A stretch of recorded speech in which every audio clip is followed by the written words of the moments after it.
Chapter 55. The Arrival of the Cackling Monster. Soon, once I reach the forest below, even if Jiang Yun possesses extraordinary spiritual prowess, he will never detect my presence.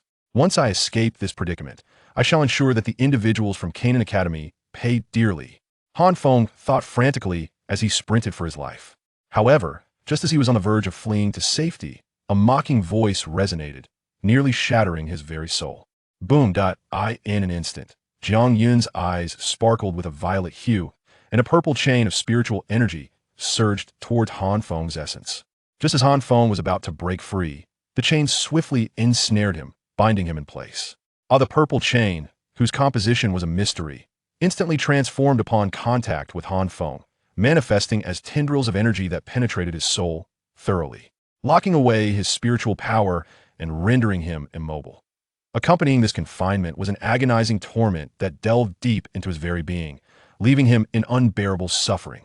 Hanfeng collapsed to the ground, desperately struggling, his face contorted with rage and resentment. Jiang Yun wore a hint of melancholy, remarking, "Though the spiritual power of the esteemed master of the medicine sect is indeed impressive, it is regrettable that I too excel in this domain. If you were to escape just like that, all the efforts I have expended to set this trap would be in vain." It's you. Upon hearing Jiang Yun's words, Hanfeng suddenly grasped the situation. Everything was orchestrated by Jiang Yun. He wondered how someone from Canaan Academy could possess such profound schemes and audacity to ambush them. It turned out that all of this was the handiwork of this unfamiliar figure before him. But why? I bear you no grudge, no enmity. Why go to such lengths against me? Moreover, you seem to know me quite well. This was also a question that plagued Hanfeng. How could Jiang Yun, a stranger, so thoroughly understand his mindset, knowing that using Ioa would lead him directly into a trap? You shall discover the answers to these questions soon enough. With that, Jiang Yun extended his hand toward the depths of Hanfeng's soul. Realizing Jiang Yun's intent, Hanfeng understood what was about to transpire. His intangible spiritual force struggled desperately in Jiang Yun's grasp, but could not evade the clutches of that hand. In his struggle, deep blue flames erupted, scorching Jiang Yun. This was the sea heart flame. Alas, Jiang Yun possessed Ioa as well, and even more potent. As a white flame erupted from Jiang Yun's palm, the sea heart flame could no longer inflict any harm upon him. Yihua! Hanfeng's eyes widened in astonishment at the burning flame in Jiang Yun's palm, a flicker of greed momentarily flashing across his gaze, only to be swiftly replaced by profound fear. Simultaneously, an indescribable anguish welled within him. In his quest to obtain the sea heart flame, ranked 15th on the Ioa list, he had nearly lost his life, and the subsequent process of devouring and refining it had been fraught with hardship. It could be said that he had invested tremendous effort for this Ioa, which now stood as his sole means of survival. However, Jiang Yun was also enveloped in a protective layer of ethereal flames, effortlessly stripping away the sea heart flame, which left him feeling profoundly unwilling. Yet, faced with overwhelming circumstances and reduced to a mere captive, he found himself devoid of choices. A muffled groan escaped as Hanfeng's soul trembled, a wave of weakness washing over him, signifying his complete loss of control over the sea heart flame. The once masterless sea heart flame surged dramatically from a small tuft of deep blue fire, expanding to a height of 2 to 3 feet, causing the surrounding temperature to rise. The deep blue flames appeared extraordinarily enigmatic, rising and spreading like clear seawater, rippling gently as if mimicking the waves. Water and fire are traditionally opposing elements. However, the existence of this peculiar flame, which allowed them to coexist, was a testament to the terrifying prowess of its original wielder, the one who possessed the immortal fire body, responsible for creating so many extraordinary flames across the Dou Qi Continent. Observing the ethereal blue light of the deep blue flames in his palm, a glint of greed flickered in Jiang Yun's eyes, the black dragon of fire swirling at the center of his cyclone. Patience, good things come to those who wait. All of this is for you. Jiang Yun chuckled softly, soothing the holy celestial demon flame within him, and swallowed the sea heart flame in one gulp. As it settled in his stomach, the holy celestial demon flame eagerly surged forth. Having consumed the sea heart flame, it returned to the center of the cyclone, gently spiraling within. After temporarily accommodating the sea heart flame, he turned his attention to the feeble Hanfeng, extracting a jade vial. With a mere gesture, a forceful pull ensnared Hanfeng's soul, drawing it into the vial. A flicker of flame danced upon his fingertip, encircling the vial's surface to seal its opening. Perhaps this fellow could still be of some use. With Hanfeng dealt with, Jiang Yun surveyed the remaining figures, now devoid of any life force, their souls extinguished. The others had fallen short in strength compared to Hanfeng, their souls lacking the depth, ultimately succumbing first. The pinnacle of a fifth-level spiritual array could dominate the Dozong realm. Jiang Yun's final technique, the Four Spirits Heaven and Earth Seal, had yet to achieve the full power of a heavenly tier combat skill. Given the array's level and the cultivation of those present, it could only be deemed a quasi-heavenly combat skill. Nevertheless, its impact was remarkable, severely injuring the Earth Demon and his companions, showcasing the formidable power of that sealing technique. With a wave of his hand, several multicolored spatial rings fell into Jiang Yun's grasp, simultaneously igniting white flames upon the corpses of his adversaries. Committing murder and incinerating remains, he had taken his initial steps into this dark art. Among the many spatial rings, he retrieved a particularly unusual blue ring, presumably Hanfeng's oceanic ring. This advanced spatial ring was indeed a rare artifact. An advanced spatial ring allows its owner to set a soul imprint. Thus, even if someone else fortuitously acquired it, they would first need to erase that soul imprint to access its contents. Should they attempt to do so, the ring's owner would be alerted, a feature unique to advanced spatial rings. Jiang Yun's soul force probe within. A resistance sought to keep him at bay. I've dealt with Hanfeng. What more could be said of this trifling spatial ring? After violently breaking through the opponent's soul mark and leaving his own imprint in its place, Jiang Yun meticulously examined Hanfeng's collection. The investigation lasted but a fleeting moment before Jiang Yun gradually withdrew his consciousness from the ring. Even within his heart, a hint of delight was unavoidable. The treasures Hanfeng had amassed in the Black Corner region over the years were simply incalculable. Although he had expended a considerable amount of medicinal materials for compensation pills, his collection remained remarkably substantial. Among them, the Bodhi transformation essence stood out prominently.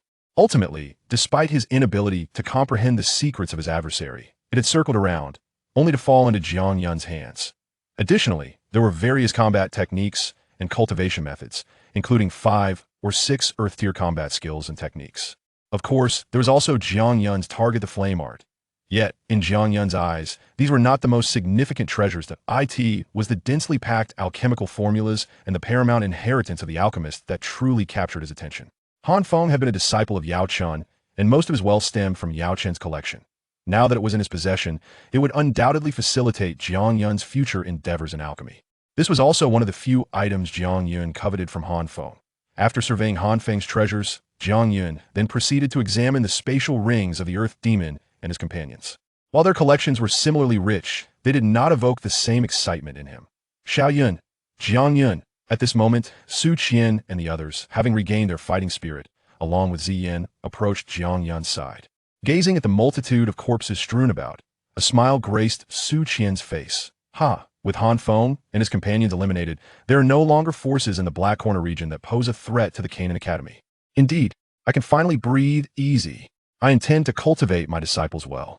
Just looking at you, Jiang Yun, makes me feel irked by that little fellow. Hey, what caliber does your disciple possess to be compared with Jiang Yun? Surely better than your granddaughter. I recall that it was my granddaughter who first broke through to the fighter rank, wasn't it? Such an ungrateful thing. However, I could arrange for you to have another granddaughter-in-law, Hu Qian. What do you think? Do you dare?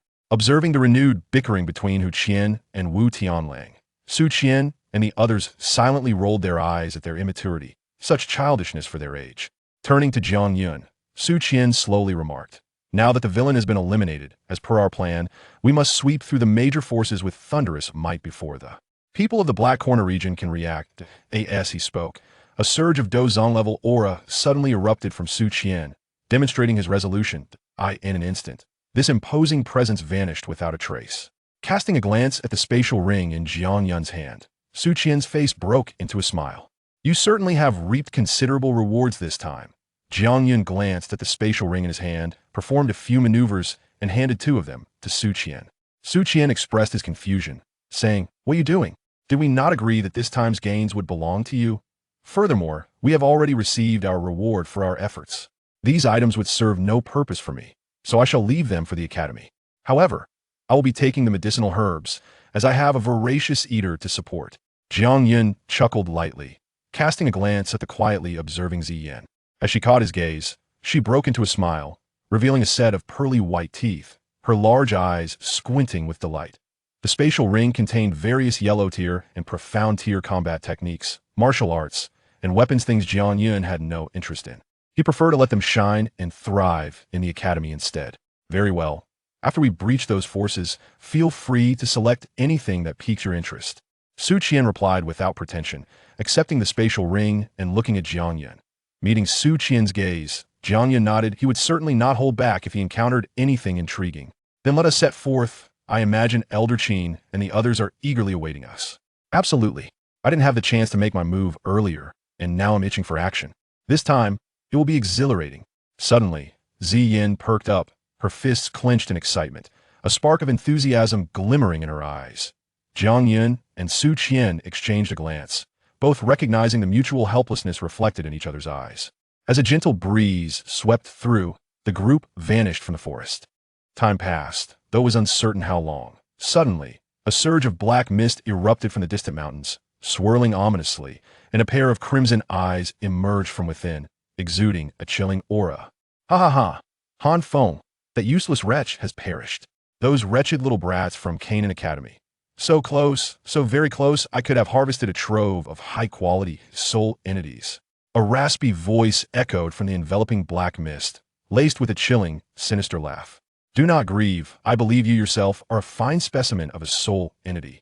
In an abrupt turn of events, a calm voice resonated through the air. Despite its softness, it struck the ears of the Guardian Su like a thunderclap. Who goes there? Startled, Guardian Su whipped around, his previously fierce gaze narrowing instantly, and without hesitation, he turned to flee. This path is blocked. Alas, upon turning, he found Su Qian standing coldly in the distance. Regarding him with indifference, in a state of trepidation, he looked around, only to see Jiang Yun and the others returning, surrounding him. At that moment, he felt as though he had never been treated with such extravagance. 5 adept fighters, along with 2 unknown entities, had him in their sights. He was merely a small guardian of the soul palace. What right did he have to deserve such attention? You discovered me long ago. Realizing the dire situation, Guardian Su's gaze turned icy as he stared at Jiang Yun. Jiang Yun remained silent, his curiosity piqued as he observed the Guardian Qian with keen interest. He was genuinely intrigued as to whether the guardians of the Soul Palace were mere spectral entities or living beings. Seeing that the others appeared to dismiss him entirely, as though they had him completely at their mercy, a flicker of anger flashed in Guardian Qian's eyes. In a gravelly voice, he proclaimed, "Do you truly believe you have me cornered? Funeral of souls." As the command echoed, Guardian Qian tore open a pouch at his waist, unleashing a torrent of inky black mist that surged forth like a tempest, enveloping the heavens above. From this swirling darkness emerged phantasmagorical souls with crimson eyes, rushing out like malevolent spirits, their chilling wails resonating through the air, igniting a frenzy among those in the valley. It's a soul entity. Damn it! How many lives has this fiend taken? Elder would discern the source of the shadows in an instant, his face contorted with rage. As an alchemist, he harbored a deep aversion to the Soul Palace and its relentless collection of souls. Fueled by indignation, he unleashed his formidable prowess as a Dou Zone, conjuring a golden, 7th-tier beast fire, executing his exquisite alchemical techniques to obliterate. The spectral entities, Su Qian and the others, were equally resolute, employing their own skills to counter the onslaught of the spectral forms, their fighting spirit surging forth as they ruthlessly cleaved through the apparitions, burning heaven's great palm. As Jiang Yun witnessed the overwhelming tide of soul entities, he exhaled softly, drawing forth his palm. A massive white flame hand erupted skyward, incinerating any blood-colored soul that came into contact with its flames, their ethereal forms igniting in an agonizing blaze there. Shrieks echoing incessantly. Cursed be it, your flames can indeed harm soul entities? Chapter 56. Capturing the Malevolent Spirit.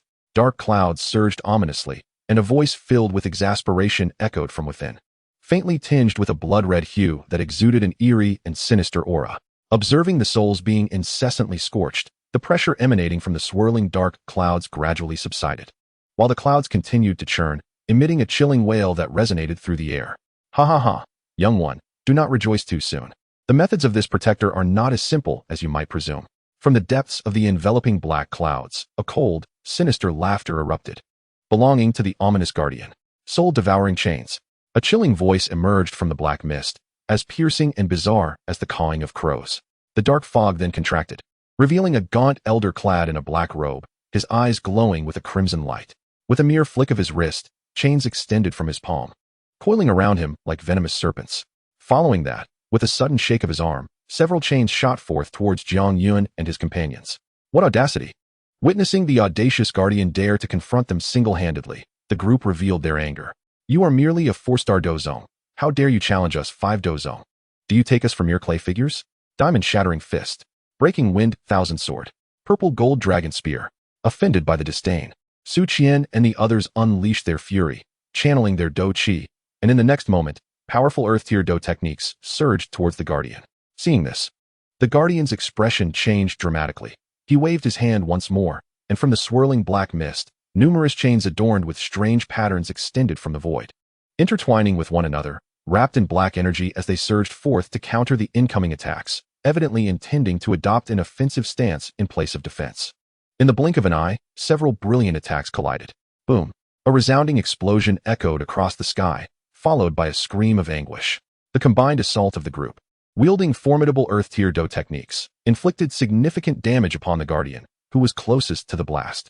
As the onslaught of their attacks rained down, the dark veil that enveloped the sky began to tremble subtly. Moments later, the darkness unveiled several fissures, allowing piercing sunlight to pour in, banishing the shadows that had engulfed the heavens. At that moment, the guardian's figure became visible to all. Amidst the void stood a battered silhouette, one arm and one leg having vanished completely. His face, twisted in malice, was fixated on Jiang Yun and his companions, as if he intended to engrave their visages into his memory. I shall remember this grievance today.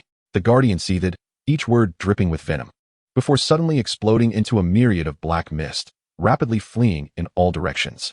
Stop him! Su Qian, sensing the peril, felt a wave of dread wash over him. It was one thing to fear a thief, but to be marked by a guardian of the Soul Palace was a far more ominous fate. More importantly, should the adversary notify other guardians or elders to arrive, the Canaan Academy would be in dire straits. With a look of urgency, he shouted at the few individuals, then swiftly pursued a direction shrouded in black mist. The others, acutely aware of the gravity of the situation, solemnly directed their attacks towards their respective areas of the black fog. Ziyan, her long purple hair flowing with the breeze, exhibited a glimmer of eagerness in her amethyst eyes. Little girl, seeking death, came the raspy voice of Guardian Xian from within the black mist, as he waved his hand, unleashing a torrent of surging black fog. Receive my punch, void fist. Her gem-like eyes fixated intently on the menacing swirl of black mist. An unusual violet radiance gradually filled Ziyan's eyes, accompanied by a faint draconic aura that surged within her taut form. The violet glow entwined around her arms, coalescing into a peculiar crystalline layer upon her fist, resembling the head of a dragon, ultimately channeling a terrifying power capable of shattering mountains and stones as she struck fiercely. Boom! As Ziyan unleashed her punch, the air before her abruptly compressed into an invisible arc, producing a sharp sound akin to tearing wind. The intangible air cannon, under the strain of her power, struck the black mist with the force of a cannonball. How such a slender figure could unleash such formidable strength remained a mystery to outsiders. Bang! A deep explosion resonated as the crimson eyes visible within the black mist shattered, evidently indicating that the entity was not present. Damn it, it's a fake, Ziyan remarked, her brows furrowing in displeasure as she gazed at the dissipating black mist she had just obliterated. Bang, bang, bang. Simultaneously, a series of explosions echoed around them, as the sky erupted into dark fireworks, yet there was no physical form to be found. This situation rendered the expressions of the group exceedingly grim. Damn it. They're all illusions. We've let them escape. Su Qian and the others exchanged anxious words, their expressions reflecting their deep concern over the fact that their opponent had managed to flee. Escaped? Perhaps not.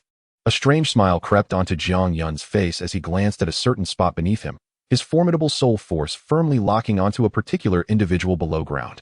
One must admit, the Soul Palace's methods were indeed remarkable, though their stealth could not evade Jiang Yun's keen perception. As his words fell, Jiang Yun slowly raised his right hand, where fire attribute energy rapidly coalesced, revealing the mid-tier earth-ranked martial skill he had just executed, the heaven-burning Great Hand Seal. In the hands of one possessing strange fire, this martial skill could reach even greater heights. Heaven-burning Great Hand Seal. Fire consumes mountains and rivers. Palm shatters the heavens and earth.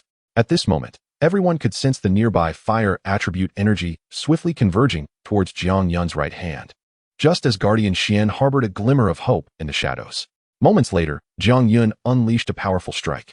summoning a colossal crimson hand of flames that sped toward his concealed location. With a swift whoosh, the sound of air being sliced echoed as Hanfeng, the protector, hastily soared into the distant sky. Upon spotting his target, Jiang Yun gestured, causing the fiery hand to abruptly change direction and relentlessly pursue Hanfeng. Too much arrogance. Feeling the energy from the fiery giant hand locking onto him, along with the surrounding space trembling from its power, Hanfeng bellowed in fury. Funeral of Souls. Eerie black mist surged from his body, coalescing in the sky into a massive skull that lunged toward the fiery hand. A thunderous explosion erupted as Jiang Yun shifted his stance, executing an intricate step that made him appear to float through the air, eerily materializing before Hanfeng. His fist, enveloped in white flames, struck with ferocity. This was the low-tier earth-level technique he had mastered, Flying Swan Step, augmented by spatial power, allowing for a speed that bordered on instantaneous over short distances. Hanfeng's pupils contracted as the dense black mist around him crackled with thunderous energy. Shadows flickered within. Each appearance met with explosive clashes of overwhelming force, leaving Hanfeng in a precarious state. A terrifying surge of energy tore through the mist, revealing a gigantic white hand that obliterated all darkness, forcing a shadowy figure to stumble out, battered and desperate.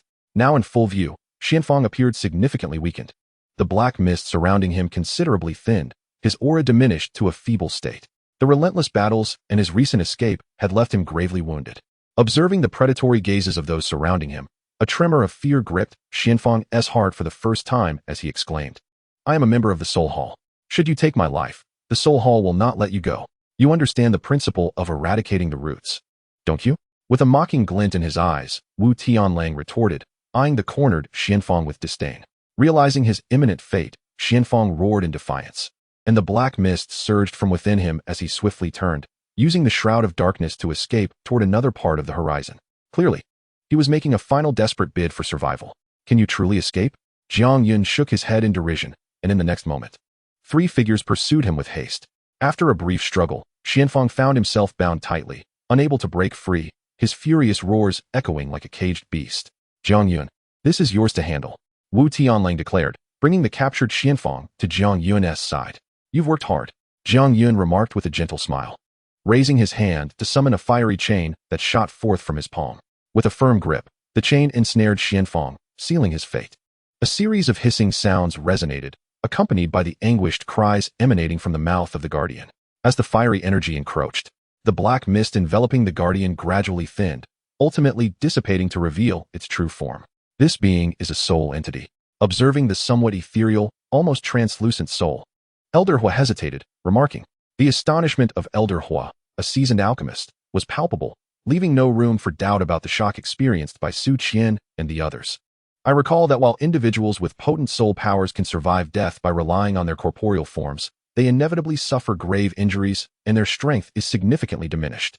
How formidable must this soul entity have been in life to attain such a level comparable to the Dou Zone?" After a moment's contemplation, Su Qian expressed his uncertainty. The reality before him was challenging to accept. The fact that a soul master of Dou Zone caliber could manifest as merely a soul entity was indeed disconcerting. Spirit realm.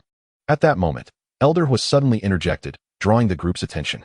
He continued, stating that with his current soul power, he could certainly not achieve such a state, and he was certain that even a 7th-tier alchemist would fall short. Only an alchemical master, an 8th-tier alchemist, could reach the required level of spirit realm. The mention of spirit realm elicited astonished exclamations from Su Qian and the others, as it felt exceedingly distant from their grasp. If a guardian of the Soul Palace possessed a soul of such caliber in life, it was indeed a chilling thought. Enough of this baseless speculation. I am confident that this being could not have reached the spirit realm in life. The Soul Palace, as a premier force standing tall on the continent for many years, possesses certain techniques that are not surprising. Observing his companions frighten themselves, Jiang Yun felt compelled to clarify. Indeed, as Jiang Yun's words settled in, the group relaxed. If every individual from the Soul Palace had such terrifying origins, then the others would stand no chance. Let us proceed. Noticing the Guardian on the verge of disintegration, Jiang Yun waved his hand and retrieved a jade vial from his storage ring, drawing the Guardian's soul into it with a powerful suction, sealing the vial's opening with a ring of flames for good measure. "We have delayed long enough. I trust they are eagerly awaiting our return." After Jiang Yun concluded his task, Su Qian spoke. The others nodded in agreement, and without further hesitation, they stepped into the void, racing toward the distance. However, Among them were two figures with conspicuous wings of fighting spirit. In the Black Corner region, amidst a dense forest, Su Qian and his companions finally arrived at the gathering of numerous elders who awaited them. Upon sighting Su Qian and the others, smiles broke through the stern expressions of the elders.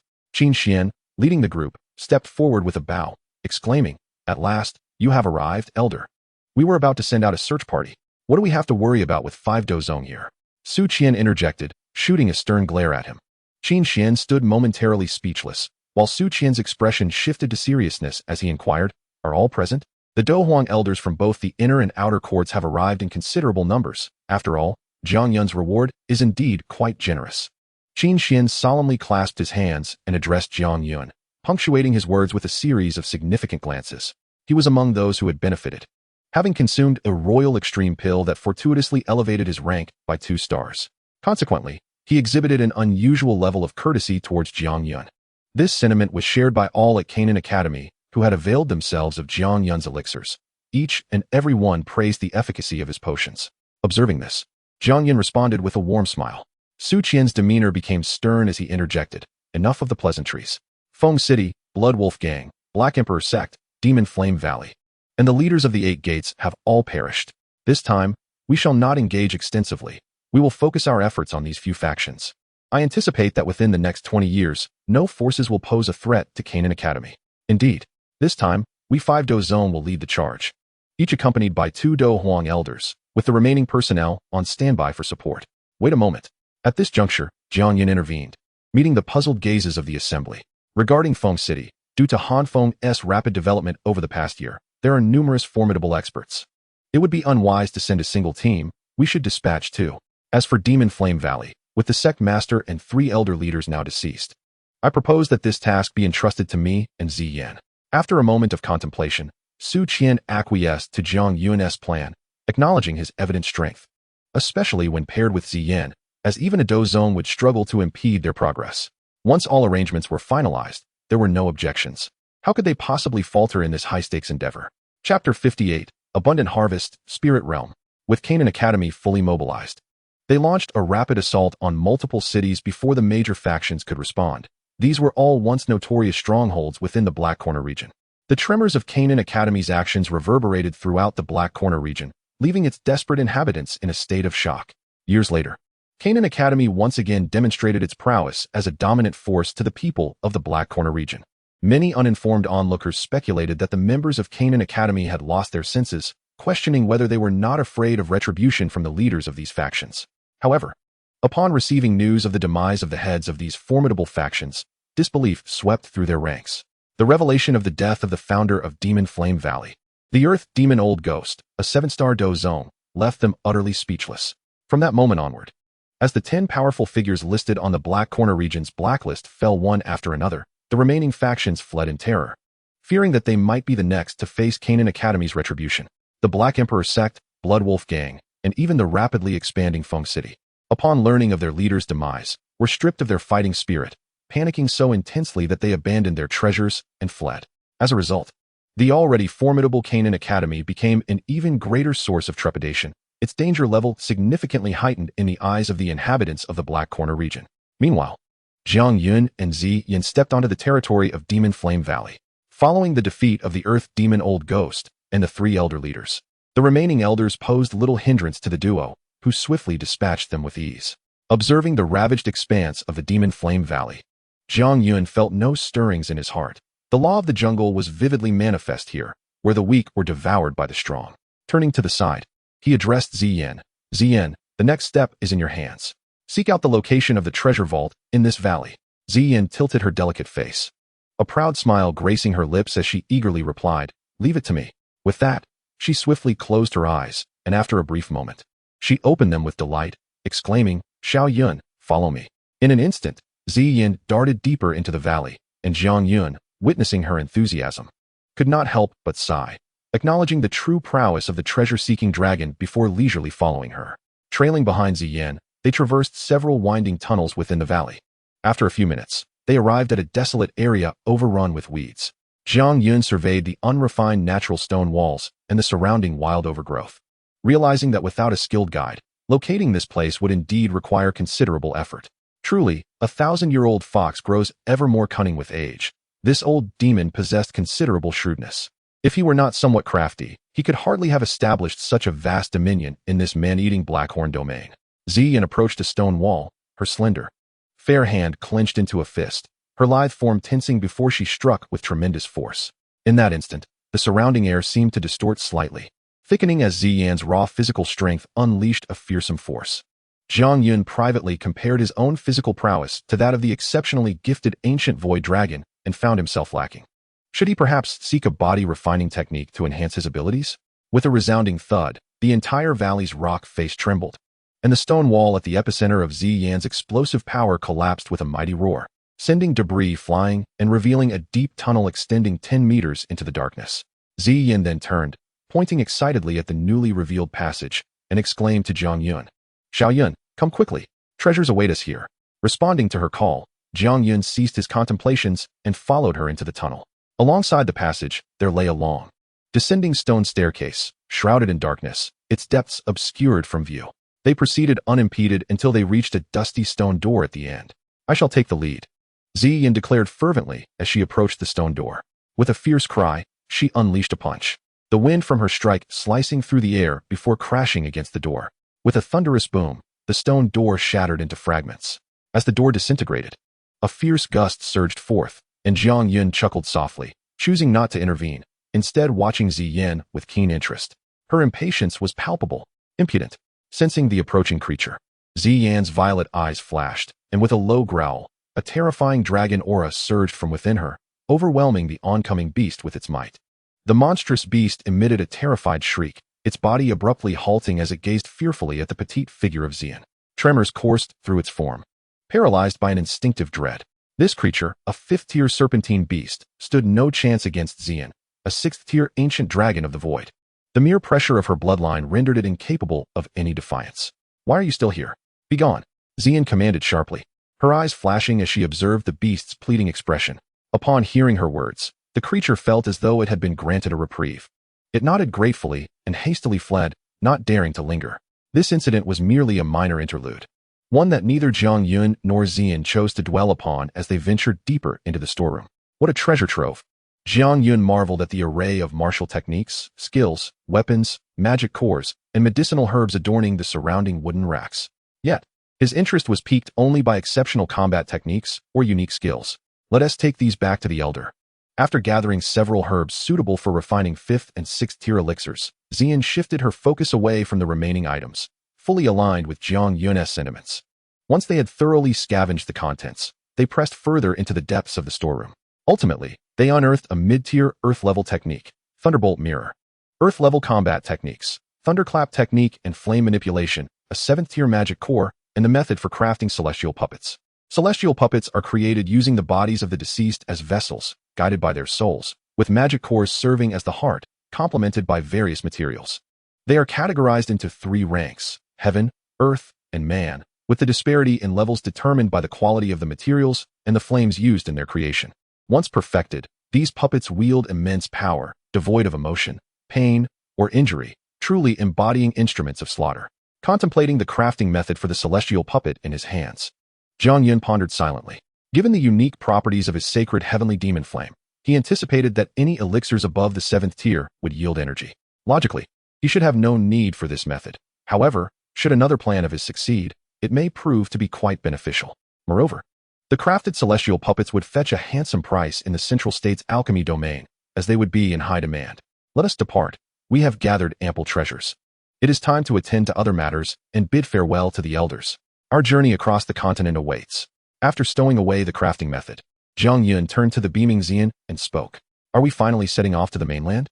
Ziyan exclaimed, her face lighting up with excitement. Having thoroughly explored the vicinity of the Canaan Academy, she had grown weary of her surroundings. Now that Jiang Yun had made the decision to venture forth, her heart stirred with anticipation. "The outside world is not as idyllic as it seems. You must refrain from recklessness." "Am I truly so unreliable?" she retorted playfully. As they returned to the inner courtyard, the various factions having been vanquished, Jiang Yun and his companions reveled in their newfound wealth. Even with the affluence of Canaan Academy, Xuan could not help but grin broadly at their bounty. As Jiang Yun returned to the magma realm after retrieving several items, he dismissed the approaching fallen heart flame. His gaze fell upon the objects before him, sparkling with an inner light. Suspended in front of him were the Bodhi tree, Bodhi essence, the remnants of a demonic fire map, and a desiccated beast carcass. Jiang Yun recognized the carcass. It was one he had encountered in the secret realm, unexpectedly taken by tungsten iron, and now, with the demise of its former possessor, it had returned to his grasp. Such rare treasures from the outside world had been acquired in such a short span. The shadow of Qing Ming gradually materialized, his voice tinged with playful mockery. Indeed, the ancient saying holds true. Gold belts are earned through killing and arson. Jiang Yun chuckled lightly, responding with a hint of jest.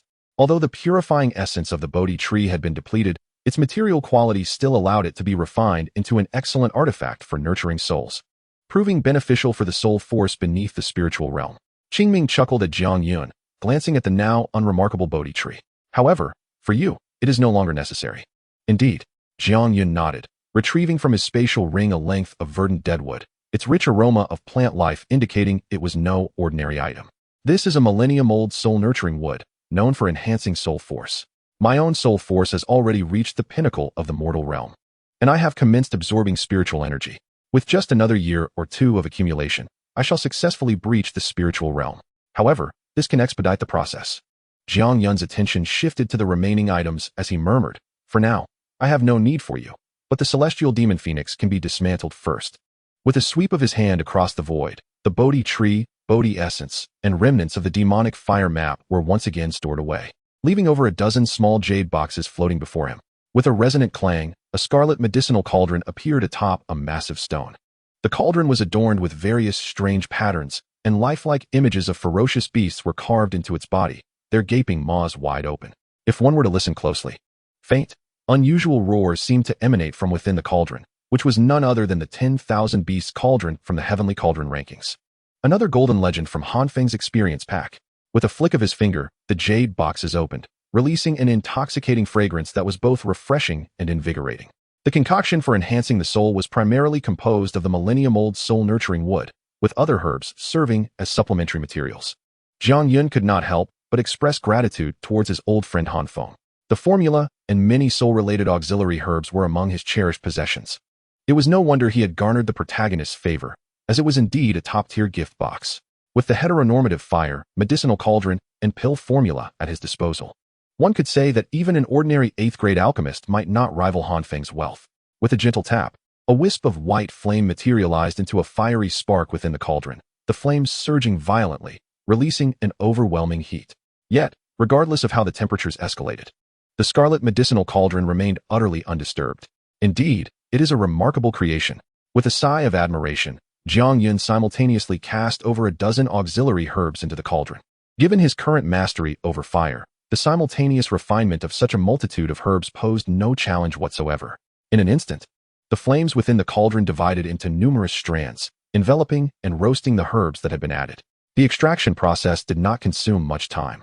Within just over 10 minutes, all the medicinal materials had been refined, transforming entirely into a liquid essence. Observing this, Jiang Yun added the Millennium Soul Nurturing Wood.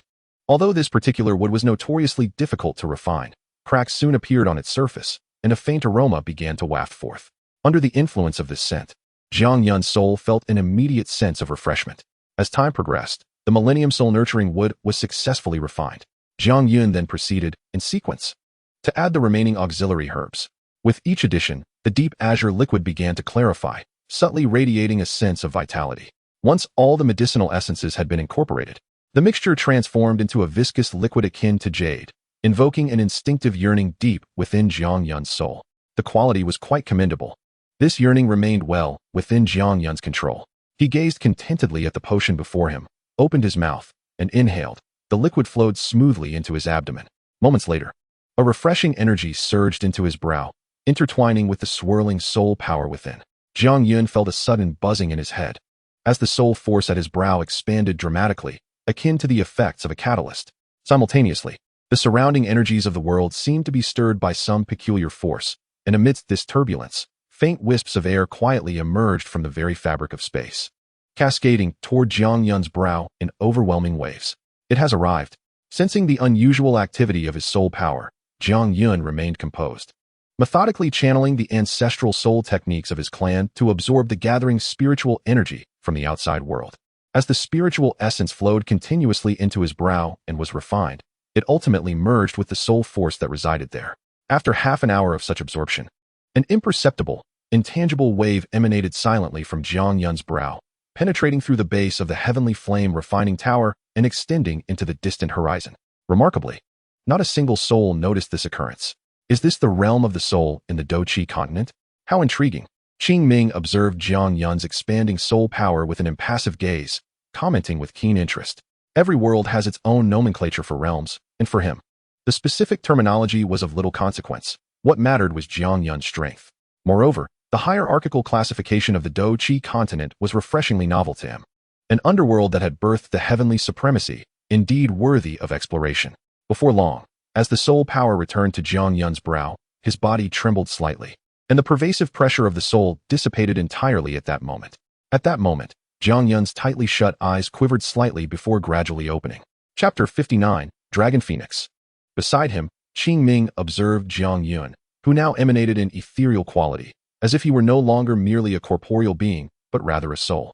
Witnessing this transformation, a look of satisfaction glimmered in Qing Ming's eyes. Congratulations on entering the realm of spiritual consciousness. In response to Qing Ming's heartfelt wishes, Jiang Yun smiled. Although he still had a considerable distance to cover to reach his ultimate goal, every enhancement of strength deserved to be celebrated, did it not? With a shift in his mental focus, Jiang Yun, now imbued with a surge of spiritual power, sensed a peculiar fluctuation within the molten lava beneath him, an unmistakably familiar sensation. It was the essence of the fallen heart flame. Having entered the spiritual realm, Jiang Yun could now perceive it without relying on the allure of this small fallen heart flame would inevitably belong to him. However, he did not hasten to pursue it, instead directing his attention to the massive corpse of the celestial demon phoenix. This carcass, once possessing a peak strength of the 7th tier, had perished within that secret realm.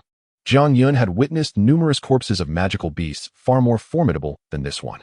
Perhaps they were all once guardians of this continent. Due to the passage of time, the features of the celestial demon phoenix, a tyrant among magical beasts, had become unrecognizable. Only its grand, Tinzhong wide-bone wings, reminiscent of jade, signified its former identity. Those wings were indeed a remarkable treasure, valuable even to a dozong. What are you contemplating? Qing Ming inquired, noticing Jiang Yun's scrutiny of the bone wings. Jiang Yun withdrew his gaze and shook his head. While these wings are indeed a fine possession for a dozong or even a dozun, they would be somewhat superfluous for me. The demon phoenix wings were undeniably splendid, yet Jiang Yun possessed earth-tier agility, and, with the augmentation of spatial power, his speed rivaled that of the celestial demon phoenix. Thus, there was no need for such an addition. In ancient times, the realm of magical beasts was replete with supreme creatures, the primal ancient dragon, the ancient heavenly phoenix, the 9-colored devouring python, the 9-headed celestial serpent, among others. However, as time progressed, only the primal ancient dragon remained, while the rest faded into the annals of history. As Jiang Yun spoke eloquently about the celestial demon phoenix before him, Qing Ming appeared nonchalant. To him, the primal ancient dragon and ancient heavenly phoenix were trivial, and only the divine beasts of the vast world could stir his emotions. Jiang Yun understood this. It was reasonable for someone with such lofty standards to possess a discerning eye, particularly for a celestial grade, unparalleled treasure. The realm of magical beasts had witnessed the emergence of 2 true supreme creatures, the supreme dragon phoenix, which embodied the characteristics of both the primal ancient dragon and the ancient heavenly phoenix, truly reigning as the apex of magical beasts. At the mention of the dragon phoenix, even Qing Ming was stirred. He too had never heard of any such being existing in the vast world. The dragon phoenix is said to be born from the essence of the dragon phoenix fruit, which is the result of the simultaneous demise of the ancient void dragon and the primordial heavenly phoenix, occurring with an exceedingly rare probability. The union of the bloodlines of these 2 distinct supreme magical beasts indeed seems to be a matter of fate. Perhaps the reason the dragon and phoenix clans of the vast world have never given rise to a dragon phoenix is due to their bloodlines being too domineering to coexist harmoniously. Consequently, the dragon phoenix has remained a mere legend. Qing Ming was utterly astonished to discover that on this humble continent of combat Qi, there existed both dragon and phoenix clans capable of potentially birthing a dragon phoenix, and that this had occurred on 2 separate occasions. Although the bloodlines of the 2 clans may not be considered the pinnacle among the dragon and phoenix clans of the vast world, once they intertwine, The resulting dragon phoenix would undoubtedly possess a lineage of the highest caliber, rivaling even the most esteemed divine beasts on the divine beast rankings. Ultimately, how far it could grow depends on the individual. Yet this does not diminish the fact that the dragon phoenix stands as the foremost bloodline of the continent of combat Qi. Qingming quickly grasped Jiang Yun's audacious thoughts. Outside, there resided a creature of the most formidable bloodline in this world, the ancient void dragon. However, even so, Qingming could not help but acknowledge the boldness of Jiang Yun's idea. How could it be? Jiang Yun, aware of Qingming's thoughts, chuckled and shook his head. If the dragon phoenix could manifest so easily, the history of the continent of combat Qi would not have recorded its appearance only twice. Indeed, Ziyan ultimately became the third dragon phoenix. The celestial demon phoenix is a descendant of the primordial heavenly phoenix, yet its blood holds little significance for him. He merely wished to see if he could extract the blood of the ancient heavenly phoenix. If successful, then whoosh. Two beams of cold light flashed, and a pair of jade-like bone wings landed in Jiang Yun's hand. The moment he grasped them, he felt a chilling sensation. Yet interspersed within that chill was a hint of warmth. The bone wings appeared somewhat translucent, allowing the peculiar energy swirling within to be clearly discernible to the naked eye. This embodied the essence of the celestial demon phoenix clan. Most of their inherited combat skills required the use of these wings. After stowing the bone wings away, Jiang Yun waved his right hand, and black and white holy demonic flames surged forth from his palm, transforming into a cerulean light that enveloped the entire carcass of the magical beast. Under the flame's embrace, the seemingly fragile, desiccated hide of the beast did not instantly turn to ash. Instead, it gradually shrank. The flames penetrated through the two gaping wounds in the wings, scorching the stark, white flesh within. As the flames continued to burn, the exposed white flesh emitted a series of sizzling sounds, its volume steadily diminishing amidst the fire. As time progressed, the flames persisted in their incineration, and the body of the celestial demon phoenix slowly vanished, ultimately condensing into a droplet of crimson blood. In the end, Jiang Yun acquired a ball of light red essence blood from the celestial demon phoenix, along with a bicolored crystal of cerulean and crimson, indeed, the magical core of the creature. However, Jiang Yun did not cease the flames scorching. Instead, he intensified the fire, continuing to incinerate the essence blood. After a brief moment, Jiang Yun furrowed his brow and extinguished the flames. In his perception, the essence blood had indeed undergone a slight purification, but it was negligible. If he continued this process, it would likely take an eternity. Moreover, Jiang Yun realized that this meager amount of phoenix essence blood was insufficient to refine the bloodline of the ancient heavenly phoenix. It seemed he needed to seek alternative methods. The Serpent Man tribe could awaken their ancient bloodline through the refining of strange flames. What could be the underlying principle? Is this method applicable to all magical beasts? It appeared necessary to visit the Serpent Man tribe. If he could discern the principles at work, might the long-lost ancient magical beasts reappear on the continent? Stowing away the phoenix essence blood and magic core, Jiang Yun exhaled deeply, channeling his energy to recover the expended fighting spirit within him. It seemed to be a failure. Qingming, observing Jiang Yun's awakening, teased him in a low voice. Yet, Jiang Yun displayed no signs of discouragement, smiling and shaking his head. It was merely an experiment. A failure is of no consequence. Seeing Jiang Yun unfazed by the setback, Qingming nodded in relief. If his spirit remained unscathed, then all was well. Subsequently, Jiang Yun took the deceased Bodhi tree and fashioned it into a small orb, securing it with a red cord. What are your plans next? Qingming inquired, observing Jiang Yun as he completed his tasks, essentially asking about his future intentions. Gathering the remaining items, Jiang Yun produced a black token inscribed with the character for soul, which bore a figure resembling a person on its reverse side. This was one of the legacies of the Xuan Guardian. The guardians of the Soul Temple were divided into 3 tiers: heaven, earth, and man, with the Xuan Guardian being the lowest in rank. This fact alone underscored the immense power of the Soul Temple. As he gazed at the token, a flicker of uncertain light danced in Jiang Yun's eyes. Upon hearing Qingming's question, he pocketed the token, rose to his full height, and gazed down into the magma below, stating, "Let us visit the senior who has been calling out." A smile flickered in Qingming's eyes. That individual was indeed persistent. Despite nearing dissolution, they still exerted their soul force with unwavering effort. Perhaps they viewed me as their last hope. However, this place is far from simple. As he regarded Jiang Yun, Qingming's expression suddenly turned grave, imparting a meaningful remark. This might very well be the greatest opportunity on this continent. Jiang Yun's heart stirred. Qingming had likely discovered the ancient emperor's cave beneath. Although Qingming had not yet regained his full strength, he was essentially a celestial-grade divine artifact capable of contending with supreme beings. What is it? Jiang Yun inquired with curiosity, venturing beyond his understanding, thus allowing himself a rare moment of feigned ignorance. Now is not the time. You will come to know in due course. Qingming replied, shaking his head. He had discerned the bloodline connection between Dou Qi and Ziyan, yet regrettably, his current power had not sufficiently recovered to rescue them. Otherwise, given the relationship between Ziyan and Jiang Yun, he would not mind releasing the other party, allowing Jiang Yun to possess a measure of security in this world. Unfortunately, it is still a matter of timing. It is perhaps best not to speak of it now to avoid unnecessary troubles.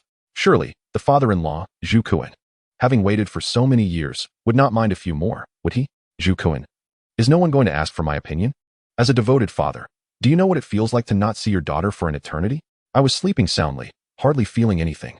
But recently, I was startled awake, and now how can I find rest? With each passing moment, it is a torment. Jiang Yun is certain that Qingming cannot conjure Dou Qi, so he refrains from further inquiries. Let us proceed to see the little fellow below. Nodding slightly, Jiang Yun leapt into the magma below. In midair, a layer of faint white flames enveloped him, as if donning a gossamer garment of purity. Though the magma below housed the fire lizard people, placed there by the ancient Emperor Dou Qi to guard the outer perimeter of the cave. With combat masters and semi-saints stationed, they rarely appeared above the magma, as if bound by some restriction. With the power of his soul in the spirit realm, he knew that as long as he did not provoke the fire lizard people, he would remain undetected. Despite the presence of fire orbs within them that could hasten cultivation, Jiang Yun regarded such trifles with indifference. Instead of exerting effort to hunt them down, it would be wiser to exchange a pill for resources. Alternatively, he could unleash the devouring power of the sacred heavenly demon flame and wreak havoc. Amidst the vast and endless magma, the only sight was a sea of crimson. And this monotonous expanse of red was a torment in itself. As time passed, Jiang Yun arrived at a hauntingly dark red magma pool. Raising his hand to wipe away the surface, revealing a faintly glowing transparent circle emerging from the whirlpool of magma, Jiang Yun's figure flickered, and he found himself within the space. His gaze fell upon a skeleton that had turned to dust, emitting a faint glow. With a flame swirling around it, the fallen heart flame. In the world, there are only a few types of wild, and this region astonishingly birthed 2 fallen heart flames, proving itself worthy of being the resting place of the ancient Emperor Dou Qi. They, which is exceedingly precious in the outside world, failed to capture Jiang Yun's attention. Instead, his focus was drawn to the skeleton. Alas, I did not expect that my young friend's soul power would reach the spirit realm. Truly, the youth is formidable. After a long while, a sigh echoed, and suddenly, a burst of white light erupted from the skeleton, gradually coalescing into a human form. As the white light dissipated, a clear figure appeared before Jiang Yun. The figure was clad in white robes, with snow-white hair and beard, an aged visage, and within its plain eyes flickered a soft brilliance. The moment this ethereal figure materialized, a faint pressure radiated outward.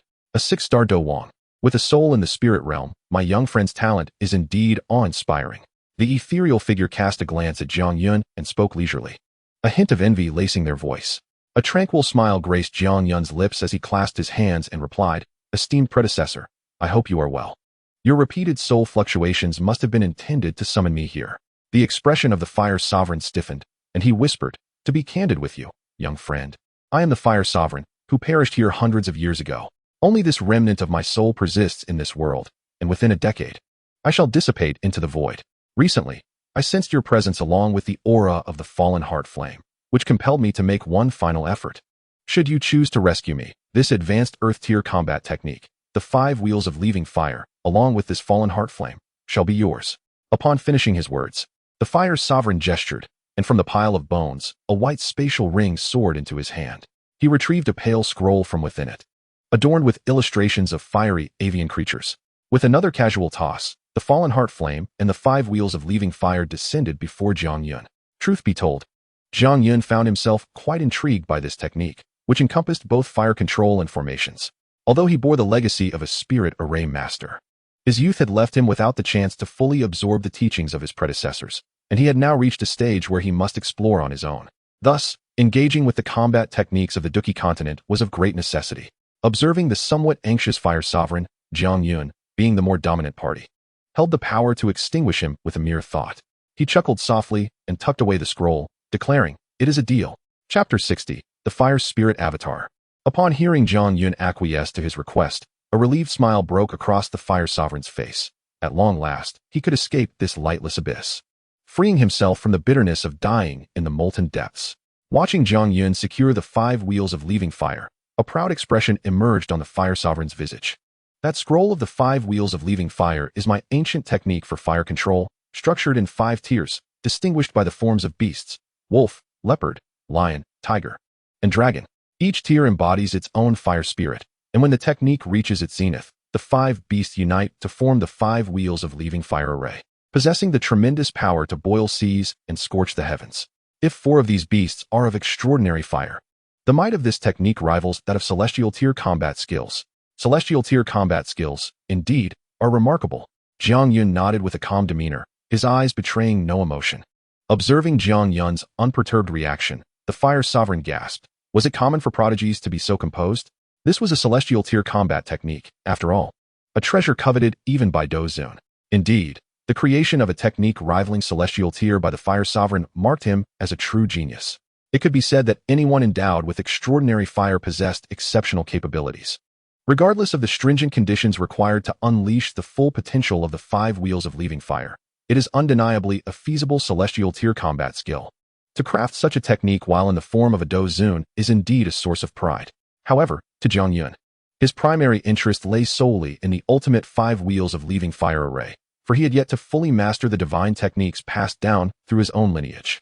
Regarding the martial techniques on the continent of Dou Qi, unless they possess extraordinary attributes, not even the highest tier celestial techniques can stir his interest.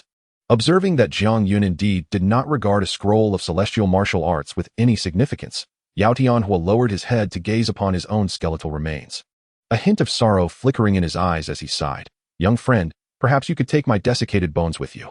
After all, they belong to a Dou Qi expert and possess some unique properties. Jiang Yun nodded gently, believing that it would be beneficial to keep a good deed in mind. Should there ever arise an opportunity to resurrect him, having his own skeletal remains would be most fitting. With a gesture, he collected the bones into his storage ring, and upon their removal, the surrounding luminous circle began to lose its source of power, gradually dissipating. After securing the skeletal remains, Jiang Yun turned to Yao Tianhua and said, "Old Yao Tian, let us depart." Yao Tianhua glanced at the fallen heart flame beside them, hesitating as he remarked, "This extraordinary fire cannot be preserved. Do you have a way to take it with you? If not, I could assist." Upon hearing this, Jiang Yun looked at the diminutive fallen heart flame, which appeared pitifully weak compared to the mature, intangible fire python from before. Although both shared the same quality, this fledgling fallen heart flame exhibited power only between Dou Ling and Dou Wang, rendering it relatively feeble. After some contemplation, Jiang Yun opened his mouth and inhaled. The juvenile flame transformed into intangible fire, entering his body through his mouth and subsequently arriving at his Dantian cyclone. Witnessing this, the holy heavenly demon flame immediately morphed into a mischievous figure, drawing the flame into his interior to accompany the sea heart flame. With both the sea heart flame and the fallen heart flame now residing within him, it was time to attend to the latter. Young friend, wait. The power of extraordinary fire is exceedingly violent. Absorbing it into your body without preparation could be perilous. Yao Tianhua exclaimed, his eyes widening as he called out. Yet his voice faltered abruptly. Jiang Yun, having absorbed the fallen heart flame, remained remarkably calm as he observed himself. Is it truly possible to do this? When I refined extraordinary fire back then, it was not so effortless. Despite my numerous preparations, I nearly burned myself alive. Such a difference in treatment. Your methods are exceptional. It seems I have acted rashly. With a wry smile, Yao Tianhua's ethereal form transformed into a beam of light and merged into the storage ring, which then automatically settled into Jiang Yun's palm. Observing this, Jiang Yun was once again enveloped in white flames, and with a delicate touch of his toes against the ground, he propelled himself towards the edge of the luminous circle. Upon returning to the sea of magma, Jiang Yun held a scroll in his hand, studying it meticulously while simultaneously pondering its contents in his mind. This burning technique is quite intriguing. I am beginning to believe it is indeed a cultivation method for the immortal body of eternal flames. I never expected a technique capable of igniting the vast universe to manifest in such a humble lower realm, remarked Qing Ming, who was watching alongside him. Although the scroll appeared ordinary at first glance, being merely a low-grade yellow rank technique, far surpassed by many common methods, Qing Ming, with his discerning eye, had already perceived its true essence, a technique capable of infinite growth. Despite its numerous flaws and incompleteness, one cannot deny the enchantment it possesses. Alas, it remains imperfect. Jiang Yun closed the cultivation method and spoke with a calm demeanor, having nearly confirmed that if what the holy heavenly demon emperor claimed was true, the fall of the master of the eternal flame body was indeed related to this. Thus, the burning technique is the method of cultivating the eternal flame body. Moreover, the absolute possession in Yao Chen's hands is also incomplete. Both Xiao Yan and the ancient emperor Dou Qi practiced this scroll of techniques, with the distinction being that Xiao Yan, through his innate talent in the later stages, gradually completed it, eventually reaching the realm of the holy grade heavenly sovereign and ultimately transcending to achieve the great ruler's domain. In contrast, Dou Qi was not so fortunate. As the spirit of he cultivated slowly and remained a coveted figure in the eyes of the myriad worlds. The outcome, Jiang Yun could not ascertain. Do you wish to cultivate it? Qing Ming inquired, her gaze filled with uncertainty as she looked at Jiang Yun. He hesitated for a moment before asking, what strength do you believe is required to lead the evil spirit clan to true liberation? Upon hearing this, Qing Ming paused slightly, opened her mouth, and ultimately fell into silence. Even the holy grade heavenly sovereign may not suffice, right? Jiang Yun replied calmly. Only someone as formidable as the immortal emperor, or even stronger, can guide our clan to freedom. Qing Ming regarded Jiang Yun, a flicker of compassion flashing in her eyes, her words caught in her throat. That seems impossible, doesn't it?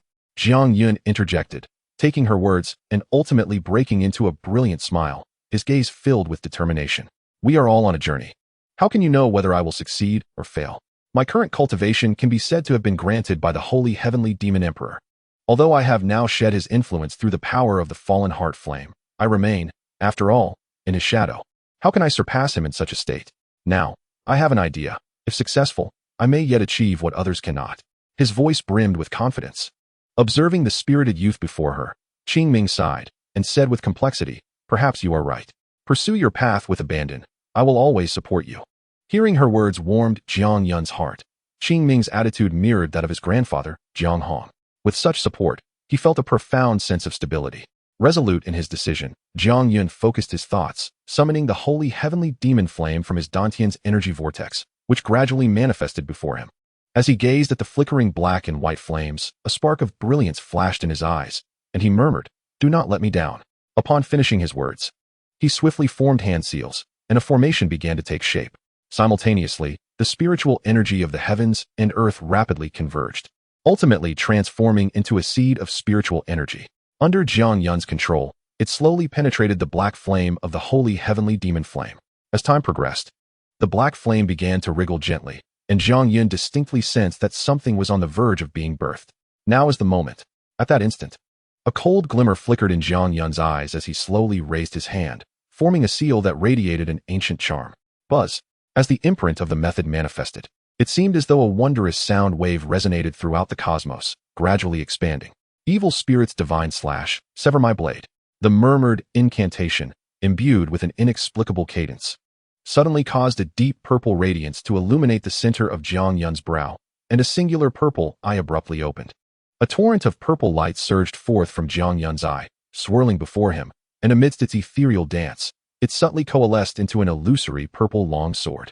This sword was exceedingly bizarre, as if a single strike could sever something vital from one's very soul. Though it was visible, it imparted an elusive and ephemeral sensation.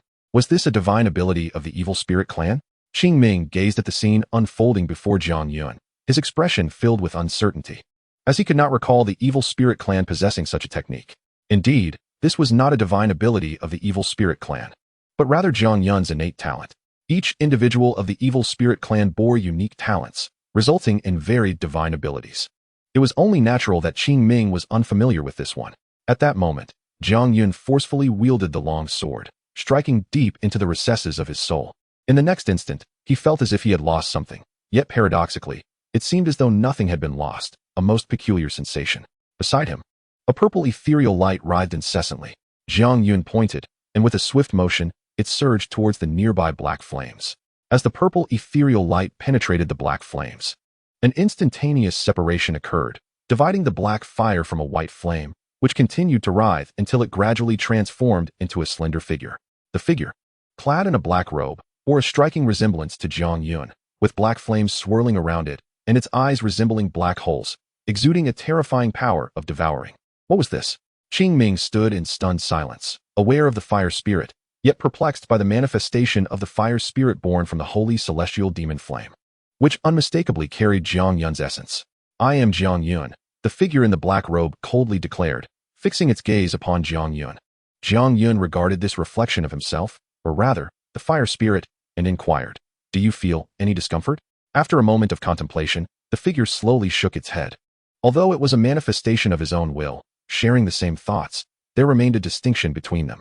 It was, after all, a fire spirit that represented half of the holy celestial demon flame, which Jiang Yun had refined. Thus, he was the unequivocal master. Should Jiang Yun perish, the consciousness of this being would dissipate alongside him. "From now on, you shall be called Yun-E," Jiang Yun said, observing the figure with a steady gaze. Yun-E nodded impassively. Names were merely designations. Had it not been for the fear of dire consequences, he would have wished to experience a sense of tranquility.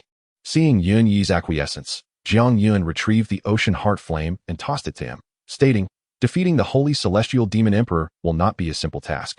It requires the concerted efforts of both you and me. Take the ocean heart flame and consume it." Yun-E did not refuse, silently. He took the sea heart flame to a corner, manipulating the flames to consume it. "You certainly have intriguing ideas," observed Ching Ming, who approached at that moment, his expression enigmatic. He cast a slow glance at Yun-E, who was quietly devouring the sea heart flame, and cautioned, "He is a manifestation of, not a true avatar. The concept of splitting into three is far beyond his capabilities. Are you not afraid of a backlash?" Jiang Yun smiled faintly, his eyes brimming with confidence. "He merely embodies a fragment of my will, a half-formed sacred heavenly demon flame. The other half resides within my grasp. Moreover, I have already refined him. He is entirely under my control, and there is absolutely no risk of backlash." Jiang Yun was well aware of the dangers associated with the path of avatars. Yet sometimes having an avatar made tasks considerably more convenient. Besides, would he undertake endeavors without assurance? At present, he had absorbed less than 1% of the refined sacred heavenly demon flame, indicating that the upper limit of this avatar was approximately 15 to 20 variations of. Surpassing that threshold would be exceedingly challenging. This was one of Jiang Yun's sources of confidence. "As long as you are mindful, that is sufficient." Ching Ming nodded and ceased further discussion. Observing Yun-E methodically absorbing the sea heart flame, Jiang Yun retrieved several jade boxes from his spatial ring. He intended to concoct a fifth-grade elixir, the soul-nurturing saliva, prepared for the esteemed Lord of Heavenly Fire. Having made a promise, Jiang Yun would never renege on it. After gathering all the requisite herbs for the elixir, he summoned the medicinal cauldron, flames gently emanating from his fingertips as he began the meticulous process of refinement. For Jiang Yun, a fifth-grade elixir was a trivial task, especially considering his acquisition of Hanfeng's alchemical legacy, which had significantly enhanced his alchemical skills, evolving day by day. Within just 3 hours, the soul-nurturing saliva was successfully concocted. Gazing at the vibrant, jade-like liquid swirling within the cauldron, Jiang Yun flicked his fingers, and the liquid gracefully floated down, settling into his ring and slowly permeating it. "Old Master Yao, consider this my earnest deposit." As the soul-nurturing saliva gradually seeped in, the white spatial ring emanated a faint, luminous glow, and an elderly voice filled with gratitude resonated. "Hee, young friend, such generosity requires no thanks. Should you need assistance in the future, I will certainly lend my utmost support."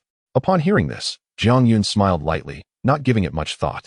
Once the other was resurrected, he doubted it would pose any significant threat to him. Casting a glance at Yun-E, who was still absorbing the sea heart flame, Jiang Yun closed his eyes, beginning to deduce the fiery art in his mind, hoping to discern the characteristics of the flames being refined, allowing him to confidently resume the absorption of the suppressed sacred heavenly demon flame. Time passed swiftly. In the blink of an eye, 3 months slipped by. On this day, while Jiang Yun was immersed in his mental exercises, he suddenly sensed a surge of power swelling within him. He abruptly opened his eyes, only to find Yun-E before him. At that moment, the sea heart flame that had previously been external to him had vanished without a trace. Chapter 61. The Earth Origin Pill. It appears he has achieved a breakthrough. At this moment, Ching Ming seemed to sense something as she gazed at Jiang Yun. A faint smile gracing her lips, her eyes filled with satisfaction. Suddenly, a resounding roar reverberated from the depths of the molten rock, and the energies of this realm began to oscillate violently. Accompanied by a tremendous crash, the surrounding energy surged towards the two figures seated in meditation. As if drawn by an unseen force, the tremors of this world intensified, with waves of rich energy seeping from the cosmos, continuously flowing towards Jiang Yun and his companion. Simultaneously, their auras surged uncontrollably. From afar, the entire subterranean magma space appeared enveloped in a vibrant and tumultuous energy, forming two colossal whirlpools of power a sight most magnificent. With the refinement of the Haixin flame and the resonance between his avatar and true self, a vast and pure energy surged into Jiang Yun's body, hastening his cultivation at an astonishing pace. The energy of the was immense. Although the Haixin flame had been refined by Hanfeng once, for Jiang Yun, a Dou Wang, it remained an excellent supplement. He ascended through the ranks, 6-star Dou Wang, 7-star Dou Wang, 8-star Dou Wang, until he finally approached the pinnacle of 9-star Dou Wang, where his cultivation began to stabilize.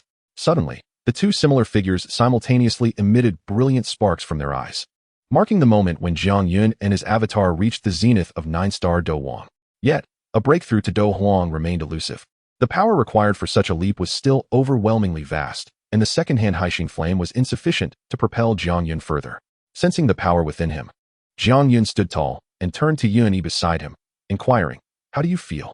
Without any anomalies. The Haixin flame had entirely transformed into nourishment for the holy heavenly demon flame. Sharing a deep connection, Yun immediately understood Jiang Yun's intent, shook his head, and articulated his own feelings. The absorption of by the holy heavenly demon flame was fundamentally different. The latter was domineering, consuming and assimilating its counterparts entirely to forge the strongest flame. That's good. Jiang Yun sighed in relief. Unlike the last time when he had consumed the heart-devouring flame, which merely absorbed years of accumulated energy, this time he had thoroughly refined the Haixin flame. The difficulty of this process was markedly different, and Jiang Yun harbored concerns about potential mishaps. But fortunately, the holy heavenly demon flame proved to be quite formidable. It has been a considerable time in seclusion. We should make our exit, lest Ziyan grows anxious. Gazing upwards at the spatial barrier, Jiang Yun was reminded of Ziyan's anxious expression, a gentle look passing through his eyes. Nodding, Yun, with a stoic expression, replied, "I shall emerge when we are ready to commence our plan." Yun is merely an alternative fire spirit possessing some of Jiang Yun's memories, devoid of the emotions that Jiang Yun harbors. Jiang Yun has no desire to become a literal beast in any sense. When he manifested his will, he intentionally directed it towards the darker recesses of the opponent's heart. Thus, he remains an entirely rational version of himself. Upon finishing his thoughts, Yun flickered and transformed once more into a pitch-black flame, entering Jiang Yun's dantian. Qing Ming observed the exchange between Jiang Yun and Yun, refraining from commenting on Jiang Yun's actions, believing time would reveal the truth. "Call for me if needed," he said, before his figure gradually dissolved into nothingness, ultimately vanishing completely. The surrounding area returned to an eternal silence. Jiang Yun gazed at the black token in his hand, and after a prolonged period of contemplation, a resolute glimmer emerged in his eyes. At the Soul Palace, a sudden sound of air being torn apart disrupted the two elders guarding the fire well. Startled, they turned their gazes and, upon recognizing Jiang Yun, simultaneously breathed a sigh of relief. However, when they sensed the profound aura emanating from him, they could not help but gasp in astonishment. Hadn't Jiang Yun just broken through to the 6-star Dou Wang? How could his power have surged so dramatically in just 4 months? How are these younger generations so astonishing? It left them, the elders, in disbelief. It was Elder Li and Elder One, both weary from their duties. As Jiang Yun emerged from the cave, he immediately recognized the two elders and called out their names. "Have you broken through?" "It was merely luck." Jiang Yun nodded in response to their gazes, prompting another involuntary gasp from them. After leaving the elders in awe, Jiang Yun bid them farewell and soon returned to his quarters. Once back in the courtyard, he followed the familiar aura to Ziyan's room. Inside, the atmosphere was thick with purple light, and a graceful silhouette sat cross-legged on the bed. Her fair skin was adorned with sharp, heavy purple-golden scales that shimmered like metal, leaving no doubt about the power and defense they concealed. The scales covered half of her enchanting and spirited face, adding an air of nobility and dominance.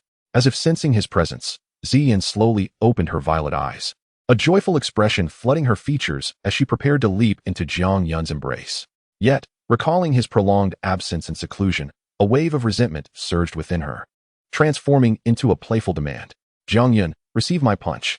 Jiang Yun's smile faltered as he sensed the chaotic spatial energy within the room. In an instant, a graceful figure appeared before him, Taisu Duan Kong Claw. As the purple light shimmered, Ziyan's delicate arms morphed into a pair of purple-golden dragon claws. Glistening with cold light, their elongated form appearing sharper than any divine weapon. The surrounding spatial barrier gradually began to fracture, revealing numerous fine cracks that slowly widened before Jiang Yun. He had no doubt that, in conjunction with Ziyan's corporeal strength, this claw strike would leave no chance of survival for anyone beneath the rank of a 5-star Dou Emperor. How mischievous! Suddenly, Jiang Yun's gaze sharpened, a glimmer of amusement flickering in the corner of his eye as his hand swiftly extended, harnessing the power of space to firmly grasp Ziyan's wrist. With a resounding thud, Jiang Yun felt an immense force surge from his palm, compelling him to involuntarily step back. At that moment, a sly smile danced in Ziyan's eyes. A hum resonated as several invisible blades of spatial energy materialized from the golden dragon claw, slicing toward various parts of Jiang Yun's body. Within Jiang Yun's perception, the power of these energy blades was minimal, merely capable of tearing fabric. It was evident that Ziyan was merely attempting to embarrass him. However, Jiang Yun would not allow her to have her way. Noticing the mischievous glint in Ziyan's eyes, he chuckled softly, having awaited this moment. As his words fell, the space around him twisted, causing the energy blades emitted by Ziyan to bizarrely alter their trajectory and disperse into the surroundings. With a series of soft cracks, minute fissures appeared on the walls, prompting Ziyan's triumphant expression to falter as she glared at Jiang Yun, shaking off his grasp with a playful pout. This isn't fun. You didn't even let me have a turn. I waited so long for you. Truly a heartless scoundrel. Jiang Yun, stifling a laugh, replied, All right. It's all my fault for keeping you waiting all this time, Ziyan. As he spoke, he gently ruffled her hair. The silky strands glided through his fingers, a delightful sensation that left him reluctant to let go. Feeling the large hand atop her head, Ziyan's cheeks flushed slightly. With her bloodline having awakened to a nascent state, she now bore a resemblance to a youthful 16 or 17-year-old. Though only 15, Jiang Yun stood impressively tall, having surpassed 1.70 meters, matching Ziyan's height. Thus, when she glanced up, she caught the tenderness in his eyes, igniting a mix of sweetness and anxiety within her heart. Now that you've emerged from your retreat, shall we set off? Suppressing the peculiar feelings churning within, Ziyan suddenly exclaimed with excitement. Jiang Yun shook his head, and as disappointment flickered across Ziyan's features, he spoke slowly. Indeed, it is time to depart. However, before we leave, I must present a gift to the Grand Elder. Upon hearing Jiang Yun's words, Ziyan's disappointment vanished, her eyes sparkling with curiosity as she nodded earnestly. Old Su has truly worked hard these past years. It's only right. But what will you give him? Seeing the curiosity etched on Ziyan's face, Jiang Yun smiled enigmatically, teasing her as he led her toward the Grand Elder's residence. How mysterious. Having received no answer, Ziyan, somewhat miffed, bared her teeth behind Jiang Yun's back. However, she quickly regained her cheerful demeanor, stepping forward to wrap her arms around Jiang Yun's, and briskly walked away. They were about to depart. Su Qian gazed at the pair with a hint of melancholy. They were once mere children, now grown into formidable figures on the continent. How swiftly time passes. The fledgling must inevitably learn to soar. The Grand Elder should rejoice for Ziyan and me. Had we remained in the inner courtyard, he would surely have found us a nuisance once more. The sorrow of parting was significantly alleviated by Jiang Yun's playful banter. Pointing at Jiang Yun, Su Qian chided.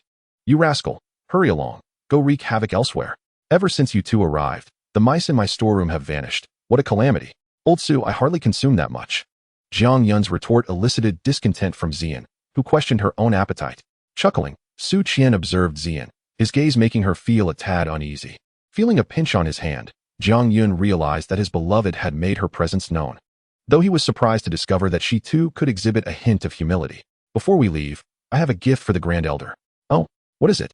Jiang Yun's words piqued Su Qian's curiosity. Given Jiang Yun's previous displays of skill, each more remarkable than the last, even he felt a flicker of anticipation.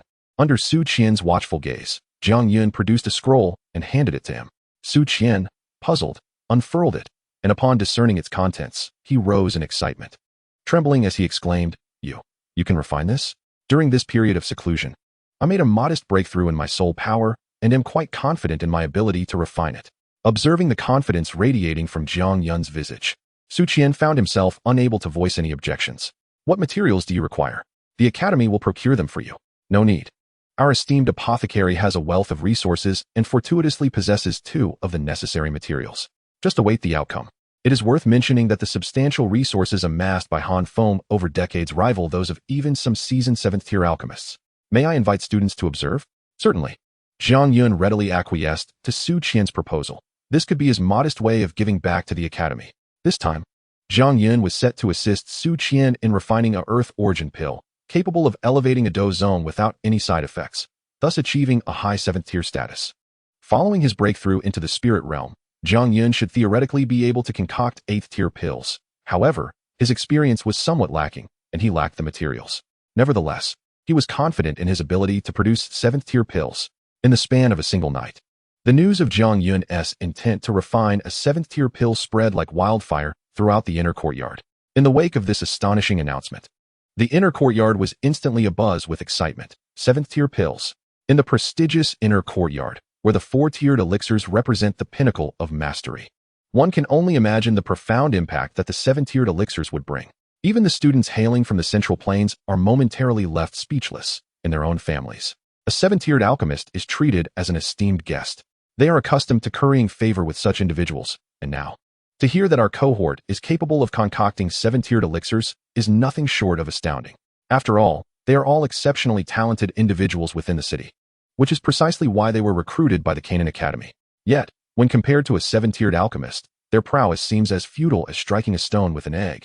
The disparity is vast, akin to the difference between clouds and mud. Furthermore, the name Jiang Yun is both familiar and foreign to them. Eventually, through the enlightening words of a passerby, they come to learn of this senior named Jiang Yun. He is the first freshman to break through in the fire energy capture competition, defeating an 8-star battle spirit with a mere great fighter's strength, and in just a year, he ascended to the rank of a 5-tiered alchemist. Countless remarkable tales of Jiang Yun emerged, yet the more they heard, the more perplexed they became, questioning whether such an extraordinary individual could truly exist. How could one possess both exceptional skill in cultivation and alchemy? Does he truly have such boundless energy? As Jiang Yun's legendary exploits spread, they only served to heighten the intrigue surrounding this alchemy event, which ultimately commenced the following day. Chapter 62. Alchemical Thunder. At the heart of the inner courtyard lies a small platform, approximately 10 feet in area, which stands as the highest point within the courtyard. Ordinary students are generally forbidden from entering this space. It is said to have been the training ground of the esteemed Mang Tianqi. Imbued with the aura of a battle sovereign, subtle spatial fluctuations permeate the area surrounding the stone platform. These fluctuations are peculiar, acting like a magnet that draws in and gathers the surrounding energies of heaven and earth, making it an exceptional site for cultivation. While typically off-limits to ordinary students, this time, Jiang Yun is permitted to utilize it for the purpose of crafting 7-tiered elixirs. Furthermore, special permission has been granted for students to observe the proceedings, and soon, the platform is teeming with inner courtyard students and elders. Suddenly, a faint rumble of thunder reverberates through the air, and a figure darts in like a flash of lightning, ultimately appearing atop the stone platform. As Jiang Yun makes his entrance, a wave of gasps resonates throughout the crowd. Is that senior Jiang Yun? So handsome, yet a bit on the smaller side. I can hardly imagine what it would be like to be with him. But I dare to dream. What does size matter? He will surely grow, and I am willing to wait. What a foolish dream. Look over there. As soon as senior Jiang Yun entered the academy, he had a childhood sweetheart. Do you even know her strength? She was a battle king upon entering the academy. By now, she is likely a battle emperor. With her presence, how could you mere mortals hope to capture the senior's attention? A few of them felt a twinge of discontent, for as the saying goes, a flower in one's home cannot compete with the fragrance of wildflowers. Moreover, given the duration of their relationship, it is likely that they have grown weary of one another. The discontented women followed each other's gaze, only to behold a figure exuding an aura of opulence and authority. Upon sighting her, an involuntary tremor coursed through them, as if they were in the presence of a naturally born empress, compelling them to submit. At that moment, Ziyan glanced over, her amethyst-like eyes surveying the scene with an air of majesty, causing the discussing group to freeze, scarcely daring to breathe. Observing their demeanor, Ziyan disdainfully curled her lip, regarding them as nothing more than gaudy harlots. With her prowess as a Dou Huang, she was acutely aware of every whisper in the crowd. She had long overheard their shallow conversations, and this was certainly not the first time. Surely, such vulgar women could never capture Xiaoyun's attention. Quietly lamenting, Ziyan found herself somewhat resentful towards Su Qian, thinking it all the old man's fault. What was so captivating about alchemy anyway? At that moment, Ziyan resembled a unique treasure, suddenly exposed and coveted by all, her face betraying the displeasure of a young girl. What astonishing speed! As Jiang Yun made his entrance, the elders present were momentarily taken aback, having failed to react in time. Such swiftness was indeed astonishing. He has grown stronger. Wu Tianling, who had already broken through to Dou Zong, sighed softly as he observed Jiang Yun, his tone tinged with a sense of reflection. Isn't that to be expected? Su Qian remarked, casting a sidelong glance at Wu Tianlang, her tone laced with a hint of arrogance. Wu Tianlang stared, somewhat dumbfounded, at Su Qian's retreating figure, pondering the source of her proud demeanor. Elder Hua, gazing at the throng of onlookers, furrowed his brow and questioned, with so many people, are you not concerned about interference? Rest assured, around the stone platform, There are spatial fluctuations set by the esteemed dean, making it exceedingly difficult for outsiders to disrupt him. Moreover, the emergence of a 7th-grade elixir invariably attracts celestial phenomena, potentially accompanied by alchemical thunder. The spatial setup around the platform will assist him in such matters, Su Qian replied, waving her hand with a smile. Hearing Su Qian's assurances, Elder Huan nodded subtly, redirecting his gaze towards Jiang Yun. Although he harbored doubts regarding Jiang Yun's ability to concoct a 7th-grade elixir, it did not diminish his concerns for the environment in which Jiang Yun was working. At that moment, Jiang Yun had reached an unprecedented pinnacle of focus, his robust Dou Qi radiating an overwhelming presence. This sensation was rare. Even among those at the peak of the Dou Huang realm, Jiang Yun, in that instant, resembled a beacon of light amidst darkness, drawing all eyes toward him. Not far below the stone platform, atop a towering pavilion, several figures stood, and if Jiang Yun were present, he would recognize these individuals as Lu Qing and others, who had made remarkable strides in the inner courtyard over the past year, showcasing their extraordinary talents. Lin Ziyan lowered his gaze to the courtyard below, where nearly every vacant space was filled with a throng of dark figures. All eyes converged upon the young man in the black robe standing upon the stone platform. Witnessing the attention lavished upon this youth stirred Lin Ziyan's heart, prompting an exclamation. A true man ought to be like this. I believe that one day we too shall achieve greatness. What? Are you lacking in confidence? Lu Qing, equally stirred, turned to Lin Ziyan and remarked. Of course. I will eventually make my mark and set the inner courtyard in motion. Upon hearing Lu Qing's words, Lin Ziyan's lips curled into a confident smile. He never doubted himself. However, a cold beauty with silvery hair, fixated on Jiang Yun atop the platform, murmured, but he is younger than us. Who would have thought you would feel this way? That struck deep, Han Yu. Lin Yin observed the heartache inflicted upon Lin Ziyan and Lu Qing by Han Yu, stifling a chuckle within. Yet, upon receiving their melancholy glances, he felt a pang of discomfort and cleared his throat. Since its inception, Canaan Academy has seen 2 individuals ascend to the rank of Dou Huang before graduation, and one who achieved Dou Zong. The latter is no ordinary being, and coupled with exceptional innate talent, such accomplishments are rare. Today, it seems Jiang Yun may soon stand among them. Indeed, as Lin Yin spoke, all attention shifted.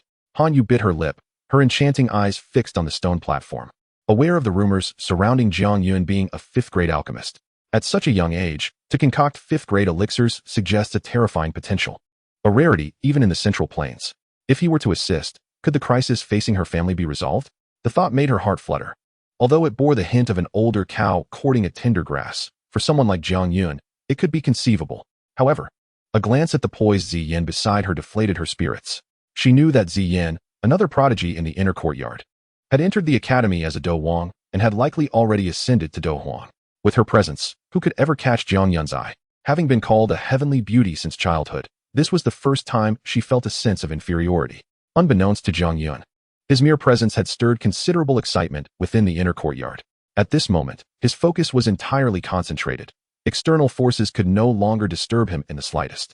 With a motion of his hand, the Crimson Wan Beast Cauldron materialized with a resounding crash, landing upon the stone platform with a clang. Gazing at the Wan Beast Cauldron before him, Jiang Yun opened his mouth, unleashing a plume of white flame. With a flick of his fingers, the flame, trailing a beautiful tail, surged directly into the cauldron, erupting in a sudden burst. The roaring inferno swirled within the cauldron, the rising temperature gradually enveloping the surroundings in a palpable heat. As the flames surged, Jiang Yun waved his hand, causing medicinal herbs to soar from the spatial ring. Enveloped in waves of fighting spirit, resembling radiant orbs of light suspended in midair above the stone platform, creating a dazzling spectacle from below. The Earth Origin Pill, a 7th-tier elixir, could enhance the strength of a Dou Zone warrior by a star. Its effects, though simple and direct, were sufficient to attract countless Dou Zone practitioners, all eager to pursue it. The method of concocting the Earth Origin Pill gradually materialized in Jiang Yun's mind, with crucial details indelibly etched in his memory. With a slight flick of his finger, the herbs gently descended into the cauldron. Within the cauldron, the dormant white flames surged forth like ravenous wolves, greedily devouring the herbs. The simultaneous refinement of such numerous ingredients demanded a rigorous level of soul power. However, for Jiang Yun, who had entered the spirit realm, he possessed the requisite qualifications and strength. As time flowed on, the herbs within the flames, scorched by the eternal sacred flame, gradually withered, ultimately transforming into a fine powder, leaving behind droplets of pure medicinal liquid. Now that the herbs had been refined, it was time for fusion. The most critical moment in pill creation had arrived. At this juncture, even Elder He could not help but feel a twinge of nervousness. Sitting up straight, his gaze unwaveringly fixed on the cauldron before Jiang Yun. Upon hearing Elder He's words, the surrounding alchemy elders nodded in agreement, sharing the sentiment. If Jiang Yun succeeded, it would be a 7th-tier elixir. For them, it was nearly a legendary caliber. In their lifetimes, they had scarcely even glimpsed one, let alone consumed it. Thus, as they watched Jiang Yun refine the pill, they felt a blend of tension and anticipation.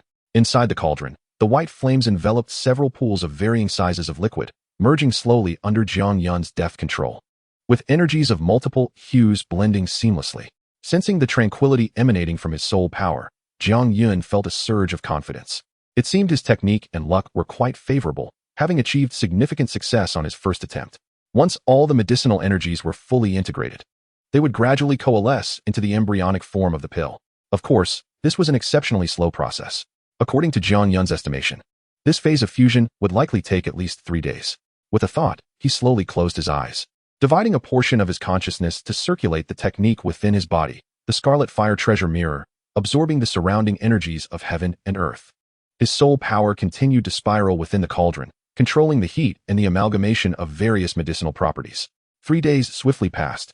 During this time, the gathered crowd in the inner courtyard exhibited no signs of impatience, frequently casting their gazes towards the stone platform above, observing the figure that remained as steadfast as a rock, filled with a sense of admiration. Previously, they had no concrete concept of the rarity of high-tier elixirs, but today, they finally grasped an accurate measure of their value. Reflecting on the considerable effort expended by Jiang Yun during this period, one cannot help but be astonished. No wonder high-grade elixirs are so exceedingly rare, as they are not something an ordinary person can endure. Jiang Yun, with an unruffled demeanor, adeptly controlled the flames within the cauldron. Inside the alchemical vessel, the undying sacred fire rumbled like thunder, resonating throughout the space. As the 3rd day gradually passed, with the first rays of sunlight gracing the 4th day, Jiang Yun, who had kept his eyes tightly shut, slowly opened them at this moment.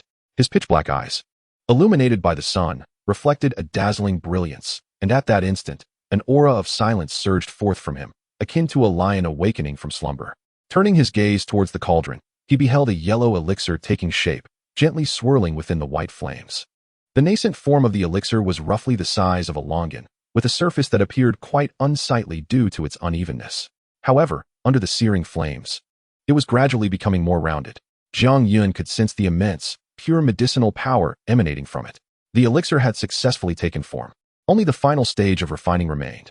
As 5 hours swiftly passed, the elixir within the flames emerged flawless, adorned with white patterns that seemed to imbue it with a semblance of sentience, rendering it remarkably enchanting. At the very moment the elixir fully formed, the sky above the inner courtyard suddenly darkened ominously, heavy clouds swiftly coalescing overhead, revealing silver lightning dancing like serpents within them. It was done. The 7th-grade elixir had summoned the tribulation of thunder. Jiang Yun had succeeded. The extraordinary spectacle that unfolded in the sky left everyone in the academy utterly astonished. Their gazes fixated on the swirling storm clouds above, completely unaware that alchemy could entail such phenomena. Elder He gazed intently at the figure upon the stone platform, or rather, at the yellow elixir within the cauldron before him. Success. This unexpected occurrence in the heavens also stirred Su Qian and others. Staring at the lightning weaving through the clouds, Su Qian felt a sense of disbelief. Despite his unwavering faith in Jiang Yun, he had not anticipated such immediate success on his first attempt. After a moment, as he surveyed the storm clouds enveloping half of the inner courtyard, Su Qian's expression turned grave as he bellowed, "Elders, heed my command. Activate the great formation within the inner courtyard. Should the thunder strike here, respond immediately." Yes. Upon hearing Su Qian's command, the elders of the inner courtyard promptly complied, coordinating the evacuation of students and dispersing to various corners of the courtyard, their formidable energies surging forth in unison. Ziyan, closest to Jiang Yun, moved swiftly to his side, her gaze fixed on the ominous lightning above, her delicate features etched with concern. Under the weight of this celestial might, even she felt a twinge of trepidation. Chapter 63, Departure. Xuan, be cautious. Casting a sidelong glance at the figure standing behind with arms crossed, Ziyan did not forget to offer a reminder. However, Jiang Yun's gaze remained fixed upon the elixir within the cauldron. After a moment of contemplation, he spoke. Ziyan, there may be unforeseen developments soon. Exercise caution. If the situation becomes untenable, retreat at once. You know me. Mere Dan Lei cannot inflict harm upon me. Jiang Yun had no intention of urging Ziyan to leave. He understood that even if he suggested it, she would not depart in such a critical moment. She regarded Jiang Yun with a hint of confusion. Yet upon observing the solemnity in his eyes, Ziyan responded softly. As for the circumstances that would unfold, only she could ascertain them. Having received his reply, Jiang Yun cast his gaze toward the brewing thunderclouds above, his expression calm as he looked at the elixir within the cauldron, a flicker of emotion passing through his eyes. The distinction between 7th grade and 8th grade elixirs lies primarily in the presence of spiritual essence. It is precisely this essence that renders 8th grade elixirs exceedingly precious. The more spiritual an elixir possesses, the higher its quality, a principle well established within the alchemical realm. Some highly spiritual elixirs can even autonomously draw pure energy from the heavens and earth to replenish themselves. The prerequisite for crafting such elixirs is possessing a spiritual realm soul. Granting one the qualification to infuse elixirs with spirit, Jiang Yun had attained this status. Thus, could he not imbue the Guyuan Dan with spirit? Even if the limitations of the medicinal materials prevented him from reaching the 8th grade, he could still enhance its quality. For the elixir that Su Qian would refine, Jiang Yun aspired to achieve perfection, provided he had the resources to experiment. With this thought, Jiang Yun abruptly raised his head, unleashing an overwhelming surge of spiritual power for the first time, causing all present to freeze momentarily, a weight pressing upon their chests. Even the thunderclouds above seemed to pause. What terrifying spiritual power! Hu Qian and others gazed in astonishment at the figure on the platform, realizing for the first time that spiritual power could indeed reach such heights. With such formidable spiritual prowess, even facing Jiang Yun, they held no assurance of victory. Could this be the fabled spiritual realm soul? Unlike Hu Qian and the others, who were unaware of the divisions of the soul, Elder Hua, as an alchemist, possessed greater knowledge and recalled a certain rumor. His gaze fixated intently on Jiang Yun atop the stone platform, his eyes betraying an unmistakable fervor. Looking at Jiang Yun, one could see him clench his palm tightly, and a series of spiritual seals erupted forth, swiftly forming a small array. Sensing the spiritual energy gradually converging from the surroundings, Jiang Yun suddenly bellowed, gathering spirit. An immense torrent of spiritual power surged forth without reservation, as countless invisible spiritual forces were abruptly drawn toward the elixir. The spiritual energy surged violently, and with remarkable precision. Jiang Yun compressed it slowly into the elixir. As the surrounding spiritual energy entered the body of the elixir, the distant thunderclouds above began to churn violently, as if responding to some unseen force. This scene erupted with explosive intensity, plunging the entire courtyard into a sea of shock. The thunderclouds above began to shift. An incredulous gasp echoed, as countless astonished gazes fixated upon the storm brewing above Jiang Yun's head. Indeed, as the incantation was invoked, the nascent thunderbolt that seemed poised to solidify began to churn once more. Look, is that a hint of color appearing? A voice of uncertainty arose. And as they focused their attention, they beheld the thunderclouds rolling in the sky, revealing a faint hue of red. Yet ultimately, it dissipated into nothingness. Was that a failure? Jiang Yun mused, observing the fleeting red in the sky with a hint of regret. However, he quickly reassured himself, it's not entirely a failure, after all. It was merely a 7th grade elixir, and the quality of the materials was evident. Moreover, this method is still in its infancy and can certainly be refined in the future. Who would have thought that a mere minor spirit gathering formation could yield such an effect? If those from the alchemist clan were to discover this, would they not go mad? Jiang Yun pondered mischievously, but he soon returned to the present, aware that he still had the thunderbolt to confront. At this moment, the clouds above grew increasingly dense, looming ominously as if they might crush the earth beneath them, instilling a profound sense of oppression. Within the dark clouds, silver lightning danced wildly, occasionally colliding to produce a deafening roar of thunder, the sheer might of which sent shivers down one's spine. Jiang Yun glanced at the thunderbolt above, then at the tense figure of Ziyan before him, and softly inquired, "Do you feel confident?" Ziyan, hearing his words, fixed her beautiful eyes intently on the silver serpentine lightning within the clouds, sensing the immense power contained therein, a grave seriousness manifesting in her gaze. Yet, Ziyan was not one to yield easily. This is nothing. Such power poses no challenge for me. Amused by Ziyan's bravado, Jiang Yun stepped forward, clasped her hand gently, and said, "All right, our task is complete. It is time for a change of guard." In response to her puzzled look, Jiang Yun called out, "Elder Qian, Elder Bai, if we are to safely navigate this thunderbolt, we shall require your assistance." Upon hearing Jiang Yun's call, Su Qian and the others, poised to act, hesitated momentarily, only to witness two ancient gray figures slowly and eerily materializing beside Jiang Yun. However, unlike the last occasion, Jiang Yun could now perceive the spatial fluctuations surrounding the two. He exchanged a knowing glance with Ziyan, observing her slight movement of the eyes, and understood that she shared his awareness. The once mysterious technique had become less enigmatic with the enhancement of their powers. Gazing at the familiar figures, Su Qian and the others felt a wave of relief wash over them. With these two present, all would be well. The two elders did not concern themselves with the impending thunderstorm, but instead regarded Jiang Yun with keen interest, inquiring, "How did you discover us?"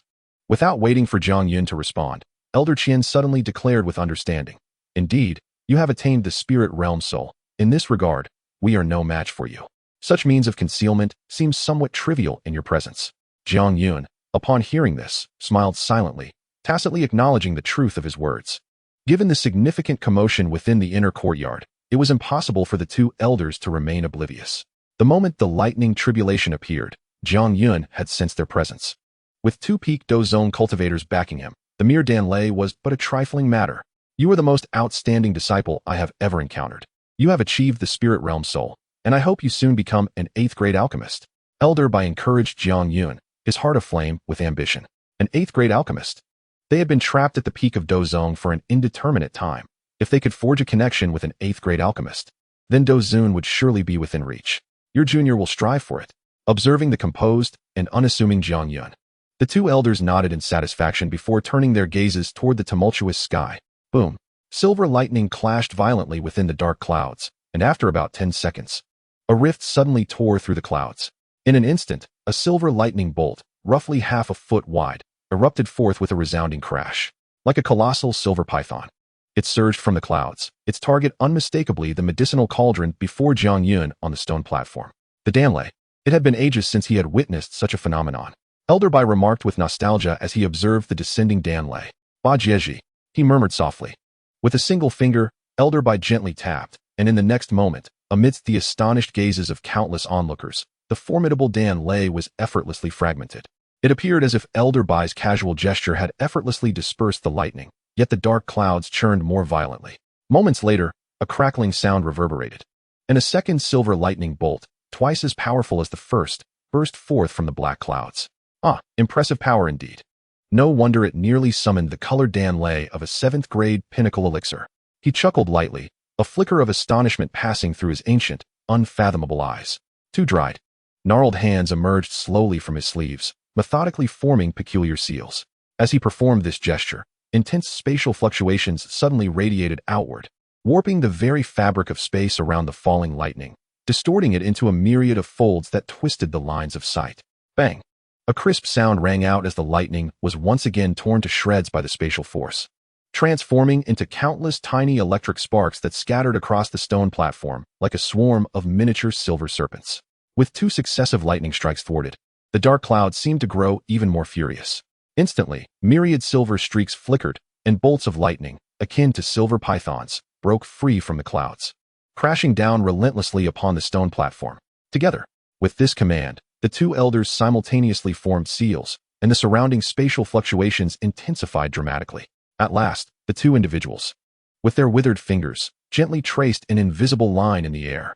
Then, to the astonishment of the onlookers, the tempestuous sky seemed to be violently torn apart by an unseen hand, revealing a vast rift in space. The terrifying bolts of thunder cascaded into the inky abyss of the endless fissure without stirring a single ripple. After a relentless bombardment lasting half an hour, the thunderous power within the dark clouds finally waned. The clouds gradually ceased their tumultuous churn, their colors slowly fading, marking the conclusion of this celestial tempest. As the clouds dissipated, the oppressive sensation that had enveloped the inner courtyard finally lifted, allowing everyone to exhale in relief. The weight of divine wrath had been overwhelmingly stifling. Once the thunderstorm subsided, the ancient beings offered a few more words of encouragement to Jiang Yun before mysteriously vanishing once again. After their departure, Jiang Yun turned his attention to the medicinal cauldron, where the earth origin pill lay. At that moment, a satisfied smile graced his lips. With a flourish of his hand, he retrieved a jade vial from his storage ring and carefully placed the earth origin pill within. "Little Yun, let me see," a voice exclaimed, accompanied by a fragrant breeze. Ziyan had appeared by Jiang Yun's side, leaning in to gaze intently at the pill in the jade vial, her eyes sparkling with anticipation. "This is for the Grand Elder. You mustn't consume it carelessly," Jiang Yun teased, playfully retracting the vial.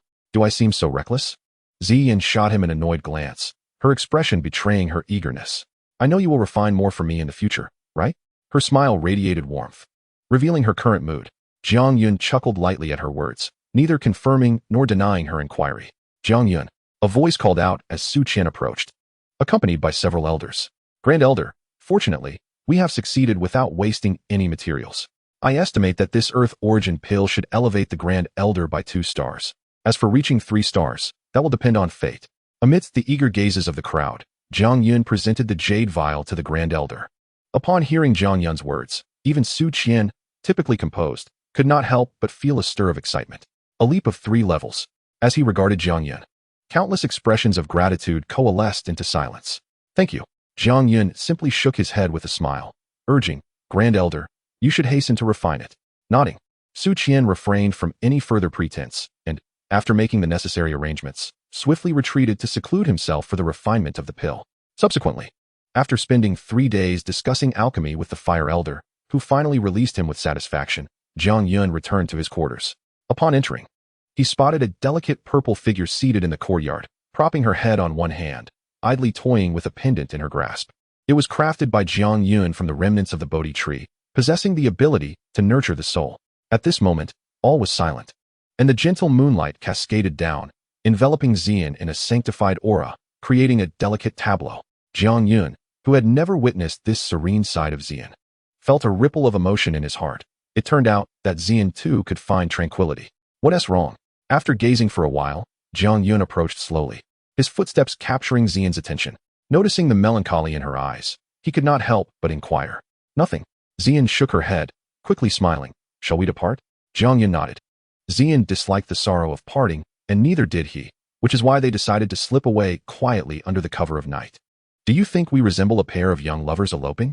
Ziyan asked with newfound enthusiasm, her eyes sparkling as she looked at Jiang Yun, who had nodded in response. Not at all. Jiang Yun replied bluntly, meeting Ziyan's bright gaze. How dull. Ziyan pouted in disappointment upon hearing his answer. Let us go. Jiang Yun placed down a letter and spoke to Ziyan beside him.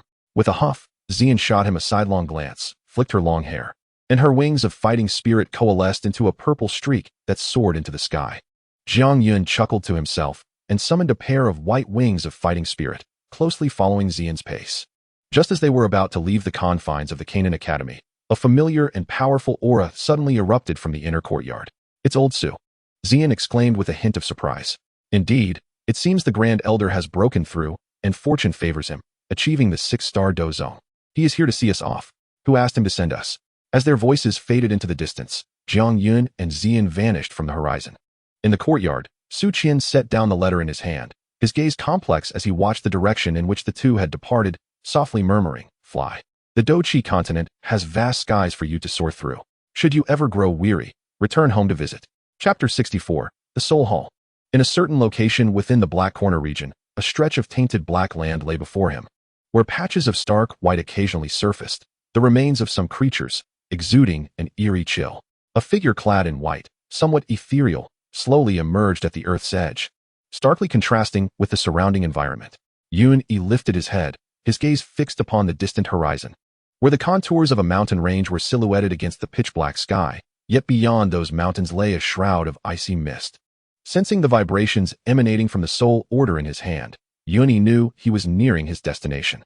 As the sun descended, the chilling mist enveloping the forest thickened, rendering visibility exceedingly low. Even with soul perception, he could only extend his awareness a little over 100 meters, beyond which he could not reach. Swish, swish.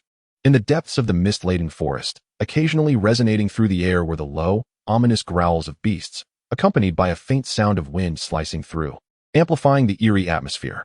Yet, Yun maintained an expression of calm as he ventured deeper into the woods.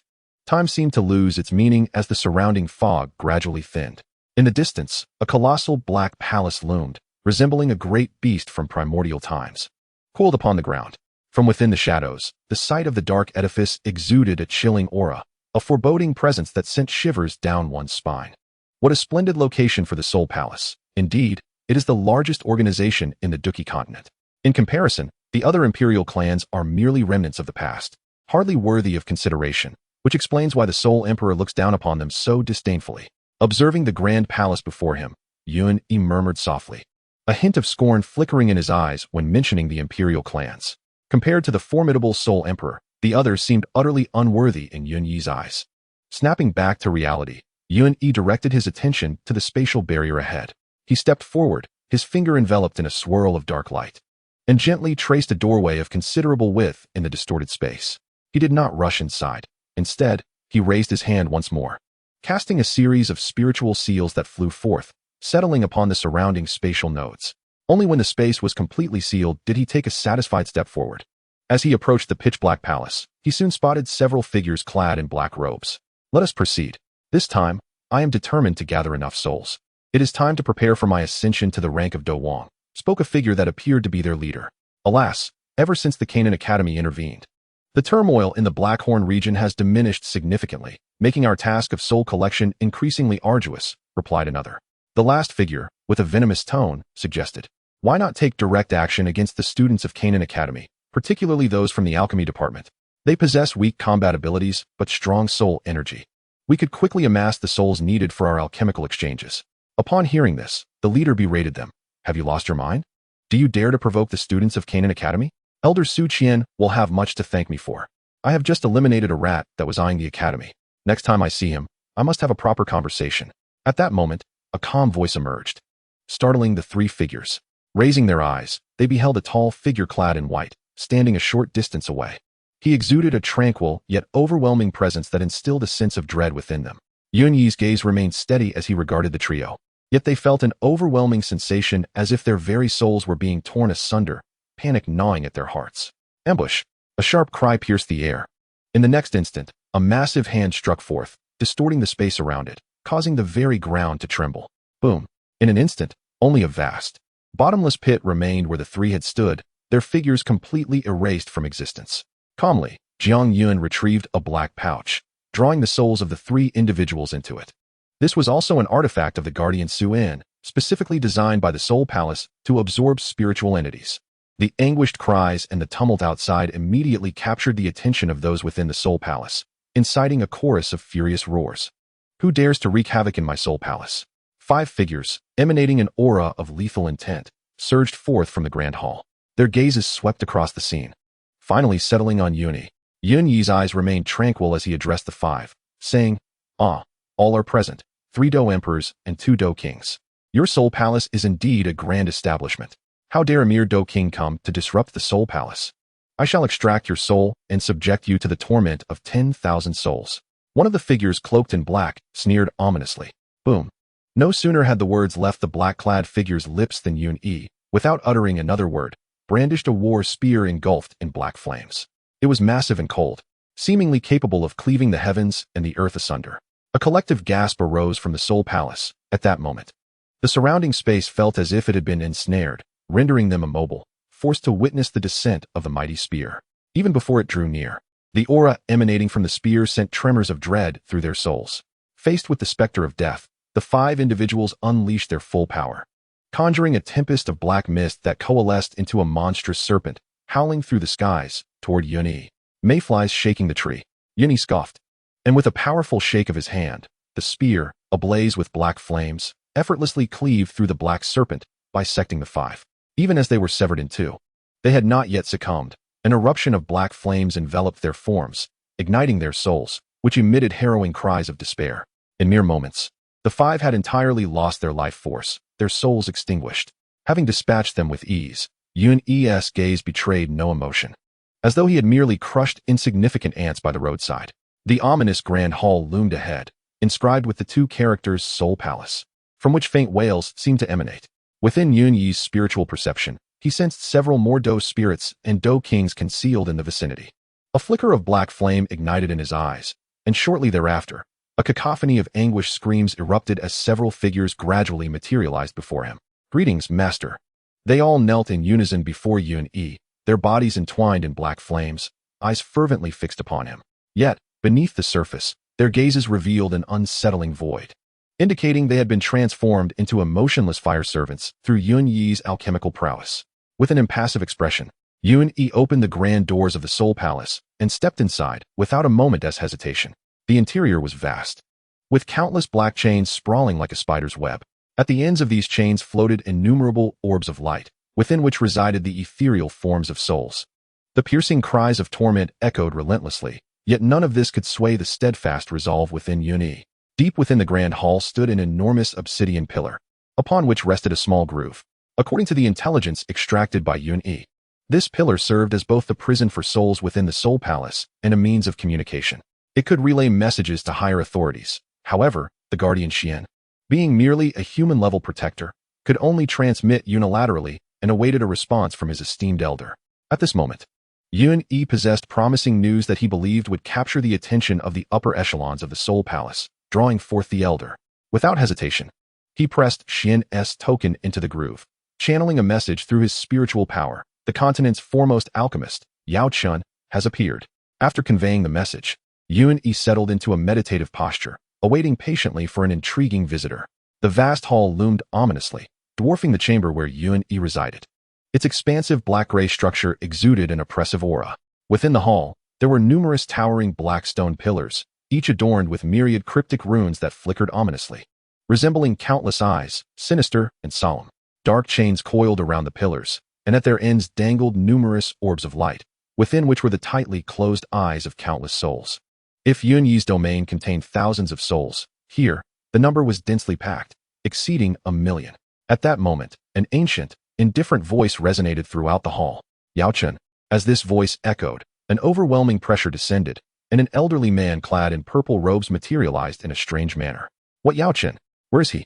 With the emergence of the purple-clad figure, a subtle disturbance rippled through the void, and a shadowy figure cloaked in black gradually emerged from the warped space.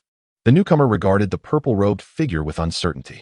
Upon recognizing him, the figure, Qin Tian, the esteemed elder, spoke with a profound tone.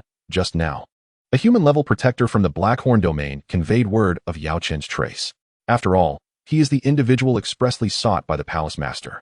Not a single clue can be overlooked. Observing the increasingly sinister expression of the black-cloaked figure, Qin Tian continued in a somber tone. I am currently occupied in the northern region of Zhongzhou, receiving a batch of souls. Might I trouble you, Brother Mugue, to venture to the northwest continent? The black-cloaked figure, Mugue, Yao Chen's senior disciple and an 8th-grade alchemist of the Soul Palace, felt a cold glint of murderous intent flash in his eyes upon hearing Qin Tian's request. He clasped his hands in gratitude, saying, Then I thank you, Brother Qin Tian. With that, Elder Mugue produced a jade vial, a flash of pain crossing his eyes as he glanced at Qin Tian. Determined, he thought to himself that this 8th-grade Sushin pill would serve as a token of gratitude. Once he captures Yao Chun, he would repay in kind.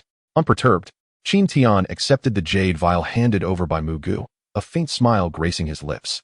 You are being too courteous. As members of the Soul Palace, we ought to assist one another. Moreover, Yao Qian is specifically desired by the palace master. Unfortunately, this fellow is exceedingly cunning, with formidable soul power. He narrowly escaped last time. But with Brother Mugu, an 8th-tier alchemist, at the helm, capturing him should be a mere formality. Noticing the glint of murderous intent in Mugu's eyes, Qin Tian subtly cautioned, Yao Qian is sought after by the palace master. You mustn't kill him. Although the relationship between Yao Qian and Mugu was shrouded in secrecy, it was still common knowledge among them. Securing a favor from an 8th-tier alchemist promised manifold benefits. As long as the outcome remained favorable, all would be well.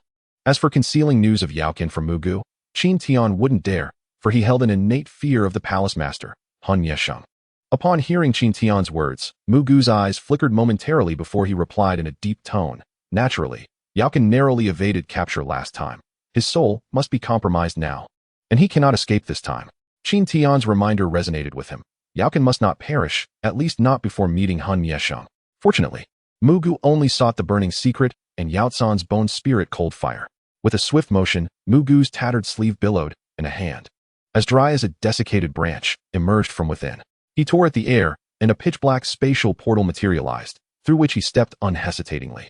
Yao Qian, let us see where you can flee this time. Watching Mugu depart, Qin Tian's smug grin reappeared. With a flick of his sleeve, the space shimmered and twisted, his figure gradually vanishing into the distorted void. As the two departed, the immense and foreboding black hall once again fell into silence. A sharp cry pierced the stillness, and suddenly, the desolate sky resonated with the sound of raging winds. On the horizon, a small black dot emerged, rapidly enlarging as it surged forward, transforming into a colossal and fearsome beast, the renowned tiger eagle. Typically known for its ferocity, It now appeared remarkably docile, even conjuring a barrier of fighting spirit to shield the two imposing figures above from the howling winds. The tiger eagle, compelled to comply, dared not offend its passengers, particularly the ancient dragon, Ziyan, whose overwhelming bloodline pressure was simply terrifying. Perched atop the beast's massive head was a young man in a black robe, sitting cross-legged, eyes closed in meditation. The purple figure of Ziyan languidly reclined against him, occasionally popping enticing pills into her mouth. With a soft gulp, she swallowed another pill, shaking the now empty jade vial. Pouting slightly, she stowed it away and looked up at Jiang Yun, inquiring, "Little Yun, where have we arrived?" Upon hearing Ziyan's inquiry, Jiang Yun's eyes trembled slightly before he gradually opened them.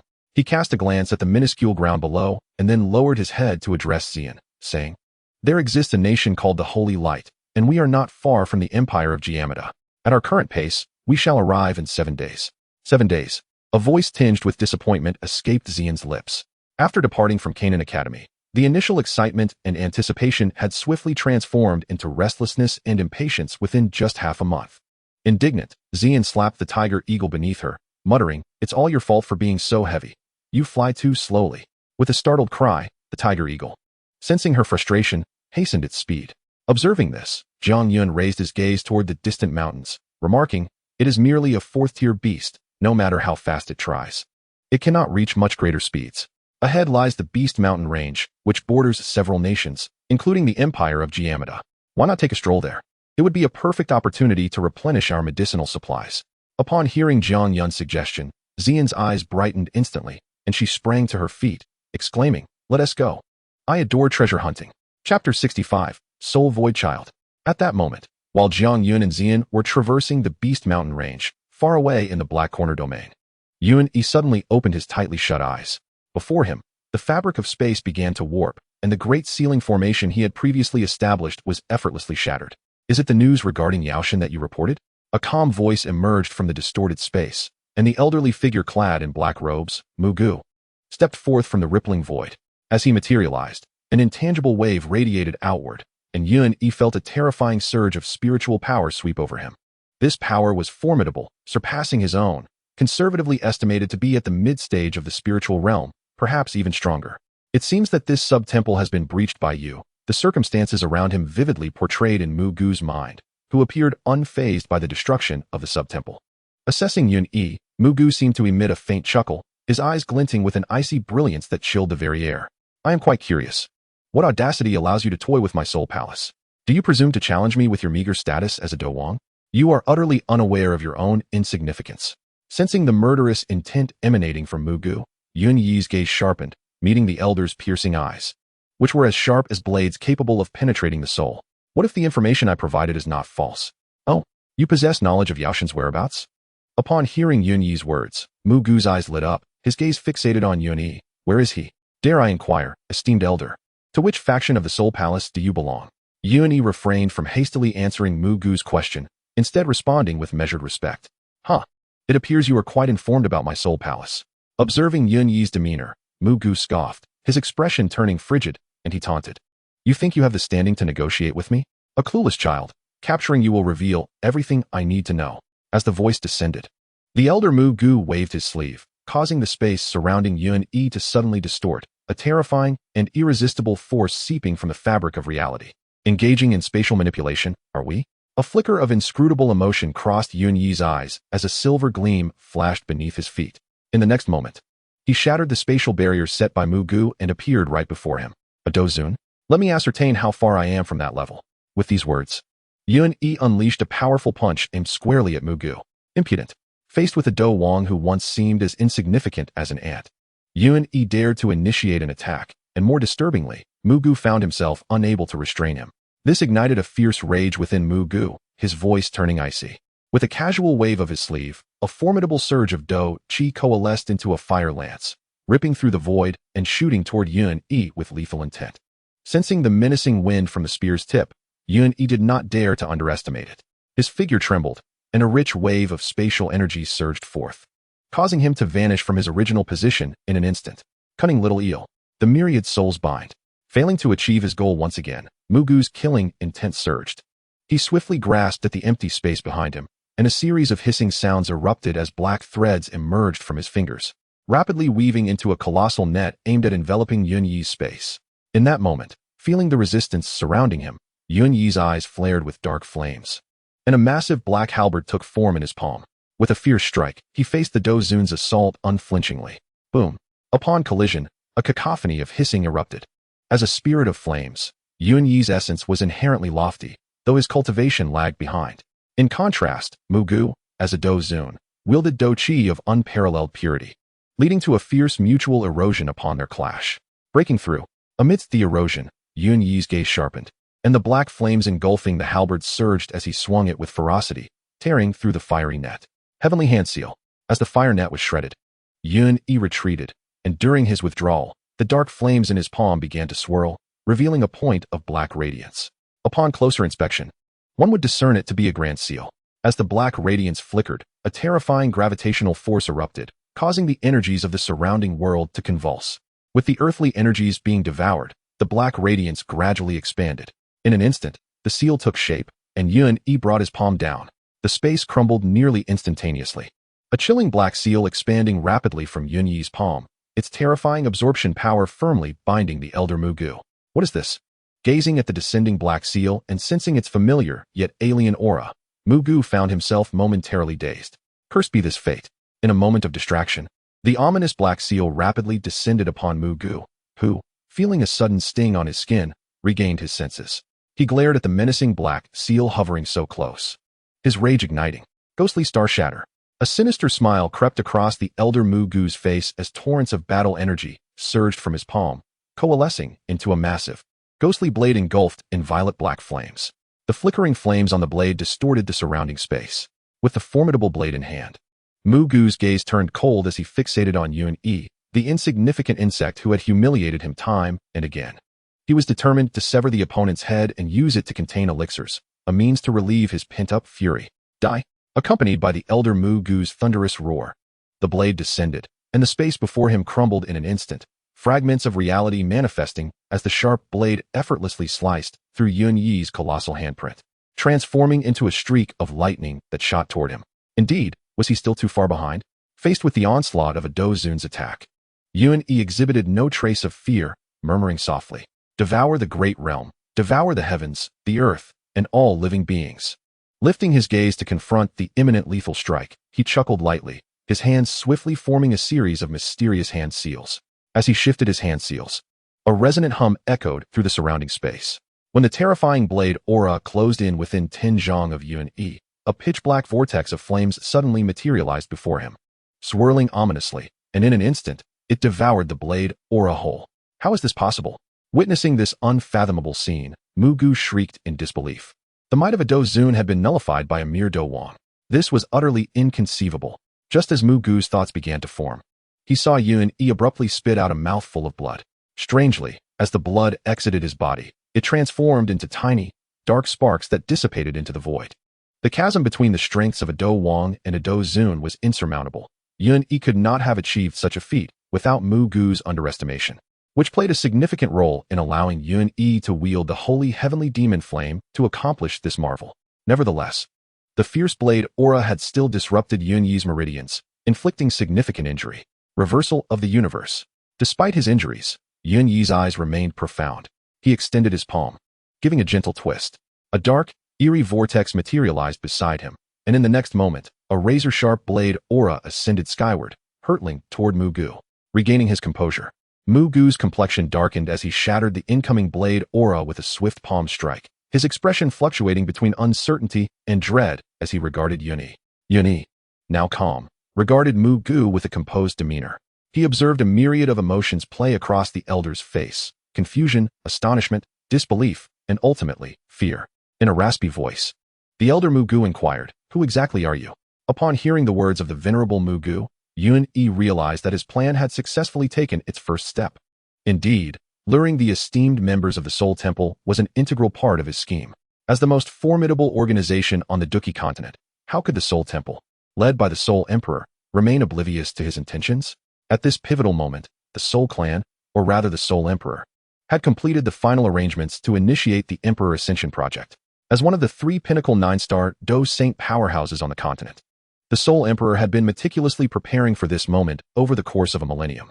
1,000 years ago, when confronted by the renowned First Imperial Clan and the continent's strongest, Xian, he seized the opportunity to launch a devastating genocide. Before this, 2 of the 5 most powerful beings on the continent had already fallen to the hands of the Soul Clan, rendering the Soul Emperor a true tyrant compared to the ancient Yuan. He was indeed the most qualified to ascend to the throne. Now, in this rare period of tranquility across the continent, such peace among the imperial clans was precarious, at least until Jiang Yun had matured. The Soul Emperor could not gather the ancient jade. Therefore, Yun Yi's affiliation with the Soul Temple was not only a means for his own growth, but also a strategy to disrupt the plans of the Soul Clan. With the first step of his plan successfully executed, Yun Yi was wagering that the venerable elder of the Soul Temple would meet the Temple Master and begin to question his identity upon witnessing the flames he wielded. After all, his flames bore an uncanny resemblance to the void-devouring flames. As for the potential exposure of his identity, he harbored no concerns. Historically, only the void-devouring flames and the pure lotus demon fire had successfully coalesced, and few were privy to this knowledge. Even if someone were to discover it, a mere mention of the flame avatar was a trivial loss for Jiang Yun. As for the sacred heavenly demon flame, it was a mere trifle. What do you think? Yun Yi cast a disdainful glance at Mu Gu, nearly provoking a breach in the latter's composure, igniting his fury. However, considering the possible identity of his counterpart, Mu Gu inhaled deeply and glared at Yun Yi with a sinister gaze, stating, "You young rascal, consider yourself fortunate. You may live a few more days." As his words fell, the formidable power of Mu Gu as a Dou Zun erupted, and with a swift motion of his fingers, 5 beams of light shot forth from his fingertips, howling as they transformed into a prison that ensnared Yun Yi within. Unperturbed, Yun Yi sat down cross-legged, displaying neither joy nor sorrow, as he calmly restored his internal Dou Qi. With a cold huff, Yun Yi's indifference only deepened Mu Gu's unease. The audacity of his demeanor suggested that escape was no longer an option. Truly unfortunate. Cursing inwardly, Mu Gu obediently produced a black token and, channeling his soul power into it, awaited with utmost reverence. After an indeterminate amount of time, a powerful surge of soul energy suddenly descended, instantly sealing the entire space and binding Mu Gu's body in an unyielding grip. Fear mingled with fervent devotion on Mu Gu's face as he proclaimed, "I humbly welcome Lord Han Shui. Indeed, it is you, soul void child. The enigmatic soul-extinguishing flame harbored by you is deeply concealed, and Mu Gu is utterly unqualified to possess such knowledge. He has merely encountered the alchemy of soul void child on a singular occasion and received a fleeting guidance, thus aware of the other's possession of this flame with devouring powers. As for whether it ranks as the second on the list of, we dare not speculate or inquire. Hence, this conundrum may be deemed a twist of fate, had it been another esteemed member of the Soul Hall instead of Mu Gu. Jiang Yun would have certainly needed to devise alternative strategies, for this fiery essence would be beyond preservation. Ah, it is indeed you. I recall you as the disciple of Yao Chun, the venerable Mu Gu. A shadow enveloped in a black robe gradually solidified before Mu Gu, casting a curious gaze upon the surroundings. Yes, I am indeed the venerable Mu Gu, in my youth. I was fortunate enough to receive guidance from the esteemed soul void child. Mu Gu spoke with an air of obsequiousness, for this individual is a master alchemist, and should he receive further counsel, transcending his current realm would be but a trifling matter. Enough of pleasantries, speak of the matter at hand. Observing Mu Gu's sycophantic demeanor, Soul Void Child's eyes flickered with disdain. A century prior, he was merely an 8th-grade alchemist, and it appears he has made little progress. His spiritual prowess has not ascended beyond its pinnacle. With such mediocrity, claiming to have offered guidance is a source of embarrassment for him. How can it be that those emerging from the same tutelage exhibit such vast discrepancies? Were it not for that intriguing Yao Chun, Soul Void Child would scarcely acknowledge Mu Gu's existence. Indeed, abruptly interrupted, Mu Gu dared not express any discontent, meticulously recounting the events concerning Yun Yi. Soul Void Child's expression grew increasingly grim. A Dou Wang? What is that? Even if endowed with exceptional talent, what of it? As a master alchemist, he is perpetually burdened with responsibilities. And you, Mu Gu, summoned me for such a trivial matter? Just as Soul Void Child was poised to erupt in indignation, he heard Mu Gu add, "That lad is also wielding a flame imbued with devouring power." Wait, what did you say? Soul Void Child's brow furrowed, coldly interrupting Mu Gu. His gaze fixed intently upon him. A flame with devouring power. Though perplexed, Mu Gu dutifully reiterated the information. Take me to him. Chapter 66, The Soul Realm. Observing the sudden tension in Soul Void Child, Mu Gu understood, simultaneously releasing a sigh of relief, knowing he had made the right move. "My lord, please follow me." With utmost respect, he guided Soul Void Child to the location where Yun was previously ensnared. At this moment, ensconced within the spatial prison, Yun furrowed his brow slightly, sensing the faint aura of his kin. Opening his eyes, he immediately beheld the shadow before him. Raising an eyebrow, could this be soul-extinguishing life? Concurrently, with a flicker, Soul Void Child appeared before Yun, scrutinizing him closely, exclaiming in astonishment, "Young one, there is not a trace of our bloodline within you. From whence does your flame, endowed with devouring power, originate?" Upon the moment Soul Void laid eyes on Yun, he too was momentarily taken aback. The swirling, pitch-black flames that enveloped Yun, along with the devouring force they exuded, bore an uncanny resemblance to the void-devouring flame. Yet, one was formidable, while the other remained in its infancy. Nevertheless, he was certain that the individual before him possessed no trace of the Soul Clan's bloodline and could not have received such power from Lord Void. Could it be that a second void-devouring flame had emerged in the world? As this notion surfaced, Soul Void promptly dismissed it. There existed 23 unique types of exotic flames in the world, excluding the enigmatic first. Both the void-devouring flame and the pure lotus demon fire among the top 3 were singular in nature, having birthed their own consciousness and assumed human forms. They were truly exceptional, unlike the exotic flames that followed, including the 4th, the Golden Emperor's burning heaven flame, of which the Soul Clan had recorded 2 instances throughout the ages, neither of which possessed complete consciousness. To gather spirits from such a level of celestial essence was an arduous endeavor, and one could only wonder how the void-devouring flame and pure lotus demon fire managed to achieve it. Surely, only Lord Void held the secrets to this mystery. Nonetheless, Soul Void was convinced that a second void-devouring flame could not possibly arise in this realm, and thus, he found himself deeply intrigued by Yun's flames. "Who are you?" Yun inquired softly, choosing not to hastily respond to Soul Void's question. A cold sneer escaped Soul Void's lips upon hearing the inquiry. He extended his hand, and the spatial barrier set by the Elder Mugu seemed insignificant before him. He grasped Yun by the throat, his voice dripping with malice as he asked, "For how long has an ant dared to speak to me in such a manner? Do you not fear for your life?" The sensation of suffocation around his neck revealed the murderous intent in Soul Void's tone. However, there was not a trace of fear in Yun's eyes. "I sense the aura of the void within you. Where is he?" Unaware of the identity of his visitor, Yun nonetheless felt the overwhelming devouring power emanating from the other, allowing him to narrow down the possibilities. Regardless of who it might be, they possessed the capability to fulfill Yun's objectives. Soul Void's gaze suddenly sharpened, his fierce eyes scanning the surroundings. Upon noticing the bewildered Elder Mugu nearby, he furrowed his brow and barked, "What are you still doing here?" Elder Mugu, looking utterly perplexed, replied, "You did not dismiss me, so where else should I be?" The elder's demeanor only fueled Soul Void's irritation. Such a lack of perception was inexcusable, and it was no wonder his alchemical skills remained subpar, truly a waste. "Apologies. I shall take my leave. Should you require anything, Senior, do not hesitate to ask." Realizing that Soul Void was about to unleash his wrath, Elder Mugu abruptly came to his senses, muttering a hasty exit. Watching Elder Mugu depart, Soul Void, feeling uneasy, cast a layer of soul barriers before finally turning his attention back to the composed Yun. "Who are you truly?" "I am who I am. Once you encounter the void, you shall understand."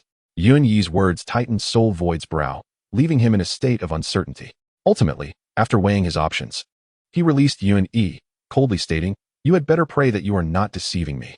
In the end, Han Shui resolved to take the other person back to meet Xuan Tianyin, primarily because the two were strikingly similar, leaving room for potential connections. Moreover, how could a mere Do Wang hope to stir up any tumult in the Soul Realm? Once his decision was made, Han Shui summoned the Elder Mugue once more, pointing at Yun and instructing, "Take him to the Earth Fiend Hall. Subsequent matters will be arranged by others." Upon hearing Han Shui's words, Elder Mugue's expression shifted, and he discreetly glanced at the unscathed Yun, his heart racing. Just moments ago, he had presumed the youth was lost, but now he was to be taken to the Earth Fiend Hall. Could it be that the young man possessed an extraordinary background? Nevertheless, recalling the purpose of his visit, he hastily clasped his hands and inquired, "Lord Han Shui, what about Yao Chun?" Han Shui, at the mention of the title by Elder Mugue, a glimmer of realization flashed in Yun's eyes. He had not anticipated that the one who arrived was not Han Miesheng, but rather Han Shui, a figure of even greater power and status. As a 7-star Dosheng and a master alchemist, Han Shui's standing within the Soul Clan was surpassed only by Han Tiandi and Xuan Tianyin. Do you dare question my authority? Han Shui's demeanor turned icy as he scrutinized Elder Muguay. And no, it is just that Yao Chun is indeed a significant threat to our soul hall. Now that we have news of him, my subordinate believes it is imperative to eliminate him completely, Elder Muguay stammered. His voice laced with deep concern as he knelt in trepidation. Yao Chun, what qualifications does a mere Dozun have to be deemed a significant threat to my soul hall? I have said, first take Yun to the Earth Fiend Hall. Han Shui remarked disdainfully. He dismissed the notion, asserting that not even a mid-stage Do Sheng would warrant his attention. What rank does he possess that could justify my attention? Yes. Sensing the murderous intent in Han Shui's tone, Elder Muguay's soul chilled, and he nodded fervently, like a chick pecking at grain. You young one, I shall await your return. With one last glance at Yun, Han Shui's projection ultimately dissolved into the ether. Once Han Shui vanished, Elder Muguay exhaled a silent sigh of relief. He then realized that his back was drenched in sweat. Are you frightened of him? Yun Yi's calm voice broke the silence. Silence. Elder Muguay's temper flared at Yun Yi's tone. It was all this young man's fault. If not for him, there would have been no such complications. However, he quickly regained his composure, recognizing that the identity of the youth was uncertain, and it was prudent to avoid offending him. Elder Muguay swiftly demonstrated what it meant to change one's demeanor, adopting a serene tone as he said, Lord Han Shui is a 9th-rank master alchemist, the foremost pharmacist on the continent. As an alchemist, to respect him is to respect one's own craft. Casting a sidelong glance at Elder Muguay, Yun refrained from further comment and instead inquired, when shall we depart? Immediately. With that, Elder Muguay grasped Yun and tore open the fabric of space, hastening towards the nearest spatial wormhole. The distance from Zhongzhou to the northwestern continent was vast, otherwise he would not possess the strength to arrive so swiftly. Luckily, several branch halls had spatial wormholes, sparing them the need for ostentation. In this dimly lit realm, a shroud of darkness envelopes the horizon, and a chilling force pervades every corner of the space. Yet, amidst the gloom, a faint and ethereal fragrance wafts through the air, imbued with a refreshing quality that brings great comfort. Most significantly, this aroma possesses the extraordinary ability to nourish the soul. Even the most ordinary of fighters will find their spiritual strength significantly enhanced after residing here for a time. Deep within this space lies a continent bustling with life, a place where numerous inhabitants thrive. This is the enigmatic Soul Realm, the very domain established by the Soul Clan's Emperor of Battle, existing within a void. In this world, the sun shines brightly, the sky is adorned with clouds, mirroring the outside realm. Indeed, the energy density here surpasses that of the exterior world. Through a narrow lens, the might of the Emperor of Battle is truly unfathomable. Simultaneously, above a dark palace, a figure sits cross-legged in the void, from which an incessant stream of black flames emanates, resembling a black hole that voraciously devours all in its vicinity. Lord of the Void, Soul Void seeks an audience. A respectful voice approaches, and in an instant, Soul Void stands reverently before the formidable figure of the void devouring flames. Suddenly, a tempestuous roar erupts from the figure shrouded in black flames, causing the surrounding flames to rapidly converge back into his being. As he slowly opens his eyes, they reveal nothing but a profound darkness, akin to a black hole, radiating a terrifying power of consumption. What brings you here? The weight of the void devouring flames gaze tightens Soul Void's heart, amplifying the dread that envelopes him. News from the Blackhorn region of the northwest continent speaks of an individual possessing the power of devouring flames. I have come to seek your confirmation, my lord. Soul Void meticulously relays the information received through spiritual communication. Power of devouring flames? Upon hearing this, a rare expression of astonishment graces the previously impassive visage of the void devouring flames. He then inquires earnestly, where is this individual? My subordinates have already dispatched someone to the earthly fiend palace. They should arrive in the soul realm shortly. Well done. Satisfied with Soul Void's response, the void devouring flames nods approvingly and closes his eyes once more, murmuring, when he arrives in the soul realm, bring him to me at once. As you command. After affirming, Soul Void casts a glance at the meditating figure of the void devouring flames and quietly departs. Once Soul Void leaves, the murmurs of the void devouring flames echo. A flame with the power to devour? How intriguing. A terrifying roar reverberates through the Beast Mountain range, the sound waves carrying the ferocity of the beasts, snapping nearby trees in half. A towering 5-tiered Thunder King bear stands, its colossal form reaching 7 or 8 meters, unleashing a furious roar at the two figures suspended in the air. What are you shouting for? Keep it up, and I shall skin you alive. In midair, Ziyan felt a surge of irritation as she swallowed a translucent red fruit. With her delicate brows slightly raised, she spoke in a chilling tone.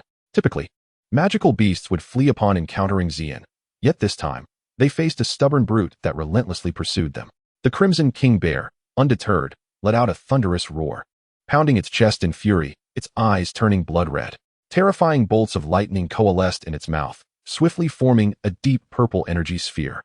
With a resounding boom, the energy sphere surged forth, radiating an aura of destruction towards Ziyan and Jiang Yun. Seeking death, Ziyan's expression turned icy. She harbored no benevolence. In the world of magical beasts, might is the only truth. Having taken a few fifth-tier herbs from the creature, she had hoped to dissuade it from hostility. But its relentless pursuit ignited her fury. Golden Dragon Spear, Ziyan exclaimed coldly, her hand shimmering with golden light as an ornate spear forged from dark gold dragon scales materialized in her grasp. In an instant, a fierce and overwhelming pressure enveloped the surroundings. At that moment, the Crimson King Bear regained its senses, overwhelmed by the spear's formidable aura, its heart racing in terror. For the first time, Jiang Yun witnessed the expression of fear etched upon the bear's face. With a swift motion, Ziyan unleashed the spear, slicing through the air.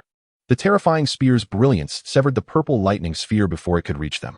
With a thunderous explosion, a shockwave reverberated across a 10-mile radius, sending both magical beasts and animals scurrying in panic, sensing impending doom.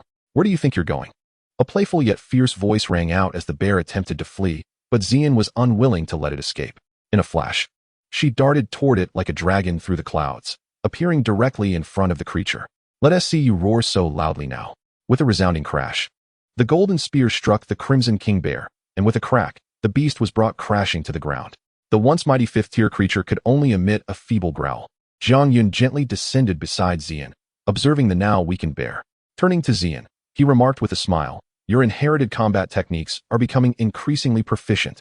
Upon hearing Jiang Yun's praise, Ziyan beamed with delight, twirling her spear with pride. Of course, there is nothing I, Ziyan, cannot master. Yet, her expression faltered slightly. Still, I feel that a punch would be more satisfying. Though her inheritance included several powerful martial techniques, she could not yet wield them, relying instead on the mid-tier, earth-level Golden Dragon Spear. Indeed, combat techniques are an indispensable aspect of a warrior's arsenal. For now, it's manageable. But as one ascends to the sage stage, the advantage of physical prowess diminishes. At that juncture, potent combat techniques become absolutely essential. Observing the somewhat awkward Ziyan, Jiang Yun patiently remarked, "Those who have attained such a level in their cultivation have significantly minimized their shortcomings through various means. It is rare to find any glaring weaknesses unless one specializes in physical cultivation. Otherwise, the advantages of a beast's physique diminish considerably." Currently, Ziyan can still rely on the body of the ancient void dragon to defeat a Dou Huang with a single punch. But that will not suffice once she reaches Dou Sheng. Moreover, your practice of combat techniques will aid in the development of your bloodline. Understood. I was merely expressing a complaint. There is no need for you to be so verbose, Xiao Yun. Upon hearing Jiang Yun's incessant chatter, Ziyan felt a wave of annoyance wash over her, clinging to his arm in a playful manner. "And what do you intend to do with this fellow?" As he felt the softness radiating from her arm, Jiang Yun acknowledged that, although he had grown accustomed to it, he still found it quite delightful. This girl possessed an undeniably commanding figure. Suppressing any wandering thoughts, Jiang Yun pointed towards the Thunder King Bear, which lay on the ground, its breaths becoming shallow and feeble. "Let us kill it.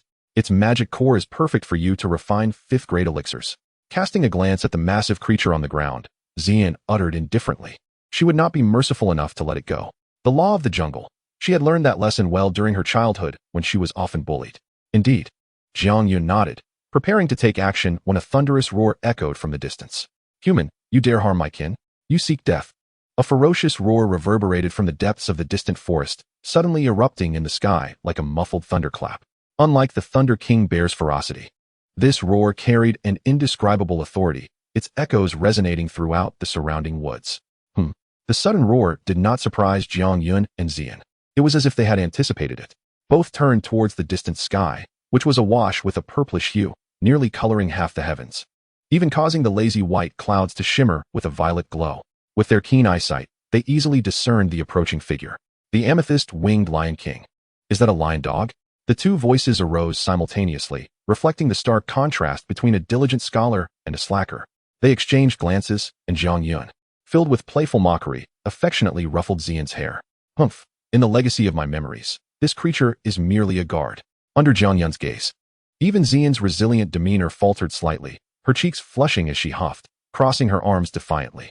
Indeed, given the ancient void dragon's status in the beast realm, the amethyst-winged Lion King likely does not even merit the honor of standing guard.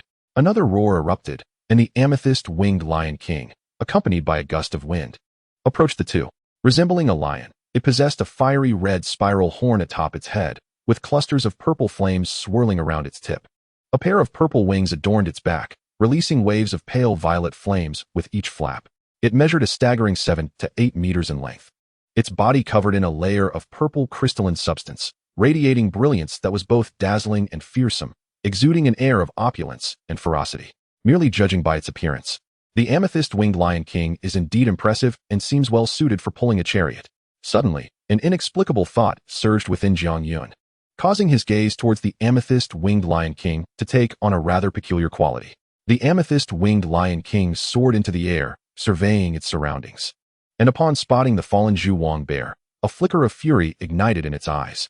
This territory is its domain, where all magical beasts are its subjects. Now, someone has severely wounded one of its subordinates. If word of this spreads, who would dare to associate with it? As it appraised the diminutive figures of Ziyan and Jiang Yun, the amethyst-winged Lion King was taken aback by their unperceived strength. However, observing the youthful duo, it mused that no matter how formidable they might be, their power could hardly surpass a certain threshold. Defeating a fifth-tier Zhuang bear did not guarantee victory over itself. Though a surge of inexplicable trepidation coursed through it when gazing at Ziyan, it had no time to delve deeper into its feelings.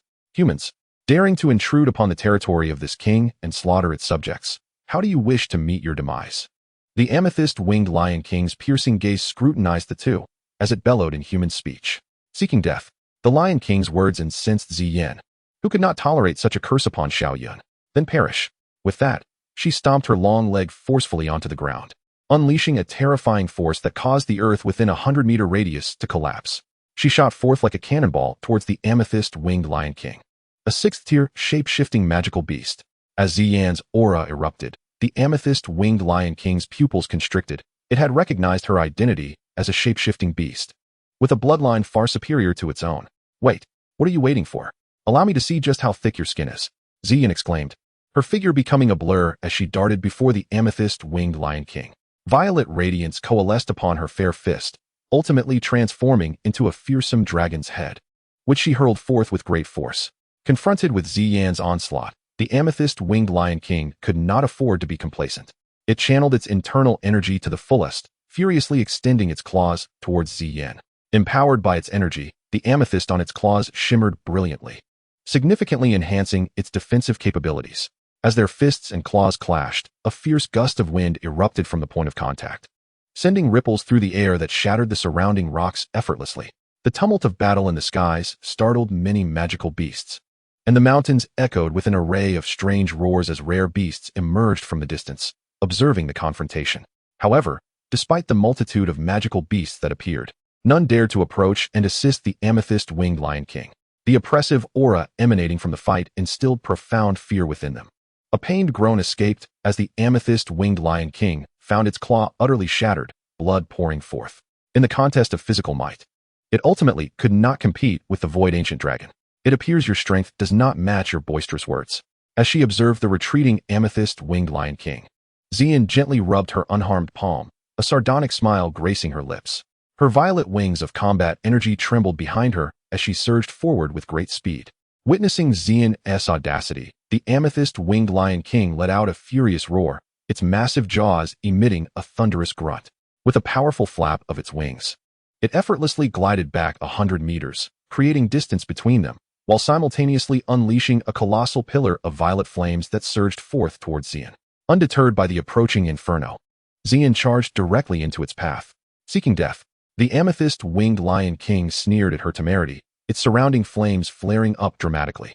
Its enormous claw, radiant with a vivid purple glow, swiped forward, revealing a faint, dark crack beneath its massive paw. It aimed to seize this opportunity to overpower her.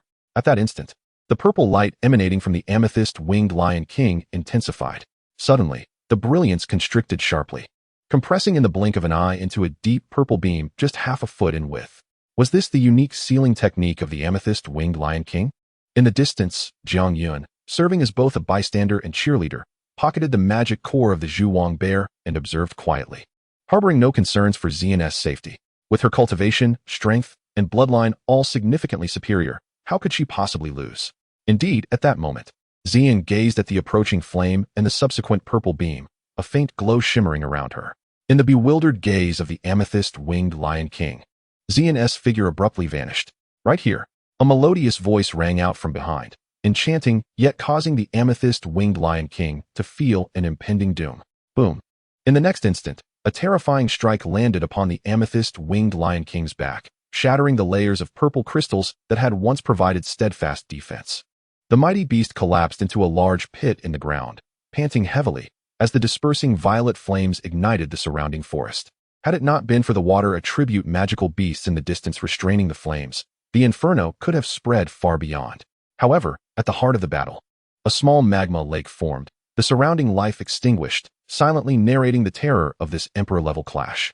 Really, it was far too fragile. Had I known, I would have held back, Ziyan murmured with dissatisfaction as she regarded the defeated amethyst-winged Lion King. She had merely begun to warm up. Her newly learned combat techniques scarcely employed before it all concluded, leaving her quite displeased. Its strength was already inferior to yours, further diminished by the suppression of its bloodline, allowing it to exert only 70% of its power. How could it withstand your onslaught? At that moment, Jiang Yun, who had been on the sidelines, approached and softly comforted the discontented Ziyan, saying, "If you are still unsatisfied, find an open space, and I shall accompany you." Upon hearing Jiang Yun's words, Ziyan's eyes brightened, and then, as if recalling something, she cautiously added, "But you must not use formations or flames." Every time she sparred with Jiang Yun, she found herself increasingly exasperated by his seemingly endless array of formations and alchemical fire techniques. It instilled in her a sense of helplessness, as though her formidable combat skills were rendered useless. Each encounter left her feeling frustrated. Upon hearing Ziyan's words, Jiang Yun chuckled lightly and replied, "Very well. I accept your challenge without the use of formations or alchemical fire techniques." To be candid, when faced with a formidable opponent like Ziyan, who relied solely on her physical prowess, formations were the most effective strategy. Trapping her within them would render her strength ineffectual. His frequent use of formations and alchemical fire techniques was a means of honing these skills. Unfortunately, his legacy of spiritual formations was limited to those below the 5th level. Beyond that, he possessed only fragmentary knowledge, lacking even a complete formation diagram. Recently, he had acquired the 5-wheel leaving fire formation from the revered Fire Lord, and he was diligently studying the formations of the Dou Qi Continent to elevate his mastery further. His current formations were sufficient to contend with Dou Zone, but he would struggle against Dou Zone. In truth, his greatest interest lay in the protective formations of the major imperial clans and the ancient formation of the pure Lotus Demon Saint. As for the alchemical fire techniques, they were preparations for refining pills, as well as enhancing his combat strategies for future encounters. "This time, I shall defeat you." Upon hearing Jiang Yun acquiesce to her request, Ziyan's face lit up with excitement, her eyes ablaze with determination. Casting a sidelong glance at Ziyan, Jiang Yun inwardly scoffed, aware that in addition to formations and the undying holy flame, he possessed the power of soul energy, an invaluable weapon against magical beasts. Observing Ziyan's exuberance, he refrained from revealing the truth. Despite the Bodhi amulet he crafted nurturing her soul energy continuously, there remained a vast disparity between her abilities and his own. Should I impart the methods of soul cultivation to Ziyan? He pondered. Let us proceed and discover what treasures the amethyst-winged Lion King may possess. Having entertained this peculiar notion, Jiang Yun glanced at the incapacitated amethyst-winged Lion King. Ultimately, he chose not to pursue it further, but instead guided Ziyan towards the source of a lingering aura, heading towards the creature's lair. After their departure, the magical beasts observing from a distance slowly approached. 2 streaks of light flickered across the horizon, silently landing upon a chaotic pile of stones. Not far away stood a colossal mountain, atop which a massive cave entrance, partially concealed by branches, was faintly visible. "This is it. I can sense the presence of something valuable," Ziyan exclaimed, her eyes sparkling with anticipation as she gazed at the distant cave, eager for unexpected discoveries. "Let us go." The path ahead was unobstructed, and the few third-tier guardian beasts posed no challenge to the formidable combination of Jiang Yun and Ziyan.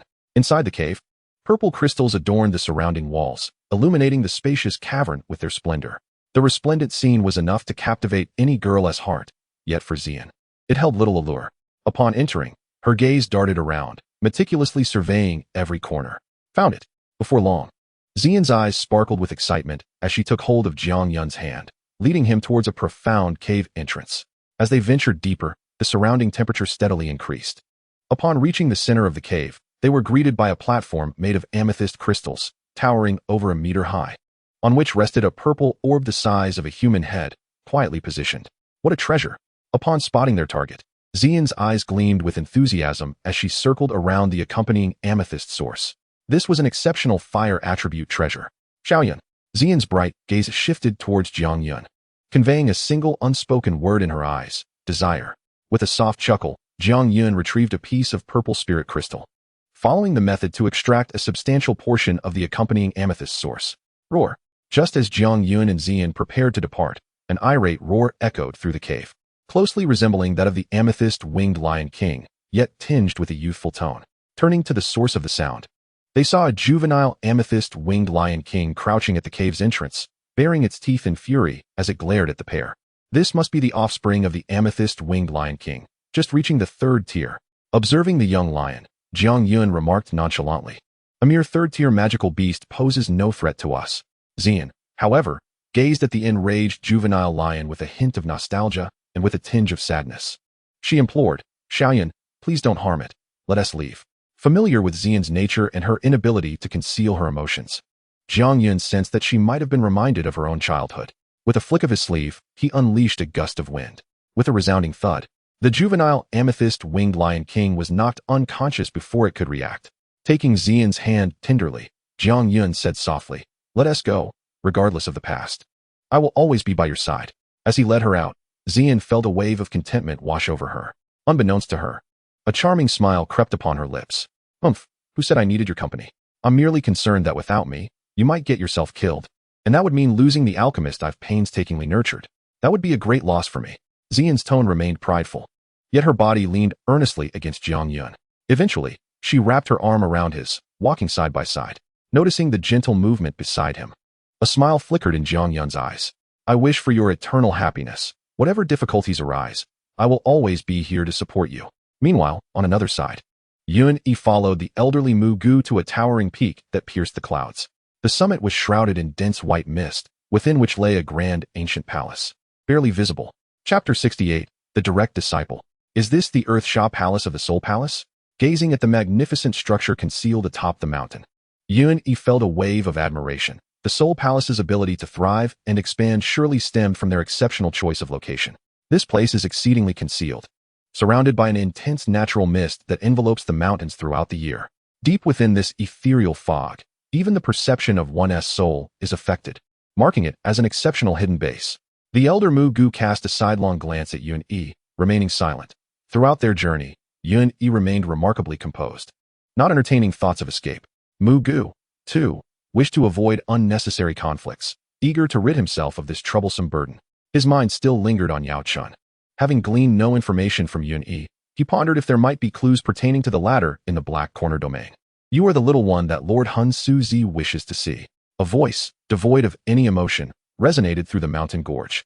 Suddenly, the space ahead began to twist slowly, dense black mist seeping from within. The black mist continuously emerged from the warped space, ultimately coalescing into a figure entirely enveloped in darkness. "Greetings, Vice Hall Master." Upon seeing the newcomer, Elder Mu Gu bowed deeply in reverence. "It is Mu Gu.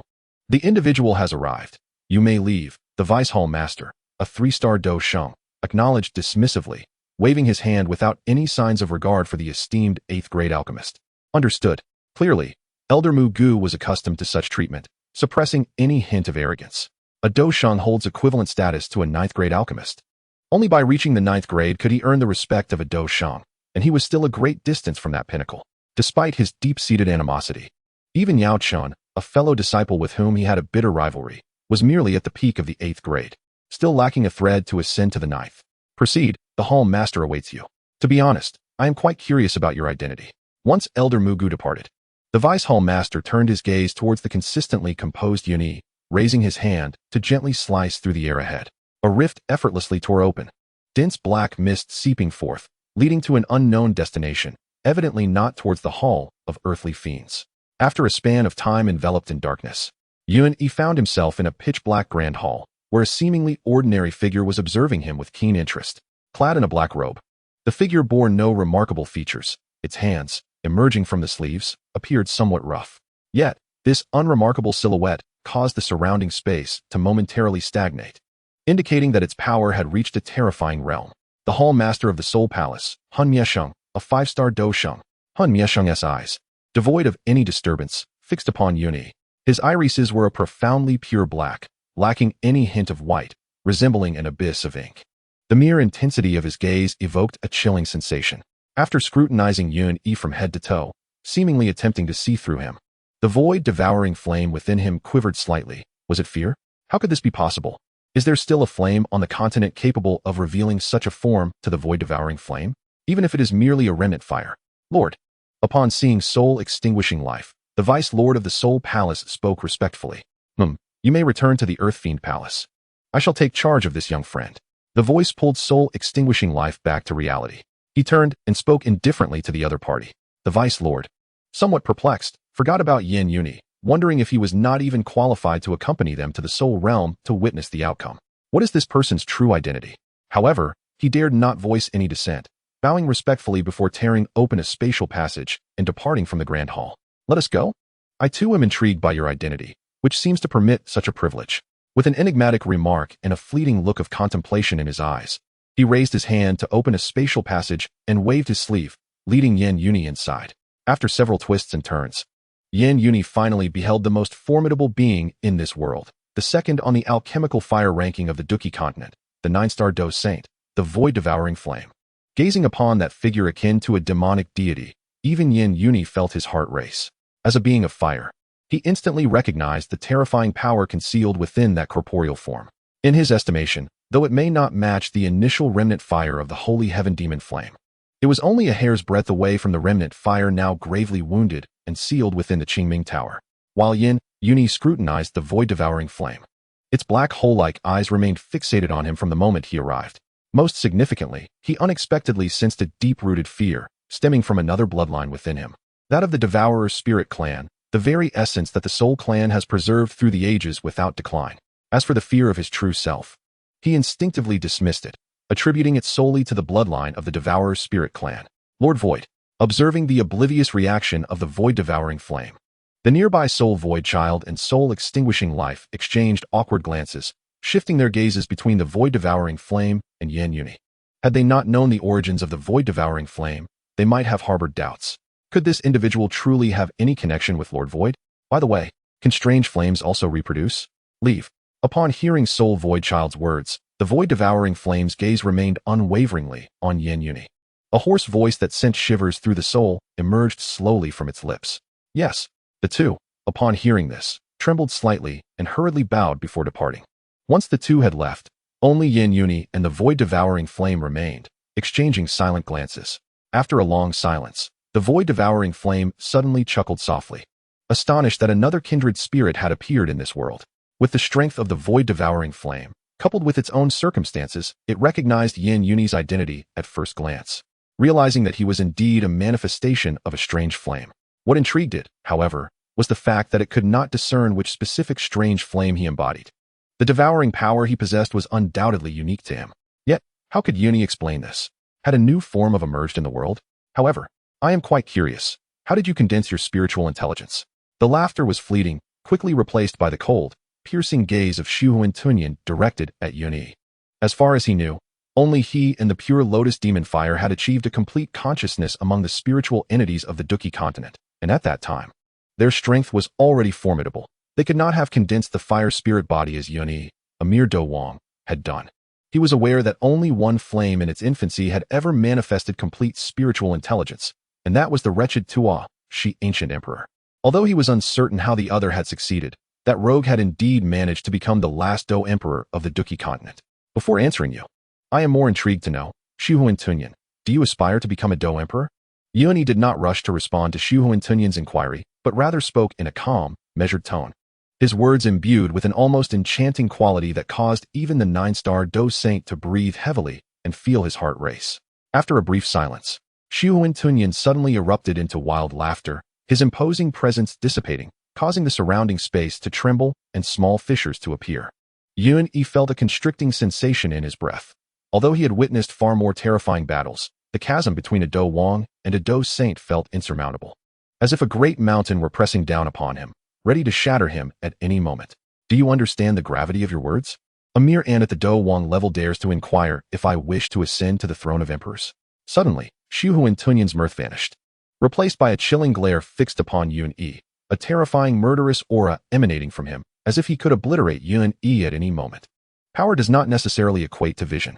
In the face of Xu Tunyan's killing intent, Yun Yi remained unperturbed, seemingly indifferent to his own life, and continued to pose questions. Do you know why the Dou emperors vanished? Are you aware of the origins of the? Do you grasp the truth of the world? With each question Yun Yi posed, Xu Tunyan's breathing grew heavier, until finally, with icy eyes, he gazed at Yun Yi and spoke with a face contorted by malice. You are undoubtedly not a creature of the Dou Qi Continent. Reveal everything to me, or else. As he spoke, Xu Tunyan's face twisted into a sinister smile. I shall devour you. The moment Xu Tunyan laid eyes on Yun Yi, he sensed something amiss. A familiar yet foreign aura emanated from him, raising his suspicions. However, with Yun Yi's 3 probing questions, he confirmed his suspicions. The other was not a being of the Dou Qi Continent. When he had initially swallowed the leader of the, he had harbored doubts. The bloodline of the other was clearly not of the Dou Qi Continent, and that malevolent aura was not of the energy found within the Dou Qi realm. For many years, they had tirelessly strived to attain the title of Dou Di, leaving little time to ponder the past. However, unexpectedly, a day arrived when memories were rekindled by someone who claimed to be from the outside world. You cannot accomplish this. The threat posed by Xu Tunyan did not intimidate Yun Yi. Instead, he confidently declared his stance. What do you know? Yun Yi's words instantly ruffled Xu Tunyan's composure. He truly found himself incapable. The moment he entertained the thought of devouring his opponent, a wave of resistance, even fear, surged from his bloodline, rendering him incapable of striking against Yun Yi. Spirit-devouring clan. Yun Yi observed the other's flustered demeanor and slowly uttered the 3 words. The pupils of Xu Tunyan constricted sharply, and he regained his composure, sneering, though I cannot act against you, with a mere command, you shall still meet your demise. Indeed, but in doing so, you would forfeit your chance to become an emperor. Are you truly content to toil for the Soul Clan your entire life? Do you trust the Soul Emperor so implicitly? You know far too much. Xu Tunyan regarded Yun Yi with a profound gaze, stating indifferently, speak of all that you know. Eventually, Xu Tunyan slowly began to speak. A glimmer of divine light flashed in Yun Yi's eyes at this juncture. His plan was nearing fruition, and this body would now possess a formidable ally, allowing him to boldly unearth the secrets of the Dou Qi Continent. Consequently, Yun Yi relayed some fundamental truths to Xu Tunyan, and after a prolonged silence, the latter murmured in bewilderment, so it is true. The spirit-devouring clan has such origins, and the world beyond the Dou Qi Continent is like this. Is the Dou Di not the pinnacle? Then how did you come to be on the Dou Qi Continent? Are you planning to invade this realm? Not at all. I arrived here by chance, and am currently seeking a way back home. In response to Xu Tunyan's inquiry, Yun Yi shook his head, his tone laced with melancholy. After casting a deep glance at Yun Yi, Xu Tunyan noted the numerous inconsistencies in his words. How could a Dou Wang possibly know of my affairs within the Soul Clan? How did he arrive at the Dou Qi Continent? How did he condense the fire spirit body? How did he uncover the intricacies of the Soul Clan? Yun Yi refrained from answering these questions. Yet did Xu Tunyan care? He did not.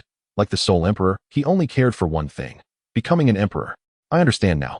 Henceforth, you shall be my direct disciple, and the Soul Clan will devote itself to nurturing you.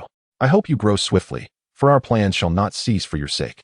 Should you ultimately fail to meet my expectations, prepare yourself for the erasure of your consciousness. In the end, Xu Tunyan posed no further inquiries, but rather established Yun Yi's identity with a single proclamation. He would be his disciple. This status was undeniably esteemed within the Soul Clan, even surpassing that of the clan's junior patriarch. There may be many junior patriarchs, but Xu Tunyan would have but one disciple. Moreover, the current clan leader harbored grand aspirations, guiding the Soul Clan towards unprecedented prosperity. Truly in the prime of its glory. Junior patriarch? The future remains uncertain, with countless possibilities yet to emerge. You must strive to achieve your goals. Strength is indispensable. I hope you grow swiftly. With a casual wave of the hand, a token fell into Yun Yi's grasp. Xu Tunyan closed his eyes, his meaning clear without utterance. Yun Yi glanced at the now silent Xu Tunyan, pocketed the token, and turned to exit the hall. As he departed, the ancient tranquility of the grand hall was restored. Moments later, Xu Tunyan opened his obsidian eyes, coldly fixating on the direction of Yun Yi's departure. His words laced with menace echoing through the hall. Do you dare to threaten me? Just wait until I ascend to the realm of the Emperor. That accursed bloodline of the spirit devourers will no longer hinder me, and then it shall be the end of your fate. Oh, I truly desire to experience the flames of the myriad worlds. I wonder how they compare to the flames of the Dou Qi Continent? Could they replace the source energy and propel me into the realm of the Dou Emperor? Hurry and grow, Yun Yi. If you remain too weak, it will lose its allure. How I look forward to it. Chapter 69, Crushing and Reshaping. Soul Realm. A piece of news ignited the entire Soul clan. The second in command of the clan, Su Wu Tun Yen, has taken on a personal disciple, sending ripples through the community. This identity, in some respects, holds even greater value than that of the young clan leader. Consequently, everyone is filled with curiosity about Yun Yi, the cherished disciple of Su Wu Tun Yen, pondering what extraordinary talent could have captivated him. Not far from the Grand Hall of the Soul Clan lies a vast training ground, where competition among the imperial clans is at its fiercest. With Su Wu Tun Yan's presence, the power of their bloodline has never waned. The clan continuously produces 7th and 8th grade bloodlines, and occasionally, divine bloodlines emerge. With so many gifted individuals, resources are limited, leading to fierce internal strife. Thus, the training ground has become a favored gathering place, where youthful fervor ignites spirited rivalries, especially after the revelation of Yun Yi's identity as Su Wu Tun Yan's disciple, making the atmosphere even more charged. Everyone hopes to catch the eye of an elder, as it could launch them to great heights. At this moment, the training ground was surrounded by a dense crowd, most clad in black armor, while others donned black robes. At a glance, it was evident that Dozong were scarce, and Dohuang were aplenty. Only the Dozuan remained absent. Otherwise, even the Dohuang would lack the qualification to tread here. In such a setting, Yun Yi, a mere Dohuang, appeared even more inconspicuous, akin to a single grain of sand in the vast sea. Who dares to challenge me? In the arena, a figure smiled coldly, his icy gaze sweeping over the gathered crowd. Han Li, a 7th grade bloodline, indeed possesses promise. However, he is merely a show of force among the Dohuang. Once he reaches the Dozong, he shall find himself outmatched. Do not set your expectations too high. Not everyone possesses the innate talents of the Soul Wind or the Soul Jade, who have already established a significant gap in cultivation. They should be preparing to break through to the Dozun level by now. A divine bloodline, how enviable. Observing that proud figure, whispers arose among the onlookers, and Yun Yi seized the opportunity to gather information about his opponent. Solely, 7th grade bloodline, Peak Dohuang. Undefeated in 60 battles over the past month within the Dohuang realm. Yun Yi gazed at that silhouette, his hands growing restless with anticipation. He felt an urge to test his mettle against this prodigy of the Soul Clan. Just then, a dispassionate voice echoed in his ear. He immediately recognized it as belonging to his mentor, Su Wu Tun Yen. With the profound soul power of his opponent, who had achieved the pinnacle of the heavenly realm, it was effortless for him to grasp the situation at hand. Why not step up and give it a try? It will be an excellent opportunity to assess the fruits of your recent training. Without waiting for Yun Yi's response, Su Wu Tun Yen continued. Having diligently instructed him over the past few days in various techniques, combat skills, soul techniques, and fire control methods, demonstrating the role of a truly devoted mentor. All right. Yun Yi's eyes sparkled as he nodded in agreement. Upon hearing his affirmation, Su Wu Tun Yan's eyes glimmered with intrigue from afar. He too was curious about the unique capabilities of the fire spirits in this vast world. Perhaps this battle would allow him a glimpse into the extraordinary. Is this your newly accepted disciple? A sudden voice pierced the air, and a gentleman clad in a white robe, exuding refinement, appeared mysteriously behind Su Wu Tun Yen. His penetrating gaze effortlessly scrutinized Yun Yi, revealing profound insights. It is no wonder you chose him as your disciple. He is indeed a kindred spirit. The man was none other than the supreme being of this continent, the Soul Emperor. With his imperial-level soul strength, he immediately discerned Yun Yi's true nature, a flame shrouded in darkness, imbued with a subtle devouring power and other unique abilities. Were it not for Su Wu Tun Yan's presence, he might have believed that another incarnation of Su Wu Tun Yen had emerged in the world. Upon recognizing the man's identity, he no longer questioned Su Wu Tun Yan's decision to take on a disciple. Yun Yi's talent was exceptional. With full support, he might reach the 7-star Dou Saint level before our plans unfold. Unaware of the Soul Emperor's presence, a flicker of desire ignited in the depths of Su Wu Tun Yan's eyes, a longing for power, spurred by Yun Yi's words, evoking even greater thoughts within him. 7 stars? The Soul Emperor remarked, his gaze shifting with intrigue. If he possesses such potential, the Soul Clan would not hesitate to invest in his training. A 7-star Dou Saint is not something the Soul Clan could afford to overlook. Although he was confident in defeating other imperial clans, strength, after all, is always desirable. Since the demise of Shao Xian and the fall of the Shao clan, this realm has witnessed no gaze that could rival his. Not even the ancient Yuan was deemed a worthy opponent. After this proclamation, their voices fell into silence once more, their eyes fixed upon the martial stage. "I shall engage you in battle." A calm voice resonated, soft yet echoing in the ears of the gathered crowd, causing many to wear expressions of solemnity. This is the Spirit Realm Soul. Indeed, someone had attained the Spirit Realm Soul at this stage. Those present, possessing discernment, recognized from the voice that the Spirit Realm Soul is a level achievable only by those of the Dozong, or even Dozuan caliber, even within the Soul clan. Following the sound, they beheld a young man in white approaching, his profound gaze sweeping over the assembly, making everyone shudder involuntarily. "Who are you?" The Soul furrowed his brow, feeling his very soul tremble under the subtle pressure of the opponent's spiritual force. "Yun." The indifferent voice reverberated throughout the martial arena, startling all present. "He is indeed Yun, the direct disciple of the Lord of Void. A mere Do Wang, what gives him the right? The embodiment of Do Wang possesses the Spirit Realm Soul, undoubtedly a testament to the Lord of Void's influence. How infuriating, why not me? You are Yun." Upon hearing the name, Soul Li paused momentarily, then exclaimed with excitement. After scrutinizing his opponent, Soul Li's brow knitted. "Do you seek to challenge me, a Do Huang? With your Do Wang physique? Preposterous. Since my debut, I have always prevailed over those above me. Within the same realm, none can rival me." His domineering words momentarily left the audience speechless. Some were about to mock him, yet the terrifying aura emanating from Yun rendered them silent. Yun Yi's expression remained serene, as if stating an undeniable truth. The aura radiating from him was such that even the pinnacle of Do Huang would feel a sense of oppression. "Arrogant," Soul Li bellowed, unable to accept being so belittled, especially by a mere native. Dark Dou Qi coalesced in his palm, rapidly forming a pitch-black great sword. And with a powerful stomp on the ground, he surged towards Yun with incredible speed. Boom! The sharp gust of wind created by his strike seemed to tear the very fabric of space, and as the blade sliced through the air, numerous fine spatial rifts began to emerge. Though Soul Li derided Yun verbally, his actions were anything but trivial. He did not underestimate his opponent in the least. Yun remained unfazed, his calm demeanor unwavering as he clenched his fist, launching a counterattack with grand sweeping motions. His fist imprint resembling tumultuous waves that shattered the silver blade's radiance. Boom! Where their clash occurred, energy waves surged forth, and the solid ground beneath them erupted, showering the arena with dust. Such formidable physical prowess.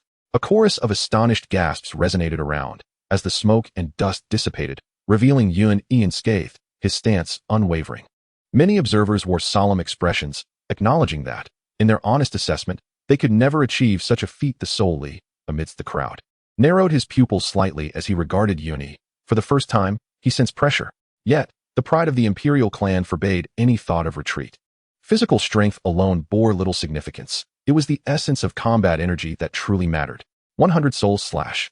With a thunderous roar, Soul Li drew his blade anew, the great sword emanating a faint, mysterious glow. The surrounding energy began to surge as he unleashed a low-level earth-tier combat technique. "Kill!" Soul Li howled, his hair billowing wildly, eyes ablaze with determination. The dark, sinister blade in his grasp emitted a haunting sound, its radiance blazing forth with an unstoppable momentum aimed directly at Yun. "Today, I shall defeat you with the strength of my body." Undeterred, Yun summoned the terrifying might of his physical prowess, channeling it into his fist, which surged forth with an overwhelming force, accompanied by a menacing aura. The air trembled with the thunderous clash of their confrontation, each impact causing the arena beneath them to tremble perilously. Soul Li, no weakling himself, stood at the pinnacle of the Do Huang realm, bolstered by the advanced techniques of the Soul clan, capable of contending with even a 3-star or 4-star Dozong. This was the foundation of the imperial lineage. Should they activate their clan's totem, even higher-tier Dozong would struggle to impede them. Yet, despite this, he found himself being forced back, as Yun's formidable physique and invincible strikes surged forward like a demonic deity. With each advancing step, every punch unleashed a terrifying force that compelled Soul Li to retreat relentlessly. He could not withstand the power imbued within those fists. Even his grip on the great blade began to fracture, blood spraying forth. Yun remained oblivious to the concept of restraint. Every punch fell like a heavy hammer, striking at the hearts of all present, sending shivers down their spines and causing their souls to tremble, as if their minds were on the brink of explosion. Was the adversary a primordial ancient dragon? How could a mere human possess such terrifying physical might? The Stone Clan could barely compare. Impossible. My Soul Clan cannot and will not be defeated by a mere outsider. Absolutely not. After another staggering blow, Soul Li roared in fury, and suddenly, a complex symbol illuminated his brow. The blood within him surged wildly, and in the next moment, his combat energy intensified dramatically. 1-star Do Zone, 2-star Do Zone, 3-star Do Zone. He ultimately halted at the pinnacle of 3-star Do Zone, failing to break through to 4-star Do Zone. The power of bloodline. Observing the unfolding situation, Yun Yi's expression tightened slightly. The bloodline of the Dou Emperor was an unreasonable force within the Dou Qi Continent. Was it that Dou Huang was insufficient, while Do Zone sufficed?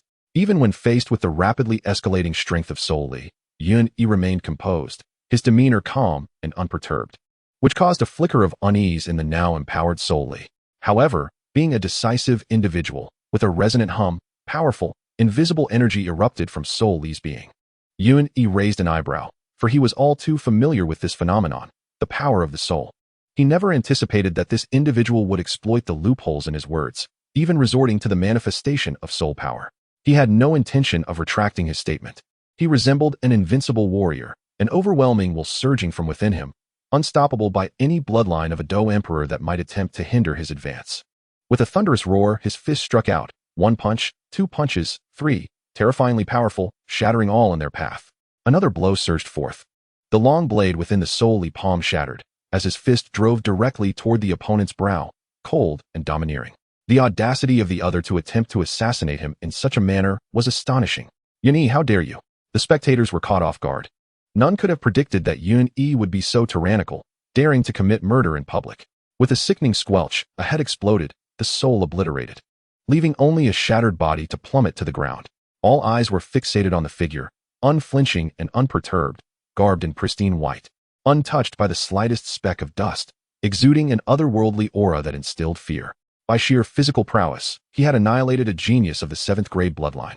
And he had done so by descending upon his superior, a feat accomplished with the body of a Dou Wang, leaving all present in a state of bewilderment. Suddenly, the space around them seemed to freeze, and a slightly stooped, elderly figure gradually materialized before Yun Yi, clad in his customary black robe, emanating a terrifying energy wave. Do Zun. The moment the elder appeared, Yun Yi assessed his strength, comparable to the feedback he had received from the old man Mugu. Indeed, he was a Do Zun. The elder's expression darkened as he gazed at the mangled body of the Soul Li, then turned his attention to Jiang Yun. Just as he was about to rebuke, he remembered the latter's identity, and his tone softened, albeit still tinged with rigidity. Yun Yi, why did you kill him? One must always be prepared for death in battle, Yun Yi replied calmly, locking eyes with the elder, unaffected by his imposing presence. You, the elder, in a fit of frustration, inhaled deeply. He regarded Yun Yi with a serious tone. Soul Li possesses a 7th grade bloodline, ranking among the elite even within the Soul Clan. You have slain him without cause. Should this reach the clan leader, I shall hold you accountable. Casting a sidelong glance at the elder, Yun Yi noted the latter's exasperated demeanor. It was evident that Soul Li belonged to the elder's lineage. A fully matured 7th grade bloodline could potentially reach the realm of the 9-turn Do Zun, or even half-saint status, with the blessing of the void devouring flame. A breakthrough to Do Saint was not beyond the realm of possibility. The death of such a prodigy at Yun Yi's hands was bound to provoke ire. Were it not for the elder's concern regarding his own identity, he would have likely sought to strike Yun Yi down with a single palm. Indifferently glancing at the elder, Yun Yi surveyed the crowd. No one dared to meet his gaze. Finding the situation rather dull, he turned to leave, his voice echoing softly behind him. Then you may go. Chapter 70, the second fragment of the map. His calm voice reverberated in their ears. Although he was a Do Zun and impervious to the elements, he could not shake the profound chill that enveloped the soul realm. As he gazed upon the receding figure of Yun Yi, the old man felt a profound sense of helplessness for the first time. He was reluctant to gamble, unwilling to stake the fate of their lineage on a mere chance. In recent days, the soul realm had been anything but tranquil. Yun Yi had decisively shattered a peak Dou Huang of the 7th grade bloodline, and more astonishingly, he had accomplished this feat in the form of a Dou Wang. Such an extraordinary achievement left the self-proclaimed geniuses of the Soul Clan momentarily speechless. Ultimately, some could no longer bear the weight of their disappointment and sought out the current holder of the divine bloodline of the Soul Clan, Soul Wind. Soul Wind boldly declared that when Yun Yi entered the Do Zun realm, he would make the latter aware of what it meant to be a prodigy of the imperial lineage. This confident proclamation undoubtedly invigorated the spirits of the onlookers. as if the monumental weight pressing upon them had finally lifted. Regarding the rumors circulating in the outside world, Yun remained entirely indifferent. Having witnessed the talents of the Soul Clan, he chose to lead a life of simplicity and profundity. For the time being, he could not confront the stronger ninth-grade divine bloodlines, as they had already ascended to the realms of Dou Zong and Dou Zun. He had no desire to engage in futile challenges against them. Are you planning to venture out? A voice laced with curiosity broke the silence. Su Wu Tun Yin regarded his disciple with a perplexed expression, unable to fathom the latter's intentions. Was there any place in the world that could rival the Soul Realm? Here, with him as a backdrop, Yun was akin to a prince, with resources at his disposal. Even a mere swine could attain Dou Zun status. He had not anticipated that his disciple would wish to leave. Upon seeing Yun nod, Su Wu Tun Yin inquired with a hint of curiosity, "Why? When I claimed that I knew the whereabouts of Yao Chun, I spoke the truth. My purpose in going this time is to find Yao Chun," Yun replied calmly. His gaze fixed on the distant sky. Yao Chun, that discarded scion of the Yao clan? Su Wu Tun Yin's face twisted in disdain. A mere nine-turn Dou Zun was hardly worthy of his attention, had it not been for the praise bestowed upon this individual by Sol Suzi.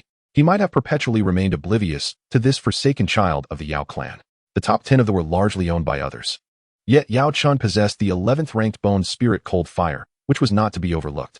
Oh, upon hearing the name of a flicker of intrigue sparkled in Su Wu Tun Yan's eyes, but upon learning it was the bone spirit cold fire, his interest waned. At his level, only the pure lotus demon fire could pique his interest. At the very least, he would require the flame of living beings or the golden emperor's blazing flame. The remaining held little significance in his eyes. Since he wished to go, then go. Although your strength is commendable, you must not venture out without some form of assurance. Take this. In times of necessity, you can summon me.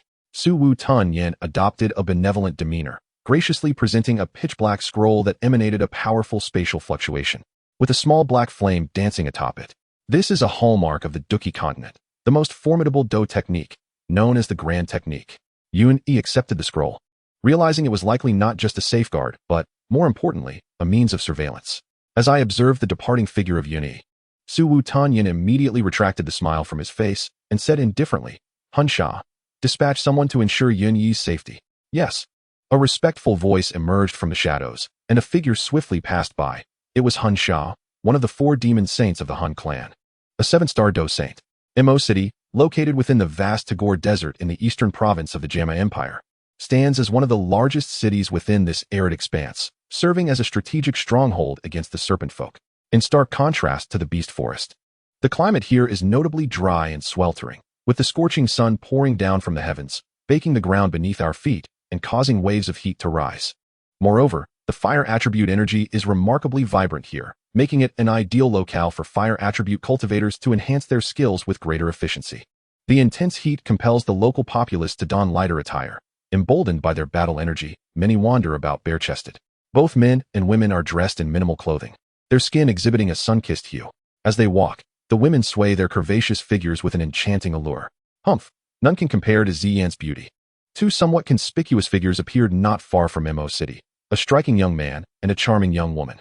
The latter, with an air of dissatisfaction, glared at the scantily clad women around them, protectively wrapping her arms around the man's. Jiang Yun noticed Ziyan's slight discontent and chuckled inwardly, choosing to remain silent, confident that her feelings were more about indignation than jealousy. This is Mo City, bustling with activity. Gazing at the earth-toned walls of the city and the throngs of people entering and exiting, Jiang Yun chuckled softly. As the sole major city in the Tagore Desert, all mercenary groups seeking treasures within the desert converge here to trade goods, and those in search of rare resources produced by the sands come to procure them. Moreover, due to its proximity to the territory of the Serpent folk, this city is renowned not for its herbs, but for its serpent women slaves. In the Dou Qi Continent, strength reigns supreme, and the weak possess no rights whatsoever. Upon paying the entry tax beneath the respectful gaze of the soldiers at the city gate, Jiang Yun led Ziyan into the city, where the unique architectural style characteristic of the desert unfolded before them. Guided by instinct, they proceeded directly to their destination. A shop named Gutu caught their attention. Jiang Yun couldn't help but silently lament Dong Ji's naming talent as he gently pulled Ziyan into the establishment. As he scanned the surroundings, he found Hai Bo Dong to be quite the character. The shop exuded a subtle yet archaic charm, impressively captivating. Behind a counter, an elderly man with a head full of white hair was diligently crafting maps.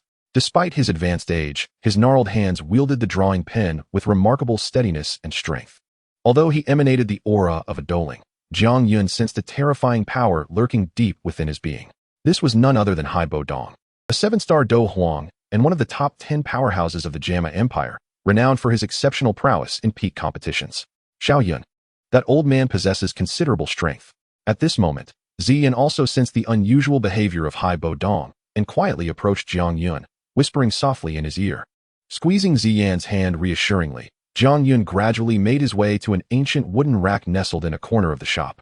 This rack, evidently quite old, was riddled with decay and bore numerous holes, atop which lay a haphazard assortment of yellowed maps.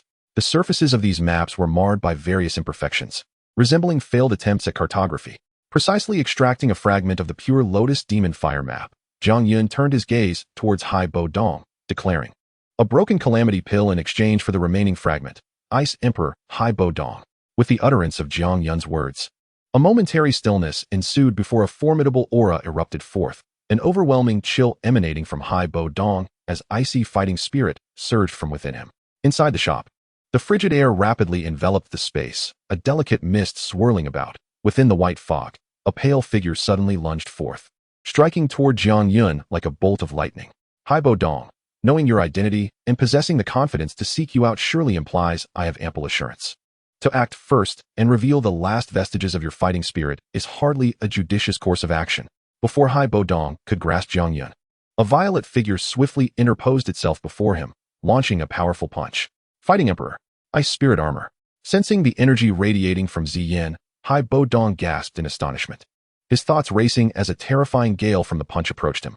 With a grave expression, he clenched his withered hands, causing the surrounding icy mist to coalesce rapidly, ultimately crystallizing into a thick layer of ice armor that glimmered with a cold sheen. Upon impact, the armor shattered explosively, ice shards scattering in all directions. Hai Bo Dong's attempts at defense crumbled before him, although his strength was sealed, reducing his fighting spirit to merely that of a spirit fighter. His wealth of experience and hidden techniques were not to be underestimated. In a genuine confrontation, even an ordinary fighting king might struggle against him. Alas, he faced Ziyan. Even in his prime, awakened with the legacy of the ancient dragon, he would scarcely endure a few exchanges against her. Iceling Mirror. As he beheld the descending fist, Hai Bo Dong made a final desperate effort, conjuring an icy mirror before him with a wave of his hand, simultaneously propelling himself backward with a swift push of his toes. Not so fast. Unfortunately for him, Ziyan would not grant him such leniency. Had he possessed no value, he would have been deprived of even the chance to defend himself. Within the mist-shrouded ice chamber, Hai Bo Dong crumpled heavily against the wall, utterly defeated. His experiences today led him to question his very existence. To think that a once mighty Ice Emperor could meet such a fate, humiliated by a mere junior, was a source of profound shame and anger for him. Cough, cough. The anguish in his chest caused him to suddenly spit out a mouthful of blood. As he gazed weakly at the two excessively youthful figures before him, a flicker of desolation passing through his eyes. Nevertheless, he remained steadfast, not only due to his inherent temperament, but also because he was certain that Jiang Yun would not take his life. After all, only he knew the whereabouts of the remaining fragment of the map. Who on earth are you? Even the royal family of the Gamma Empire or the Yunlan sect could not possibly cultivate a talent like you. Yet, even if you capture me, do not expect to obtain that other half of the map. If I am of no use, then go ahead and kill me. Observing Hai Bo Dong's unwavering spirit, Ziyan spoke coldly, her tenderness reserved solely for Jiang Yun, while towards her enemies, she wielded only a pair of icy fists. Sensing the sudden surge of murderous intent from Ziyan, akin to an ancient ferocious beast, Hai Bo Dong felt his chest constrict, fear flickering in his eyes for the first time. Do you think that if you remain silent, I will be unaware of where the map is? Gently ruffling Ziyan's hair to soothe her, Jiang Yun approached Hai Bo Dong, squatting down before him. Amidst the terror reflected in Hai Bo Dong's eyes, he pointed a finger at the man's spatial ring. The protective barrier posed no hindrance, and Jiang Yun effortlessly retrieved the half of the map, casting a half-smile at the ashen-faced Hai Bo Dong. Seeing his hopes snatched away, Hai Bo Dong let out a bitter laugh, slowly closing his eyes and murmuring, "Just do it." Jiang Yun shook his head, taking Ziyan's hand as they walked past him towards the exit of the shop. With his back turned to Hai Bo Dong, he waved one hand, and a cluster of white flames began to drift towards the man. As they exited the shop, a heart-wrenching wail erupted from within, causing the surrounding onlookers to gaze in fear, as the cries were unbearably chilling. Confronted with this somewhat cruel action, Ziyan felt no remorse. In her eyes, Hai Buodong had already been sentenced to death for attempting to harm Jiang Yun. Whatever Jiang Yun chose to do, she would support him. Xiao Yun, where are we going next? Ziyan asked, puzzled as she looked at Jiang Yun. To rescue a poor little sister. Ziyan, do you want to be an older sister? Jiang Yun chuckled lightly, his gaze drifting towards the horizon, as if he could see the small figure huddled in a corner. A sister? That sounds wonderful. I have always wanted to be an older sister. Wait, I'm older than Xiao Yun. I am already a sister. Oh, who says so? I have not admitted to that. How infuriating. Xiao Yun, you're being unreasonable. Hurry and call me sister. Their playful banter gradually faded away. As the figures of Ziyan and Jiang Yun disappeared into the desolate city, arriving quietly and departing just as silently. Not long after their departure, the haunting wails within the ancient map shop began to diminish. Eventually, a loud crash echoed through the store. Hai Buodong, lying motionless on the ground, suddenly opened his tightly shut eyes, a fierce light emanating from them as if it were a tangible force. A wave of ferocity, reminiscent of a lion awakening from slumber, surged forth from his long-repressed body. Haha, the cursed seal has finally been dispelled, and I have once again ascended to the rank of Dou Huang. Hai Buodong's foot struck the icy platform, his body suspended in midair like a bolt of lightning, a pair of ice-blue crystalline wings unfurling behind him. His face was suffused with ecstasy as he threw his head back and laughed wildly, a stark contrast to his recent despair. The laughter reverberated with intense sound waves, shattering the cracked ice around him into fragments, as the pent-up energy within Hai Buodong surged forth uncontrollably. After a long while, he finally reigned in the tumultuous aura within him, his body trembling slightly as he surveyed the surrounding devastation with lingering trepidation. Who are you truly? At this moment, if he still failed to comprehend that Jiang Yun bore him no ill will, but rather had assisted him, he would have lived in vain. Reflecting on Jiang Yun's earlier words about exchanging the breaking calamity pill, he lamented that he need not have endured such suffering, sustaining an unwarranted beating and experiencing the excruciating pain of being engulfed in flames. Oh, if only he could turn back time, he would gladly administer 2 resounding slaps to himself. Alas, given their respective standings, they would likely never cross paths again. It was high time for him to return and visit Tangshan. Chapter 71, The Quest for Shimo City, also known as Stone City, is yet another border town nestled near the desert. Although smaller in scale compared to Mo City, it boasts a considerable influx of people. Mo City serves as the first line of defense against the Serpent Man clan, where the guards are directly under royal command, managed by the city lord's office. Jiang Yun had previously sensed the presence of another formidable Dou Ling Peak expert there, aside from Hai Buodong, alongside an elite military force. In contrast, the most powerful faction in Shimo City is the Mercenary Guild. Apart from smaller mercenary groups, the Sand Mercenary Guild currently reigns supreme in Shimo City. Its leader, Rob, is a Grand Dome Master, commanding several powerful Dome Masters under his banner, establishing himself as the dominant force in Stone City. Following closely are the Mo Tai Mercenary Guild and the Storm Mercenary Guild. The Mo Tai Guild was founded by Xiao Yan's brother, and they have recently arrived in Shimo City, both being Dome Masters and considered among the second tier of experts in the city. Tensions and fierce competition exist between the 3 mercenary guilds, yet the Sand Mercenary Guild consistently maintains the upper hand. One day, Jiang Yun, accompanied by Ziyan, journeyed from Mo City to the fortuitous Shimo City. As they approached the relatively smaller city gates of Shimo City, Jiang Yun did not hesitate and strode confidently inside with Ziyan. Their outstanding demeanor and opulent attire compelled the city guards to refrain from stopping them or demanding fees, allowing them to enter without hindrance. The other individuals waiting in line appeared to have grown accustomed to such preferential treatment, showing no signs of dissent. Instead, they readily made way, permitting Jiang Yun to pass through. This is privilege. As long as one possesses strength, respect, and privilege follow wherever one goes. Upon entering the city, the number of pedestrians on the streets increased markedly. The cacophony of sounds reverberated in the ears of the two, and the fleeting gazes from the surroundings caused Ziyan to furrow her brows in displeasure. With skin as fair as snow, a figure that was both curvaceous and delicate, and a countenance that radiated nobility, Ziyan inevitably became the focal point of attention wherever she went, especially in this desert city. Noticing Ziyan's discontent, Jiang Yun cast a glance at the bustling crowd, his brows slightly furrowing as an imperceptible wave of spiritual energy enveloped the two of them. The surrounding individuals perceived a veil of haze before their eyes and instinctively overlooked the duo in their midst. Recognizing the shift in the atmosphere, Ziyan gazed at Jiang Yun with a radiant smile that was unwavering. What is it? The wave of spiritual perception enabled Jiang Yun to pinpoint his objective with precision. Fortune favored him as she had indeed appeared in Stone Desert City. As he made his way over, He noticed Ziyan's unwavering gaze upon him, and, filled with curiosity, he inquired, "Are you jealous?" Ziyan, still with a playful grin, appeared as a lively fool before finally revealing the reason. Jiang Yun paused momentarily, maintaining his usual demeanor as he continued forward, his voice devoid of emotion. "No." Ziyan, undeterred by his denial, continued to regard the somewhat prideful Jiang Yun with a teasing glint in her eyes. Eventually, the commotion ahead captured Ziyan's attention. In a chaotic corner, a young girl with a pale face was being surrounded by a throng of onlookers. The girl, clutching her legs, crouched in the corner, her small frame trembling incessantly. Her eyes reddened and glistening with tears as she lowered her head, enduring the disdainful and contemptuous gazes of the crowd, silently suffering their insults. She is not human. I saw it. She has scales of a snake person on her hands. She is merely a hybrid of a snake and a human. She should be driven out of our stone desert city. Indeed, I saw it too. She carries the filthy blood of a snake person within her. What a disgrace to humanity. Bah! Disgusting wretch. Get out of our city. The venomous words pierced the air like a relentless tide, crashing down upon the trembling girl huddled against the wall.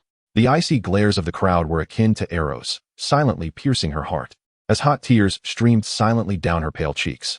At such a tender age, she was forced to endure such treatment, her spirit already riddled with wounds. The cruel language ignited an unnamed fury within Ziyan. She was not one to show mercy, having witnessed far more brutal scenes in the Black Corner domain. Yet, inexplicably, she felt an innate affinity for the young girl with the azure scales. More importantly, the girl's plight reminded her of her own childhood, a time when she too was bullied by formidable beasts, albeit with the strength to resist. Jiang Yun had anticipated this reaction. His early experiences had enabled him to see through the essence of the world. Indeed, there exists a fateful enmity between humans and the serpent folk, particularly for those human families who have lost loved ones in battles against them, bearing an indelible grudge. Ching Lin, possessing both human and serpent blood. Is she truly at fault? Perhaps she is the one who suffers the most. In this world, weakness is the original sin. Had she possessed formidable strength, none of this would have transpired.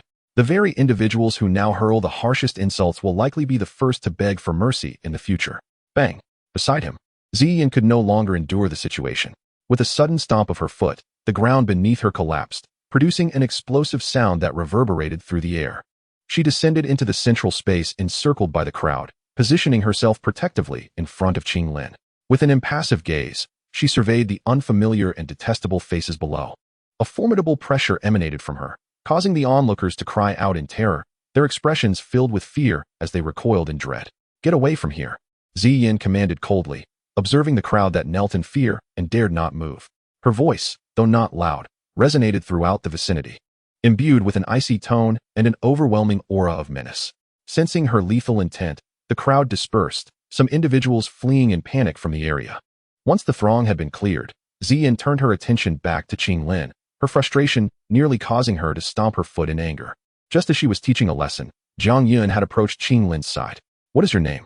Jiang Yun inquired gently, kneeling to meet her gaze. Ching Lin appeared no older than 11 or 12, possessing a delicate beauty, yet her sensitive and timid nature was apparent. Her mixed heritage as a serpent folk had not afforded her a pleasant life in Stone Desert City. Her survival thus far was a testament to her resilience and a stroke of fortune. "Ching Lin," the young girl replied, still clutching her knees and lowering her head, exuding an aura of fragility. As she looked at Jiang Yun, her beautiful eyes shimmered with an unusual brilliance. Despite her tender age, she had experienced the harsh realities of life, enduring exclusion, disdain, and discrimination. Consequently, her heart was burdened with insecurity, and she dared not hope for kindness from others. The person before her had chased away those who tormented her, yet she feared Jiang Yun would disdain her upon discovering the scales in her possession. Thus, she clutched her sleeves tighter, anxious to conceal whatever lay within, her petite frame trembling. Observing the timid Ching Lin, Jiang Yun subtly wielded his soul energy to soothe her frayed nerves, speaking softly. "Ching Lin, what a lovely name, and it is as beautiful as you are. There is no need to worry, it will not frighten me." With that, he reached out, disregarding her struggles, and gently grasped her frail arm. Noticing the green scales around her wrist, which glimmered brilliantly under the sunlight. Having encountered many mixed blood beings during his time in the evil spirit clan, Jiang Yun was no stranger to peculiar and bizarre creatures. In comparison, the situation with Ching Lin seemed rather trivial. Under the soothing influence of Jiang Yun's spiritual energy, Ching Lin's fearful mindset gradually stabilized. As Jiang Yun grasped her slender arm, her petite frame trembled slightly upon hearing his words. Ching Lin was momentarily taken aback, then lifted her gaze to meet Jiang Yun's eyes. Observing the sincerity in his expression, along with a tenderness she had never witnessed before and a warm smile. Her heart stirred with emotion. Her lively eyes glistened with a mist of poignant sentiment, truly a sight to behold. Jiang Yun's demeanor illuminated the battered soul of the fragile girl in an instant. Instinctively tilting her head, she gazed into Jiang Yun's captivating green eyes, which sparkled like jade, and noticed 3 small green dots suddenly appear within their depths. "Young master, do you have anyone else at home?" she timidly inquired. Jiang Yun, concerned about startling the fragile girl, gently replied, "No one else." A hint of melancholy flickered in Ching Lin's eyes as she spoke of her family. "It's all right. From now on, you shall accompany us. I shall be your elder sister." At that moment, a sudden voice broke through. Ziyan. Ching Lin felt herself lifted as she gasped in surprise, landing softly in a warm embrace.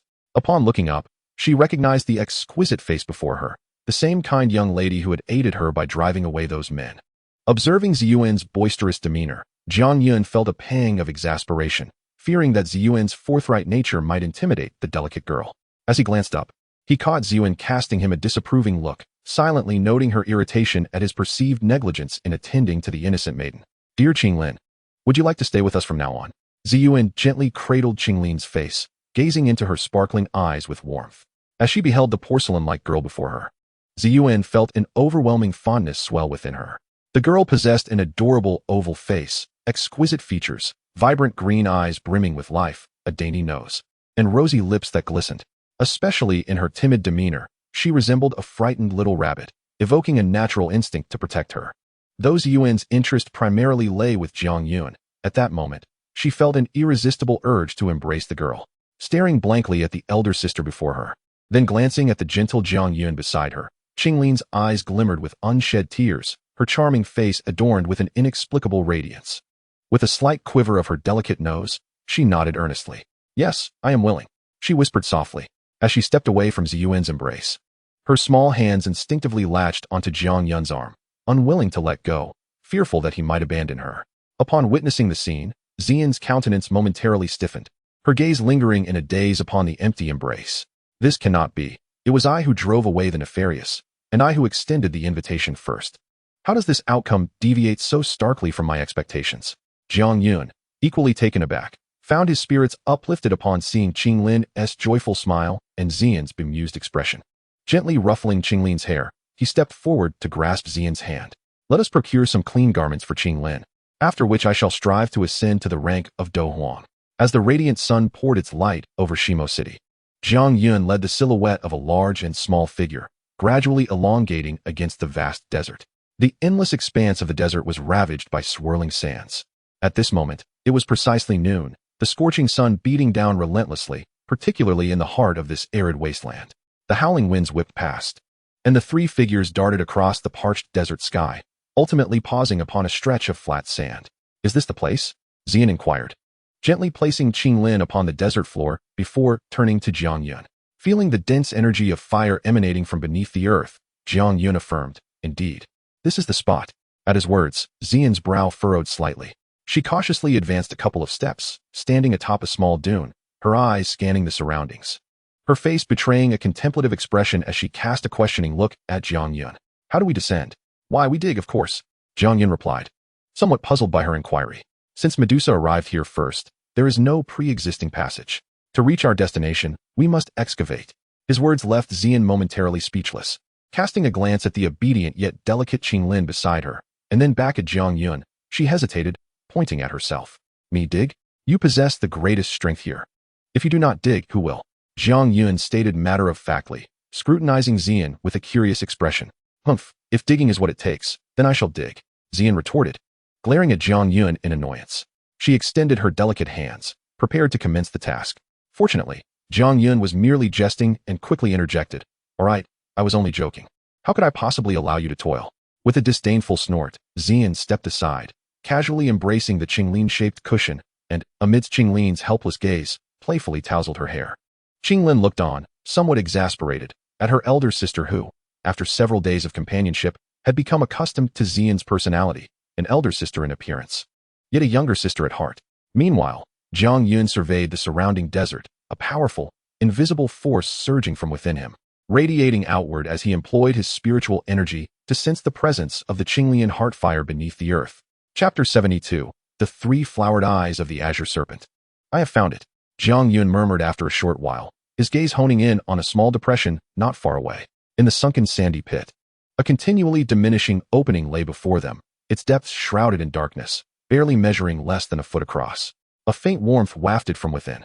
Within Jiang Yun's perception, the fire attribute energy here was extraordinarily dense. Below was the nurturing ground of the Azure Lotus Earth Fire.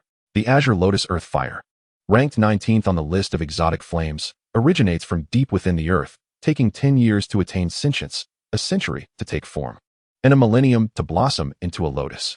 When fully matured, its hue is distinctly azure, with the lotus heart igniting a cluster of azure flames, known as the Azure Lotus Earth Fire. This fire, situated near volcanic regions, has the potential to trigger volcanic eruptions, unleashing nature's devastating forces. As the information about the Azure Lotus Earth Fire flickered through his mind, Jiang Yun deduced that this passage must have formed from the magma lake beneath, shaped by multiple eruptions during the fire's gestation. Brother Jiang Yun, have you found it? At that moment, Ching Lin, who had been attentively watching Jiang Yun's expressions, trotted over, inquiring eagerly. Following corrections from Jiang Yun and Ziyan regarding her manner of address, Ching Lin had reluctantly adapted. Upon hearing her question, Jiang Yun turned to the two who had approached him, nodded, and with a warm smile replied, "Yes, I have found it. Soon, I shall find a little companion for you." Ching Lin. Wonderful. Ching Lin beamed with joy upon hearing that Jiang Yun had a gift for her. Her spirits lifted at the prospect of receiving her very first present from her brother Jiang Yun, regardless of what it might be. Observing this, Ziyan rolled her eyes slightly and discreetly positioned herself between the two, encircling Ching Lin's shoulders with a serious expression. "Ching Lin, there may be dangers within. Sister Ziyan will protect you." Ching Lin, with her naive disposition, was easily swayed by Jiang Yun's kindness, which concerned Ziyan. "Okay, thank you, Sister Ziyan." The innocent Ching Lin, unaware of Ziyan's intentions, leaned happily against her. Though a tinge of disappointment lingered in her heart, she yearned to possess strength akin to that of Sister Ziyan, so she could assist brother Jiang Yun. Jiang Yun noticed Ziyan's actions and, while amused, did not dwell on it. He turned his attention back to the sunken area, unleashing a surge of fighting spirit with a single hand. With a resounding boom, the yellow sand erupted, revealing a dark opening from which warm air billowed.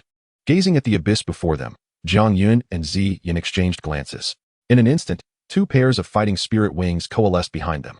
Jiang Yun leapt forward, heading toward the opening, while Ziyan, cradling Ching Lin, raised a barrier of fighting spirit and followed closely behind. Guided by Jiang Yun, they bypassed the winding subterranean passage, advancing directly toward their goal, with Jiang Yun incinerating the stone walls they encountered with his fiery might. "What an intense concentration of fire attribute energy," Ziyan murmured, trailing behind Jiang Yun and feeling the increasingly potent fire energy surrounding them. It was peculiar that, being underground, one would expect the earth attribute energy to dominate. Yet, the deeper they ventured, the more pronounced the fire attribute became, reaching an astonishing intensity. Time seemed to stretch indefinitely as the three finally reached the terminus of the passage. A resplendent crimson glow enveloped them, casting a dazzling blush upon their faces. Gazing downward, they found themselves confronted by a world ablaze in fiery red hues. Within the vast chasm, molten lava flowed languidly, occasionally interrupted by enormous bubbles that surfaced, only to burst with a thunderous pop, sending forth sprays of scalding lava akin to brilliant crimson fireworks, generating waves of searing heat that rippled through the air. The spectacle here rivaled even that of the magma realm beneath Canaan Academy. Though the temperature was high, it posed no discomfort to Jiang Yun, who bore the eternal holy flame. Observing his companions, Ziyan and Ching Lin, he noted their apparent ease, which relieved his concerns. "Is this the place?" Ziyan inquired, her gaze fixed upon the lava lake. "Indeed it is," Jiang Yun replied, his eyes drawn to the center of the lake where a quivering azure lotus swayed amidst the molten flow. "And there's an intriguing little creature lurking there." He pointed at the center, where a trembling serpent was concealed. Ziyan looked at Jiang Yun with curiosity, unsure why he regarded her so peculiarly. Though she sensed the presence of a magical beast and confidently declared, "Leave it to me. This time, there's no need for your intervention. We wouldn't want to harm Ching Lin's little friend." Jiang Yun gestured for Ching Lin to come closer. "Brother Jiang Yun," she exclaimed as she bounded over. He affectionately ruffled her hair and pointed towards the center of the lava, asking, "Do you see anything, Ching Lin?" Following his, Ching Lin's gaze fixed intently on a specific spot within the roiling lava, her emerald eyes shimmering with ethereal light, as if she could see through the molten barrier. Brother Jiang Yun, I can feel it. It's incredibly powerful. But, not nearly as strong as Sister Ziyan. Nodding in agreement. Jiang Yun recognized that a 4th-tier, 2-headed fire spirit snake could hardly compare to a 6th-tier void ancient dragon. He tousled Ching Lin's hair again and turned his attention back to the lava lake, oblivious to the peculiar glimmer in her eyes. As he gazed into the fiery depths, a flicker of white flame ignited at his fingertips, and with a casual gesture, it swelled into a long, white flame whip that lunged towards the depths of the lava. Time seemed to slip away until the surface of the lava erupted violently, as if some colossal entity were about to emerge. It's coming, Ziyan whispered, her beautiful eyes darting with urgency as she shielded Ching Lin behind her, focusing her gaze on the imminent arrival of the 2-headed fire spirit snake. With a resounding explosion, molten rock erupted in all directions as a massive, mysterious creature surged forth from the depths, ensnared by the white flame whip that coiled tightly around it. Upon witnessing the instigator by the shore, the 2-headed fire serpent, disregarding its fear of Ziyan, roared furiously at the 3 individuals. This formidable creature, at the peak of the 4th tier, appeared to measure at least 4 to 5 zhang in length, its entire body of brilliant crimson hue, reminiscent of a flawless orb of fire. Its surface was adorned with palm-sized red scales densely covering its form. At the bifurcation of its elongated neck, 2 menacing heads emerged, their diamond-shaped eyes now brimming with ferocity and bloodlust. Call again, and I shall slay you. Under the intense gaze of the beast, Ziyan furrowed her brows slightly and let out a delicate reprimand directed at the 2-headed fire serpent. Instantly, a formidable draconic aura surged forth, seeking to suppress the creature. Hiss. Serpentine beasts are among the most oppressed species within the realm of magical creatures, particularly when faced with the overwhelming might of draconic entities. Aside from a few ancient serpents, such as the celestial serpent and the 9-colored devouring python, none could ever hope to rival the ancient void dragon. Confronted with Ziyan's bloodline suppression, the 2-headed fire serpent emitted a terrified hiss, the malevolence in its diamond-shaped eyes dissipating, leaving only profound dread in its wake. Ever since Ziyan awakened her bloodline, it was as though she wielded the conqueror's hockey against magical beasts, with both level and bloodline imposing a dual restraint. They had yet to encounter a beast capable of unleashing its full potential before her. Observing this turn of events, Jiang Yun, accustomed to the situation, exerted a slight force on his arm, pulling the creature towards him with the long rope. Witnessing this, Ziyan placed a foot upon the serpent's massive forehead. Exuding the demeanor of a dominant sister, addressing Ching Lin, "This one is yours." However, Ching Lin did not cast her gaze upon Ziyan. Instead, she turned her attention to Jiang Yun. Upon receiving his nod, Ching Lin joyfully exclaimed, "Thank you, Brother Jiang Yun." Seeing this, Ziyan felt a wave of frustration wash over her, her heart heavy with indignation. Why was it that Ching Lin appeared to be closer to Jiang Yun? After all, she had driven away the villain and subdued the 2-headed fire serpent. What made Ching Lin deserving of such camaraderie? Noticing Ziyan's escalating frustration, Jiang Yun stifled a chuckle and produced a jade vial, handing it to Ching Lin. A faint, ethereal fragrance wafted from within, invigorating the senses as though the very soul were being uplifted. Inside was the soul-nourishing essence, which Ching Lin would need to utilize her green serpent's 3 flower eyes to tame the 2-headed fire serpent.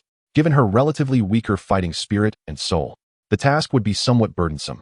Hence Jiang Yun had prepared this soul-nurturing elixir in advance. Ching Lin, your eyes are the most extraordinary on the continent, possessing the ability to control serpentine beasts. When the time comes, endeavor to guide our friend here, Jiang Yun gently encouraged, pouring a drop of the jade-like liquid into Ching Lin's mouth. Upon hearing his words, Ching Lin nodded resolutely, turning her gaze toward the 2 fearsome heads. Her heart resolute in determination. I shall not disappoint Brother Jiang Yun. At this moment, propelled by the intense will of the azure scale, her soul trembled with fervor. Within her pale green irises, 3 azure orbs emerged, radiating an otherworldly luminescence. Suddenly, the 3 azure dots within her gaze intensified, transforming in an instant into 3 diminutive green blossoms. Meanwhile, the 2-headed fire spirit serpent writhed uneasily, yet was firmly restrained by Ziyan, unable to move an inch. With the serpent subdued, Ziyan turned her gaze, intrigued by azure scale, sensing an aura of trepidation emanating from her very being, not due to any aversion towards azure scale, but rather an instinctual feeling from the depths of her bloodline. A piercing scream echoed, and a surge of vibrant, eerie light erupted, illuminating the fire spirit serpent before her. Concurrently, deep within the desert, a grand city stood majestically at its center, surrounded by fully armed serpent warriors, while a dozen ominous black birds circled overhead. This was none other than the main palace of the Serpent clan. At this moment, a violet figure lounged lazily upon the throne, draped in a lavish and costly purple brocade that enveloped her exquisite form. Her features were breathtakingly beautiful, exuding an elfin allure, her voluptuous silhouette radiating an intoxicating seduction. Her elongated, pale purple eyes sparkled enticingly, captivating all who beheld her. The purple serpent tail beneath her gracefully swept, emanating a wild essence that lent her an ineffable charm. She was none other than the queen of unparalleled beauty, Medusa. At this juncture, she seemed to sense something amiss, her brows furrowing slightly as she gazed quizzically into the distant sky, murmuring softly, "What could this be?" Feeling a strange stirring within her, Medusa pondered. That must be Stone Desert City, right? A decisive individual by nature, Medusa resolved to seek answers. With a flick of her serpent tail, her fiery figure rose, and a pair of violet wings of energy coalesced behind her. In the next moment, a stream of violet light streaked across the skies above the royal city. The eerie glow gradually shifted atop the body of the two-headed fire spirit serpent, finally resting at the center of its two foreheads. As the glow ceased its movement, it began to shrink slowly, and with the diminishing range, the brilliance contained within intensified. As the ethereal light continued to contract, it ultimately diminished to the size of a palm, at which point it halted its reduction. With a burst of luminous energy, two tiny green blossoms were imprinted upon the heads of the fire spirit serpent. Following the appearance of the blossoms, the eerie glow began to fade gradually, and moments later, the minuscule flowers within azure scales gaze swiftly dissipated, returning to their former pale green hue in an instant. Once Ching Lin's pupils returned to normal, she smiled wearily at the two, saying, "Brother Jiang Yun, Sister Ziyan, I did it. Well done, Ching Lin," Jiang Yun praised, earning a sweet smile from the girl. Ziyan observed the now docile two-headed fire spirit snake beneath her feet and kicked it lightly, noticing its unmistakable expression of trepidation and fear. Yet, it remained fixated on Ching Lin, awaiting its master's command. Surprised by the change, Ziyan gazed at Ching Lin with admiration, exclaiming, "What impressive eyes! If I had such a power back then, who could have dared to bully me in the Beastmaster Forest?" "Ziyan, keep an eye on Ching Lin.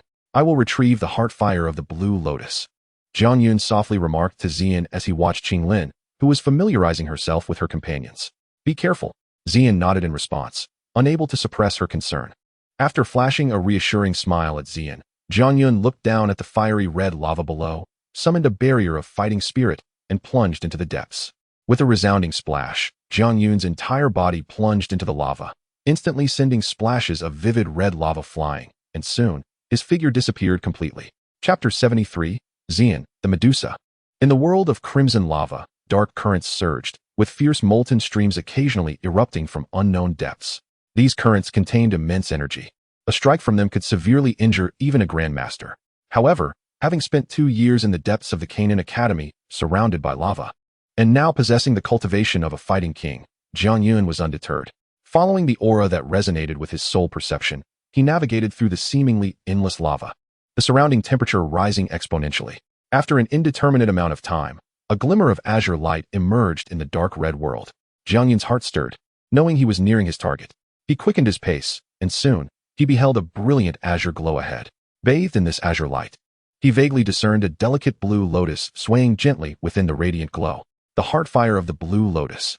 Upon seeing it, the undying sacred flame within Jiang Yun stirred slightly, filling him with a sense of yearning. Although the devouring part of the demonic flame had been separated, the undying sacred flame, a part of the sacred heavenly demonic flame, still possessed overwhelming dominance and craved the heart fire of the blue lotus. "It seems you can hardly wait," Jiang Yun murmured softly, then stepped forward, charging into the embrace of the azure light. Upon entering the azure glow, the temperature around him inexplicably dropped, as if all energy was concentrated within the blue lotus ahead. The azure lotus, with its 8 leaves, resembles the most exquisite jade, exuding an innate perfection that is both crystal clear and captivating. At the heart of the lotus lies a diminutive platform, approximately 2 to 3 feet in diameter, emanating a soft glow from the earth fire lotus seed. In the center of this platform is a fist-sized aperture, within which a vibrant azure flame burns fiercely. Without haste to collect the extraordinary fire, Jiang Yun's formidable spiritual energy delves deep into the ground through the azure lotus.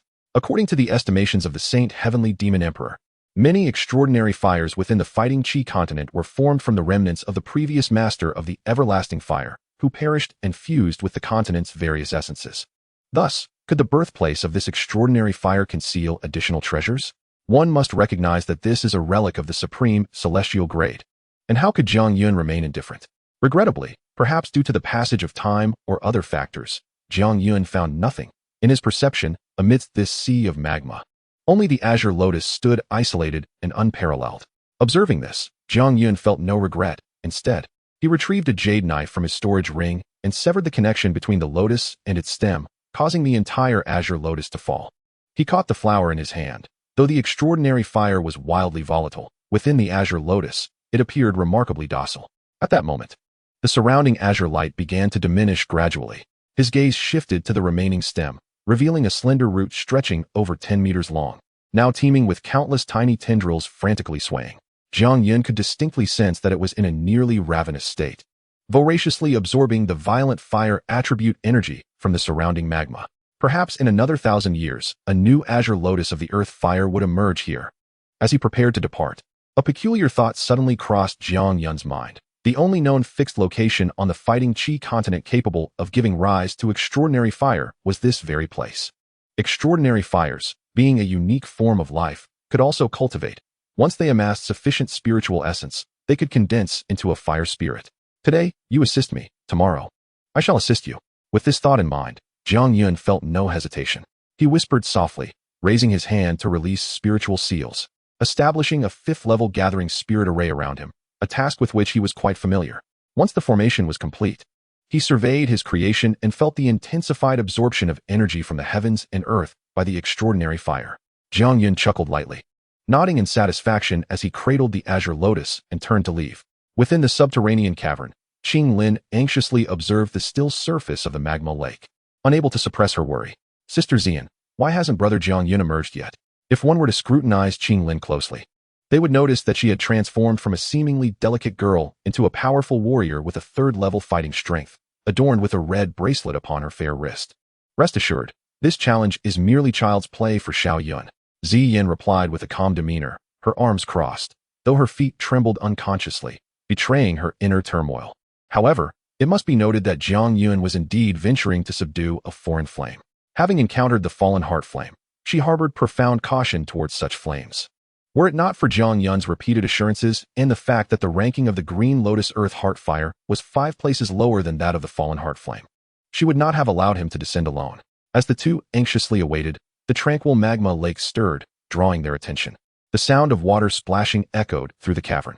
To their astonishment, Jiang Yun, enveloped in flames, gradually came into view. In an instant, he appeared between the two, cradling the green lotus. Brother Jiang Yun, are you unharmed? Is this the green lotus earth heart fire? Seeing Jiang Yun safe and sound, both Ziyan and Ching Lin were captivated by the green lotus in his grasp. Setting aside other matters, the green lotus was indeed aesthetically pleasing. After all, girls are often drawn to beautiful things. Nodding slightly, Jiang Yun turned his gaze towards them, momentarily lingering on Ching Lin. He was taken aback by the terrifying prowess of the 3 flower eyes of the green serpent. Just this one glance had granted her 3 segments of fighting strength. Truly, they were among the 2 great physiques of the Dou Qi Continent. Given sufficient conditions, they could rival even the divine bloodlines of the imperial clans. No, the 3 flower eyes of the green serpent were inherently a divine bloodline of the serpent race. We have obtained the foreign flame. Let us depart. The 2 had no objections. Together, the trio retraced their steps out of the underground, sealing the passage behind them. As they emerged from the subterranean tunnel, Jiang Yun and Ziyan exchanged a knowing glance, their expressions sharpening in unison as they unfurled their Dou Qi wings and swiftly headed towards the distant oasis. They have discovered me. In the shadows, a graceful figure murmured, somewhat puzzled by the trio's awareness. 2 of them emanated a tremor, a resonance of kinship, while the leader, a mere Do Wang, astonishingly perceived her presence. Though such a young Do Wang was indeed rare, she did not regard the trio with much concern. Unexpectedly, they had brought her a surprise. With her stealth techniques, she had not anticipated being detected. Humph, let me see what means you possess. With a cold snort, Queen Medusa felt no fear, her Dou Qi wings vibrating as she transformed into a streak of purple light, following closely behind. Even though the 3 appeared somewhat peculiar, Medusa was unperturbed. One was a Do Huang, another a Do Wang, and the last had yet to reach even that level. She dismissed them entirely. Moreover, the foreign flame in Jiang Yun's possession was something she coveted dearly. As the queen of the serpent race, Medusa, with her peak Do Huang bloodline, was not only renowned for her beauty but also possessed formidable strength, unafraid even of Do Zong. Yet, While her bloodline had elevated her, it had also become her shackle. She initially employed merely the medium bloodline secret technique of the Serpent clan, with the peak of the Battle Emperor serving as her limitation. As the queen of the Serpent clan, she aspired to lead her people out of the desert, but the power of a Battle Emperor was insufficient. She needed to grow stronger. Now, the hope of a breakthrough lay tantalizingly close, and surrender was not an option. She had caught up. In mid-flight, Ziyan sensed the stir behind her and addressed Jiang Yun ahead, her demeanor no longer languid but imbued with solemnity, her eyes flashing with a cold glint. The pressure from her pursuer was markedly different from that of the previous behemoth. As a magical beast herself, she could distinctly perceive Medusa's formidable might. It was evident now that she was an adversary, not an ally, leaving no room for carelessness. Indeed, this was a worthy opponent. Jiang Yun noticed the newcomer, a flash of understanding crossing his eyes. After all, in the Tagore Desert, who else could evoke such sensations? Responding briefly, he quickened his pace, and soon the three of them descended upon an oasis. Amidst the air, a graceful figure suddenly materialized, accompanied by an overwhelming oppressive force. Humph. Feeling the all-encompassing pressure from her opponent, Ziyan let out a cold snort, swiftly positioning herself in front of Jiang Yun, locking eyes with Medusa across the distance. Shielding the azure-scaled being behind her, Jiang Yun scrutinized the Medusa queen before him, and even he could not help but be struck by her beauty. Clad in an opulent purple robe, beneath it lay a figure as voluptuous and exquisite as a ripened peach, with flowing tresses cascading down her shoulders, dancing in the breeze around her slender waist. Her face was a flawless masterpiece, naturally enchanting. Most strikingly, beneath the robe, a segment of a purple serpent's tail was revealed, swaying gently, exuding an alluring wildness. Truly, she was a temptress, captivating at every moment. Surrender your flames, and I shall spare your lives. Medusa's voice was frigid yet brimming with arrogance, a blatant threat laced with unmasked murderous intent. Renowned for both her beauty and ferocity, her reputation for ruthlessness was equally formidable. Her methods were exceedingly ruthless. To her, taking a life was as simple as slaughtering a chicken. In the Gamma Empire, tales of her terror were ubiquitous. And near the Tagore Desert, her name alone could silence a child's cries. She was indeed a veritable femme fatale. Speak boldly, yet fear the consequences. Take this punch. Medusa's words incensed Ziyan beyond measure. With a fierce cry, she planted her foot heavily forward, as if grounding herself, her figure suddenly flashing to close proximity with Medusa. A delicate yet powerful fist shot forth, radiant with violet light, a tremendous force coalescing within. Sensing the surge of spatial energy, surprise flickered in Medusa's eyes. She had not anticipated encountering someone who could wield spatial power at the Battle Emperor level. Due to her formidable abilities, she was already half a step into the realm of Dou Zong, and with her extraordinary bloodline, her mastery over spatial power was remarkably adept, allowing her to rival even lower-tier Dou Zongs. To her astonishment, today she encountered someone with even greater talent. Sensing the sudden emergence of a terrifying force before her, Medusa's gaze flickered as she swiftly prepared to respond. With a graceful grip, a serpent-shaped longsword appeared in her hand, and she struck fiercely towards Ziyan's alabaster neck. Ziyan, recognizing the danger, was not foolish enough to test the sharpness of her opponent's sword with her own neck. She deftly twisted her body, narrowly evading the lethal strike. Purple gold dragon spear. Accompanied by a crisp shout, a massive purple gold spear materialized in Ziyan's grasp, crashing down towards Medusa with great force. Humph, Medusa scoffed, showing no concern for whether her longsword was suitable for wielding power. She swept her sword upward, unyielding as she collided with the purple gold spear. The sharp clang of metal reverberated, and sparks flew as a powerful shockwave radiated from the point of impact, causing both figures to stagger back. Medusa executed a graceful roll in the air, her wings fluttering behind her, employing her exquisite agility to dissipate the force and regain her balance. In contrast, Ziyan stumbled several steps backward before finally steadying herself. You wretched woman, you possess immense strength. Ziyan tightened her tingling hand, her expression grave as she regarded Medusa, acknowledging her as the first opponent of equal rank to challenge her power. You are not lacking either. Medusa's expression turned frosty. She understood her own circumstances well. It was only due to her more refined agility and superior cultivation that she had managed to achieve a stalemate with Ziyan. This implied that her strength was inferior to that of this newly ascended 6th-tier magical beast. Not one to be obstinate, she decided to leverage her strengths and evade her weaknesses. Swarm of serpents. With a single hand forming seals, countless slender purple serpents materialized from the void, rushing towards Ziyan from all directions. Annoying creatures. Ziyan frowned in displeasure as she observed the approaching serpentine figures. Taking a deep breath, She concentrated her dragon energy in her mouth, compressing it until it erupted forth in a deafening roar. The terrifying dragon's roar reverberated, sending shockwaves that shattered the surrounding serpents, dissipating them into the ether. A high-ranking dragon lineage. In that moment, Medusa fully recognized Ziyan's identity as one of a remarkably high bloodline dragon clan, which commanded her utmost attention. After all, magical beasts with dragon bloodlines were far from ordinary. Humph. Observing the scattered serpents, Ziyan scoffed disdainfully at Medusa, taunting her. Do you really think you can match me in martial prowess? Chapter 74, The Confrontation. Jiang Yun, watching from the sidelines, wore a peculiar expression. Hearing the scornful tone of Ziyan, he inwardly reflected on when she had become so adept at provoking others and who she might have learned it from. However, he wondered if Medusa could endure such a direct confrontation. However, witnessing such a fierce clash between the original close sisters was indeed a feast for his eyes.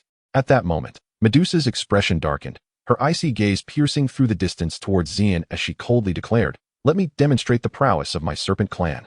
A torrent of majestic purple energy surged forth from within her, cascading down like a violet canopy, with her figure positioned at its center. Observing Medusa's formidable aura, Ziyan's eyes narrowed slightly. This woman was indeed no pushover. The overwhelming fighting spirit she exuded rivaled that of Hanfeng at the time he had just broken through to the Dozone level. Yet, Ziyan did not falter. With a delicate shout, purple radiance filled her gaze, and her crimson lips curled into a captivating arc. With a sudden flap of her fighting spirit wings, she appeared before Medusa like a bolt of lightning, thrusting her spear fiercely towards her opponent. A cold glint flashed in Medusa's eyes. She chose not to compete in strength. Instead, she unleashed her fighting spirit with unrestrained ferocity, the sharp sword aura twisting into strange arcs, akin to a tempest, sweeping towards Ziyan's vital points. Though Ziyan maintained a composed demeanor, her heart raced with caution. The opponent's strength was formidable, and years of combat experience had sharpened her skills. A momentary lapse could spell disaster. With a light exhale, she deftly maneuvered her spear, countering the fierce sword aura with precision. Serpent Shadow Bind. As Medusa's voice rang out, over 100 colossal purple energy serpents, each stretching over 10 zhang, materialized behind her, intertwining to form an intricate formation that descended upon Ziyan.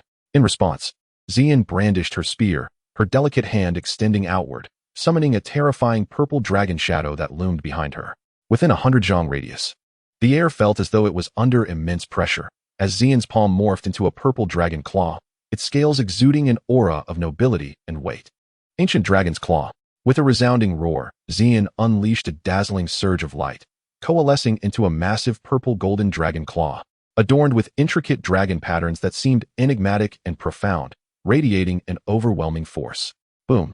In the instant of collision between the two colossal entities, a terrifying wave of energy surged forth, distorting the very fabric of space itself. Amidst this distortion, Ziyan's figure suddenly appeared before Medusa without warning.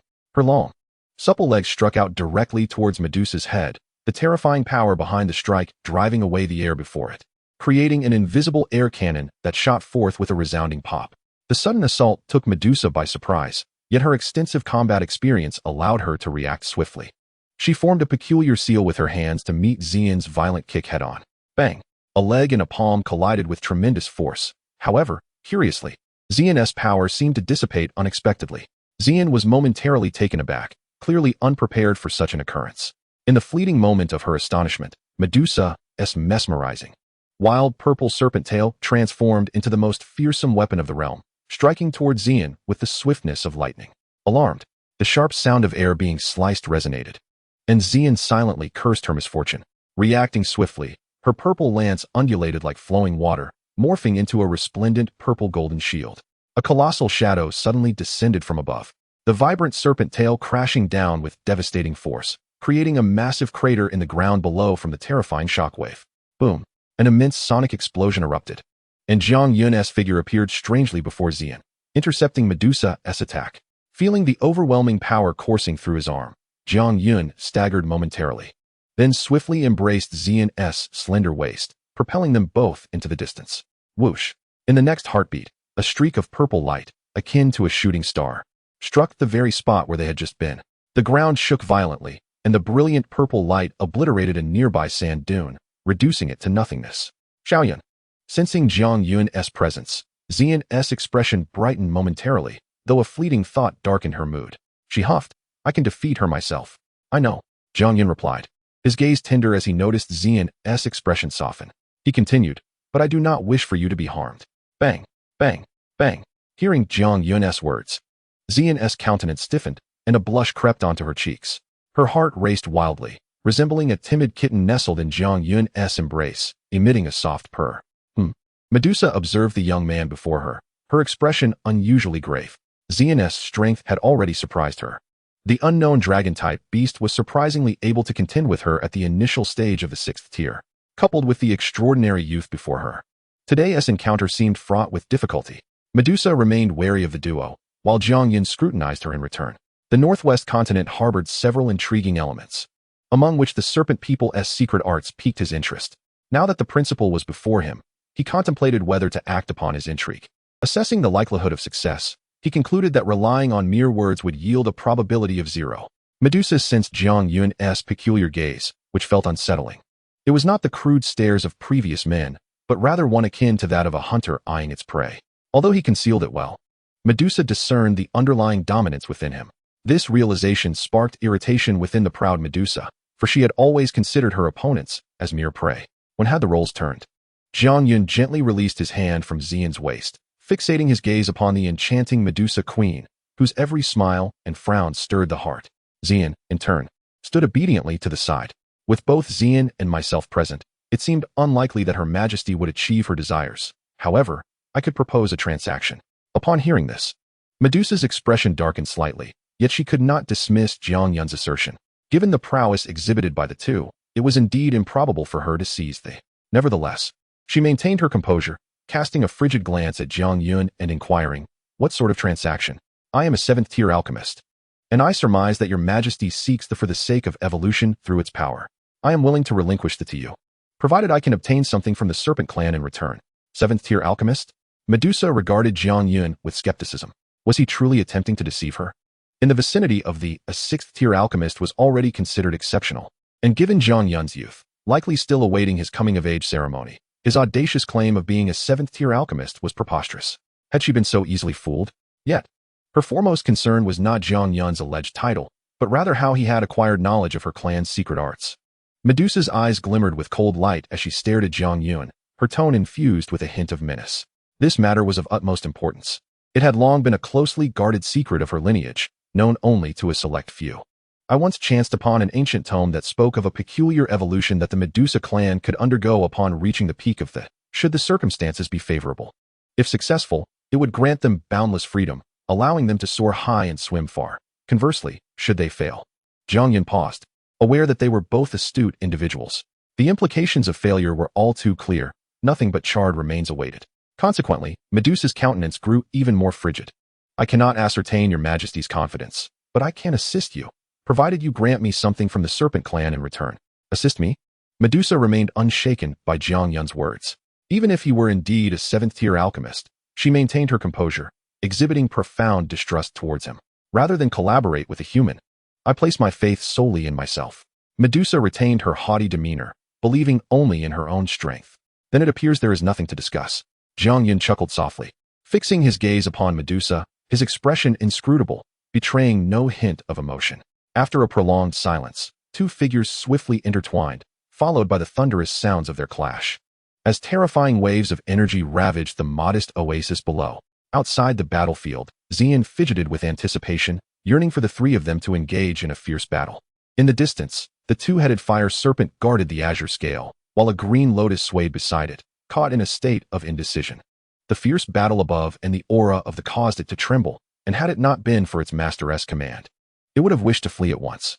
Azure Scale anxiously observed the clash above, feeling a surge of frustration at her own lack of strength, yearning to assist her brother Jiang Yun as her sister Ziyan did. At that moment, a powerful desire for strength ignited within her. Unbeknownst to her, as these intense emotions surged, the three small green dots in her eyes began to blossom quietly, a warm current flowing throughout her body, and her aura gradually strengthened without her awareness. Meanwhile, the dutiful two-headed fire serpent suddenly felt a chill, as if something had slipped away from its body. However, it was too feeble to comprehend, shaking its head in confusion. Perhaps it was merely an illusion? Could there be a disturbance among the serpent tribe? In the distance, at a heavily fortified stronghold, A middle-aged man clad in black armor sensed the commotion emanating from the depths of the desert, his heart racing with unease. Could the Serpent tribe be instigating war? As this thought crossed his mind, he felt as if he were sitting on needles, immediately rising to shout. Summon the family head and the royal family at once. There may be a crisis with the Serpent tribe. With his command issued, 3 colossal 4th-tier Ching Lin eagles soared into the sky, hastening towards the capital of the Kima Empire, the holy city of Gamma. Heavenly flame handprint. 10,000 serpents devouring souls. With both combatants unleashing their earth-tier techniques, the energies of heaven and earth began to tumultuously surge. A pristine flame hand spanned the sky, reaching for the massive purple serpent in the distance. Boom! In the heavens above, the collision of the two techniques produced a cacophony of thunderous roars. The explosive techniques transformed into a cascade of starlight, the booming explosions resonating across the desert as the fiery hand morphed into a vast sea of flames. Medusa gasped in surprise, gazing incredulously at the lingering white flames in the atmosphere, the energy they contained instinctively instilling a sense of dread within her. Do not be alarmed. Jiang Yun's voice drifted from within the sea of fire as he emerged slowly, resembling a sovereign of flames. If your majesty cannot discern alone, I invite the esteemed members of the Serpent tribe to partake in this evaluation together. Jiang Yun's words caught Medusa off guard. She had just discreetly summoned reinforcements. Recognizing the challenge posed by the two, this was the desert, the territory of her Serpent tribe, granting her the advantage of home ground. Your majesty. Just then, a chorus of shouts echoed from afar. In the distant horizon, several figures gradually materialized. Leading the way was a robust male serpent. Behind him followed 2 voluptuous female serpents and 3 venerable elders of the Serpent tribe. Before even approaching, Jiang Yun sensed the formidable cultivation level of the approaching figures, 6 Dou kings. Such prowess indeed befits the Serpent clan, capable of maneuvering amidst the 3 great empires. However, to Jiang Yun and Ziyan, Dou kings were merely trifles, easily dealt with. At this moment, a peculiar thought struck Jiang Yun. The arrival of the Serpent clan served as an exquisite catalyst. Contemplating this, a smile crept onto Jiang Yun's lips, causing Queen Medusa, who remained ever vigilant of Jiang Yun, to feel an ominous alarm resonate within her. How dare a human offend Her Majesty the Queen? You shall pay dearly. Before nearing, a furious roar, thick with murderous intent, echoed from afar. Upon hearing this, Jiang Yun remained unfazed, while Ziyan's eyes flared with killing intent as she coldly gazed at the approaching MOBAs. Jiang Yun distinctly observed a flicker of helplessness flash across Queen Medusa's eyes at the words uttered by the adversary. To kill me? Then today, I shall host a grand feast of roasted serpents. Chapter 75. The reluctantly commenced evolution. Upon hearing Jiang Yun's icy words and witnessing the profound killing intent in his gaze, a sense of foreboding surged within Medusa. With no time to ponder, her figure blurred as she swiftly darted towards Jiang Yun, simultaneously shouting, "Everyone, retreat at once." Your Majesty. The 6 Dou kings of the Serpent clan, upon hearing Medusa's command, were bewildered. In a 7-against-2 scenario, what sense did it make to avoid confrontation? Retreat? Where could they possibly go? You shall not escape. Jiang Yun's words were devoid of any emotion. In the next moment, Medusa found that Jiang Yun was rapidly dissipating before her eyes, while simultaneously, he reappeared above MOBAs and his companions. An afterimage. Feeling the terrifying speed of Jiang Yun, Medusa was struck with horror. Without a moment to think, she turned to counter, only to hear a delicate voice call out. We've barely begun. Let us continue. A sharp, fierce blade of energy surged forth, tearing through the air, as her honed battle instincts blared warnings. With no time for contemplation, Queen Medusa swiftly thrust her sword in defense. Clang! A tremendous force resonated from the opposing spear, and Medusa, caught off guard, suffered a setback, leaving one side of her body numb, while Ziyan seized the opportunity to unleash a flurry of attacks. Your Majesty. Witnessing Medusa being suppressed, MOBAs and his companions were incredulous. Their invincible queen was actually at a disadvantage. Humans shall perish. Glaring at Jiang Yun, who stood in their path, and then at the 2 women engaged in battle, MOBAs unleashed his fury upon Jiang Yun with a thunderous roar. Dark energy spiraled around him, and 2 serpentine tattoos resembling massive pythons coiled around his arm, seemingly animated, their energy hissing forth like living creatures. Serpent Shadow Black Fist. The wind surged suddenly, and a shadow darted forth like lightning. Jiang Yun, of course, retaliated without hesitation, delivering a powerful punch that sent MOBAs hurtling away, causing the dust on the ground to disperse like shockwaves. MOBAs. The onlookers, including Yume, gasped in disbelief at the swift defeat of MOBAs. Despite their disdain for the serpent man who coveted the queen, They recognized his prowess as the strongest among them. The ease of his downfall was shocking. How could his opponent possess such formidable strength? Damn it! An enraged roar echoed as the fallen Mo Ba crawled out from the crater in the ground. His body stained with blood, and his gaze fierce as he glared at Jiang Yun. A torrent of fighting spirit surged around him, cracking the sandy earth beneath. The muscles of his remaining functional arm writhed, accentuating the vivid patterns of the dark serpent tattoo, exuding an overwhelming aura. Everyone, enter the formation. MOBAS, filled with animosity towards Jiang Yun, found himself ignored as Jiang Yun had no time to engage with him. With a mere gesture, countless spiritual seals erupted from his palm, accompanied by a resonant laughter, enveloping the group in a massive formation. Azure Dragon, return to your place. Roar. A dragon's roar? What on earth were the serpent people up to? At the distant edge of the desert, several powerful figures hastened toward the depths of the sands. Leading them was an elderly man clad in a simple hemp robe, his white hair flowing, emanating an aura of terror that rivaled even that of Queen Medusa herself. This was none other than Jia Tian, the pillar of the Gamma royal family, a peak 9-star Dou emperor. The Serpent clan's sudden surge of such potent energy suggested that something significant was unfolding. Accompanying Jia Tian were several middle-aged men, the stalwarts of the Gamma Empire, all surrounded by their fighting spirit wings, their expressions grave as they gazed toward the source of the battle. One remarked, strangely, "This dragon's roar seems devoid of any beastly essence. Why ponder too much? Let us advance together and uncover the truth." After a moment of silence, Jia Tian surveyed the group, which included formidable individuals like Mu Chun, Nalan Jie, Yin Shi, and Feng Li.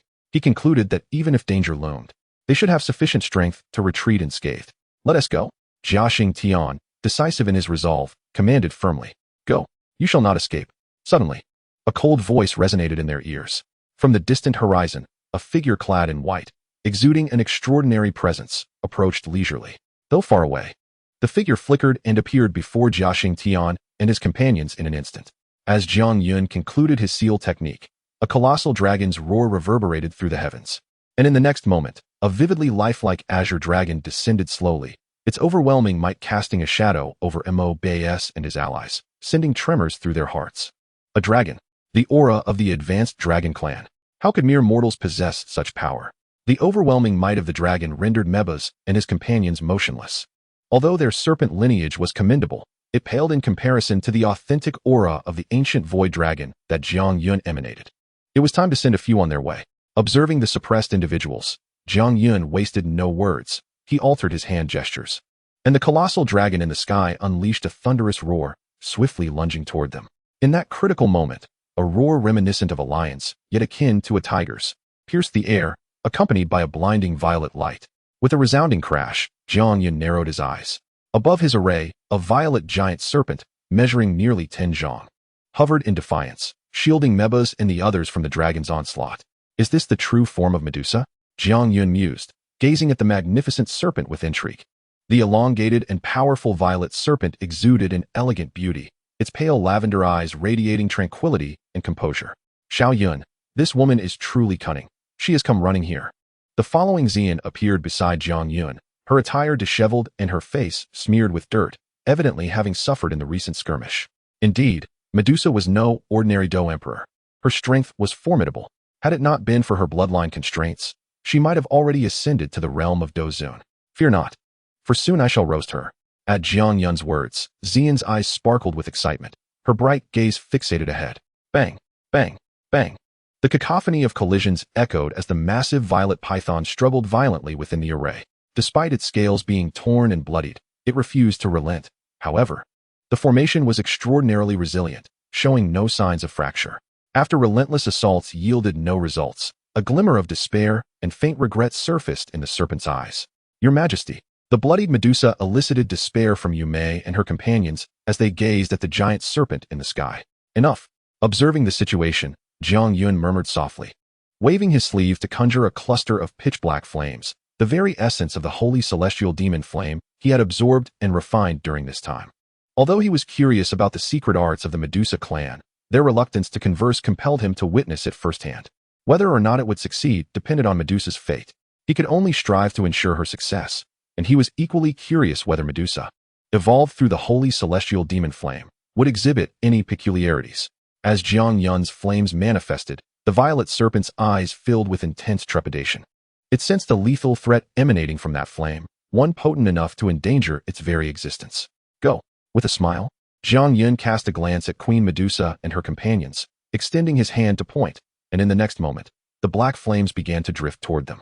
It soared slowly through the air. Such a pace could easily be evaded even by a spirit fighter. Yet, the expressions of the onlookers stiffened. For at the moment the flames approached, they felt an acute sense of being locked in, an overwhelming sensation of entrapment that chilled them to the core. Medusa gazed at the encroaching flames, feeling utterly powerless. She glanced at the despairing crowd below, recalling her own ascension to the throne. As the queen of the serpent folk, she vowed to protect each of her subjects, to lead her people out of the desert. Should the serpent tribe ever face annihilation, she would be the first to fall. Now, as she beheld the flames, a resolute glimmer flashed in the depths of Medusa's enormous serpentine eyes. The colossal purple serpent twisted gracefully in midair, its massive head slightly turning towards Jiang Yun, that remarkably youthful man, whose pale lavender irises reflected a myriad of complex emotions. It was he who had thrust her into the greatest peril of her life, and now the serpent folk might also be in jeopardy. Yet, she harbored no regrets. If given another chance, she would still choose to seize the heart fire of the azure lotus. She could only blame her own inadequacy for her current plight and resolved to fight with all her might, to rise from the ashes of despair. A roar, reminiscent of a lion's or perhaps a tiger's, resounded through the air as the massive body coiled above, radiating a rich purple light from within. In the skies, after spiraling several times, the great purple serpent let out a sharp, clear hum before charging headlong into the pitch-black flames. Your Majesty, below, Mobas and the others finally grasped the gravity of the moment. Setting aside their fears, they gazed sorrowfully at Medusa's selfless figure. What follows will be beyond your sight. A calm voice echoed around them, and the group felt a terrifying wave sweep over them, as if their souls had taken a heavy blow, plunging their minds into a void of darkness. At that moment, Medusa caught a glimpse of the unconscious crowd from the corner of her eye. Her heart jolted, but she soon realized they had merely fainted, and a quiet relief washed over her. However, in the next instant, her concern for others dissipated, for the black flames, under Jiang Yun's control, rapidly expanded, soon transforming into a dark sun.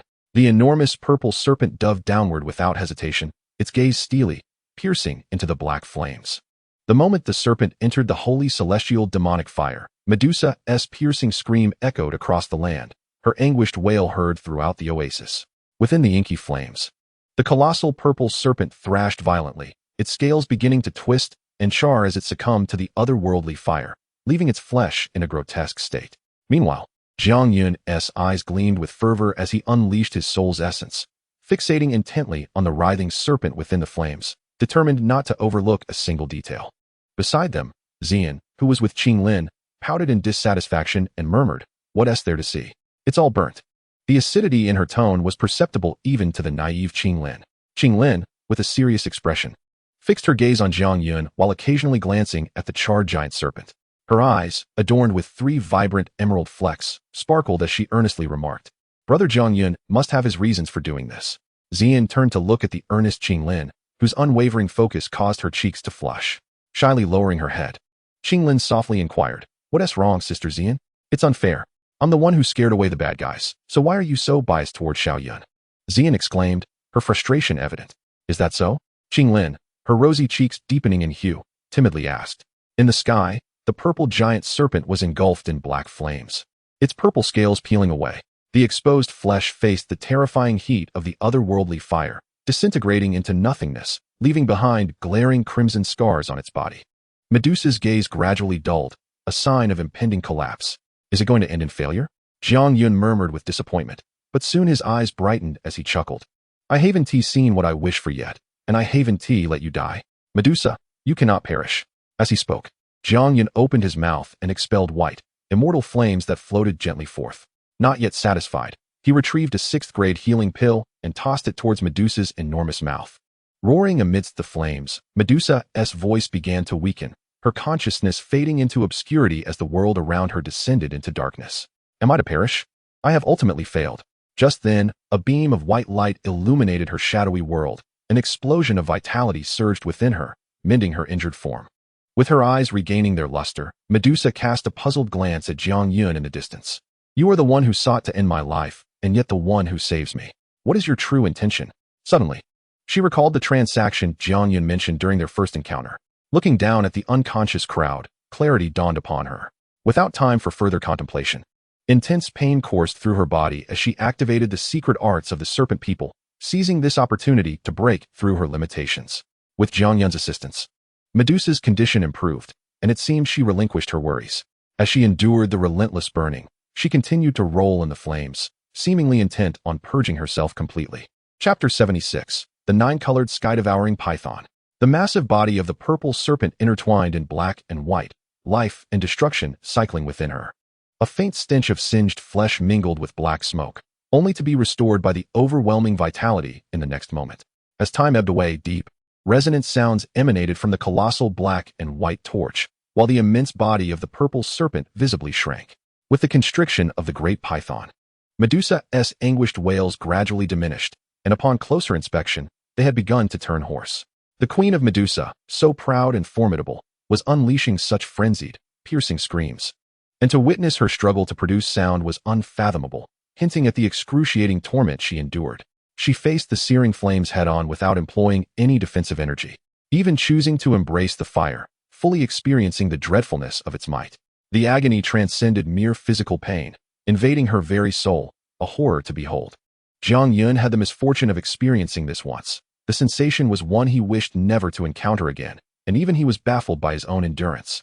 Moreover, Medusa's plight was far more dire than his own. He had the gentle assistance of the Bodhi tree's essence, while Medusa bore the weight alone, forced to both destroy and repair due to the flames, amplifying her suffering.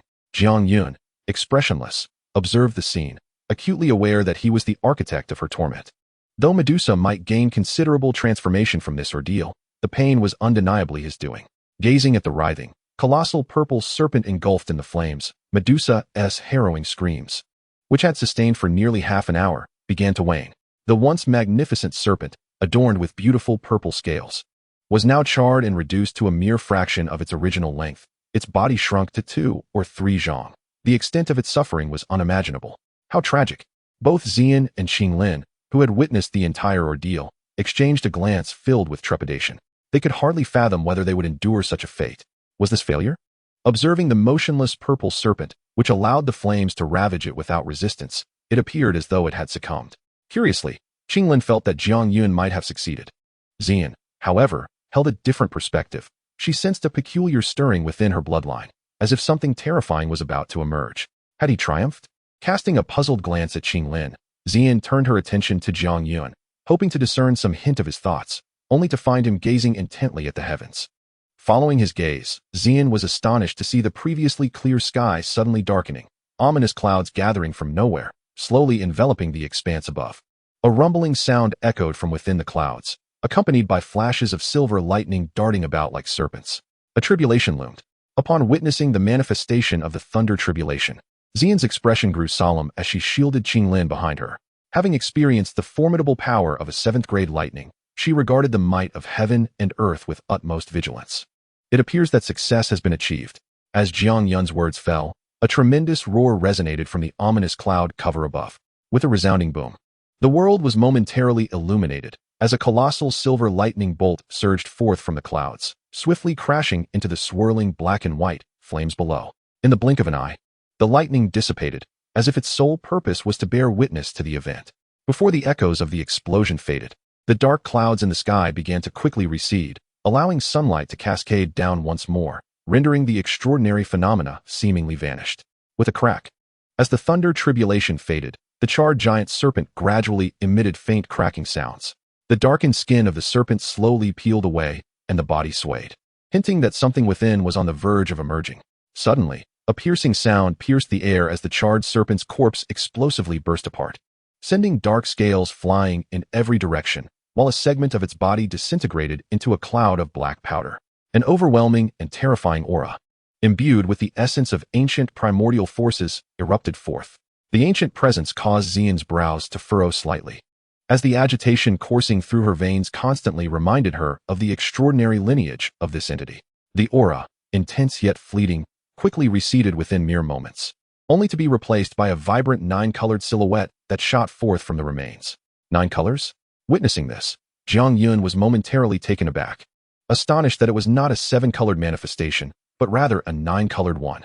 As he momentarily lost himself in thought, the speed of the vibrant figure was astonishing, seemingly capable of piercing through space itself as it flickered in the air. In an instant, it approached Jiang Yun, coming to a halt before him, transitioning seamlessly between extremes of movement and stillness, devoid of any distortion. At this moment, Jiang Yun beheld the entirety of the creature's form, a slender little serpent, approximately 20 centimeters in length, adorned with delicate 9-colored scales. Its light purple eyes were framed by dark patterns, exuding an otherworldly allure. A peculiar, refreshing fragrance enveloped its body. Although it was merely a serpent, it radiated an air of elegance and nobility. Its beauty was almost excessive. Such a captivating being could easily make many women forget their fear and aversion towards snakes. The 9-colored serpent possessed few sharp offensive features. Yet Jiang Yun could sense the terrifying power contained within its diminutive frame. Its prowess had evidently reached the 6th tier, having evolved into a 9-colored devouring python. And it seemed to harbor unknown transformations. How intriguing. After observing for a while, Jiang Yun gradually arrived at the conclusion he sought. The evolution of Medusa signifies a transcendence of the soul, a metamorphosis in the essence of her being. She sheds her old form and, through the power of her soul combined with the latent bloodline within her, forges a more formidable corporeal existence. The sole companion of Queen Medusa is the purple phantom flame serpent, which possesses the bloodline of the devouring python, thereby granting her the opportunity to evolve into the devouring python itself. However, due to Jiang Yun's intervention and the ensuing unforeseen changes, this evolution appears to be more profound, achieving the realm of 9 colors directly. Hiss! The 9-colored serpent hovers before Jiang Yun, its pale purple pupils devoid of any aura of slaughter, exuding an air of purity and innocence as it gazes at him with a hint of naivete, hissing softly. The young devouring python senses a familiar warmth emanating from Jiang Yun, compelling it to lower its defenses. Observing this, Jiang Yun produces a portion of his exclusive sustenance, the accompanying purple crystal source, and offers it to the creature.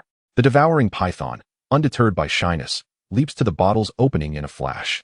Then Jiang Yun watches as it opens its mouth wide, voraciously consuming the spirit liquid within.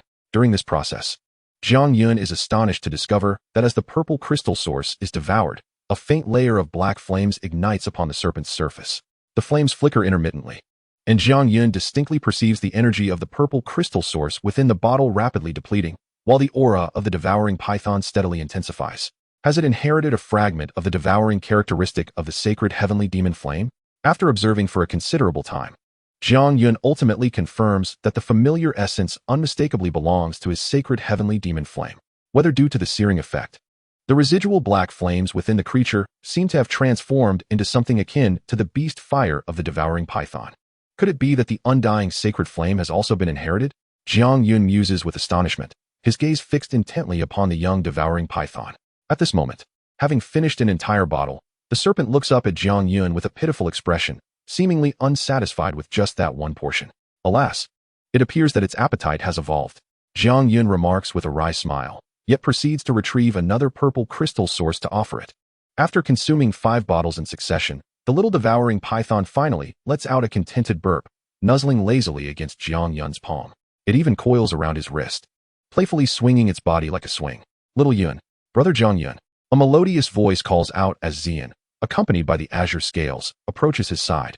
Her eyes filled with curiosity as she examines the 9-colored devouring python in Jiang Yun's hand. The 9-colored devouring python, without a doubt, exemplifies the pinnacle of serpentine beauty. Incredibly charming in appearance. Is this the Queen Medusa? Ziyan inquires uncertainly, gazing at the adorable and endearing 9-colored devouring python in Jiang Yun's grasp. The fierce and aggressive Queen Medusa has transformed into such a charming creature. Has she been rendered foolish by the flames? This is the new form that Queen Medusa has evolved into, the 9-colored devouring python, whose bloodline rivals that of the ancient dragon clan of the void. Meanwhile, the soul of Medusa lies dormant within, contributing to its unique demeanor. Observing the playful antics of Ziyan and Ching Lin with the sky-devouring python, Jiang Yun smiled as he explained. The python exhibited no signs of hostility towards them, joyfully bounding around the two. Indeed, was it the ancient beast bloodlines that drew them together? How shall we proceed with her now? Glancing at the snake girl Ching Lin, Ziyan turned to Jiang Yun and inquired. According to our agreement, I have assisted Queen Medusa in her evolution. I could procure something from the serpent race, and the little sky-devouring python would be quite suitable. Upon hearing Jiang Yun's words, Ziyan rolled her eyes in exasperation. Recognizing that little Yun was indeed a notorious lecher, she felt embarrassed to expose his intentions. Noticing Ziyan's eye roll, Jiang Yun felt a tinge of awkwardness. He was merely curious about the differences possessed by the nine-colored sky-devouring python, which inherited the holy heaven-demon flame, and certainly harbored no ulterior motives. We must take our leave.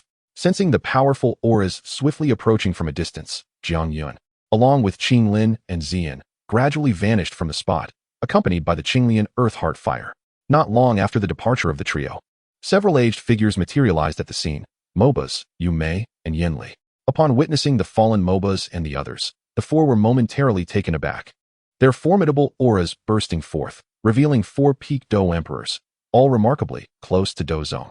In the center of the four elderly figures stood an ancient matron, her diamond-shaped pupils locking onto the individuals like a venomous serpent. After a brief moment, she spoke. They have merely fainted. There is still hope. Her voice was rather unpleasant, akin to a stone scraping against glass, instilling an uncomfortable sensation throughout. At her words, the remaining three moved slightly, each taking action to awaken the fallen Grand Elder. Upon regaining consciousness, Mobas and the others, seeing the four figures, exclaimed in disbelief. Mobas, where has the queen gone? The matron gestured towards Mobas and the others, anxiously inquiring. Grand Elder. Upon witnessing the united appearance of the four elders from the Serpent race, Mobas and the others found their anchor of hope, promptly recounting the recent events. After listening to their accounts, the matron furrowed her brow and slowly remarked, He did not kill you. It seems he bears no ill will. However, upon sensing the Grand Elder's softened tone, Mobas felt a surge of anxiety, hastily interjecting. Silence. Her Majesty the Queen is protected by fate. How dare you speak ill? The Grand Elder of the Serpent race coldly chided, casting a stern gaze at Mobas. Elders 2, 3, and 4, pursue the other three directions and search for any clues. As for you lot, return to the clan. Yes. The group exchanged glances, ultimately acquiescing and dispersing. After everyone had departed, the Grand Elder of the Serpent race gazed at the remnants of the corpses, reminiscing about the peculiar visions that had just flashed in his mind. Recalling the secretive tales of evolution within the Serpent race, he sighed deeply. It appears Her Majesty has succeeded. I wonder when she shall return? Who might you be? Gazing ahead at the ethereal figure draped in white, a sense of solemnity enveloped him. Despite the absence of any discernible aura emanating from the individual, it felt as though he were confronting a primordial beast, instilling a chilling dread. There lies a hint of danger ahead. I implore you all to retreat, Yun Yi remarked, his countenance indifferent as he regarded the group. Though his tone was placid, it conveyed an undeniable authority. The blatant disregard from such a youthful figure was unbearable for the hot-tempered Yen Shi, who could no longer contain his ire. Foolish child, do you even comprehend whom you stand before? He retorted. Upon hearing Yen Shi's words, Yun Yi cast a bewildered glance at the group before dismissively replying. Merely a gathering of frogs at the bottom of a well. You seek death, Yen Shi hissed, unleashing a powerful roar reminiscent of a silvery lion's growl that surged forth from his gaping mouth. Too feeble. Yun Yi observed the incoming sound wave with an impassive expression, his very essence reverberating as if a thunderous bell tolled, instilling trepidation within. The immense vitality coursing through him began to resonate in accordance with some intrinsic law, rendering him imbued with boundless strength. With dark flames igniting from his back, his battle wings unfurled, propelling him forward like a released arrow aimed at Yen Shi. In that moment, he wielded no weapon. He merely swung his fists, channeling his entire energy, exhaling like a colossal dragon. Boom. Yun Yi's formidable punch effortlessly pierced through Yen Shi's attack, unleashing a terrifying aftershock that carved deep trenches into the sandy ground, each stretching several meters in length. Damn it! Yen Shi roared, taken aback that Yun Yi could shatter his lethal strike with a single blow. As the realization of his opponent's terrifying prowess dawned upon him, he dared not underestimate Yun Yi any further. With urgency, Yen Shi hastily formed a seal with his hands, summoning a massive, earthy-hued lion that charged fiercely toward Yun Yi's fist. Boom. Alas, Yen Shi had gravely miscalculated Yun Yi's strength. The punch struck the colossal lion he had summoned, obliterating his defensive technique and transferring the residual force directly onto Yen Shi himself. Puff. The overwhelming power forced a grunt from Yen Shi, blood spilling from the corner of his mouth. Old Yen. The sight of Yun Yi's strike injuring Yen Shi left everyone, including Jia Xingtian and the others, in a state of shock. Yen Shi was no ordinary foe. As one of the 10 strongest in the Jiama Empire, his prowess was well known. And even Jia Xingtian could not easily inflict such grievous harm as Yun Yi had. With deep ties to Yan Shi, Feng Li transformed into a gust of wind, swiftly transporting him to a place of safety. A glint of insight flashed in Jia Xingtian's eyes, soon overshadowed by profound astonishment. He had sensed no fluctuations of battle energy from Yun Yi's punch, indicating that the force came solely from his physical strength, devoid of any combat technique. How terrifying! Such an occurrence was utterly unprecedented for him. Even the most formidable beasts could not match Yun Yi's prowess. Yet, reality lay before him, compelling him to believe. Yun Yi had just activated a unique body refinement technique from the Soul Clan, a combat skill remarkable for its lack of reliance on fighting spirit. Instead, it drew upon the physical strength of the human body. Naturally, this rare technique piqued Yun Yi's interest. The results appeared promising. Clenching his fists, Yun Yi felt an insatiable urge for more, and after casting a cold glance at Jia Xingtian and the others, he declared, again, with a resounding roar. A more terrifying force erupted as Yun Yi, undeterred by the odds, unleashed his fists upon Jia Xingtian and his companions. Such audacity was intolerable. Mu Chun bellowed in outrage. As a general of the Jiama Empire, he was a man of iron will and fierce temperament. Yun Yi's blatant disregard for them ignited a sense of humiliation within the veteran general. With Mu Chun joining the fray, Jia Xingtian had no choice but to engage. Thus, the battle commenced. Before long, several battered figures, drenched in blood, hastily fled towards the Jiama Empire, propelled by their fighting spirit. With a single punch, Yun Yi dispatched the last of the desperate fighters. He surveyed the lifeless forms of Yan Shi, Feng Li, and the others, before turning to the retreating backs of Jia Xingtian, Nalinjia, and Mu Chun. Slowly, he retrieved the soul pouch from his waist. With practiced ease, he cast forth several dark soul chains, ensnaring the bewildered souls and drawing them into the pouch. A swirl of black mist enveloped the scene, and moments later, all traces of life vanished, including the fallen bodies. The continent's purger lived up to its name. Deep within the desert, in an unknown oasis, the stifling air transformed into a refreshing breeze. Jiang Yun gazed upon the azure lotus, observing the heart fire of the earth within it, and murmured, "The energy required to ascend from Dou Wang to Dou Huang is immense, but with the heart fire of the earth, it should suffice." With that, his soul force swiftly penetrated, separating the entire lotus and the heart fire. Freed from the constraints of the azure lotus, the originally diminutive blue flame surged dramatically, expanding several-fold. In the blink of an eye, the azure flame coalesced into a brilliant fireball, hovering in the air. Nearby, Ziyan, on high alert, turned to behold the flickering azure flame.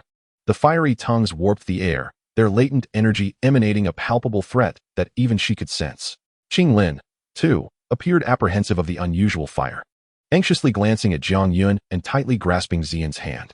The two-headed fire spirit serpent, overwhelmed with fear, huddled on Ching Lin's wrist, refusing to descend. Jiang Yun gradually seated himself upon the azure lotus, entering a meditative posture. As he channeled his fighting spirit, a radiant halo enveloped the lotus, merging with his essence. Afterward, gazing at the azure lotus heart fire beside him, Jiang Yun summoned his energy, creating a powerful attraction. As this force manifested, the azure flames surged violently, awakening their terrifying destructive power, which erupted and expanded once more. However, the intensity of Jiang Yun's unleashed strength was formidable, coupled with the allure of the azure lotus aura, causing the azure lotus heart fire to gradually drift towards him. As the flames drew near, Jiang Yun seized the moment, swallowing the azure spark into his core. Before the azure lotus heart fire could erupt within him, the holy celestial devil flame within the cyclone swiftly transformed into a ravenous wolf, devouring the azure lotus heart fire without resistance, dividing it into pure energy that surged into Jiang Yun's meridians. He swiftly ascended through the ranks, from a 9-star Dou Wang to a 1-star Dou Huang, and then to a 2-star Dou Huang, his cultivation skyrocketing in mere breaths, with even the bottleneck between Dou Wang and Dou Huang proving to be a fleeting pause. As time flowed slowly, the enormous, vibrant energy vortex in midair signaled the unrest of this place. On this day, after sitting in meditation for an extended period, Jiang Yun finally stirred. The colossal energy vortex above him gradually ceased its rotation, and then, like a torrential downpour, the immense energy cascaded down, transforming into a massive torrent akin to a mountain flood. It was a success. Sensing Jiang Yun's movement, Ziyan and Ching Lin, who had been waiting anxiously, suddenly brightened with joy, their excitement directed at the massive energy torrent that spanned several feet in width. Ching Lin had always known her brother Jiang Yun would emerge unscathed. Observing the receding aura, she mused that her own energy was now flowing vigorously. If one were to sense carefully, they would discover that Ching Lin had already become a fighter. The continent's most extraordinary eye, how terrifying it is. As the energy vortex withdrew, the figure seated within the azure lotus slowly opened his eyes. Upon opening his gaze, bolts of lightning danced within his dark orbs, and at that moment, even the air crackled with a faint sound. A 4-star Dou Huang, that was within expectation. Feeling the overwhelming energy within him, akin to a raging flood, a satisfied glimmer crossed Jiang Yun's eyes. Indeed, devouring was the quickest route. Without the complete burning formula, he dared not hasten the consumption of the holy celestial devil flame, mindful of the hidden dangers in its refinement, which would undoubtedly impede his cultivation speed. Thus, it was time to visit Wutan City. Xiao Yun, brother Jiang Yun, 2 delighted voices echoed, and Jiang Yun beheld the 2 girls, slightly weary yet radiant, warming his heart. In the next moment, the 2 beautiful maidens simultaneously dashed into his embrace. Though it may be a bit presumptuous, may I kindly ask you to let me see the little girl in your arms? At this tender moment, a melodious voice suddenly rang out beside him. Suddenly, beneath the sandy ground, an explosive force erupted, causing countless broad green trunks to surge forth from the earth, intertwining with lightning speed. In the blink of an eye, they formed a wooden prison, tightly encasing Jiang Yun and his companions within. Aware of the boldness of the situation, Jiang Yun's voice turned icy as he remarked, "Are you prepared to bear the consequences?" The unexpected turn of events roused the 3, and Jiang Yun had anticipated this moment. At the same time, Ziyan and Ching Lin cast wary glances at the figure in the distance. In the sky not far away, a faint azure silhouette was stirring her dual wings of fighting spirit, hurtling towards them with terrifying speed. The blue-clad woman was strikingly beautiful. Although her figure did not rival that of Medusa, she was undeniably alluring, her captivating eyes shimmering with a unique charm. Jiang Yun had a suspicion about the identity of the newcomer, especially since her gaze had not left Ching Lin since her arrival. He was now nearly certain. From the northwest continent, a member of the heavenly Serpent Mansion, brother Jiang Yun, I sense she is even stronger than Xiaoling. You must be cautious. Ching Lin whispered to Jiang Yun and Ziyan, unaware that those present were all Dou Huang, 2-headed fire spirit snakes. Her soft voice could not conceal the gravity of the situation from the others. "Oh, I am quite curious about the consequences," the newcomer replied. Still oblivious to the severity of the matter, her gaze lingering on Jiang Yun with a beguiling allure. Her attention then shifted to Ching Lin. Noting the serpent pattern on her fair wrist and the 3 dots in her eyes, her smile widening as she confirmed Ching Lin's identity, her determination intensifying. The consequences were that before Jiang Yun could speak, Ziyan could no longer contain herself. How dare anyone interrupt her and Xiao Yun's moment of warmth? It was utterly intolerable. Didn't she know how much she adored close contact? With a thunderous roar, Ziyan unleashed her formidable Dou Huang aura without reservation. A flash of purple-gold light flickered in her eyes as purple energy surged from her right hand, transforming it into a dragon claw radiating a chilling luminescence. The terrifying pressure emanating from her struck Green Man with a gasp. "Dou Huang," Ziyan smiled coldly, raising her purple-tinged dragon claw and striking towards her adversary. An extraordinary scene unfolded as a spatial rift suddenly appeared before Ziyan, while a massive, menacing dragon claw descended upon Green Man's head. Facing the imminent danger of the claw, fear flickered in Green Man's eyes. In a desperate twist, she narrowly evaded the dragon claw, but its sharp energy still left a trail of blood on her shoulder. With a muffled grunt, Green Man flipped midair and swiftly retreated. Feeling the pain in her shoulder and witnessing the murderous expression on Ziyan's face, alongside the ever-calm Jiang Yun, Green Man experienced an unprecedented chill in her heart. The task at hand proves to be quite challenging. Swiftly extracting a vial of unknown liquid from the ring, Greenman douses the incessantly bleeding shoulder, inhales deeply, and, regarding Jiang Yun with a tone tinged with gravity, remarks, "It appears I have underestimated you. From whence do you hail? Are you from the Tianxi mansion? That individual over there must be your companion as well, correct?" Jiang Yun first casts a glance at Greenman before turning to another direction, responding in a calm demeanor. Upon hearing this, Greenman's expression momentarily falters. "Are there allies? How was I unaware of this? Damn it. Why have those old geezers from the Serpent clan emerged? Preventing me from even seeing Sha. Just wait, old man. I wonder how long you can endure. Soon enough, haha." A moment later, a somewhat irritable voice resounds, followed by the arrival of a colossal serpent nearly 10 zhang long, its entire body a dark hue adorned with vibrant patterns, presenting a rather peculiar sight. Most notably, it possesses 8 black wings tinged with purple on either side of its elongated form, and a dark, spiraled horn crown with a faint purple glow flickers ominously at its tip, clearly harboring potent venom. This is none other than the eight-winged black serpent monarch. The eight-winged black serpent monarch, a creature of extraordinary lineage, is the evolved form of the two-winged black serpent, a third-tier magical beast. From the third tier onward, each elevation in rank grants an additional pair of wings, culminating in the fearsome eight-winged black serpent monarch, a sixth-tier beast notorious across the continent. Greenman, you are injured. At this moment, the eight-winged black serpent monarch notices Greenman in the distance, letting out a surprised roar before swiftly soaring towards this direction. Its massive shadow envelopes a vast expanse of ground, exuding an aura of extreme terror. The eight-winged black serpent monarch possesses an elongated physique, despite being a serpentine beast. Its speed in flight is nothing short of astonishing. With a flick of its enormous tail, it appears to teleport, swiftly closing the distance to Greenman. Who did this? Upon seeing its partner wounded, the eight-winged black serpent monarch's large fangs flicker dangerously, its serpent eyes scanning the surroundings, ultimately locking onto Jiang Yun and his companions. Be cautious. It was you who did this. Without the luxury of warning, the eight-winged black serpent monarch glares menacingly at Jiang Yun and the others. Although their auras seem peculiar, it is a sixth-tier beast. After all, what could possibly instill fear in it on this northwestern continent? It was I who did it, foul worm. What do you intend to do? In the face of the eight-winged black serpent monarch's inquiry, Ziyan remains indifferent, her violet eyes fixated on the monarch. As the overwhelming might of her dragon lineage radiates forth, bearing down upon her adversary. A dragon. It is of the dragon kin. How could such a pure dragon lineage manifest on the northwestern continent? The moment the eight-winged black serpent monarch senses Ziyan's aura, its previously savage demeanor transforms into one of panic, emitting a shriek that causes its tail to coil as it seeks refuge behind Greenman. Greenman, in turn, is left speechless, his expression a mixture of disbelief and exasperation. Chapter 78, Replenishing Beast Companions. White Fang, that little girl possesses considerable strength. Yet is it truly necessary for you to be so terrified? Observing White Fang's demeanor, akin to a mouse encountering a cat, even Greenman felt a twinge of embarrassment. To be candid, while Ziyan's lineage from the dragon clan astonished her, it was White Fang's reaction that filled her with greater shame. As a fellow sixth-tier magical beast, there should be no need for such fear, even in the presence of a formidable bloodline.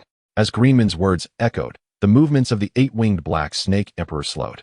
It cast a furtive glance at the icy Ziyan, and upon meeting her gaze, it shuddered violently, drawing closer to Greenman and whispering, "Greenman, we should depart. That girl is extraordinary. The power coursing through her veins is terrifying, something I have never encountered before. I cannot unleash my full strength in her presence.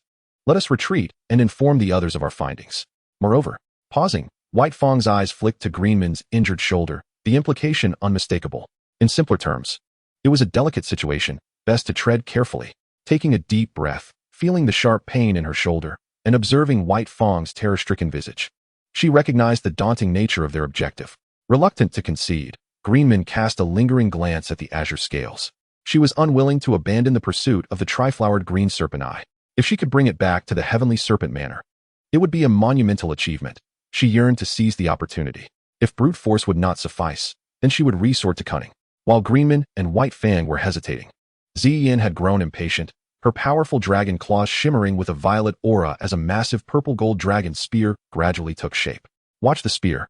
With a fierce swing of her weapon, Ziyan's battle aura wings unfurled behind her, propelling her swiftly toward the two. The might of a battle emperor was unmistakable as she brought the spear crashing down with overwhelming force. Wait, Greenman, still hoping to negotiate, urgently called out as she saw Ziyan preparing to strike, but Ziyan paid her no heed. White Fang, if you wish to survive, act now. Greenman's words jolted White Fang from her stupor. Feeling the oppressive aura above her, the eight-winged black snake emperor forcefully suppressed the fear coursing through its bloodline.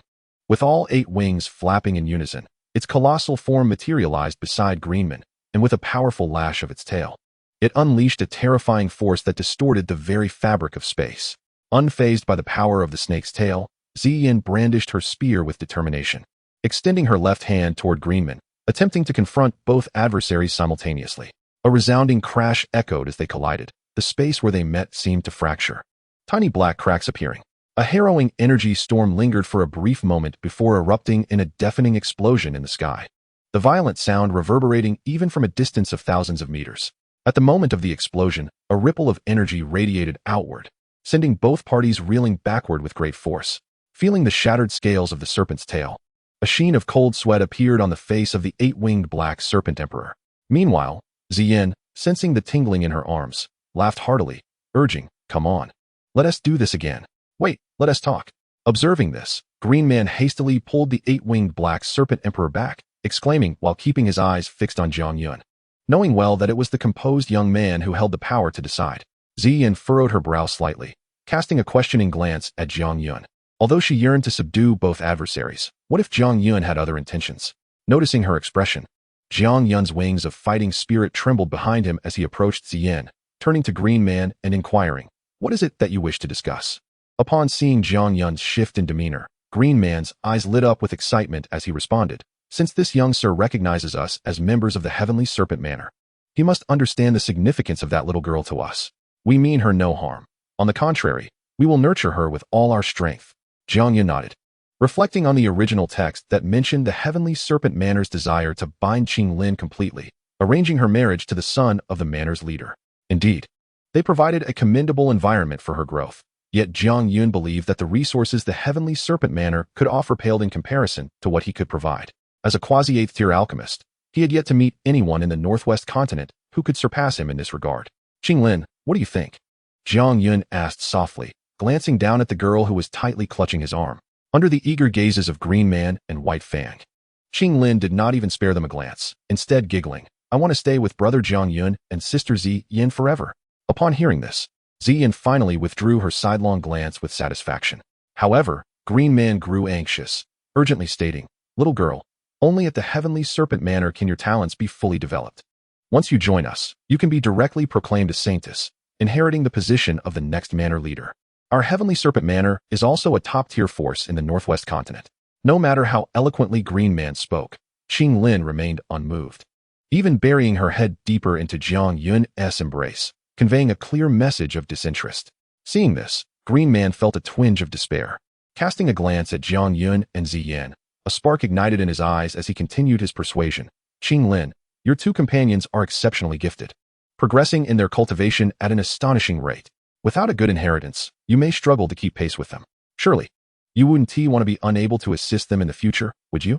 Hearing Green Man's words, Ching Lin's expression shifted, revealing a hint of uncertainty for the first time. Indeed, brother Jiang Yun and sister Ziyan had already attained the rank of fighting emperor at such a young age. Could Ching Lin keep up with their strides? Do not frighten Ching Lin. Xiao Yun is a 7th-tier alchemist and will soon reach 8th tier. Do you have 8th-tier alchemists at your Heavenly Serpent Manor? Ziyan interjected, her tone laced with pride as she scornfully remarked, 8th-tier alchemist? Green Man stared in astonishment at Jiang Yun. A 7th-grade alchemist was already worthy of the utmost respect from the Heavenly Snake Mansion, let alone an 8th-grade one. Such a master could likely obliterate the Heavenly Snake Mansion with a mere wave of his hand. Witnessing Jiang Yun's tacit acceptance, Green Man gasped. This individual was indeed an 8th-grade alchemist. Even if he were not, being a 7th-grade master was sufficient for the Heavenly Snake Mansion to treat him with gravity. In that moment, Green Man truly felt the esteemed status of alchemists. In contrast to Green Man, White Fang possessed a deeper understanding of the rarity of alchemists in the realm of magical beasts, a talent almost exclusive to the human race. Those low-level magical beasts devoid of reason were not worth mentioning, but within the circles of high-level magical beasts, alchemists were highly prized. Sometimes, a single elixir could surpass years of arduous training. After all, on one side was the slow grind of self-cultivation, and on the other, the immediate advancement afforded by consuming an elixir. These astute high-level magical beasts were well aware of their choices. Take White Fang, for instance. Even as a 6th-level magical beast comparable to a human emperor, he could not transform into human form due to his bloodline. The azure-scaled creature in Jiang Yun's arms gazed at him with astonishment. She had never known her brother was so formidable. "Now you can rest easy. Your sister Ziyan is quite capable of eating, and your brother can support her without needing you." Jiang Yun gently ruffled the top of the azure-scaled creature's head, speaking softly. Feeling the warmth of Jiang Yun's gaze, the azure-scaled creature blushed deeply and nestled into his embrace. The words of Jiang Yun naturally incited displeasure in Ziyan. "Who eats too much?" she retorted. "All right, perhaps a little too much, but I have been diligently searching for medicinal materials. Since that is the case, we shall take our leave.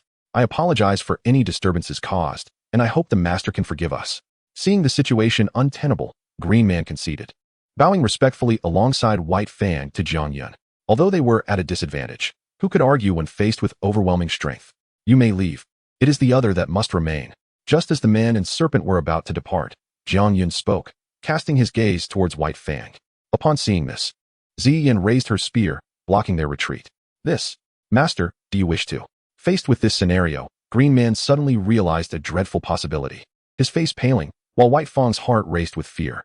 Jiang Yun remained silent, his gaze fixed intently on White Fang, as if he were observing prey. Recalling the records within the Heavenly Snake Mansion regarding the 3-flowered eyes of the Green Serpent, which were the nemesis of all serpentine magical beasts, and could forge an involuntary connection to absorb their fighting spirit, a chill coursed through White Fang's heart. "You wish to enslave me." At the brink of life and death, White Fang could no longer care about Jiang Yun's identity and shouted at him. "You shall not succeed. It is not up to you." With a fierce cry, Ziyan was the first to strike at Green Man.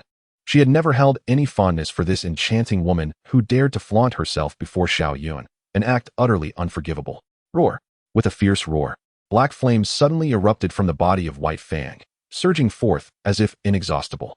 Ultimately, they coalesced above its head into a massive black energy serpent with 8 wings. "I care not whether you are an alchemist. If you wish to enslave me, then perish."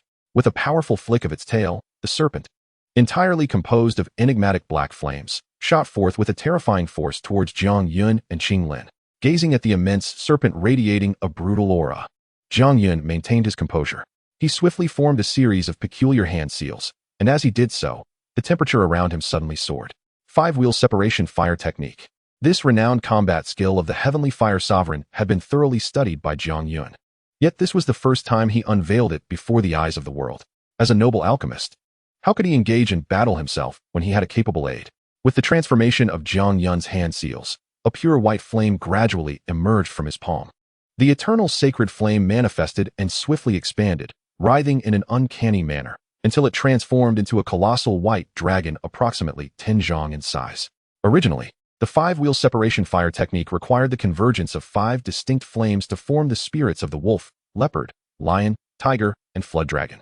When all 5 spirits united, they could construct the fearsome 5-wheel fire array, wielding terrifying power.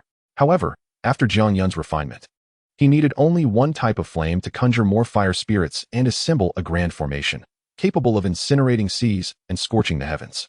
As the fire spirits emerged, the temperature of the surrounding realm surged dramatically, and the previously tranquil energies of heaven and earth began to fluctuate violently, as if drawn by some unseen force. "This is," White Fang gasped in astonishment, horrified as it beheld Jiang Yun.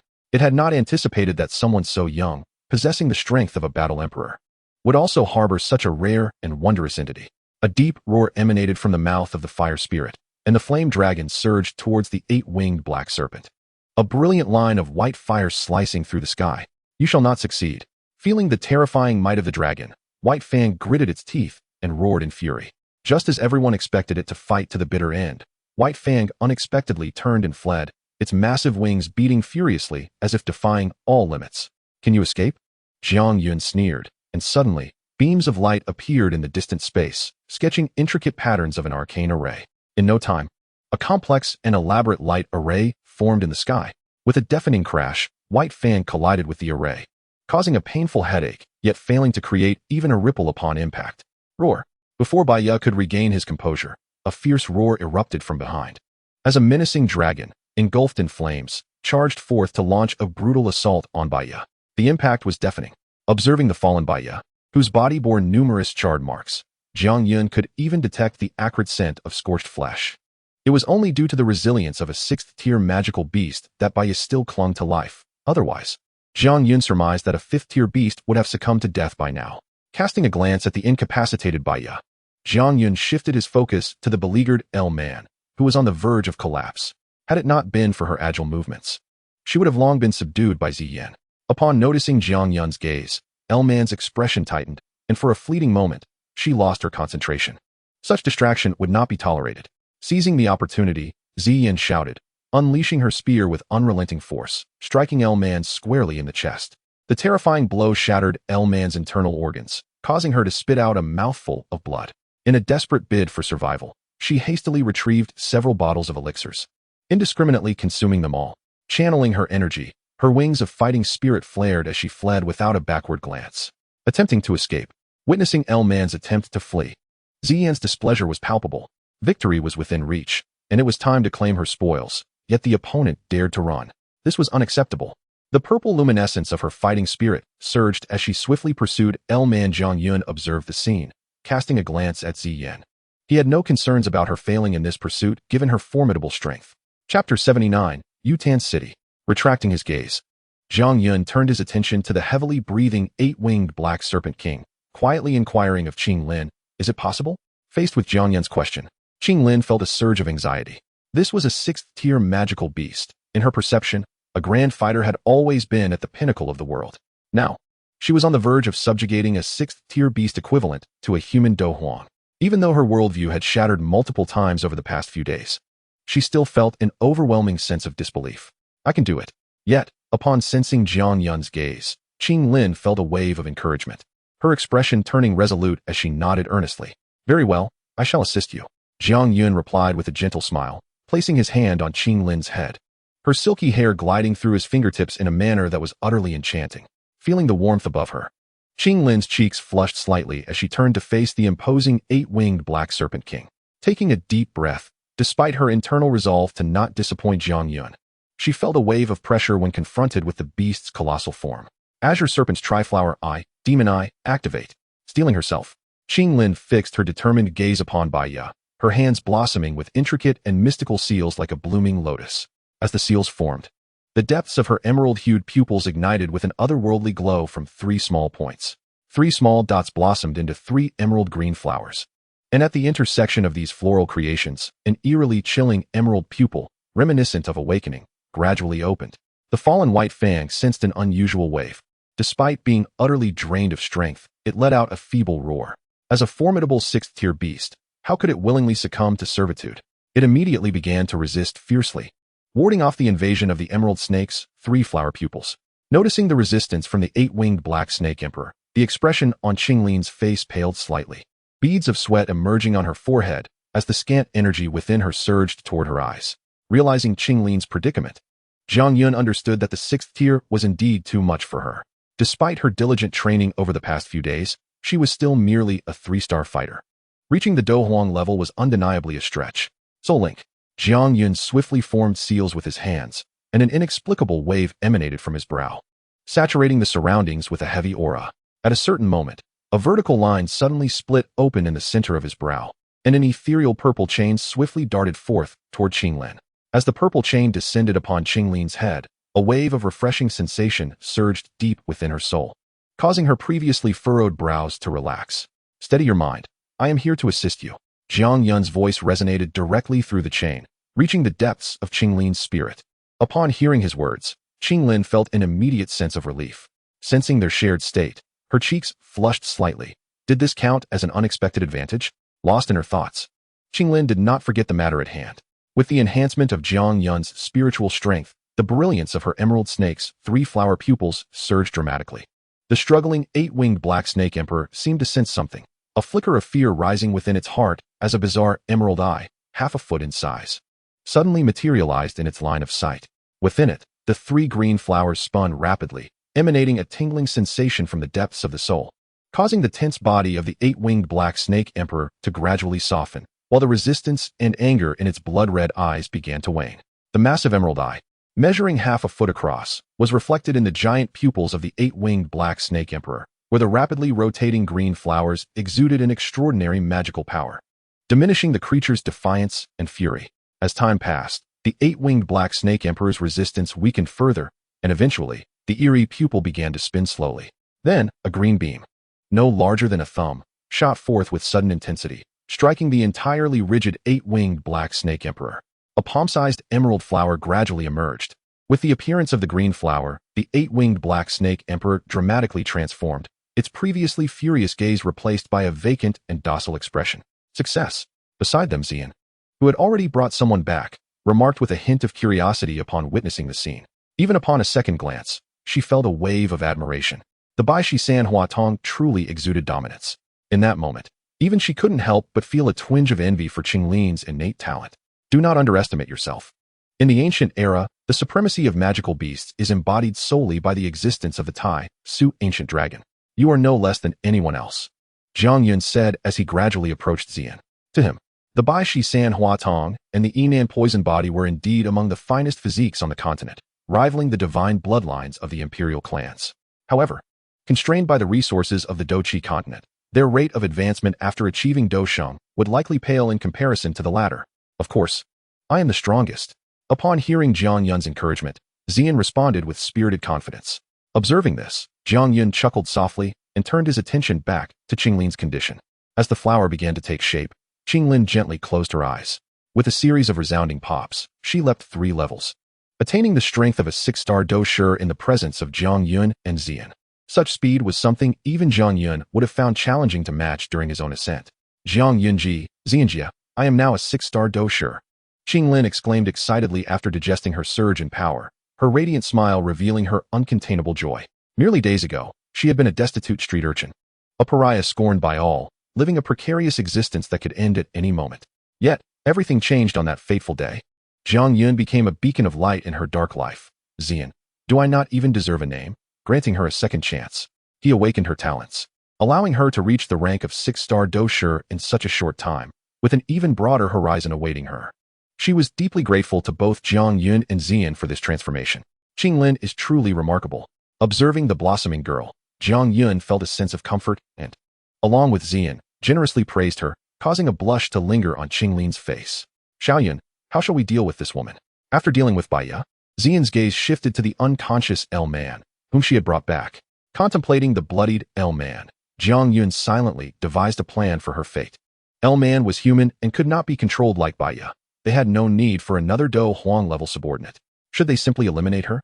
Noticing the hesitation on Jiang Yun's face, as perceived by Ziyan, she let out an annoyed huff, her exquisite features reflecting displeasure as she looked at the fallen L-man.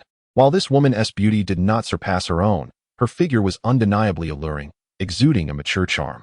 With her tattered garments revealing her fair skin, she appeared even more tempting. Vixen, Ziyan thought disparagingly, her reluctance towards L-man intensifying. Shouldn't we just end her? After a moment of contemplation, Jiang Yun turned his gaze towards L-man, his mind already concocting a scheme for her. What scheme? Confronted by Ziyan's puzzled gaze, Jiang Yun extended his hand, and a cluster of pure white flames slowly emerged, ultimately alighting upon the figure of Lumen. A pained groan escaped Lumen's lips as a complex rune swiftly materialized on his forehead, only to gradually fade away. Let us depart, Jiang Yun declared, turning to Ziyan and Ching Lin. Though somewhat perplexed by Jiang Yun's actions, both Ziyan and Ching Lin unconditionally placed their trust in him, nodding in agreement without objection. As long as they were not excluded, Ziyan was indifferent. Brother Jiang Yun, sister Ziyan, let us ride on Little White. Just as the group was about to set off, Ching Lin suddenly pointed at the massive 8-winged black serpent king trailing behind them, laughing. Hee, that would indeed be splendid. The two were momentarily taken aback, then smiled and nodded in assent. Jiang Yun was the first to move, swiftly leaping atop the colossal form of the 8-winged black serpent king, followed closely by the sound of rushing wind, as Ziyan and Ching Lin quickly kept pace. Under Ching Lin's guidance, the once ferocious 8-winged black serpent king now exhibited remarkable docility, showing no reaction to the group's actions. Once Ching Lin's command resonated, the serpent's enormous wings flapped vigorously, propelling it skyward before soaring towards the horizon. Not long after the trio departed, the fallen Lumen quietly opened his eyes, a fleeting glimmer of white flames flickering deep within them. Is this Yuten City? On a distant hill, a stern young man clad in white silently observed the city ahead. Yuten City, an unremarkable name, held little significance within the Jaimar Empire, existing as a minor city in the northeastern region, nestled between the Beast Mountain Range to the northeast and the larger cities of Haiyan and Haiyan City in the northern provinces. Despite its advantageous location against the backdrop of the Beast Mountain Range and 2 major cities, Yuten City boasted few formidable individuals. Its most powerful resident was merely a high-ranking great fighter nearing the Dou Ling level.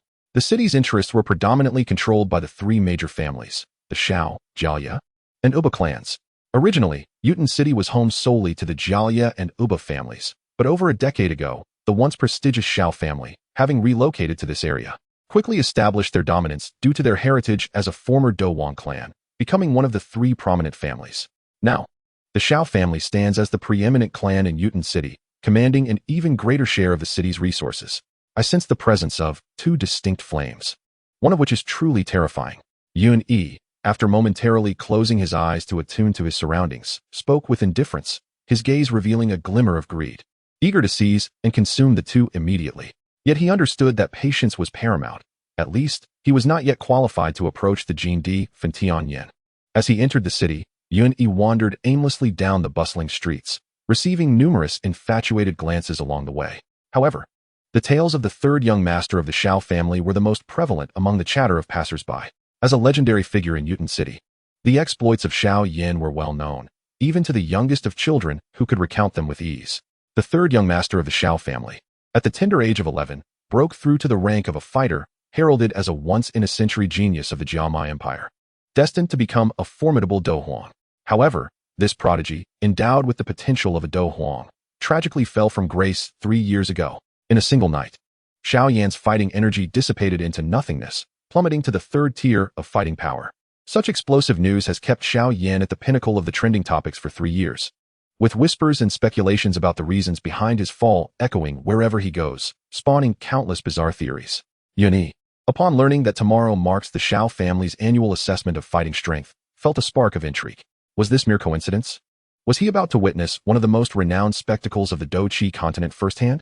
The following day, at the Shao family's Dou Qi testing square in Wuten City, a throng of youthful faces surged, with boys and girls intermittently called to the central stage to test their fighting abilities.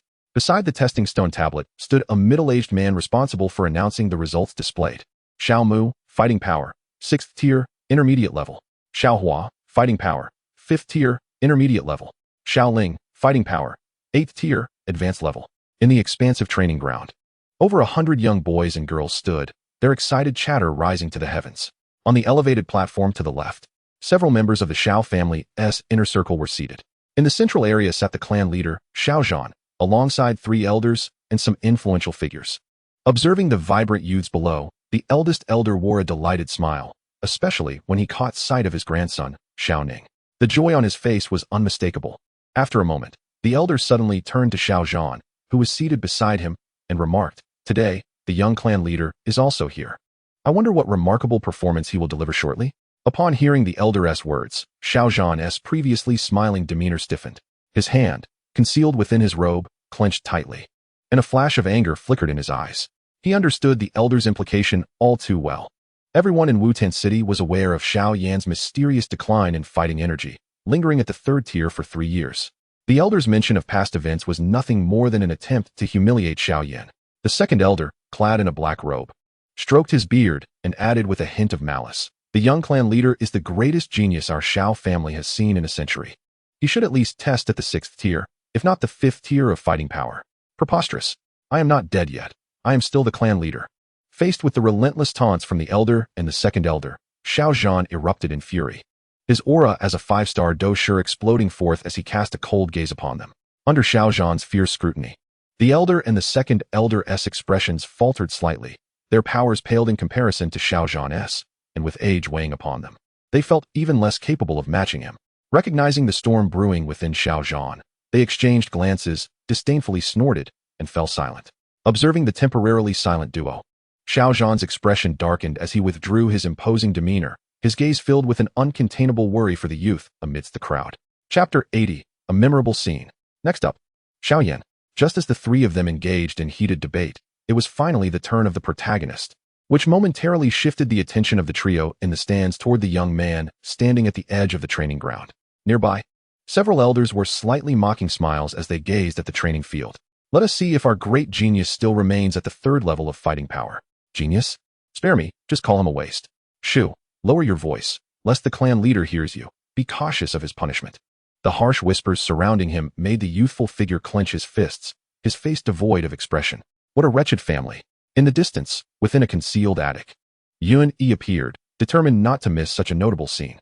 Upon his arrival, he was met with an intriguing spectacle. To be honest, the early days of the Shao clan were rather unappealing, perhaps a fitting retribution for Shao Yan's arrogance during his prime. Fighting power, 3rd level. Shao Yan, fighting power, 3rd level, rank, low. As the middle-aged man by the testing stone coldly announced the results, the plaza erupted into a wave of mockery, just as anticipated. 3rd level? Huh. As I suspected, this genius has stagnated for another year. Alas, this waste has truly brought shame upon the clan.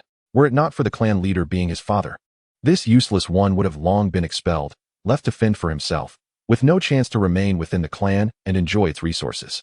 On the stage, Shao Zhan felt a pang of sorrow for his son as he witnessed the ridicule. Below, the disdainful laughter and sympathetic sighs that reached Xiao Yan's ears felt like sharp thorns piercing his heart, causing his breath to quicken slightly.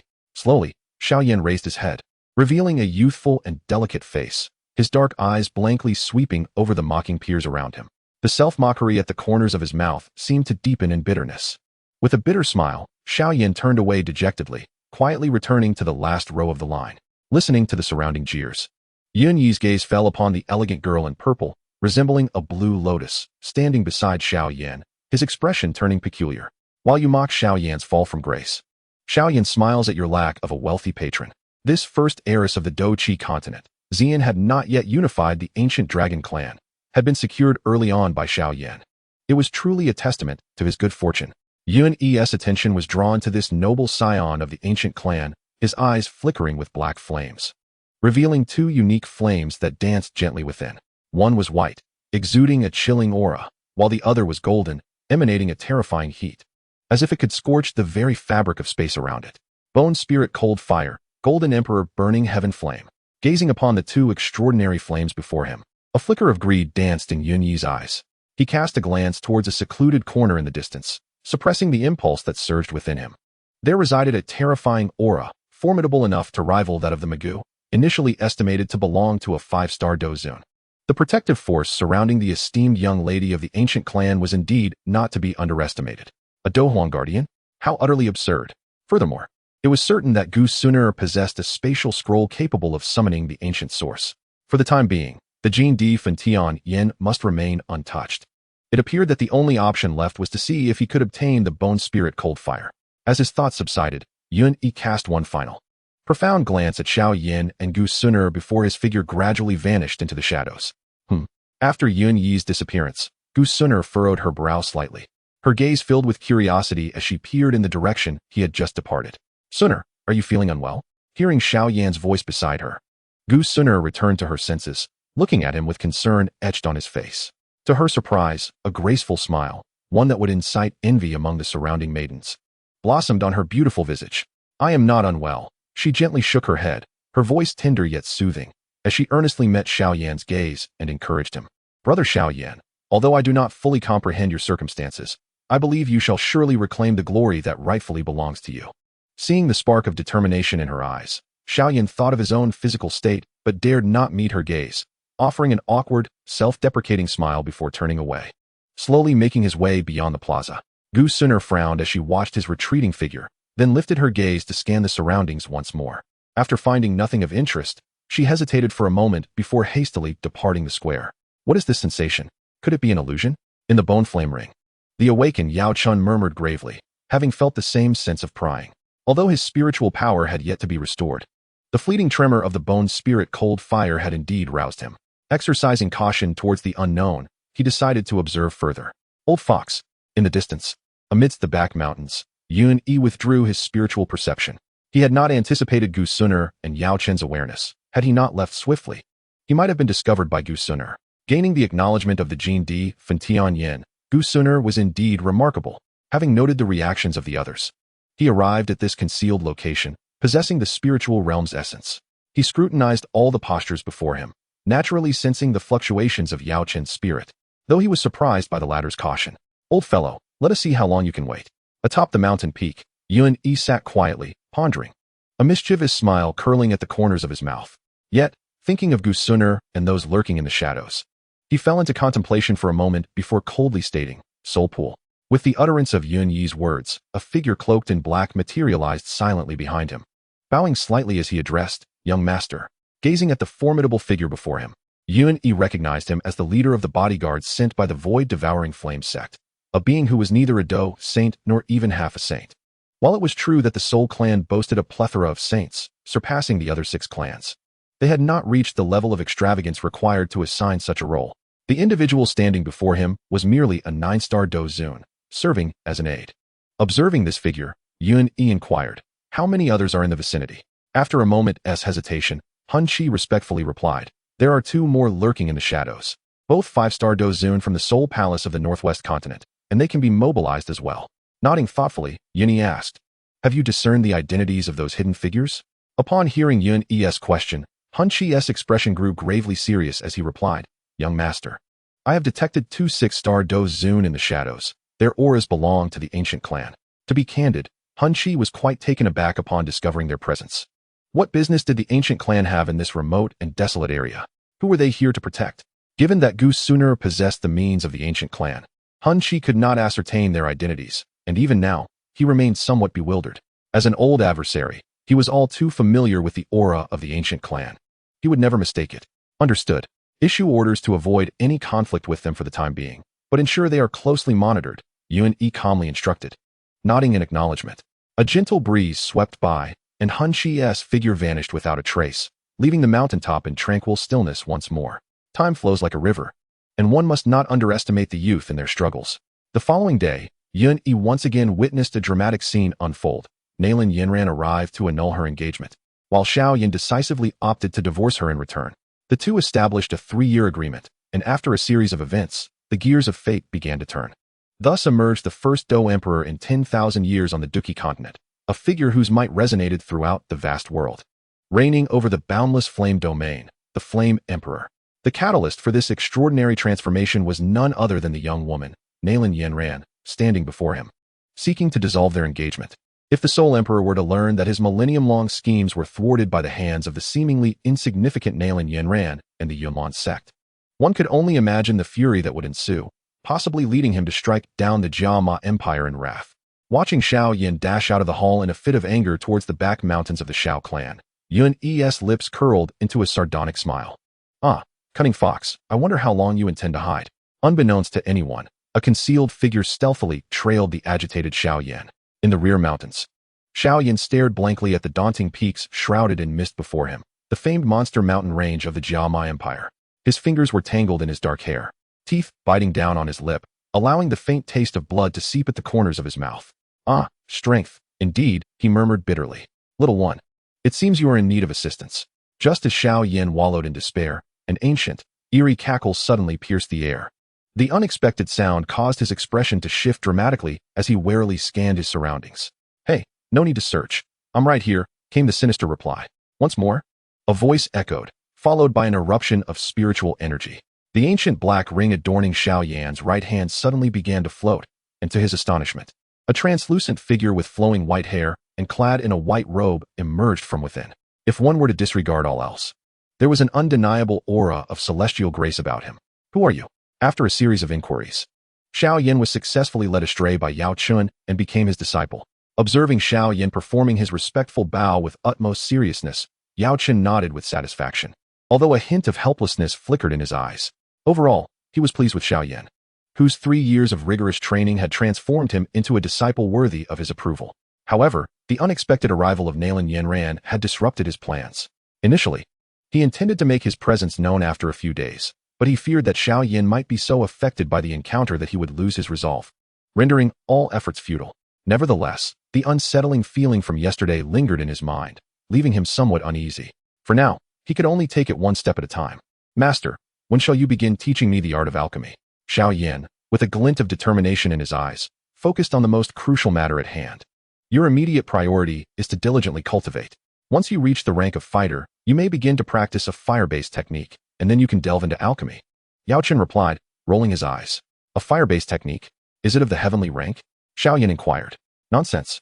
Do you think heavenly rank techniques grow on trees? Yao Chun retorted, nearly pulling out his own beard in exasperation at Xiao Yan's audacity so soon after becoming his disciple. Observing Xiao Yan's playful demeanor, Yao Chun sighed in resignation. I do not possess a heavenly rank technique, but I do have a rather peculiar technique that surpasses even the heavenly rank. Would you care to learn it? Surpasses the heavenly rank. A thrill coursed through Xiao Yan as he swallowed hard, his eyes gleaming with eagerness. What rank is this technique? Then, I too am curious about this mysterious technique that exceeds the heavenly rank. I hope Master Yao will generously enlighten me. Chapter 81. Confrontation with Yao Chun. As the gentle breeze swept across the mountaintop, Yao Chun, despite being a spiritual entity and feeling no temperature, was suddenly engulfed by an overwhelming chill. Who goes there? He bellowed, his figure shifting as he pulled Xiao Yan behind him, his formidable spiritual energy scanning the surroundings. Any hint of abnormality would not escape his keen perception. To his astonishment, encountering Master Yao Chun in this northwest continent was unexpected. Even among my soul clan, the name Yao Chun was renowned. A detached voice resonated. And from the horizon, a figure clad in white, exuding an extraordinary presence, approached swiftly. With each step he took, the distance closed as if he were teleporting, and in the blink of an eye, he stood before Yao Chun and Xiao Yin. Upon hearing Yun Yi's words, Xiao Yin remained bewildered, gazing at him with envy, his eyes brimming with aspirations for strength. In contrast, Yao Chen's eyes were fixed intently on Yun Yi, his gaze reflecting a deep-seated hatred. And he spoke with a slight tremor in his voice. "You are one of the Soul Palace." Gazing at Yun Yi, Yao Chen struggled to reconcile the distinguished aura of the man before him with those who exuded a chilling, sinister presence, laughing maniacally. To him, the distinction between the Soul Clan and the Soul Palace was negligible. It was merely the same group of loathsome beings, now wearing a different guise, relentlessly collecting souls.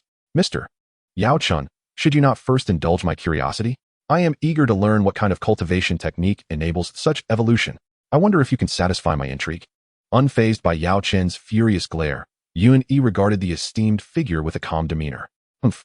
The plight I find myself in is a consequence of your actions. And now you dare to humiliate me? Do you truly believe I can be so easily trifled with? You, a mere Do Huang, presume to pursue me? Today, you shall meet your demise here." Following an initial shock, Yao Chun discerned Yun Yi's prowess, 3-star Do Huang. At such a tender age, his cultivation was indeed befitting of an imperial clan's prodigy. Yet, Yao Chun was no pushover. The audacity of a Do Huang attempting to capture him was utterly intolerable. Protected by Yao Chun, Xiao Yin gazed at Yun Yi in astonishment, unable to fathom that this seemingly youthful man, of a similar age to himself, was a formidable Do Huang. Such terror. "Do you wish to kill me? You are not worthy." With a scornful remark, Yun Yi's countenance darkened, a fearsome killing intent erupting from within him, his aura rivaling that of a Do Zone. "This is troublesome. Young one, go seek your little girlfriend. Our fated bond as master and disciple lies in the hands of fate." Sensing Yun Yi's overwhelming presence, Yao Chun sighed and waved his hand, enveloping Xiao Yin in a force that whisked him away from the battlefield. "Master." As Xiao Yin felt himself uncontrollably being taken away, panic washed over him as he looked towards Yao Chun. The events of the day had shattered his worldview, reshaping his understanding of reality, and instinctively, he yearned to cling to his powerful mentor. "I shall not surrender so easily." With a sigh, Yao Chen's expression turned resolute, a tremendous force surging forth from the ethereal essence of his soul, nearing the strength of a Do Zone. A captive prey is inherently dull. Coldly observing the white flames igniting around Yao Chun, Yun Yi spoke with an icy tone as the energies of the surrounding world began to stir, poised to unleash a cataclysmic strike. Soul Burial Finger. At a certain moment, a dark radiance coalesced at Yun Yi's fingertips, a profound darkness seemingly capable of devouring all. With a swift motion, he pointed, and the surrounding air solidified instantaneously, the black light flashing violently, launching forth a slender beam of energy. The speed of light is terrifyingly swift, creating ripples in the fabric of space as a dark streak gradually manifests against the pitch-black night sky, appearing almost inconspicuous. Gently gazing at the incoming wave of darkness, Yao Chen raised his palm, and the ethereal white flames swirling around his fingers erupted violently, slowly coalescing into a massive beastly form. It was even more lifelike than the deep-sea phantom beast conjured by Hanfeng. The technique of dreamfire. With a low growl, the colossal white flame lion took shape, roaring as it lunged toward the black ray. With a thunderous clash, the obsidian beam collided with the white lion, and in that instant, a deafening explosion reverberated across the azure sky. A terrifying shockwave of energy surged forth from the point of impact, the immense pressure sweeping across the entirety of Wutan City, leaving everyone trembling in awe as they gazed towards the brilliant white light. What is this? Is it divine retribution? Such power could rival that of a Do Huang, could it not? Countless onlookers were left in shock, even from a distance, as the incoming energy wave caused their expressions to shift dramatically, rendering them unable to stand in their trepidation. That place is the Xiao family. The patriarch. This is within the Xiao family's territory. The Xiao family? Have they encountered a formidable enemy? Regardless of the situation, it would be best if it affected the Xiao family. Wutan City cannot accommodate too many clans. The other two great families of Wutan City, the Uba family and the Jiala family, echoed similar sentiments, coldly observing the Xiao family's plight. That is the back mountain. Yenner. At this moment, Xiao Zhan was filled with anxiety, having recognized the source of the energy. It was indeed from the Xiao family's back mountain, where he had seen Xiao Yin head earlier that day. Realizing this, Xiao Zhan's face turned pale as he stumbled towards the back mountain. Elderling, what has transpired in the back mountain? In Gu Sun'er's room, feeling the tremors from the back mountain, Gu Sun'er maintained her serene demeanor. though a hint of urgency crept into her voice. As her words fell, a shadow quietly emerged, kneeling before her. It was Ling Ying, one of the bodyguards who accompanied Gu Suner to the Shao family. Miss, 2 unknown formidable presences have been detected in the back mountain. Preliminary estimates suggest they possess the strength of a peak Dou Huang and a Dou Zong. Dou Zong, Xiaoyan, my brother.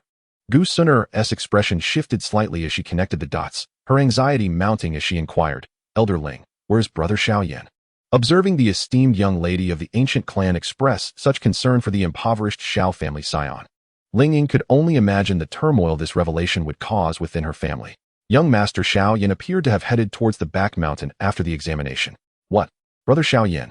With a startled cry, Gu Suner's eyes blazed with golden flames, forcing herself to regain composure as she addressed Ling Ying. Elder Ling, you must go check immediately. I cannot bear for anything to happen to brother Xiaoyan. Recognizing her own inadequacies and surrounded by stronger guardians, Gu Suner could only place her hopes on Ling Ying, as they would not intervene unless she faced a life-threatening crisis. Yes, she responded respectfully, as Ling Ying's silhouette vanished into the shadows. Brother Xiaoyan, please do not come to harm. After Ling Ying's departure, Gu Suner gazed anxiously at the movements on the back mountain, her expression lost in thought as she murmured, if anything were to happen to brother Xiaoyan, I cannot fathom what I might do. Bang, bang, bang. The eerie white flames transformed into a massive, weighty ruler, its form trailing heavy afterimages across the sky, wielding unparalleled ferocity as it struck down upon the white-clad figure before it. Yun remained expressionless, relentlessly swinging his iron fists, tirelessly fending off Yao Chen's fierce onslaught. Boom. With another collision, feeling the rapid depletion of his strength, Yao Chen looked gravely at Yun, remarking, what an astonishing physique. If you hadn't claimed to be of the Soul Clan, I would have thought I encountered a member of the Stone Clan. In response, a cold smile crept across Yun Yi's lips as he mockingly replied, I am certainly not one of those brainless fools from the Stone Clan. Now, the warm-up is over. When dealing with the spirit body, I shall employ the methods of my Soul Clan.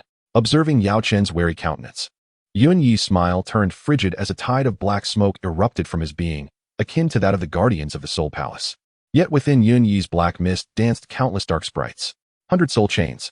With a pointed finger, the clinking sound of chains echoed as the oppressive darkness thickened, and iron chains the size of human heads surged towards Yao Chen with lightning speed. These chains were exceptionally sharp, adorned with intricate runes, spiraling in a mesmerizing pattern, imbued with a hint of ominous energy as they advanced. This weapon was specially crafted by the Soul Palace, designed to restrain spirit bodies effectively. Ah, the same old trick. Yao Chen scoffed at the chains piercing through space. However, he did not dare to be complacent, for he was all too familiar with their nature. Having endured a similar assault during the last ambush, fully aware of the damage they could inflict on spirit beings, his palm ignited with fierce white flames, which then transformed into a blazing rocket that shot forth, colliding violently with the black chain. Boom. Upon impact, a deep resonance echoed.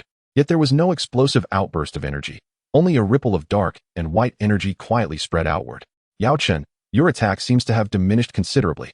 Yun Yi's words echoed, and in the next moment, 3 chains pierced through the energy ripples, intersecting with precision to seal off all of Yao Chen's escape routes, then constricting relentlessly, intent on capturing him in one fell swoop. Even if I am left with but a fraction of my strength, I am more than capable of extinguishing you, little wretch of the Soul Palace. Despite being ensnared in peril, Yao Chen remained unperturbed, the bone spirit's cold fire raging fiercely in his grasp, assailing the surrounding chains. The thunderous sounds echoed resoundingly. Yet Yao Chen remained oblivious to the fact that each strike of the bone spirit's cold fire ignited an inky flame within the chains, the formidable essence of the silently eroding away. Chapter 82. Are you declaring war on my Soul Clan? Ah, the continent's foremost alchemist, the esteemed Yao Chen, is but a mere shadow. In the sky, Yun Yi's flowing sleeves brushed lightly, dissipating the final energy shockwave that radiated from before him, a cold smile gracing his delicate features. Gasping slightly, Yao Chen cast a frigid glance at Yun, who appeared inexhaustible. After a brief pause, he slowly inhaled, his voice icy. Youngster, you are still too inexperienced to capture me. As his words fell, the bone-white flames surrounding Yao Chen surged violently, his sleeves sweeping dramatically as the flames writhed in the air. At the heart of the flames, the celestial energy began to stir, as if a monstrous maw was voraciously consuming the very essence of the world. Ding Yushanhe, Yao Chen proclaimed, as the turbulent celestial energy transformed into a transparent, peculiar cauldron with 3 legs and 2 ears. Strangely, An unusual fragrance of medicine wafted through the air, the cauldron emanating an aura that seemed to suppress the heavens and the earth. As Yao Chun unleashed this combat technique, his figure grew increasingly translucent, as if he might vanish at any moment. The combat techniques of the Yao clan, observing the peculiar cauldron swelling in the wind. A glint of brilliance flickered in Yun Yi's eyes, a mocking tone escaping his lips, as the discarded son of the Yao clan. You claim to have no ties to them, yet in the end, you resort to their techniques for salvation. Yun Yi was not surprised that Yao Chun possessed the Yao clan's techniques. Although he was a castaway, his parents were not, and after years within the clan, it was reasonable for him to acquire one or two techniques. Yao Chen's previous concealment had allowed the clan to turn a blind eye, and after witnessing the manifestation of the bone spirit's cold fire, who could still claim this was purely a Yao clan technique? However, that did not hinder Yun Yi from taunting his opponent. You seek death. Indeed, upon hearing Yun Yi's words, the murderous intent in Yao Chen's eyes surged violently, and the cauldron was hurled towards Yun Yi. Yun Yi could sense that this technique resembled a form of suppression and sealing, however, augmented by the destructive power it bore was terrifying. Today, witness as I shatter your arrogance. As the imposing cauldron approached, Yun Yi unleashed a fist with fervor, the immense force of his blood vitality carrying a terrifying energy storm, crashing mightily against the cauldron. Bang! The cauldron's descent was halted, and Yao Chun, observing the scene with a grim expression, bellowed, "Refine." Instantly, a terrifying sea of bone-white flames erupted from within the cauldron, surging towards Yun Yi. Funeral of souls. Boom. A thunderous roar reverberated through the heavens and the earth, as an ominous black tide surged forth, reminiscent of a torrential mountain flood, spreading from behind Yun Yi. In the blink of an eye, a strange black luminescence expanded towards Yao Chun. The darkness arrived with an overwhelming ferocity. Even the moon seemed to vanish into thin air, and the entire world was abruptly engulfed in shadows. What could that be? In the distance, Ling Ying had located Xiao Yan, and the two were soon joined by Xiao Zhan. The trio gazed in disbelief at the colossal cauldron devoured by darkness on the horizon, with Xiao Yan and Xiao Zhan feeling their souls tremble, as if they too might be consumed by that encroaching void. Could that be the Yao clan? And the Soul clan? Compared to the two, Ling Ying possessed a modicum of insight, and though limited, he had deduced the situation with considerable accuracy. What Yao clan? Soul clan? Senior, could you possibly rescue my teacher? Xiao Yan, still bewildered, implored Ling Ying, recalling how this presumed Dou Huang, had saved him and his father. The thought of Yao Chen's peril stirred a deep plea within him. In response to Xiao Yan's words, Ling Ying maintained a calm demeanor, replying stiffly, "I am afraid I can only ensure your safety. As for anything else, the young lady has not commanded it." Young lady?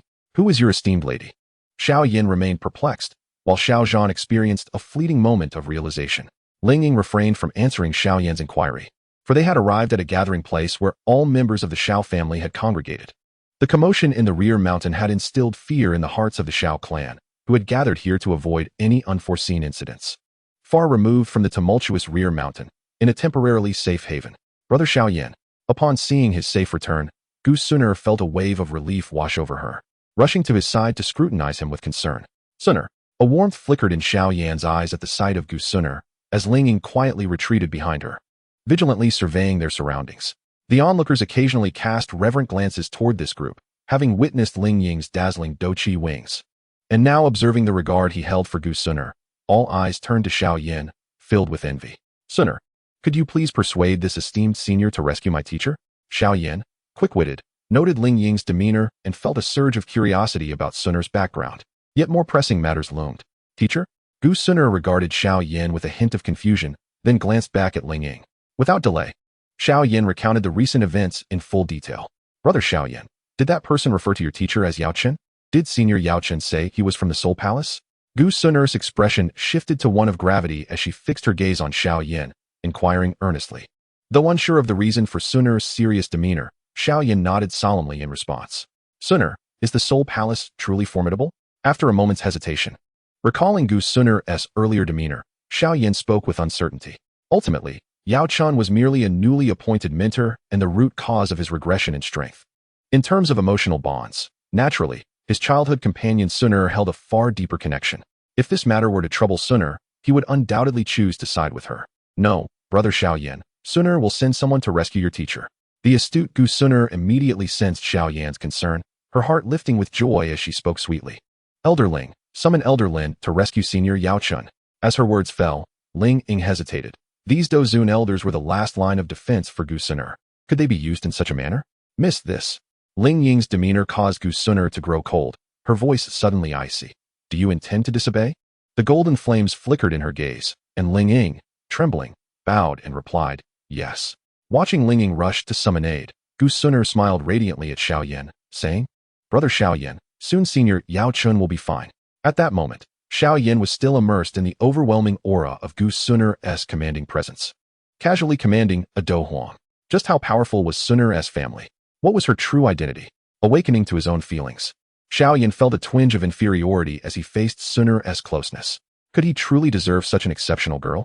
Observing Xiaoyan's transformation, Gu Suner furrowed her brow momentarily before it vanished, as she affectionately leaned closer to his side. Mr. Yao Chun, it seems I have the upper hand. As the black mist dissipated, in the sky, Yun Yi was seen grasping a nearly transparent soul with one hand, sneering.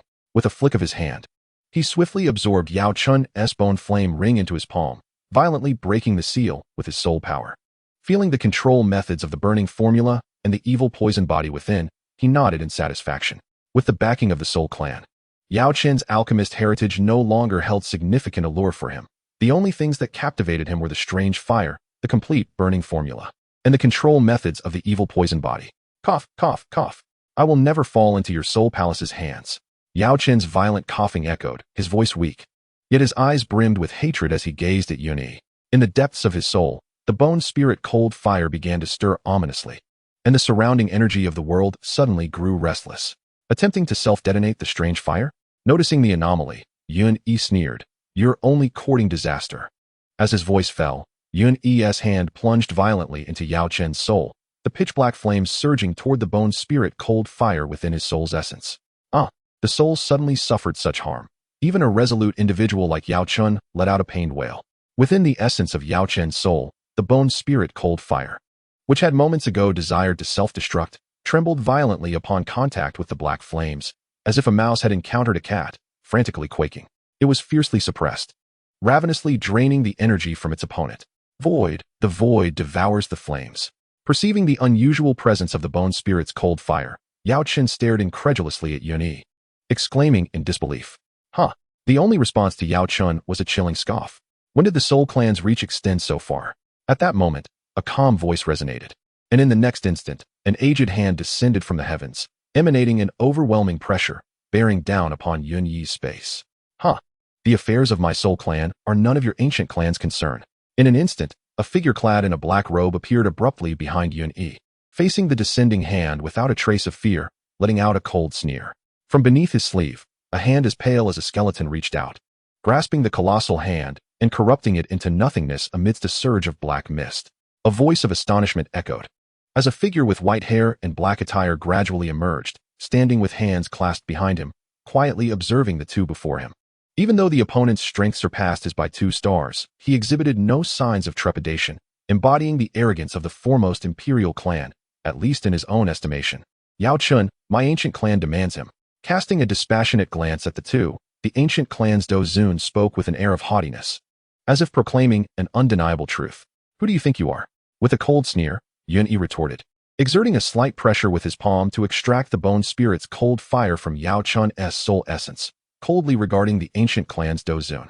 Am I to understand that you wish to declare war against my Soul Clan on behalf of the ancient clan? As the chilling night wind howled past, the ancient clan's Dozun had never felt the night to be so frigid. Enough of this nonsense. To represent the ancient clan in declaring war against the Soul Clan. Not even Miss Sun Air possesses such authority. Only a unanimous decision from the Elder Council and the clan leader can determine that. Witnessing such behavior from the ancient clan's member, a smirk of derision was unabashedly displayed on the face of the soul pool. The ancient clan is but a collection of decayed bones. Words are futile. Surrender, Yao Chun. Feeling the mockery from the soul pool, a flicker of anger crossed the ancient clan's Dozun's face. Realizing he had been played, he immediately bellowed in fury. You mere 7-star Dozun. Who gave you the audacity? The soul pool also suppressed his smile, his expression turning icy as he coldly replied. Let you wretched members of the Soul Clan experience the methods of my ancient clan, with the last syllable falling from his lips. The ancient clan's Dozun stepped into the void, appearing directly before Yun Yi and the others, a sinister smile plastered across his aged visage. Seeking death, the soul pool responded with a malicious expression, a cold glint flickering in his eyes as he stomped down on the void, conjuring eerie black mist that transformed into dozens of black chains, slicing through space and racing toward the opponent like lightning. Seeing this, the white-haired elder smirked, clenched his palm, and a torrent of deep yellow Dou Qi surged forth, swiftly forming a robust earthen wall in front of him, successfully blocking the chains amidst a cacophony of sounds. Rock Dragon Strangulation. The ancient clan's Dou Zun stamped his foot upon the void, deep yellow fighting spirit swirling around him, transforming into a menacing earthen dragon amidst a cacophony of roars. It surged towards the soul pool with a low growl and a rapidly vibrating space. 100 souls slash. In response to such a ferocious assault from the ancient clan's Dou Zun, the soul pool revealed a maniacal grin, summoning a colossal blade with an audacious stance, striking back at his opponent. Bang!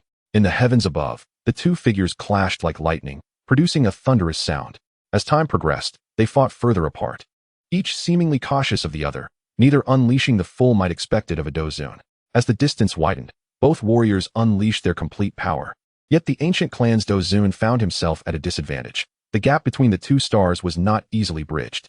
Imperial Seal, Mountain Splitter, Ocean Turner. As he fell into a losing position, the ancient clan's Dou Zun suddenly bellowed, a brilliant green light erupting from his parched palm. Mystical hand seals materializing in a mesmerizing display. With a vigorous sweep of his arm, a bizarre palm imprint, adorned with countless strange black threads, surged forth with ferocity. Upon the emergence of the energy palm imprint, the very fabric of the world seemed to convulse, causing the clouds high above to churn violently. The Imperial Seal, renowned among the ancient clan, was well known to the soul pool. It was a technique pioneered by the ancient Dou Emperor. Anyone of the ancient clan possessing the bloodline of the ancient emperor could practice it with remarkable efficacy. Thus, despite the Imperial Seal being of the Earth rank, it was comparable to heavenly techniques, and nearly every member of the ancient clan could master it, making it an invaluable skill. Soul's Funeral, 100 Demons Palm. Rapidly coalescing black mist gathered in the hands of the soul pool. In the next instant, accompanied by the wails of anguished souls, the soul pool's figure darted forth, appearing before the bizarre palm imprint with a solemn expression, before delivering a powerful strike. As the palm struck, the surrounding realm seemed to chill significantly, imparting a sense of foreboding. The soul consciousness endured the torment of the cacophony of wails. Bang! Beneath the gaze of countless eyes in the night, the two titans clashed like meteors streaking across the sky, resulting in a dazzling collision. The earth-shattering sound reverberated throughout the realm. A terrifying energy storm surged from the heavens. Dark fissures nearly 100 meters long emerged like chasms in the void, reminiscent of a gaping maw in the sky, instilling a sense of dread in onlookers. The expansion of the energy storm unleashed a sweeping tempest, uprooting countless massive trees from the surrounding forests, sending them soaring into the distance, creating a scene akin to an apocalyptic vision. Yun retracted his gaze, having already discerned from the recent clash that the soul pool had gained the upper hand and would soon claim victory. Now, the pressing concern remained to confront the figure ahead. In the distance, atop a mountain peak, an ethereal figure in azure appeared, her skirt billowing as if she were a celestial being drifting through the clouds. With a countenance both serene and cold, she gazed indifferently at Yun. Her long, dark tresses danced in the wind, exuding an otherworldly charm, while her exquisite features rendered the very expanse of heaven and earth dim in comparison. Her enchanting eyes, imbued with a sense of transcendence, belied her youthful stature, which, though not imposing, already marked her as an unparalleled beauty. Among the women Yun had encountered, only Queen Medusa and Ziyan could rival her allure. Yet, the captivating Gu Suner failed to capture Yun's attention. He regarded her with a dispassionate demeanor, his tone as frigid as ancient ice. Release the elder medicinal dust, or even if you belong to the Soul Clan, you shall find no return today. Gu Suner spoke, her voice devoid of warmth when addressing any man other than Xiaoyan. Huh? Is it merely your meager strength at the 9th rank that you dare to challenge me? Yun retorted with a cold smile, a glimmer of disdain flickering in his gaze. In her youth, Gu Suner had suffered greatly from the affliction of the Golden Emperor's burning heaven flame sealed within her, rendering her meridians fragile and hindering her cultivation at the Dou Qi stage. Thus, it was no surprise that this noble bloodline bearer had not surpassed Xiaoyan in advancement. However, all this suffering was not in vain. Gu Suner's prowess would eventually catch up to Xiaoyan, thanks to the benefits derived from the Golden Emperor's flame. Gu Suner's brows knitted slightly at his words. She had intended to summon aid from the shadows, but the response she received was disheartening. There were still Soul Clan members nearby, making an all-out confrontation inadvisable. They would ensure her safety, but beyond that, assistance was regrettably limited. Contemplating Xiao Yan's request and her own predicament, she inhaled deeply, and a sudden glimmer of murderous intent ignited in her eyes as she coldly fixed her gaze upon Yun. This is all your fault. There were still years left. As she spoke, a pitch-black scroll materialized in her hand, which she crushed with a fierce grip. With the scroll's destruction, a violent surge of spatial turbulence erupted around them.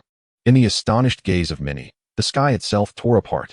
Then, a gentle and refined middle-aged man emerged from within the rift. At the moment he appeared, everything around seemed to freeze. The hidden experts of the ancient and soul clans revealed themselves, only for the latter's dozong to be obliterated before they could even utter a scream. Hey, Gu Yuan, how shameless. The esteemed patriarch of the ancient clan dares to act against a junior. At that moment, alongside Yun, as the dark scroll disintegrated, a black flame suddenly manifested. The space rippled, and a vortex gradually took shape. Soon, a slender hand emerged from within the vortex, resting against its upper edge, followed by a figure that stepped forth with deliberate grace. Enveloped in dark flames, this figure effortlessly dispelled Gu Yuan's attack, casting a sinister smile towards Gu Yuan suspended in midair. Humph. As Gu Yuan prepared to erase his presence, Yun Yi's expression turned icy. Void-devouring flames. Gu Yuan gazed at the figure shrouded in black flames and murmured, I never anticipated that the blow I dealt you back then did not halt your progress, but instead propelled you further. Had I known, I would have resolved the matter back then. Hee. Gu Yuan, you overestimate yourself. While it is true you defeated me in the past to utterly annihilate me, I fear you lack the capability. Upon hearing Gu Yuan's words, the figure's black flames surged, and he chuckled ominously. Indeed, he did not possess such power. To destroy the likes of void-devouring flames and pure lotus demon fire required the presence of a Dou emperor. Even the formidable pure lotus demon saint could only strip the opponent of their intelligence, not obliterate them entirely. Moreover, thanks to you, had it not been for this millennium of seclusion, I would not have reached the rank of 9-star Dou saint. As he spoke, the void-devouring flames cast a glance at Gu Yuan, a glimmer of malice evident in his eyes. The 9-star Dou saint is among the most exalted beings in this realm. The Soul Clan already possessed a late-stage 9-star Dou saint as their leader. Following the catastrophic clash between the Soul and Xiao clans, when the Soul Emperor was severely wounded, it was thought the Soul Clan would suffer a significant decline in strength. With the destruction of the Soul and Xiao clans, the ancient clan emerged as the foremost imperial clan in existence. This was not only a source of pride for the members of the ancient clan, but it was also a point of pride for Gu Yuan himself. Without losing a single soldier, he had secured the paramount position. Was this not a reason for pride? Now, with the void-devouring flames claiming that it was due to his influence that he ascended to the rank of 9-star Dou saint, did that not mean the Soul Clan possessed 2 9-star Dou saints? Such power would indeed eclipse the ancient clan, leaving those who prided themselves as the supreme imperial clan in a precarious position, merely at the initial stage of 9-star Dou saint. Should the opportunity arise, I will seal you away permanently. The veiled sarcasm in the words of the void-devouring flames did not escape Gu Yuan, who darkly regarded his opponent and replied, You may never have that chance. The situation had spiraled out of control since the appearance of Gu Yuan and the void-devouring flames. Initially, Gu Suner thought that bringing her father would effortlessly resolve the issue, but who could have foreseen that Yun also had formidable backing, nearly equal to her own? This left Gu Suner feeling anxious. Should these two engage in combat, not only would Wutan City be devastated, but even the Jiama Empire would face ruin. Hearing his daughter's call, Gu Yuan, as a father, sighed inwardly. He had meticulously planned but never anticipated that in pursuit of an ancient jade, he would end up sacrificing his own daughter. Was this the consequence of a lack of imperial education, allowing her to grow wild and untamed? I merely hope that upon returning to our clan, the little ones will lend their strength, enabling Suner to swiftly forget Xiao Yan. Indeed, in Gu Yuan's perspective, there exists no possibility between Xiao Yan and Suner. They belong to entirely different realms. This is simply the folly of youth. Once we return to the ancient realm, with the passage of time, Suner shall undoubtedly forget Xiao Yan and blossom into the cherished daughter of the imperial clan. Gu Yuan, is this your daughter? The gaze of Su Wu Tun Yin suddenly fell upon Gu Suner, his tone imbued with a hint of intrigue. This familiar bloodline power, aside from Gu Yuan, could belong to no one else. Under the scrutiny of a 9-star Dou saint, even Gu Suner, with her composed disposition, felt a tremor of trepidation and instinctively retreated behind Gu Yuan. Su Wu Tun Yin. Gu Yuan's countenance turned frigid as he fixed his gaze upon Su Wu Tun Yin. A vast surge of celestial energy howling behind him, creating a connection between heaven and earth. From a distance, it resembled an endless tide of energy, the sound of crashing waves echoing incessantly. Gu Yuan, this does not intimidate me. Su Wu Tunyan, gazing upon the formidable energy tide capable of shattering a 7-star Dou Saint, maintained his calm demeanor. With a mere wave of his hand, he conjured an energy tide of his own, the two forces colliding, ultimately dissolving into oblivion. A muffled grunt escaped Su Wu Tunyan as he staggered back a step. In their recent clash, it was evident that Gu Yuan had the upper hand. In the late stages of the 9-star Dou Saint, with an imperial-level soul, Su Wu Tunyan found himself completely enveloped. Even though the spirit of the was formidable, it could not bridge the inherent gap. Su Wu Tunyan, surrender Yaochun. A cold snort escaped Gu Yuan, realizing he could not prevail alone. Su Wu Tunyan cast aside the transparent soul, casting a deep glance at Gu Yuan before seizing Yun Yi and retreating into the dark vortex behind them. Now was not the time to antagonize Gu Yuan. Once he ascended to the imperial-level soul, he could surreptitiously engulf the entire Spirit Clan and Stone Clan, marking the end of the Gu Clan. As he watched the two depart, glancing at the nearly collapsing soul before him, Gu Yuan turned to Gu Suner and gently spoke. Suner, we must take our leave. Suddenly aware of Gu Yuan's furrowed brows, Gu Suner sighed internally and nodded. Yes, father. But can we save Elder Yaochun? As long as Suner was willing to return, Gu Yuan would not refuse such a modest request. Nodding softly, he retrieved a spatial ring, placing Yaochun's soul within. Then produced a vial of fragrant medicinal elixir, dripping it onto the soul, causing a powerful surge of spiritual energy to awaken. With a deft flick of his hand, the spatial ring landed precisely in the embrace of the unconscious Xiaoyan. Brother Xiaoyan, this is the last aid I can offer you. I firmly believe that once restored, you will become a formidable power on the continent. I will await your return. Gu Suner glanced back reluctantly at the unconscious youth, her gaze lingering, causing Gu Yuan's heart to race. Fortunately, Gu Suner refrained from further provoking Gu Yuan and stepped into the spatial passage he had opened. Suner, it seems you have fared well during your years at the Xiao family. The life of the Xiao family is a memory that Suner will cherish for a lifetime. A joyous childhood, indeed, makes my decision to send you to the Xiao family worthwhile. Ah, the ancient jade of the Xiao family. Father, after all these years spent in the Xiao household, I have never laid eyes on the ancient jade. It must have been lost amidst the passage of 1,000 years. Oh, perhaps this is for the best. Ancient jade only brings calamity to the Xiao family, so its loss may be a blessing in disguise. In an unknown forest, a spatial rift emerged, and the void-devouring flame, accompanied by Yun Yi's figure, appeared slowly. The void-devouring flame gazed at Yun Yi with a puzzled expression and inquired, how could the daughter of that old rascal, Gu Yuan, appear in such a remote place? That is the territory of the Xiao family in Wutan City. It was there that I discovered Yaochun. Yun Yi replied in a calm tone. The Xiao family? Xiao. The name seemed to evoke unsettling memories, causing the void-devouring flame to shudder violently as he recalled that once magnificent figure. He too bore the same surname, having dominated an era. The battle that ensued was nothing short of cataclysmic, leaving the Soul Clan's millennia of accumulation severely diminished, all due to that man. He had even brought the Soul Emperor to the brink of defeat. At that time, he was merely an 8-star Dou Saint. Yet he had clashed with that individual and understood his strength all too well. As his gaze shifted, memories resurfaced, and the void-devouring flame let out a cold laugh. Ah, Gu Yuan certainly played his cards well. The remnants of the Xiao family were absorbed by his ancient clan, and now he sends his daughter back to the Xiao family. What is he scheming? Such a clever calculation. Yun Yi's words stirred a ripple of emotion within the void-devouring flame, who could not conceal his disdain for Gu Yuan. What was Gu Yuan's motive in sending his daughter to the fallen Xiao family? Was it truly to demonstrate a friendly relationship between the two clans? Surely not. Who would he be performing for? Before Gu Yuan's appearance, the Xiao family had no knowledge of his ancient clan being their ally. As for impressing other imperial clans, it was laughable. Even the Soul Clan, which pursued the Xiao family, was unaware of their surviving members, let alone the other imperial clans. This posturing, which Gu Yuan attempted to uphold, only served to deepen the void-devouring flame's contempt, aside from his cultivation. What did Gu Yuan possess that could be compared to the 5 formidable beings of yore? Having unexpectedly discovered the existence of the Xiao family, should they not seize the ancient jade? Yun Yi turned to the void-devouring flame, proposing a tantalizing notion. The void-devouring flame's heart raced momentarily, stirred by the suggestion. But he quickly regained his composure and replied gravely, an incomplete ancient jade is no different from a stone by the roadside. Now that we are aware of the Xiao family's location, this ancient jade will inevitably belong to my Soul Clan. Moreover, Gu Yuan's daughter has spent so many years in the Xiao family, one would assume she has not discovered the ancient jade. Otherwise, given his temperament, how could he allow her to remain there for so long? Since it remains undiscovered, we should not act hastily to avoid forcing Gu Yuan into a desperate situation. After enduring a millennium of time, Sun Yotan Yin chose to remain steadfast, having weathered many years alongside the Soul Emperor without faltering. The question arose about future plans, particularly regarding the acquisition of the bone spirit Cold Fire and whether to return to his clan.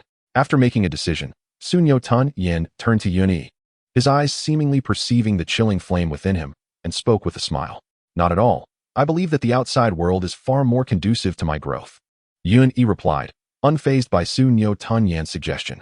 His words momentarily halted Sun Yotan Yin's demeanor, before he quickly regained his composure and warmly remarked, very well. Only through enduring trials can one ascend to greater heights and reach the pinnacle of the mountain.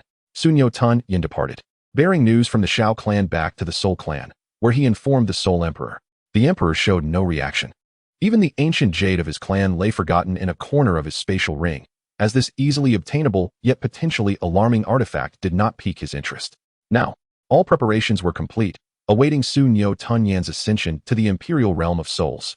As Yun Yi gazed at the slowly closing dark fissure before him, he withdrew his gaze, attuning himself to the bone spirit Cold Fire within. This fire, ranked 11th on the list of exotic flames, had endured the refining process of Yaochun and faced numerous tribulations, rendering its internal energy significantly weakened. In Yun Yi's estimation, it resembled the fallen heart flame he had once encountered, and absorbing it would only enhance his power by 2 or 3 stars at most, which seemed somewhat wasteful. Nevertheless, this was a matter for Jiang Yun to ponder. Lacking direction, Yun Yi shook his head and surveyed his surroundings, confirming his location. With dark, battle energy wings coalescing behind him, he soared through the night, vanishing into the shadows. As Yun Yi and Gu Sun departed, the commotion in Wutan City finally caught the attention of powerful figures from the Jiamar Empire, drawn to investigate the disturbances. The overwhelming might they exhibited surpassed all expectations. It was a power that even Dou Zong could not rival. What secrets lay within this small Wutan city to attract such formidable beings? Jiamar Empire. Jiamar Holy City. The Imperial Palace. At this moment, Jia Xingtian appeared even more aged compared to before, his eyes reflecting a hint of twilight, resembling a frail elder on the brink of collapse. Cough, cough, what a tumultuous season, he murmured, glancing at the intelligence report in his hand. A touch of melancholy shadowed his gaze as he contemplated the future of the Jiamar Empire. What merit does my humble Jiamar Empire possess to draw so many prominent figures? He pressed his hand against his aching chest, speaking with a tone of resignation. I recall that terrifying youth from a few days ago, and a shudder runs through me. A peak Do Wang at just 16 or 17 years of age. What was his own cultivation level at 16? Merely a few stars as a dosher? Great-grandfather.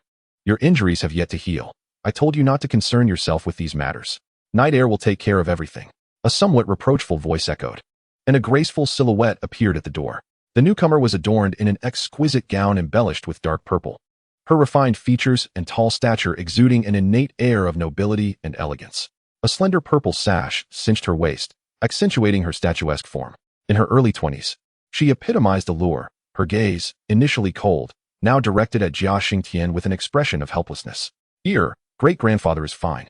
Upon seeing Yao Yi, Jia Xingtian responded somewhat sheepishly. But after meeting her reproachful gaze, he sighed. Great-grandfather knows his own condition. These medicines are ineffective. The empire is currently facing a perilous crisis, and I truly regret placing this burden upon your shoulders. Great-grandfather, what nonsense are you speaking? The president of the Fama Association has assured me that your injury will heal. Hearing Fama's words, Yao Yi was momentarily startled, her tone laced with gentle reproach. Come, drink the medicine for today. She stepped forward, taking the report from Jia Xingtian's hands, and presented him with a bowl of medicinal liquid. As her peripheral vision caught the contents of the report, a tempest of emotions surged within her, causing her hand to tremble slightly. Did you see it? Jia Xingtian inquired nonchalantly after downing the medicine. Yes, Yao Yi nodded, but as she recalled the injuries of Mu Chun and Nailan Jia, her heart sank further. It could be said that Yun Yi's battle had severely crippled the upper echelons of the Jiamai Empire. Great-grandfather wishes for you and Yuer to attend the Canaan Academy. Setting aside his worries, Jia Xingtian spoke earnestly. Recognizing that Yao Yi and Yao Yu represented the most exceptional talents of the royal lineage, one scholarly and one martial. Should calamity befall the royal family, their presence would offer a glimmer of hope for salvation. Great-grandfather, send Yuer instead. I will not go anywhere. Yao Yi paused in her task of tidying the medicine bowl, shaking her head resolutely. Her calm demeanor, imbued with determination, even moved Jia Xingtian. Alas, I am burdening you. He sighed in resignation, a hint of melancholy in his voice. Great-grandfather, do not be pessimistic. Perhaps this time you can break through and find the opportunity to ascend to Dozong. Yao Yi, however, remained optimistic, encouraging Jia Xingtian with a bright smile. Dozong, you say? How easy it is to speak of. Jia Xingtian was momentarily taken aback by her words, left speechless, ultimately succumbing to a deep sigh of discontent. Chapter 84, The Little Medical Sage.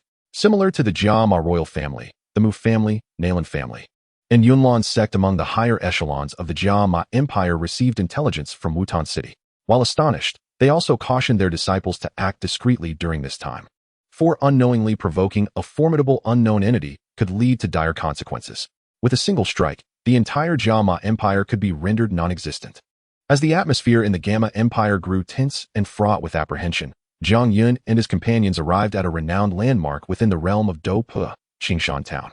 This settlement, the closest to the Beast Mountain range, is often referred to as the Beast Town. Their journey had drawn considerable attention, particularly due to the striking appearances of Ziyan and Ching Lin. After fending off several advances from admirers, the ever-persistent Jiang Yun donned the black robes of an alchemist he had acquired during his assessment at the Canaan Academy. Adorning his chest was an alchemist's badge, shaped like a medicinal cauldron, with 3 rippling waves resembling quicksilver, undulating as if alive. This insignia represented a 3rd-tier alchemist. Typically, if an alchemist were to achieve a higher rank, their previous badge would be revoked. The Canaan Academy permits examinations up to the 5th tier, and Jiang Yun had indeed qualified for a 5th-tier badge. However, as a favored individual, he retained his previous badge, which proved advantageous today. To be a step ahead is to be a genius. To be several steps ahead invites others to question their own intellect. At Jiang Yun's young age, displaying a 3rd-tier alchemist badge wielded greater intimidation than a 5th-tier one. Since he donned the robe, he and his companions encountered no further disturbances, and their passage was remarkably smooth. Thanks to its geographical advantage, the shops lining the streets of Qingshan Town were bustling with activity, with a constant flow of patrons. Conversations echoed loudly, with coarse language frequently exchanged, and discussions often revolving around women. Groups of men, arms crossed, animatedly debated which local women were most alluring, where the strongest liquor could be found, and which beasts were the fiercest. Ziyan and Ching Lin exchanged frowns, yet their travels through various cities had granted them ample experience, allowing them to let such chatter drift in one ear and out the other. For mercenaries who lived on the edge, where today might not lead to tomorrow, women remained an ever-present topic of discourse. Upon spotting Ziyan and Ching Lin, the eyes of these men sparkled with a predatory gleam, akin to famished wolves. Humph. Noticing this, Jiang Yun snorted coldly, unleashing a wave of terrifying spiritual force that swept through the crowd like a tempest. Pained cries filled the air, and those who remained untouched by the force turned their fearful gazes toward Jiang Yun. In that moment, they realized that this youthful figure was not merely a pretty face, but a 3rd-tier alchemist. A collective gasp arose. News of a 3rd-tier alchemist visiting Qingshan Town spread like wildfire. In that instant, fear mingled with a flicker of desire in the eyes of the onlookers. Xiaoyun, let us depart. Ziyan, keenly attuned to the glances directed at her, and Jiang Yun, felt uneasy under the weight of their longing stares. Grasping Jiang Yun's arm, she urged him to move along. Of course, Jiang Yun replied without hesitation, nodding as he led Ziyan and Ching Lin down the street at a leisurely pace. The surrounding mercenaries, lacking the audacity to approach, could only regard the trio's retreating figures with a mixture of fear and envy. Flanking the street were numerous shops, bustling with activity due to the advantageous location. Here, the principle of relying on local resources prevailed, with fresh, bloodied monster meat being the most traded commodity. The entirety of a monster is precious, and its meat holds significant value, serving as a vital supplement for warriors honing their fighting spirit. Over time, such nourishment can imperceptibly enhance a practitioner's physique. The higher the grade of the monster meat, the more esteemed its worth. As his gaze swept across the various establishments, it soon settled upon a rather spacious apothecary named Wan Yao Zhai. Without hesitation, Jiang Yun led the 2 companions into the bustling shop, where patrons thronged and the staff busily attended to customers. Jiang Yun quickly scanned the surrounding counters, but after surveying all the items on display, he shook his head in disappointment. The coveted blood lotus essence had yet to make an appearance. It seemed the timing was not right. At that moment, a flurry of hurried footsteps approached, and a middle-aged man rushed in. Upon spotting Jiang Yun, his expression shifted to one of mild astonishment, which quickly morphed into elation upon noticing the alchemist's badge adorning Jiang Yun's chest. I am Yao Bai, the master of Wan Yaozhai. I apologize for my rudeness in not knowing of your arrival. I hope for your understanding. Witnessing this middle-aged man bowing and scraping, those around them who recognized him could not suppress their astonishment. Wan Yaozhai was one of the premier powers in Qingshan town, and to see its master in such a subservient posture toward Jiang Yun was a sight to behold, as if he were venerating him as a father. I have come for a singular purpose, Jiang Yun stated, his tone remaining cool despite the obsequiousness displayed before him. Yao Bai, far from being offended, replied with unctuous eagerness. Whatever the master requires, even if it be a perilous venture, Yao Bai shall not shy away. Casting a sidelong glance at Yao Bai, Jiang Yun inquired. You must have a physician by the name of Shao Yixin here, correct? Yao Bai momentarily faltered at this question, but upon glancing at the individuals beside Jiang Yun, a look of realization dawned on him. He hastily responded, indeed. Shao Yixin is a specially appointed physician at our Wan Yaozhai, renowned for her exceptional medical skills. Most of the mercenaries in Qingshan town have been treated by her. Moreover, she possesses ethereal beauty. Is it that the master seeks her? While Yao Bai feigned a jovial demeanor, his heart bled at the thought. He had long coveted Shao Yixin, had it not been for certain reservations. She would have been within his grasp. Never did he anticipate that a third-tier alchemist would arrive seeking her.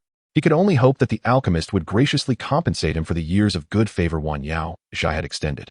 That is not for you to concern yourself with, Jiang Yun coldly replied, casting a frosty glance at him. Understood.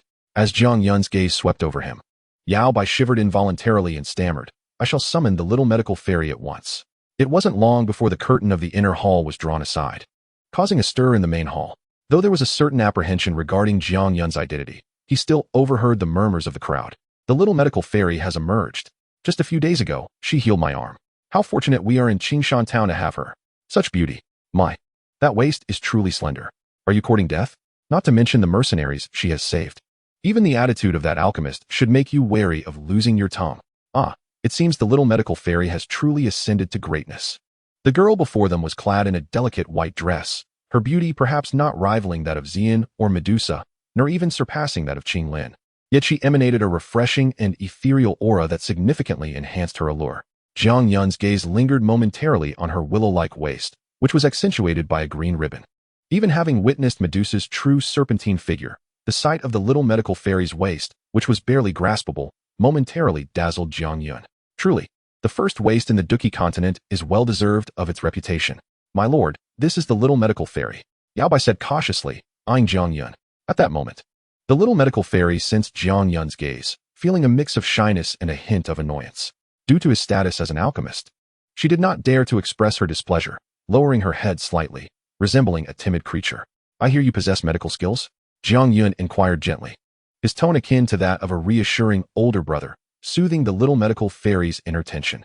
A little, my lord. After a moment of hesitation, she replied softly. You possess what attribute Dou Qi. Do you wish to learn how to cultivate medicinal herbs? Jiang Yun asked, his gaze warm and inviting. This kind-hearted girl had unfortunately encountered the worst constitution, the calamitous poison body, setting aside the inherent dangers.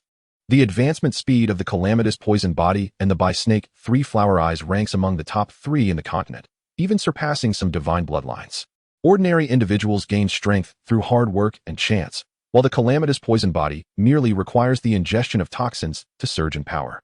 However, correspondingly, this poisonous body carries numerous drawbacks. Once it erupts, it spells disaster, uncontrollable and devastating, seemingly destined for a life of solitude. If a method to control the poison is not discovered, a catastrophic explosion is inevitable. In such times, reason would be lost, leading to calamity for the continent and rendering one a target for scorn. Thus, describing the calamitous poison body as universally reviled would not be an exaggeration. Yet even so, it remains an enticing constitution for certain individuals. However, for the little medical fairy, if given a choice, she would likely prefer not to possess this coveted trait that everyone covets, instead opting to remain an ordinary healer. A physician, inherently benevolent and devoted to saving lives, paradoxically bears a fearsome and cursed toxic constitution, evoking a sense of lamentation. However, having previously observed the method of crafting poison pills during the viewing of the medicinal dust storage ring, he has conceived a notion to eradicate this accursed toxicity entirely, aspiring to restore the original martial attributes of the little medical sage. Even if the price to pay is the coveted cultivation speed that others yearn for, he believes the little medical sage would not hesitate. Are you willing to teach me? Upon hearing Jiang Yun's words, the little medical sage could no longer contain her excitement. her beautiful eyes sparkling with joy as she gazed intently at him. "Let us proceed." Nodding affirmatively, Jiang Yun took the lead, guiding Ziyan towards the entrance. "Sister Little Medical Sage, let us depart." Jiang Yun Gige's promises are never to be broken. Watching Jiang Yun and Ziyan leave, the Little Medical Sage found herself momentarily bewildered, standing there in a daze. As Jiang Yun's close-knit sister, Ching Lin stepped forward, gently pulling the Little Medical Sage along, her soft voice coaxing her to follow. Indeed, Ching Lin's tender demeanor caused the Little Medical Sage to lower her mental defenses, willingly keeping pace with Jiang Yun and Ziyan. "Sir." The prospect of their departure ignited urgency in Yao Bai. "After all my efforts, am I to receive nothing in return?" In a fit of desperation, he surged towards Jiang Yun's retreating figure. "Humph." As they walked, Ziyan abruptly turned, emitting a cold snort, an overwhelming pressure instantly enveloping the area. Yao Bai felt as though he were being throttled, his eyes wide with terror as he trembled, rendered speechless by Ziyan's imposing presence. Once the matter was resolved, none dared to approach them again. Jiang Yun and his companions moved past the crowd, unperturbed, as if they were invisible. Even the Little Medical Sage, who had lingered there for a considerable time, felt no sense of injustice, though Yao Bai had been decent towards her. She had long since discerned his ulterior motives and harbored no sympathy. Upon exiting the Wan Yao Zhai, the Little Medical Sage paused in surprise, for she recognized several familiar faces. Her gaze fell upon a group adorned in wolf-headed mercenary attire, unmistakably members of the Wolf-Head Mercenary Corps. Upon spotting Jiang Yun and his companions, a middle-aged man swiftly approached the forefront of the gathering and respectfully clasped his hands, addressing Jiang Yun. "I am the leader of the Wolf-Head Mercenary Corps in Qingshan Town, Muxi. It is an honor to have such a master visit our humble abode." Jiang Yun merely nodded in acknowledgement, disregarding the assembled crowd as he continued onward with Ziyan and the others. Confronted with such contempt, a flicker of malice and resentment crossed Muxi's eyes, yet the thought of Jiang Yun's stature swiftly quelled any hostile emotions, prompting him to call out with a forced smile, "Should the master find leisure to return to Qingshan Town, Muxi shall ensure a warm welcome awaits." Witnessing Muxi's obsequious demeanor, the Little Medical Sage felt a moment of astonishment. For the first time, she grasped the esteemed status of alchemists and sensed that her life was poised for a monumental transformation. "Father, is he merely a third-grade alchemist?" Observing his youthful countenance, one cannot discern the authenticity of his demeanor. Is such a display truly necessary? Amidst the throng, a young man in his early 20s cast a furtive, malevolent glance at the petite healer and her companions, his eyes glinting with malice as he witnessed his father's subservience. Most disconcerting was the absence of any acknowledgement from the insipid young man beside him. This discontent stirred an imbalance within Mu Li, who had grown accustomed to ruling like a local sovereign. Approaching Mu Shi, he expressed his dissatisfaction in hushed tones. Suddenly, a disorienting blow struck Mu Li. His mind swirling with indignation one moment, and the next, he was left dazed, nearly losing consciousness. Unfilial son. After chastising Mu Li, Mu Shi anxiously observed the retreating figures of Jiang Yun and his companions, his heart sinking as he noticed them pausing.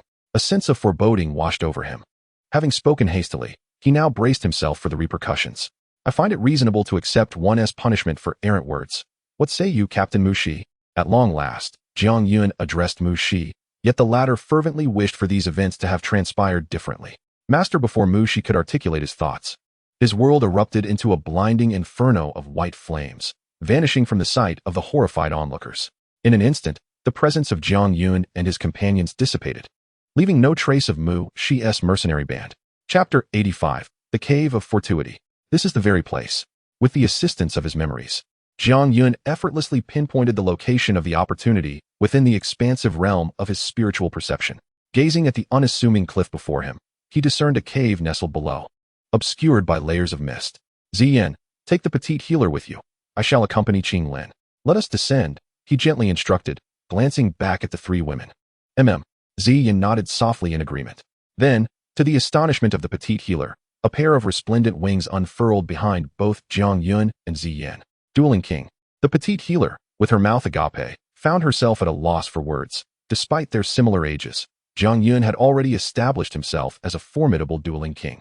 She had initially perceived him merely as an ordinary alchemist, or at best, a prodigious one. Yet the revelation of his prowess as a dueling king overwhelmed her even more profoundly.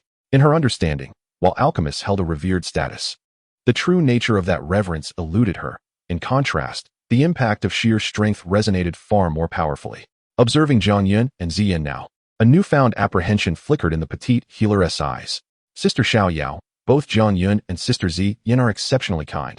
Please do not feel too anxious. In a few days, you will grow accustomed to it. Ching Lin gently reassured her, sensing her unease. At her words, the petite healer managed to muster a faint smile. Aware that the concept of hierarchy was not easily altered, at present, her heart brimmed with awe. Let us proceed. With Jiang Yun's command. Before the petite healer could regain her composure, Ziyan was already beside her, wings fluttering as they soared into the sky. In midair. The astonishment in the eyes of the little medical fairy lingered for quite some time. Fear not, I fly with great steadiness, Purple Yin exclaimed, laughingly reassuring the startled little medical fairy. Perhaps influenced by Purple Yin's words, or maybe due to a gradual acclimatization, the little medical fairy began to ease her tension and started to gaze around. Before long, the four of them landed atop a cliff. No sooner had they touched down than a long, snake-like creature, resembling the color of the rock face, shot out with a menacing bite. Sensing the imminent danger, the little medical fairy instinctively shouted out. Boom! Before her words could fully escape her lips, Purple Yin unleashed a powerful blast of energy, reducing the creature to mere pulp. The fierce gust of wind also swept away the debris and strange wooden fragments at the cave's entrance.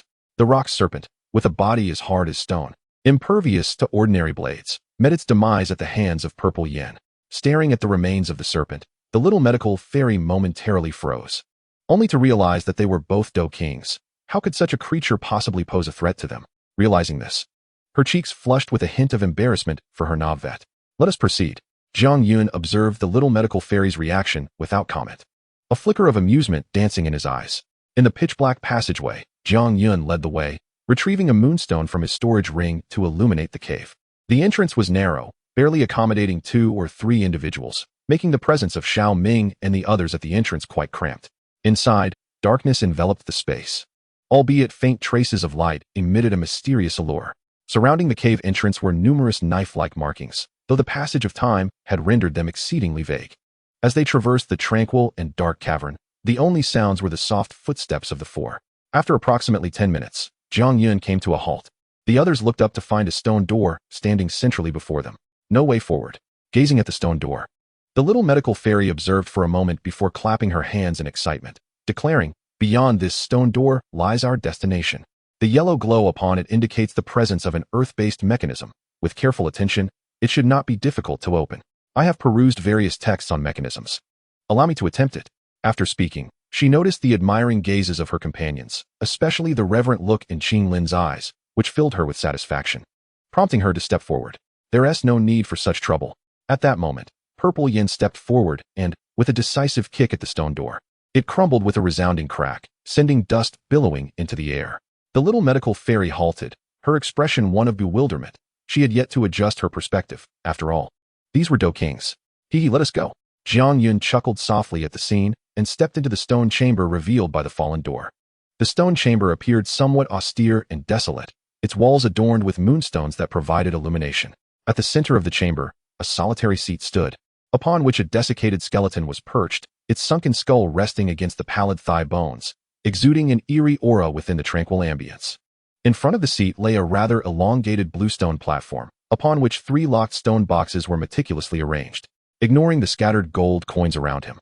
Jiang Yun approached the skeleton, retrieving a piece of yellowed parchment that bore seemingly chaotic patterns, along with a vague lotus-like figure in one corner.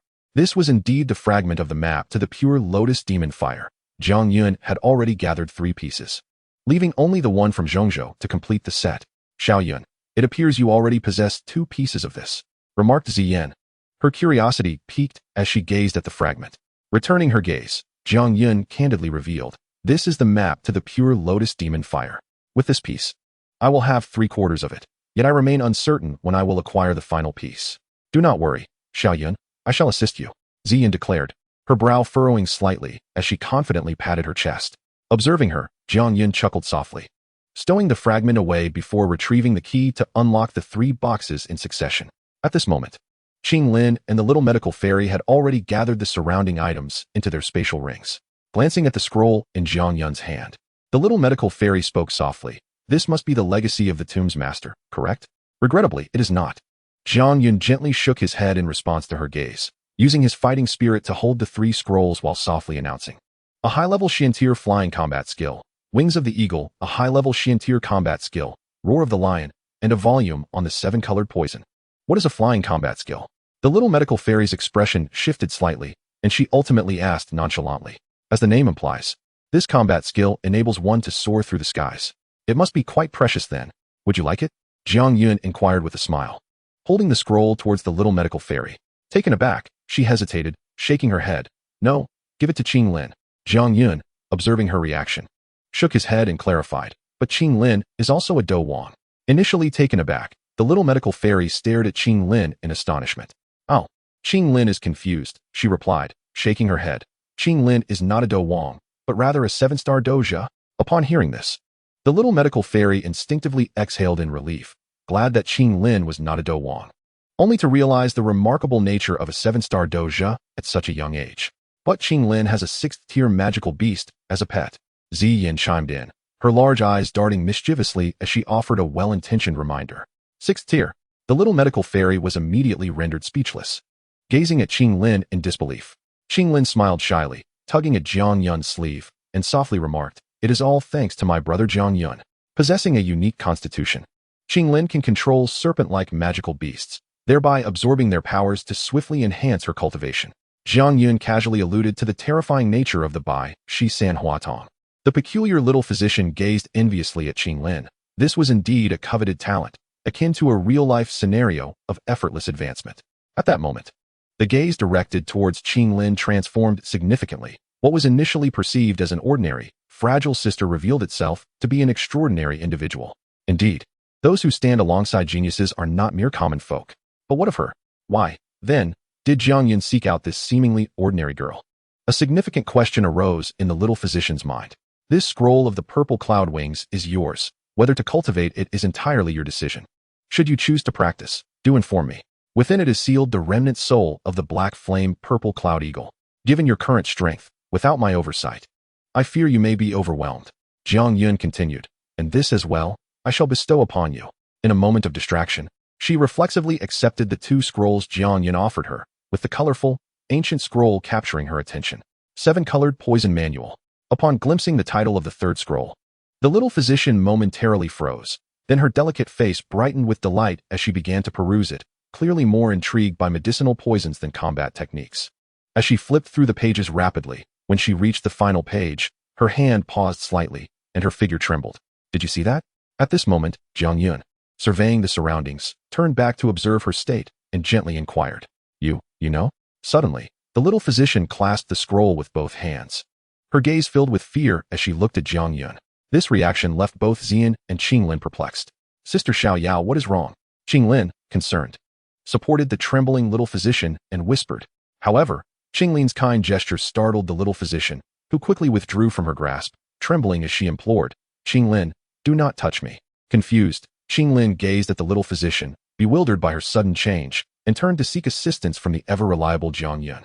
The little physician possessed the cursed poison body, a condition that could rival the Bai Shi San Hua Tong, yet one that also bore a fate fraught with misfortune.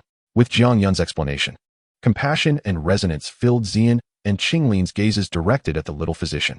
Her aspiration was to become an alchemist. However, due to incompatible energy attributes, she was forced to settle for the role of a healer, dedicating herself to saving lives. Yet, the harsh reality revealed that her greatest talent lay in the despised art of poison crafting, which struck her deeply. What led you to discern this? Suddenly, Ziyan appeared to have uncovered a blind spot, gazing curiously at Jiang Yun. The words of Ziyan immediately captured the attention of both the little medicine fairy and Ching Lin. The little medicine fairy seemed to have realized something. Her face slightly flushed as she recalled the description of the 7-colored poison scriptures regarding the Yinan poison body. She understood how to distinguish between an awakened and an unawakened Yinan poison body. Each Yinan poison body bears a colorful line on its lower abdomen. And now she comprehended the extent of Jiang Yun's prowess. With his strength, could he truly see through clothing and discern what lay beneath? Jiang Yun paused momentarily, maintaining a composed demeanor as he responded. Each individual's attributes are intrinsically linked to their innate soul power. My soul power is formidable enough to discern each person's attributes, and with a few additional characteristics, I can make an educated guess. His words effectively brushed aside the matter, though the little medicine fairy remained skeptical, hesitant to voice her doubts. Suddenly, an idea struck the little medicine fairy. A glimmer of insight shone in her eyes as she inquired. Is it true that as long as one does not consume poison, The Enan poison body will not awaken? In theory, yes, but every medicine has its poison. After years of handling herbs, you have undoubtedly accumulated enough toxins within you. It may only require a catalyst to trigger the transformation. As Jiang Yun spoke, the spark of hope in the little medicine fairy's eyes dimmed once more, conjuring images of the tragic incidents recorded in the 7-colored poison scriptures involving the catastrophic eruptions of Enan poison bodies. She forced a melancholic smile. So, are you going to kill me? To prevent future calamities? With a thud, she gasped, clutching her forehead, which had already turned red and swollen, glaring fiercely at the instigator. Jiang Yun, having snapped the girl out of her spiraling thoughts, retorted, "If I intended to harm you, I would have acted long ago. Why wait until now?" The little medicine fairy's face flushed crimson, her voice tinged with anxiety. "But what about my body? The Enan poison body, though fearsome, is not uncontrollable. I have requested you to be my medicinal apprentice. If this cannot be resolved, I shall not seek my own demise." Jiang Yun retracted his finger, the soft texture lingering on his skin. Observing the little medicine fairy, who looked as irate as a hamster, he spoke gently, "Is that so?" Upon hearing that Jiang Yun had a solution to her predicament, the little medicine fairy's spirits lifted, her eyes sparkling with excitement. "Sister Little Medicine Fairy, since Brother Jiang Yun has a solution, you can rest assured." Before Jiang Yun could respond, Ching Lin, with unwavering certainty, grasped the little medicine fairy's arm and smiled broadly. After a moment's hesitation and sensing no unusual reactions, the little medicine fairy chose not to resist. Looking at the adorable Ching Lin, her mood brightened considerably, and she smiled as if a great weight had been lifted from her shoulders. "Now, it is time to explore the mysteries here." Witnessing this scene, Jiang Yun smiled gently before his expression turned serious as he gazed at a specific spot in the secret chamber, his demeanor inscrutable. Chapter 86. The Illusion. Jiang Yun's actions attracted the attention of Ziyan and the others, prompting them to follow his gaze, only to find that it led to a mere stone wall. In a state of confusion, Ziyan gazed at Jiang Yun and inquired, "Xiaoyan, what are you saying? The treasure here has already been completely taken." Jiang Yun responded enigmatically, "Initially, I held the same belief. However, my perspective has since shifted." Under the questioning gazes of the others, Jiang Yun raised his hand and retrieved 3 yellowed maps from his storage ring, which were remnants of the pure lotus demon fire's illustration. There are 4 maps in total, and Jiang Yun has already gathered 3, allowing him to faintly discern a complete image of the lotus flower. At this moment, however, Jiang Yun sensed a peculiar wave emanating from the remnants, resonating with a specific spatial node within the cave, both exuding an inexplicable tremor. Within the demon fire remnants slumbered the residual soul of the pure lotus demon sovereign, a figure whose spiritual realm had long attained the level of an emperor, imbued with an aura of immortality. Even a mere fragment of his soul, under the right conditions, could potentially defy the heavens and return. These ancient beings are not to be underestimated. Even with just a fragment of his soul, the pure lotus demon sovereign could manipulate the ancient formation of the heavenly refinement through the body of Xiaoyan, wielding the power of a 2-star Dou saint to control the pure lotus demon fire, which possessed the might of a 7-star Dou saint. At this moment, Jiang Yun sensed a strange force drawing the residual soul within the maps. Following this sensation, he approached a spatial node and, with both hands extended, tore it apart. Instantly, a peculiar wave surged forth from the rift in space. To the onlookers, the surrounding space shattered suddenly, and in the next moment, it began to extend, as if an existing realm had suddenly fused with the surrounding environment. The stone chamber remained the same, yet it had expanded several-fold. However, the group felt nothing amiss, as if it had always been this way. "Is this the nightmarish celestial mist?" Jiang Yun murmured in realization, recognizing that the semi-emperors of this continent were indeed formidable beings. Before them stood an ancient altar, grand and imposing, constructed entirely from colossal azure stones, yet over time, it bore the marks of age. Jiang Yun's gaze fell upon the altar's summit, where a stone tablet engraved with a lotus stood solemnly at the center, radiating an ancient aura as if it were eternal. "Xiaoyan, what is this?" Ziyan inquired, leaning closer to gaze at the distant altar. "This is likely the inheritance of the pure lotus demon sovereign. For some unknown reason, it has ended up here. Otherwise, the entire continent would surely be stirred by the inheritance of a semi-emperor, aside from a few imperial clans." Jiang Yun explained in a subdued tone, utterly indifferent to the potential upheaval his words might provoke. The inheritance of the pure lotus demon sovereign, renowned a millennium ago as the closest existence to a Dou emperor. Moreover, it may involve the existence of the pure lotus demon fire for all these years. Who among the imperial clans has not yearned for the third ranked on the list? Even the ancient Yuan and the Soul Emperor would feel their hearts stir. At their level of power, Ordinary means can no longer enhance their strength. Only extraordinary entities such as the purifying lotus demon fire, the void devouring flame, and the 9 profound golden thunder possess the capability to elevate their abilities. Such a grand temptation would surely captivate anyone's interest. I suspect even the imperial clans would be unable to remain indifferent. Is it that lotus boy?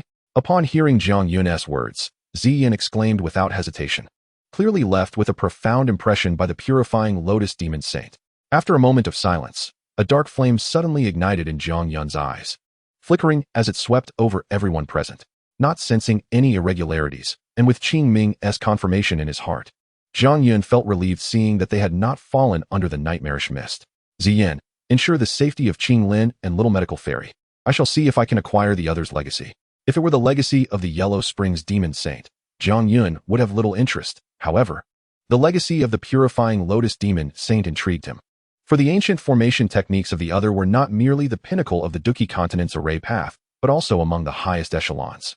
Such knowledge would greatly aid Jiang Yun's array calculations.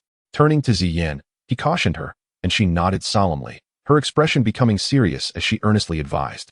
Little Yun, you must be cautious. That lotus boy is evidently no good. Jiang Yun silently nodded, his gaze heavy as it fixed upon the stone tablet. Upon it, he sensed an exceedingly bizarre fluctuation. As his soul perception approached, it felt as though he had entered a quagmire, devoid of any feedback. Brother Jiang Yun, be careful. Qing Lin believes you will surely succeed. Go for it. The voices of Qing Lin and Little Medical Fairy echoed from either side. Jiang Yun gently nodded, his figure shifting to appear atop a stone pedestal directly in front of the tablet. He gradually settled into a meditative position, when suddenly, the tablet emanated a peculiar wave. And in the next moment, Jiang Yun fell into a deep slumber. In an instant, darkness enveloped him, and Jiang Yun's soul perception was sealed within his body. This sudden confinement startled him slightly, yet he did not panic excessively. After a brief moment of contemplation, he gradually relaxed. Not long after he had eased his body, the darkness subtly dissipated, threads of light piercing through the shadows, illuminating Jiang Yun, accompanied by the resounding crash of thunder. Boom!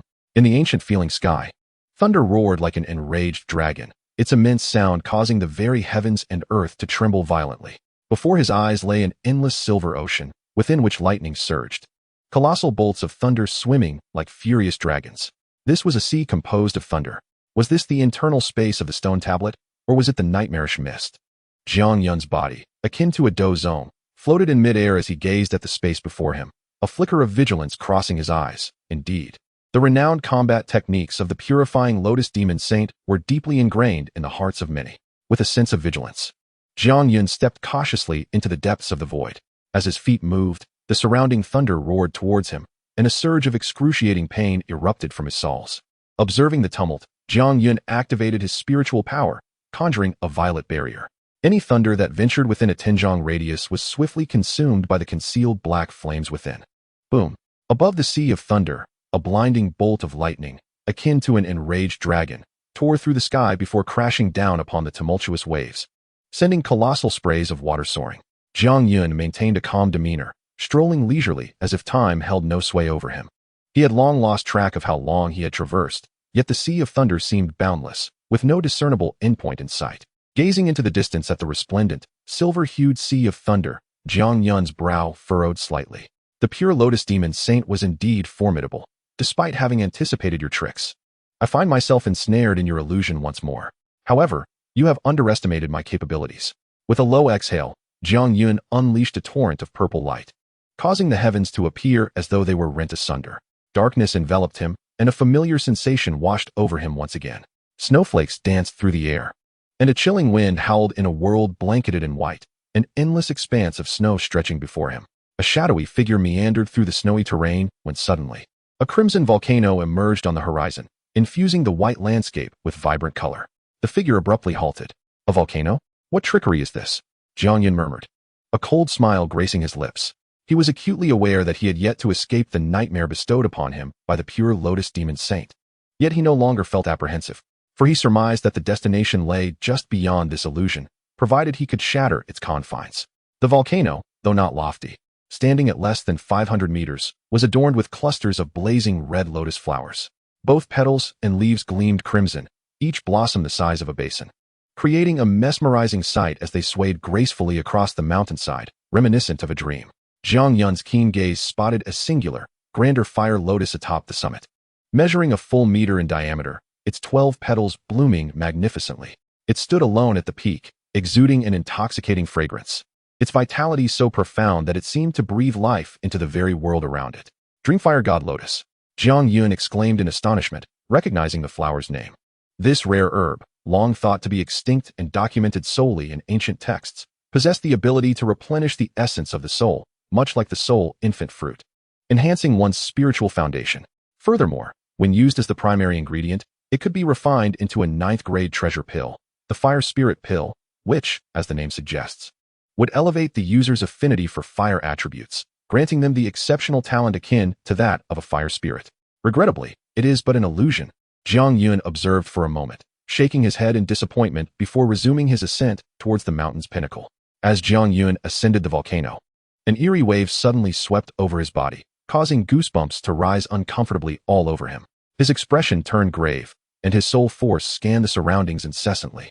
The silence enveloping this world was unsettling, as if he had stepped into a realm of death. Suddenly, under Jiang Yun's cautious gaze, the swaying Dreamfire God Lotus quivered slightly. A motion so subtle it resembled a stone cast into a tranquil lake, sending ripples throughout the cosmos. In the next instant, an endless crimson light inexplicably materialized above the fire lotus, gradually coalescing into a vague humanoid figure that approached him. This figure was a young man with indistinct features, clad in red garments, tall and radiant like a miniature sun, exuding an intense heat capable of incinerating all darkness in the world. The overwhelming aura he projected suggested he was the sovereign of this realm, surpassing all adversaries Jiang Yun had encountered, instilling within him an unprecedented sense of oppression. Before Jiang Yun could react, the young man in red moved with the swiftness of lightning, akin to a true dragon. The sky was engulfed in red flames that transformed into a ferocious crimson tiger, charging toward him with the weight of a mountain.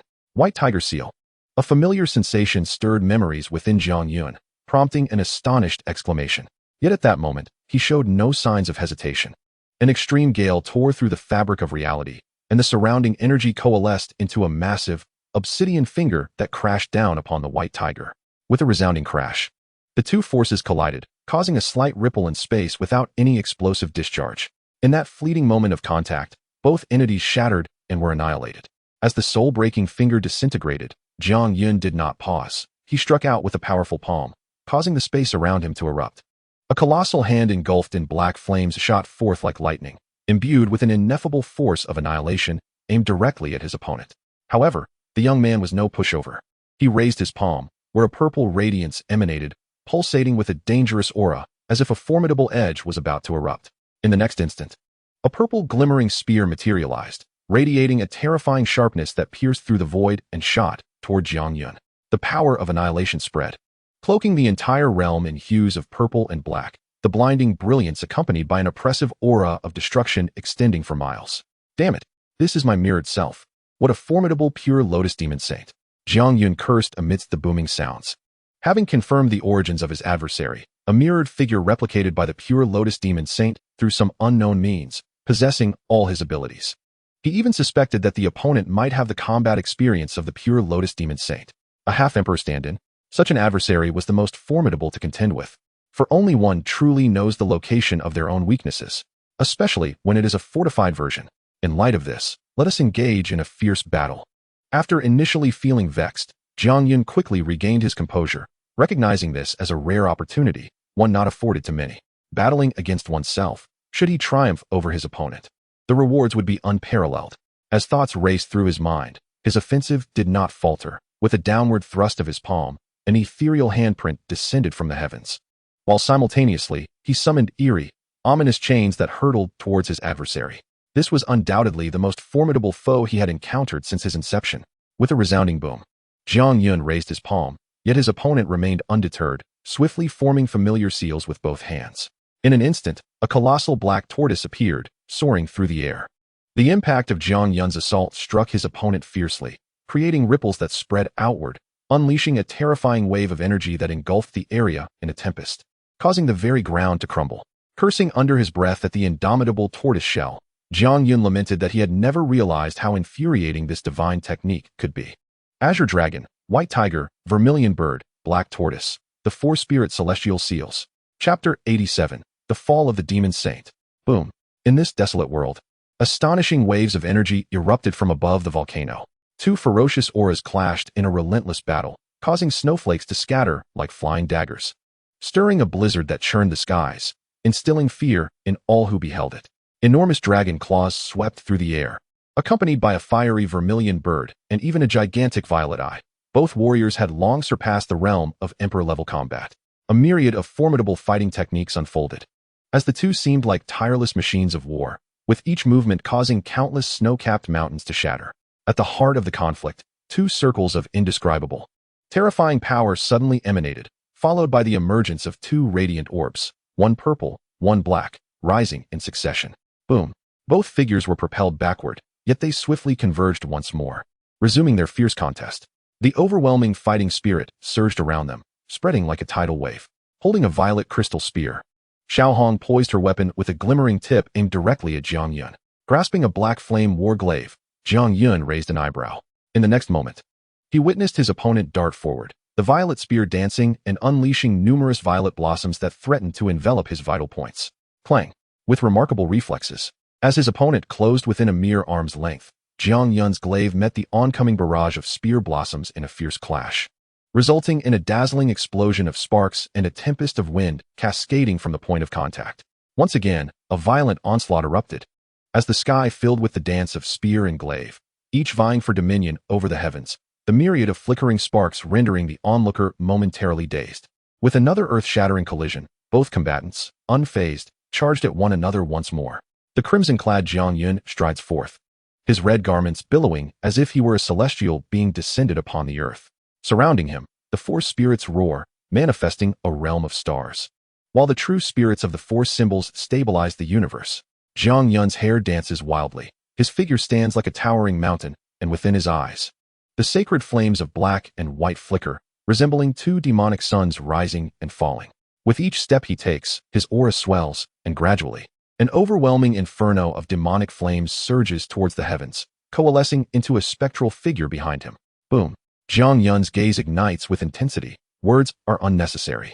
Having engaged in battle to this point, he has cast aside all extraneous thoughts, yearning solely for an exhilarating clash. Transforming into a shadow of darkness, he charges forth with a lethal intent, executing his strikes with unerring precision, devoid of superfluous movements. His fist crashes forth, the black sun soaring through the air, its searing flames twisting into a sinuous black dragon that vibrates the very fabric of space. The fiery red vermilion bird flaps its wings, accompanied by the white tiger, azure dragon, and black tortoise, all unflinching in the face of Jiang Yun's onslaught. In kind, they strike back with a resolute fist. The four spirits united as if they were the sovereigns of this realm. Thunderous roars reverberate. The heavens tremble as snow-capped mountains crumble, their bodies shake violently, radiating a dazzling brilliance akin to two suns, blinding to behold. Kill. How can a mere impostor stand against me?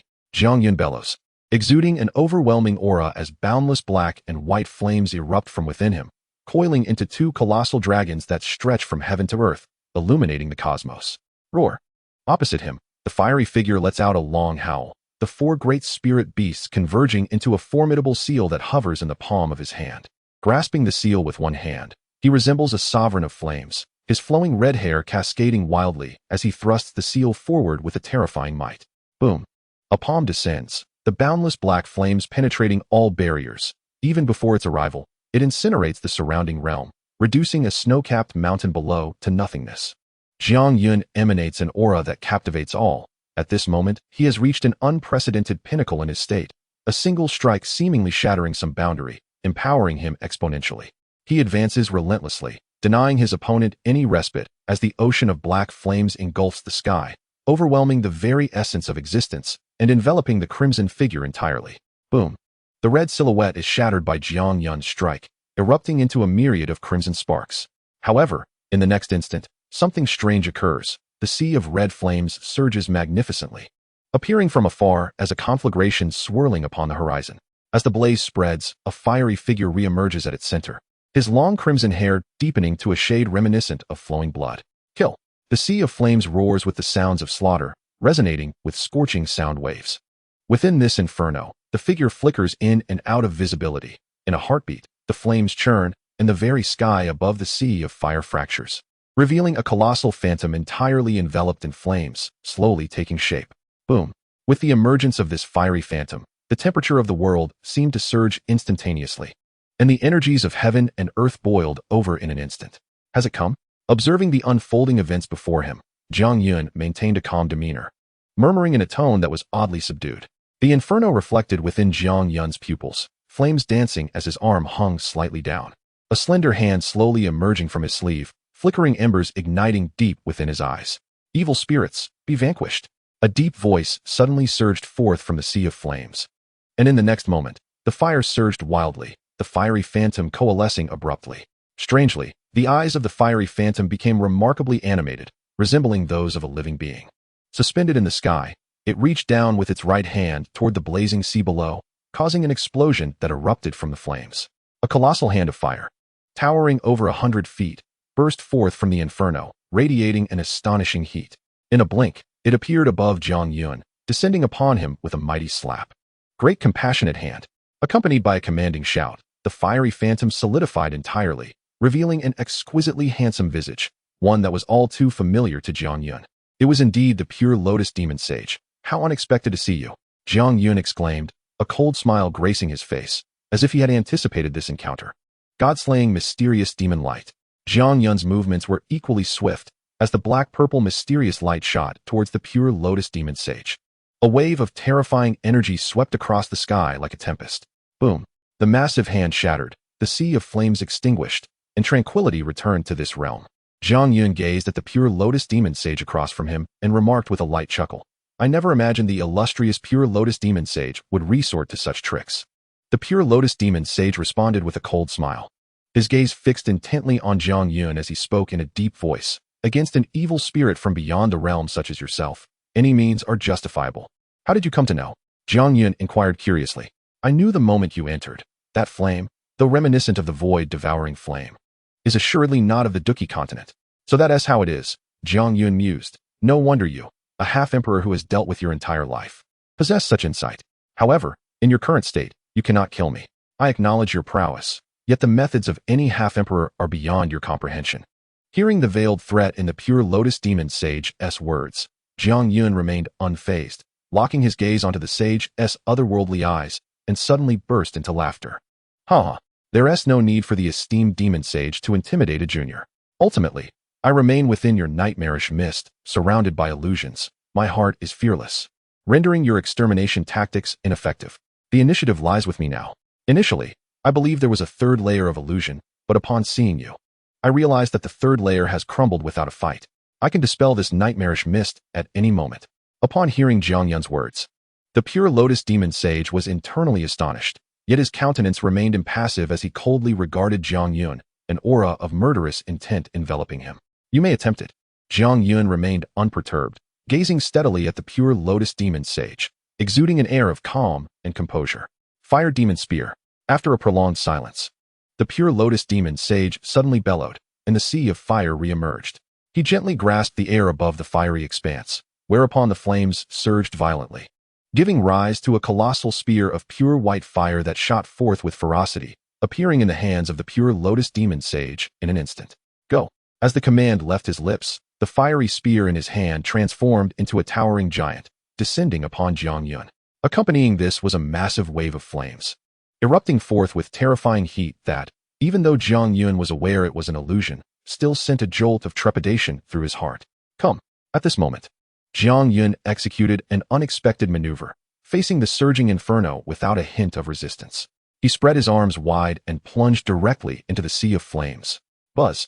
In that instant, the surrounding space began to tremble violently, culminating in a resounding explosion that erupted before Jiang Yun's eyes. At the moment of the spatial detonation, he felt a wave of dizziness wash over him from deep within his mind, prompting him to hastily open his eyes. He found himself upon a stone platform, at the center of which stood an altar, a grand throne standing silently before him. Seated upon that throne was a figure clad in white robes, quietly meditating, surrounded by swirling strands of milky flames that continuously morphed into various shapes. This white-robed figure, simply sitting in tranquility, emanated no discernible aura, yet exuded a sense of suppressive power over the heavens and the earth. It was none other than the true pure lotus demon sage. To his astonishment, Jiang Yun also discovered the elusive dream fire god lotus beside him, and he was certain it was genuine, not a mere illusion. He could hardly believe that this ancient herb, long thought extinct, still had a solitary specimen in existence. Only at this moment did Jiang Yun begin to comprehend why the pure lotus demon sage could create such elaborate environments and replicate his mirrored form. It was indeed due to the influence of the dream fire god lotus.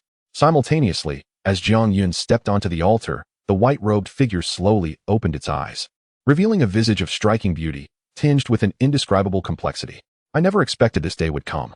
The pure lotus demon sage regarded Jiang Yun, and after a moment's contemplation, a cryptic smile graced his face as he spoke with a tone of wistfulness. However, I did not anticipate that it would be you who ultimately arrived. Since you have already passed, there is no need to trouble yourself with the matters of the future. Let them be for the next generation.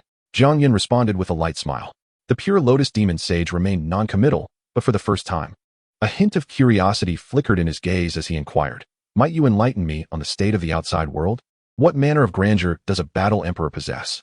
At this moment, the pure lotus demon sage ceased to act for the sake of the world and focused solely on his own desires. Even though this was merely a manifestation of a lingering soul's will, he yearned for an answer, one that had eluded them throughout their lives. Very well. Jiang Yun did not refuse. A stream of profound light emanated from his brow, soaring towards the pure lotus demon sage. The sage offered no resistance. What could a dead man do against Jiang Yun? Upon contact, the profound light transformed into torrents of information, swiftly flooding the sage's mind. Instantly, the fundamental truths of the vast universe unveiled themselves before him. With his eyes gently closed, he absorbed the knowledge, and after a moment, he opened his eyes. A hint of melancholy gracing his features as he sighed. What a splendid world. What a pity. Jiang Yun remained indifferent. He understood what the pure lotus demon sage lamented. This was a conundrum that had ensnared countless prodigies for millennia. Will you harm the fighting Qi continent? In his twilight moments, the sage could not suppress his inquiry toward Jiang Yun. Taken aback, Jiang Yun pondered briefly before delivering a somewhat ambiguous response. Who knows? Disappointed by the lack of the desired answer, the pure lotus demon sage refrained from further comment. Instead, he gestured, and a jade slip floated before Jiang Yun as he spoke slowly. Although you have not provided the answer I sought, I believe in you. I believe you are not a cruel and bloodthirsty individual. This jade slip contains my entire legacy. I hope you will take it and explore greater vistas. Unexpectedly, this was the conclusion they reached. Little demon, though I can no longer reminisce with you in person, I have found you a formidable adversary. I hope you don't blame me when the time comes. After leaving the jade slip, an inscrutable smile crept across the sage's face. In an instant, his body dissipated entirely. As he vanished, the mountains and thrones crumbled with a thunderous roar, ultimately dissolving into nothingness. Gazing into the suddenly dark and empty void, Jiang Yun stowed the jade slip away and murmured softly, "This time, you misjudged, just as you once misjudged the pure lotus demon fire." Placing the jade slip into his spatial ring, Jiang Yun turned his attention to his greatest acquisition, the dreamfire divine lotus. The dreamfire divine lotus bore 12 fragrant leaves, and as he approached, he felt a tremor in his soul, as if it had grown stronger. Truly, this is a supreme elixir for the soul, Jiang Yun remarked, acknowledging that this was likely the most potent spiritual herb in the fighting Qi continent. Without hesitation, after securing the dreamfire divine lotus, Jiang Yun's figure trembled, gradually vanishing from this realm. Chapter 88, The Legacy. In the stone chamber, Ziyan and the others gazed at Jiang Yun, who had been seated on the altar for nearly 3 days. A slight furrow formed on Dai Mei's brow. Despite their confidence in Jiang Yun's strength, the fact remained that this was the legacy of the pure lotus demon sage, a being at the pinnacle of the continent, causing an inevitable twinge of concern in their hearts. Sister Ziyan, brother Jiang Yun has been motionless for 3 days, undergoing the inheritance. Does it truly require such a length of time? After waiting a while longer, Ching Lin could no longer contain herself and inquired of Ziyan.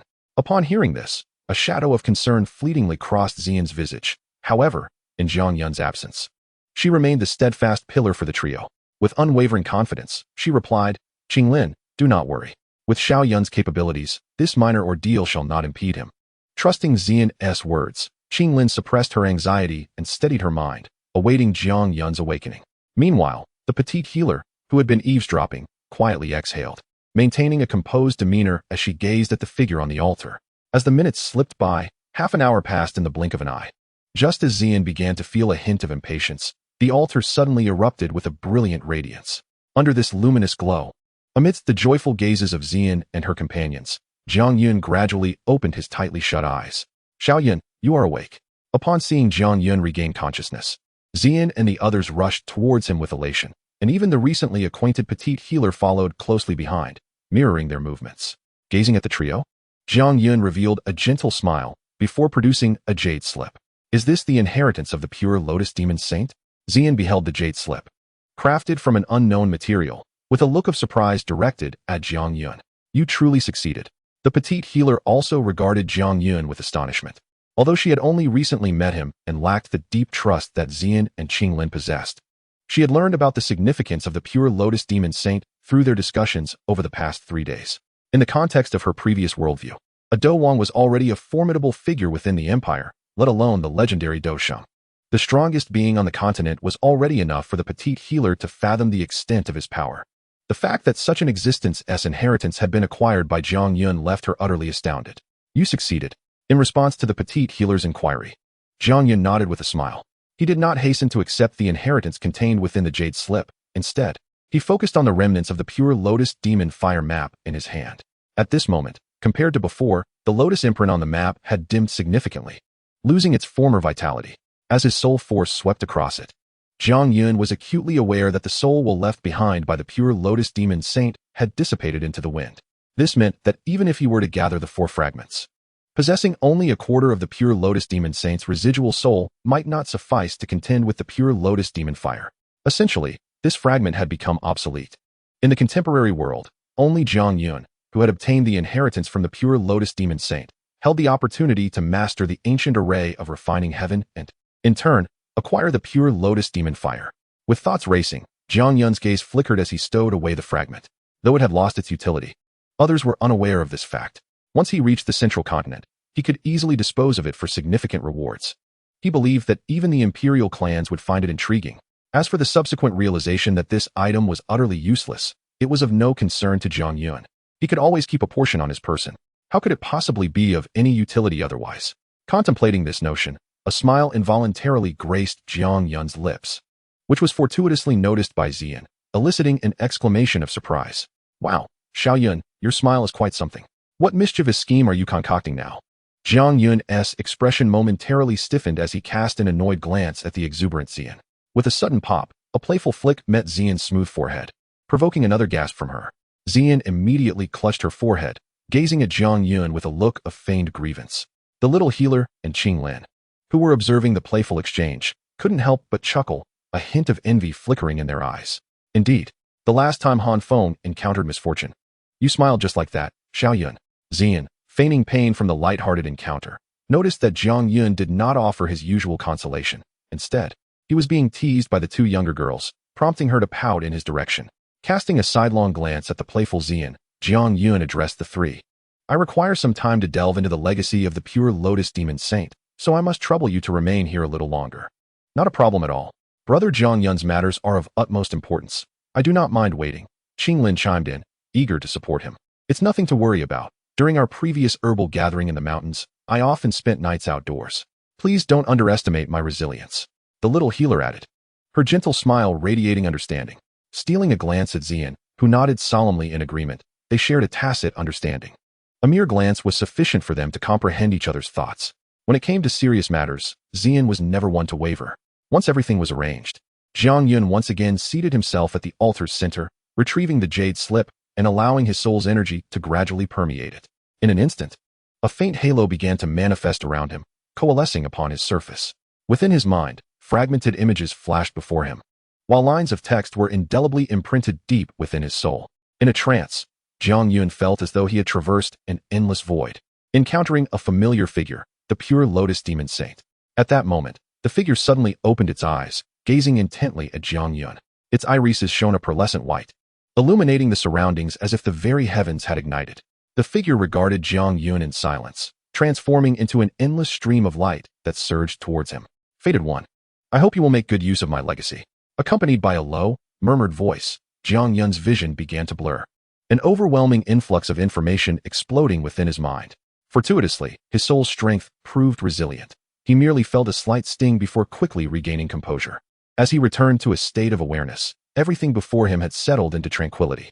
Searching through the newfound memories within his mind, Jiang Yun spoke softly.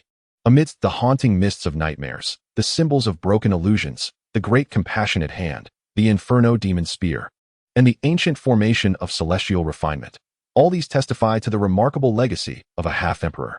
The inheritance is indeed rich, and in comparison to what I possess, apart from a few supreme divine abilities, the remainder is not significantly lacking. Were it not for the fact that the opponent was not an alchemist, I would surmise that their legacy in the alchemical arts would be equally formidable. Ah, how greedy I am. With a wry smile, Jiang Yun chastised himself for such unrealistic fantasies. This encounter has undeniably augmented his own foundation considerably. His legacy now ranks among the elite on the continent. Simultaneously, he understood the origins of this legacy's presence. When the pure lotus demon sage was backfired upon by the pure lotus demon fire, he expended immense effort to forge a realm of demon fire and employed the ancient formation of celestial refinement to seal his adversary. Having nearly exhausted his own vitality, he devised a contingency to prevent the severance of his legacy and to contend against the pure lotus demon fire by dividing the demon fire map into 4 parts. Each segment was accompanied by a stele of inheritance, marked with his own seal, scattered across 4 locations on the continent. Little did the pure lotus demon sage anticipate that, with the passage of time, the remnants of the demon fire map would fall into the hands of countless individuals, yet none would succeed in passing the trial of inheritance. Each activation of the legacy consumed energy from the stele, and as the energy dwindled, the stele could no longer be activated at will. The master of that stone chamber was one such fortunate soul who obtained the remnants of the demon fire map, but perished there for reasons unknown, leaving the inheritance unopened. It was not until Jiang Yun's arrival, when the 3 fragments of the map converged, that the residual power of the spirit within became sufficiently potent. Sensing Jiang Yun's extraordinary aura, the lingering spirit of the pure lotus demon sage surged with energy, reactivating the inheritance with the intent to annihilate Jiang Yun. Little did he expect that Jiang Yun would become the first to triumph over the trial. Fate is indeed capricious. Upon absorbing the information from the jade slips, Jiang Yun rose to his feet. His movement startled Ziyan and the others from their reverie. Ziyan, unable to contain her impatience, inquired, "Xiao Yun, are you ready? Can we leave now?" Unlike the more composed little medicine fairy and Ching Lin, Ziyan was restless. The moment she saw Jiang Yun had completed his task, she hastily urged him, "Let us depart." Observing Ziyan's eagerness, Jiang Yun smiled and affectionately ruffled her hair, speaking gently.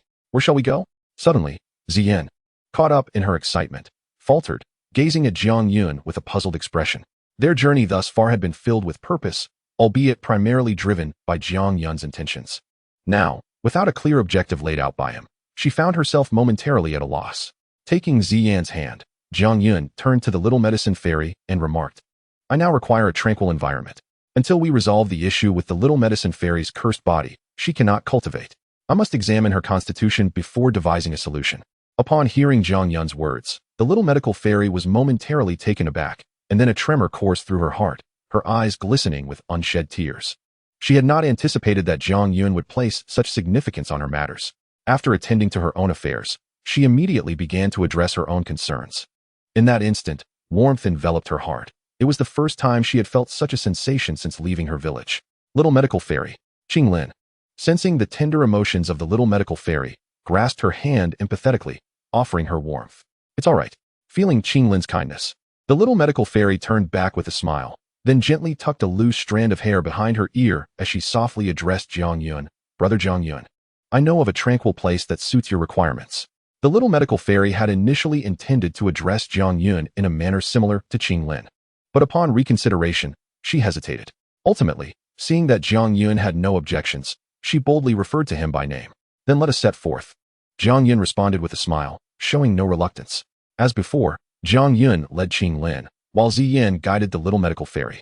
With the little medical fairy as their guide, the 4 of them soared into the sky towards their destination. The valley was not far from the cliff, and with the speed of Jiang Yun and his companion, they soon arrived at the valley. Upon entering the depths of the valley and gently descending into the basin, the air was thick with rich energy, invigorating the spirits of the group. "What abundant celestial energy!" Ziyan exclaimed in surprise, her discerning eye having witnessed many wonders. If she found it impressive, then indeed, this valley was a treasure trove. "What do you think? Is this place satisfactory?" the little medical fairy inquired, her tone slightly proud. This secluded little valley is completely isolated from the outside world, shrouded in dense mist above, rendering it exceedingly discreet. Had it not been for a chance encounter with a little lawn, I doubt I would have stumbled upon this extraordinary sight. Oh, by the way, the little lawn is a first-tier blue eagle that I treated. I haven't seen it these past few days.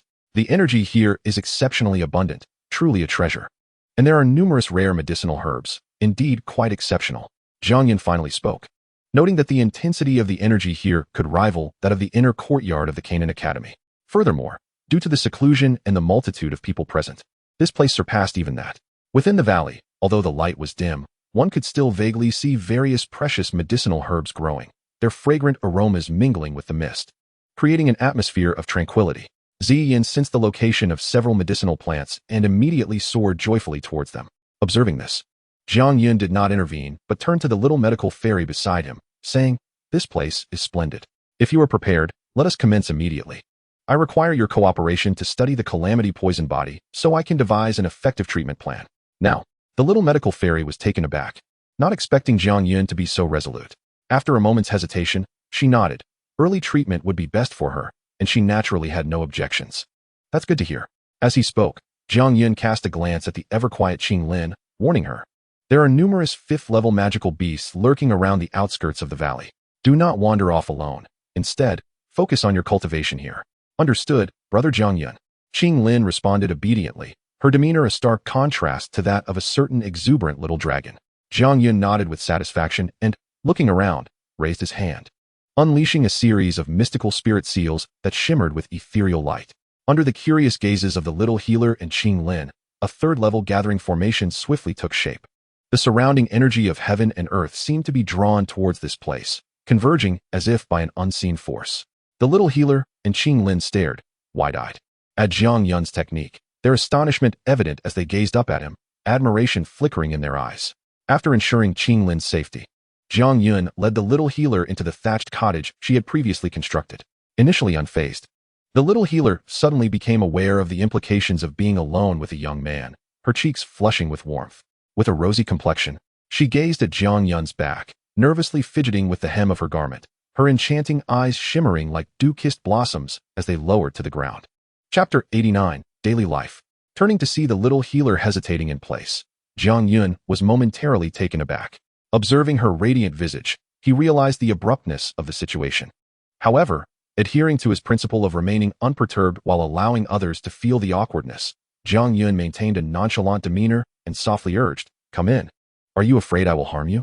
After appraising her for a moment, he shook his head, a hint of sympathy evident in his gaze. Noticing his expression, the little healer's blush slightly subsided. Biting her lip, she gazed at Jiang Yun's back with a mix of indignation and shyness, her small fists clenching in frustration. Indeed, her figure may not have been as striking as that of Ziyan, with her alluring curves, but she was still young, full of potential for the future. What a mischievous fellow Jiang Yun was, as the filter created by his identity as an alchemist shattered entirely. The little healer felt an overwhelming urge to pounce on him, wanting to scratch his face in protest. With a huff of indignation, she stomped her foot and swiftly made her way into the wooden cabin. Inside, Jiang Yun observed the little healer entering with a fierce expression directed at him, raising an eyebrow in amusement. Yet, he dismissed such trivialities and beckoned her closer. "Come here. I need to examine your constitution." After a moment's hesitation, she approached him but halted a meter away, her voice tinged with concern. "I possess the Canaan poison body. Will you be affected by my poison?" In response, Jiang Yun replied with a hint of disdain, "Though the Canaan poison body is formidable, do you truly believe that a mere toxin of your level could incapacitate me, a Dou Huang? If that were the case, the Canaan poison body would not need to hide. Who would dare provoke them?" As he spoke, Jiang Yun reached out and grasped the little healer's right hand. Instinctively, she attempted to withdraw, but with his strength, evasion was futile. "Jiang Yun, no," she exclaimed. "Do not worry. Your poisonous physique will not harm me." Jiang Yun's battle aura flowed through his arm as he meticulously sensed and observed the condition of the little medicine fairy. His keen perception detected the toxins transmitted from her skin upon contact. However, this toxin, which could only affect battle power, was no match for Jiang Yun, a battle emperor. The moment the poison entered his body, before the sacred heavenly demon flame could intervene, the robust battle aura within him transformed it into energy, leaving not a trace behind. Jiang Yun practiced the divine technique, the red fire treasure mirror, bestowed by the vast universe, which was equivalent to the earth-level cultivation methods of the Dou Qi Continent. Such a level of technique, even at the battle emperor stage, was remarkably potent. Nevertheless, He should consider upgrading his techniques soon. Observing Jiang Yun's composed demeanor, the little medicine fairy felt a wave of relief wash over her. Yet, as she sensed the warmth emanating from his hand, she noticed her cheeks beginning to flush again. Could you show me the 7 colored patterns of the poisonous body? However, before she could feel shy, Jiang Yun's next words nearly provoked her to kick him. Her cheeks flushed crimson as she snatched her hand back from Jiang Yun's palm, glaring at him in embarrassment and irritation. Where are the 7 colored patterns of the poisonous body? They were located on her lower abdomen, and Jiang Yun's audacious request was no wonder she felt the urge to strike him. Jiang Yun, however, maintained a nonchalant expression, gazing directly at her with an air of normalcy, as if this were a mere routine procedure. I have initially understood the poisonous body, but further investigation is required. I do possess a method to control it. However, this would force you to become a despised poison master. Moreover, based on my observations, this method can only be effective up to the battle sovereign or even half-saint levels before reaching its limitations. Once you hit that ceiling, you will be unable to cultivate further, or you risk losing control. Upon hearing Jiang Yun's words, the little medicine fairy's mouth fell agape as she gazed at the calm Jiang Yun, filled with an urge to pry open his mind for answers. Battle sovereigns and battle saints were legendary figures. She had never dared to dream of even reaching the battle king level. Yet, Jiang Yun spoke of them so matter-of-factly, leaving her with the impression that these titles were trivial. After all, Jiang Yun himself was merely a battle emperor. What method?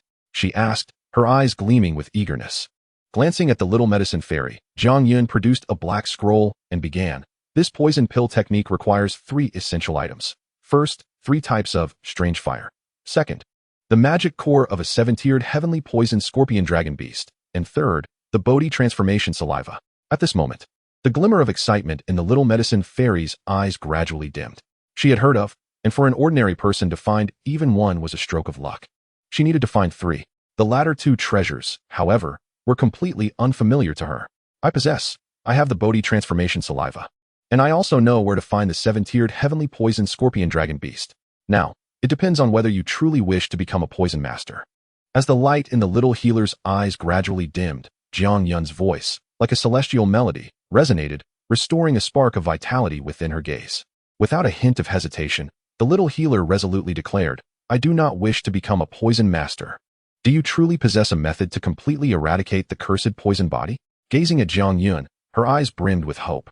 Even though there existed a way to control the cursed poison body, one potent enough to elevate her to the ranks of Dou Zun or Dou Sheng, levels she deemed unattainable in her lifetime, the little healer still declined. She did not wish to become a loathed poison master, one whom even she would despise. I cannot guarantee success, but it is worth attempting, Jiang Yun responded. Upon hearing this uncertain answer, the little healer's expression dulled considerably. However, she did not press him further. Instead, she shyly glanced back at the door, ensuring it was securely closed before slowly lifting the hem of her garment, her cheeks aflame with embarrassment. In an instant, a delicate, ivory-like abdomen appeared before Jiang Yun's eyes, and curiously, a small, rainbow-hued line adorned her belly, resembling a tattoo. Under the light, it shimmered with a hint of color, akin to a living serpent, its brilliance flowing gracefully. Jiang Yun, undeterred by hesitation, placed his palm upon the vibrant line. At the moment of contact, the little healer emitted a faint sound of discomfort, seemingly struggling to suppress her unease. With a focused mind, Jiang Yun guided his Dou Qi and spiritual energy along the colorful line, probing into her body. Time passed unmeasured, and under the watchful gaze of Ching Lin from outside, the little healer stumbled out of the small wooden cabin, hastily retreating into the kitchen and not re-emerging. Meanwhile, inside, Jiang Yun contemplated the drop of blood in his palm, glistening with a rainbow sheen. Xiaoyan, I'm back. At that moment, a joyful voice rang from outside. Ziyan had returned. A smile instantly graced Jiang Yun's lips as he retrieved a jade vial, sealing the blood within. He then rose and exited the wooden cabin. Not far away, Ziyan hurriedly approached the valley, cradling several jade boxes in her hands, their contents evidently valuable. Upon seeing Jiang Yun, Ziyan's eyes sparkled with excitement as she cheerfully presented the jade boxes to him. Here, these are the most precious medicinal herbs from the valley. We shall split them in half. Remember to refine my portion into pills, all right? Noticing Jiang Yun stowing the herbs into his spatial ring, Ziyan seemed to recall something. Looking around with curiosity. By the way, where's the little healer? This valley was brought to them by her, and although Ziyan relished in taking from others, she held a sense of loyalty towards her own. Thus, she sought the little healer's opinion. Jiang Yun's gaze flickered momentarily as his spiritual energy discreetly swept across the valley. glancing back at the wooden cabin. She is in the kitchen, likely preparing our dinner. Although he and Ziyan could easily forego meals without consequence, Ching Lin and the little healer could not, and Jiang Yun was not averse to accepting the kindness of others. I shall pay her a visit. Knowing the whereabouts of the little healer, Ziyan was immediately filled with enthusiasm as she dashed towards the kitchen. Although she may be guilty of acting without prior consent, urgency calls for swift action. Surely, the little healer would not hold it against her. Little healer, let me tell you. Ziyan's voice echoed from behind as she entered the kitchen of the wooden cottage. Soon, her exclamations of surprise drew in Ching Lin, who followed her in, leading to a chorus of astonished gasps from the two girls. Jiang Yun cast a gentle gaze into the kitchen, where the three girls were gathered around a stove. The little healer showcasing her exquisite culinary skills. A soft glow illuminated the delicate features of the girls, and the smile gracing her lips was truly heartwarming. Such a gentle girl surely did not align with the persona of a poison master. Nightfall. On a precipice within the valley, a shadowy figure stood against the moonlight, gazing into the distance, seemingly awaiting someone. Shortly after, an ethereal figure clad in white approached, wings of energy unfurling as they drew near. As the figure landed gracefully, Jiang Yun's expression tightened upon recognizing the ostentatious Yun Yi, who, upon reaching his side, remarked with irritation, "Is it truly necessary to present such a performance before me? Especially when you only chose to step onto the void at the last moment. Do you not find it awkward?" Yun Yi maintained a stoic expression, adhering to the principle that if he felt no embarrassment, it was only others who would feel it. Extending his hand, a ghostly white flame materialized, revealing the bone spirit cold fire. It was not that he could not absorb it himself. Rather, Jiang Yun could do so with far greater efficiency, prompting him to forego such arduous endeavors. "This is the bone spirit cold fire. Have you ventured to the Shao clan?" Jiang Yun inquired curiously, gazing at the familiar yet foreign fire before him. Although Yun Yi was his fire spirit doppelganger, he was not privy to all of the latter's experiences. Hence his question. "You shall soon find out," came the nonchalant reply. Just as he finished speaking, Yun Yi transformed into a wisp of black flame and surged towards Jiang Yun's brow. Buzz. As the fire spirit returned, a surge of memories flooded into Jiang Yun's mind. After a moment of contemplation with his eyes closed, he slowly opened them, a glint of brilliance flashing within. The experiences that Yun Yi had undergone during this period were far more riveting than his own. Most notably, Gu Suner had departed from the Shao clan earlier than expected, and Yichun had nearly met his demise due to Yun Yi's actions. Although Gu Yuan ultimately intervened to save him, Jiang Yun suspected that Yichun's condition was likely precarious. Moreover, Jiang Yun contemplated another matter. Now that Gu Suner had returned to her clan, could Yichun manage to escort Xiaoyan to safety alone, given their 3-year agreement? Surely, Xiaoyan would not fall prematurely, would he? Suppressing his whimsical thoughts, Jiang Yun recognized that Yichun held little value for him now. Ultimately, he was indifferent to Xiaoyan's fate, yet he pondered whether he should retrieve that ancient jade for himself. Jiang Yun had yet to finalize his thoughts, but there was no immediate urgency, for now. He would absorb the knowledge imparted by Yun Yi. The following day, a figure clad in white gazed at the Beast Mountain range behind him, softly murmuring, "Now that I have arrived, I shall pay a visit to the Amethyst-Winged Lion King." As the heir of the Soul Clan, he was determined to make a grand entrance. When venturing out, one must uphold their prestige. With that, Yun Yi unfurled his dark, battle-chi wings and swiftly took flight toward the mountain range. Meanwhile, deep within his cave, the Amethyst-Winged Lion King shivered, a sudden, ominous premonition rising within him. In a wooden cabin, 2 large wooden tubs were centrally positioned, filled to the brim with crystal-clear water. Jiang Yun meticulously placed various herbs into the water, while the little medical sage attentively observed. To her, the world of alchemy was shrouded in mystery, and with a practitioner of the art before her, she was eager to seize every opportunity to delve deeper. Once the herbs had been sufficiently added, Jiang Yun flipped his palm, revealing a pristine jade vial. After weighing it lightly in his hand, he uncapped the vial, and a faint emerald mist wafted out, coalescing at the opening and lingering for some time. This was the Earth Core Refinement Elixir, which Jiang Yun and Ziyan had obtained from the Snow Day Demon Ape. Now, only one bottle remained. As Ziyan had consumed the rest, had she not advanced to the Battle Emperor level ahead of time, this last vial would have been lost as well. The little medical sage and Ching Lin curiously gazed at the vial releasing the dense mist. Jiang Yun began to explain, "This is the Earth Core Refinement Elixir." As he cautiously poured several drops of the emerald liquid into the tub, as 10 drops fell, the vial's contents diminished by nearly a third. With the addition of the elixir, the clear water in the tub transformed at an observable rate into a rich emerald hue. As the elixir interacted with the herbs within, the water began to shift through various colors, ultimately transforming into a vibrant, multicolored surface. Observing the final product, Jiang Yun nodded in satisfaction. With his current alchemical skills, concocting this potion was a simple task. All right, Ching Lin, little medical sage, remove your garments and immerse yourselves within. You may only emerge once the water returns to its clear state. Chapter 90. The Reappearance of Medusa. Ah! Exclaimed the little medical sage, her cheeks flushing crimson as she anxiously grasped the hem of her clothing, feeling somewhat flustered. Even Ching Lin, who had always been concerned for Jiang Yun, found her face flushed as she buried her small head against her chest. The energy of the Earth Core Refinement Elixir is far too immense, given your current strengths. You cannot consume it directly. Thus, this method must be employed to achieve the desired effect of cleansing the marrow and refining the bones, Jiang Yun explained to the two. However, noticing the little medical sage's continued shyness, he smiled silently and refrained from teasing them further. However, after I have neutralized it with dozens of medicinal herbs, you both can safely absorb it. When you enter, remember to wait until the water is thoroughly cleared before emerging. Do not waste it. Oh, are you not going to watch? Upon hearing Jiang Yun's words, the little healer exclaimed in surprise, lifting her gaze to him with delight. Do you wish for me to be inside?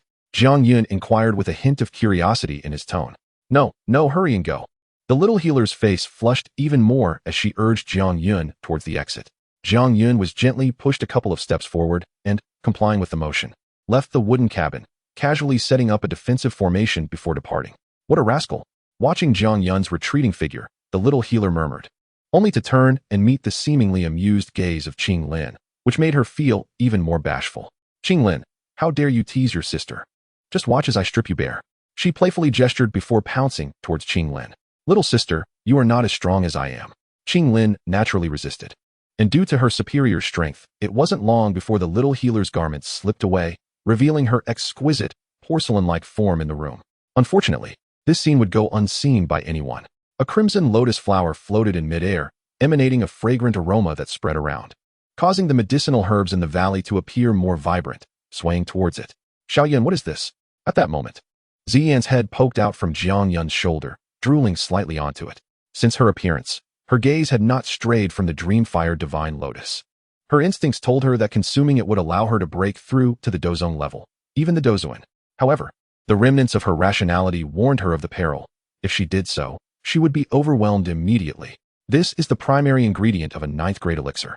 The dreamfire divine lotus, Jiang Yun explained, wrapping his arms around Ziyan's slender waist to prevent her from losing her senses. A 9th grade elixir? Wiping the drool from her lips, Ziyan remarked dreamily, I wonder what it tastes like. Observing the naive Ziyan, a smile flickered in Jiang Yun's eyes. Just then, a stirring sensation resonated from his chest. Glancing down, he saw a colorful snake head emerging. The 9-colored sky swallowing python, upon appearing, first glanced at the dreamfire divine lotus ahead, a fiery glint flashing in its eyes. It slithered onto Jiang Yun's shoulder, gently wagging its tail, its upper body slightly lifting to rub against Jiang Yun's cheek, reminiscent of a little dog seeking its owner's affection. This cannot be given to you. Jiang Yun shook his head, causing the 9-colored sky swallowing python to appear dejected. Seeing this, Jiang Yun chuckled softly.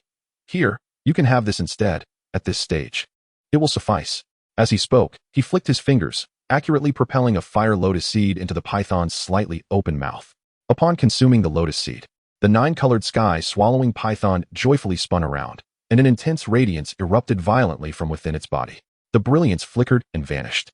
Yet in the fleeting moment following its appearance, both Jiang Yun and Ziyan's expressions shifted slightly.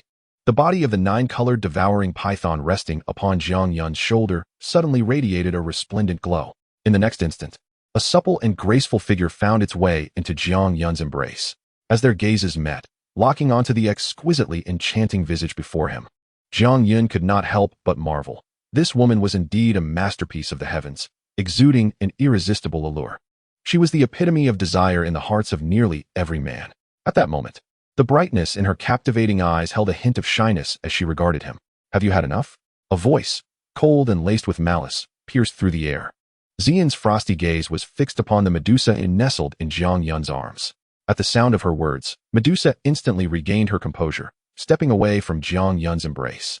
With a slight furrow of her brow, fragmented memories flickered in her mind as she regarded Jiang Yun with a complex expression. Where are my kin? Though she harbored suspicions, Medusa yearned for confirmation from him. Do you not already know? Jiang Yun shrugged, hands raised in a gesture of indifference. Observing this, Medusa felt a quiet relief wash over her, but she quickly refocused her attention on Jiang Yun, her tone icy as she spoke. While I appreciate all that you have done, how dare you treat my evolved form as a mere pet? I have not kept you as a pet. I nurture the 9-colored devouring python, not Medusa. Jiang Yun felt compelled to defend himself, insisting that these were two distinct souls and should not be conflated. Medusa frowned slightly, but chose not to linger on the matter. After surveying her surroundings for a moment, she inquired, "Where is this place?" "Hey, you insufferable woman." Immediately inquiring about your surroundings without understanding your predicament. Before Jiang Yun could respond, Ziyan, unable to contain herself, leaped past him to confront Medusa, her voice cold and assertive. "Ah, it is you." Medusa recognized Ziyan instantly. The sight of her stirred an unsettling feeling within. Upon sensing Ziyan's strength, she scoffed, "You are no match for me now. Out of respect for Master Jiang, I shall not hold this against you." Despite her recognition of Jiang Yun's unrefined alchemical prowess, Medusa offered him her respect. Yet she reserved no such courtesy for Ziyan. To earn her esteem, one's strength must first command her acknowledgement. "How dare you? Take this!" Ziyan exclaimed, infuriated. As a fierce aura erupted from her, the energy of a battle emperor surging within her, she unleashed a dragon fist aimed squarely at Medusa's enchanting face. Medusa frowned. Had this been earlier, she would have approached Ziyan's attack with utmost caution. However, the circumstances had changed, having evolved into the 9-colored devouring python. Her power now rivaled Ziyan's bloodline, rendering the outcome of a confrontation between a 7th-tier and a 6th-tier fighter utterly predictable. As the aura surged, Medusa's expression suddenly shifted dramatically. In a flurry of panic, she turned to Jiang Yun and exclaimed, "I hope the master can resolve the issue of the dual souls. I shall reward you handsomely afterward." Before she could finish her sentence, a blinding light erupted, and Medusa's form gradually diminished, ultimately transforming into a 9-colored serpent. At the moment the serpent appeared, Ziyan's punch missed its target, leaving her gazing at the seemingly innocuous 9-colored serpent of the heavens with frustration. How infuriating! The 9-colored serpent glanced at the perplexed Ziyan, shook its head in disapproval of befriending the foolish dragon, flicked its tail, and darted in front of Jiang Yun, rearing up to observe his handsome visage, its forked tongue flickering, producing a hissing sound. "You little glutton, how is it that you seek me out after being frightened by that sister?" Jiang Yun chuckled as he affectionately stroked the serpent's head. The small serpent, upon sensing his kindness, adopted a pitiful demeanor. Noticing Jiang Yun's indifference, it shot him a disgruntled glance, sulkingly curling up on his shoulder and turning its head aside. Seeing the serpent pouting like a child, Jiang Yun shook his head in amusement. He extended his hand to gently caress its body, whispering, "As long as I am here, that fierce woman will not harm you. If she dares to be more menacing, I shall assist you." When the serpent remained unresponsive, Jiang Yun smiled and retrieved the earth core body refinement elixir from his spatial ring. As he uncapped the bottle, a delicate fragrance wafted into the air. The moment the elixir was revealed, the once aloof serpent perked up, its eyes gleaming with desire. Turning to Jiang Yun's smiling face, it hesitated for a moment, but ultimately succumbed to its cravings, flicking its tail and affectionately nuzzling against Jiang Yun's cheek, hissing softly. Seeing that Jiang Yun did not refuse, the serpent flicked its tail once more, transforming into a streak of light, and appeared before the bottle in the blink of an eye.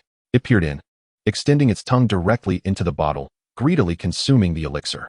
"TCH, look at this pathetic display, truly a disgrace to the magical beasts." Ziyan, who had been observing the entire scene, recalled that when Medusa resided within the serpent, its strength was intertwined with hers, causing a pang of envy to rise within her, leading to a mocking comment. Of course, at that moment, the small serpent was too preoccupied to pay Ziyan any mind. After draining the elixir, it let out a satisfied belch, slightly dazed as it withdrew its head from the bottle and wobbled back into Jiang Yun's embrace to continue its slumber. "You can only consume the remnants I leave behind." Feeling overlooked, Ziyan watched as the serpent nestled into Jiang Yun's arms and recalled that it had always been curled up there. Did that mean the insufferable woman had been lying in his embrace all along? A twinge of jealousy struck her heart. Upon hearing Ziyan's murmurs, Jiang Yun found it difficult to respond, bemused by the childishness of it all. Jealousy over a mere serpent. Contemplating his forthcoming endeavors, Jiang Yun examined the spatial ring in his possession, lightly tapping on one of its treasures. He mused, "A few more herbal ingredients are still required."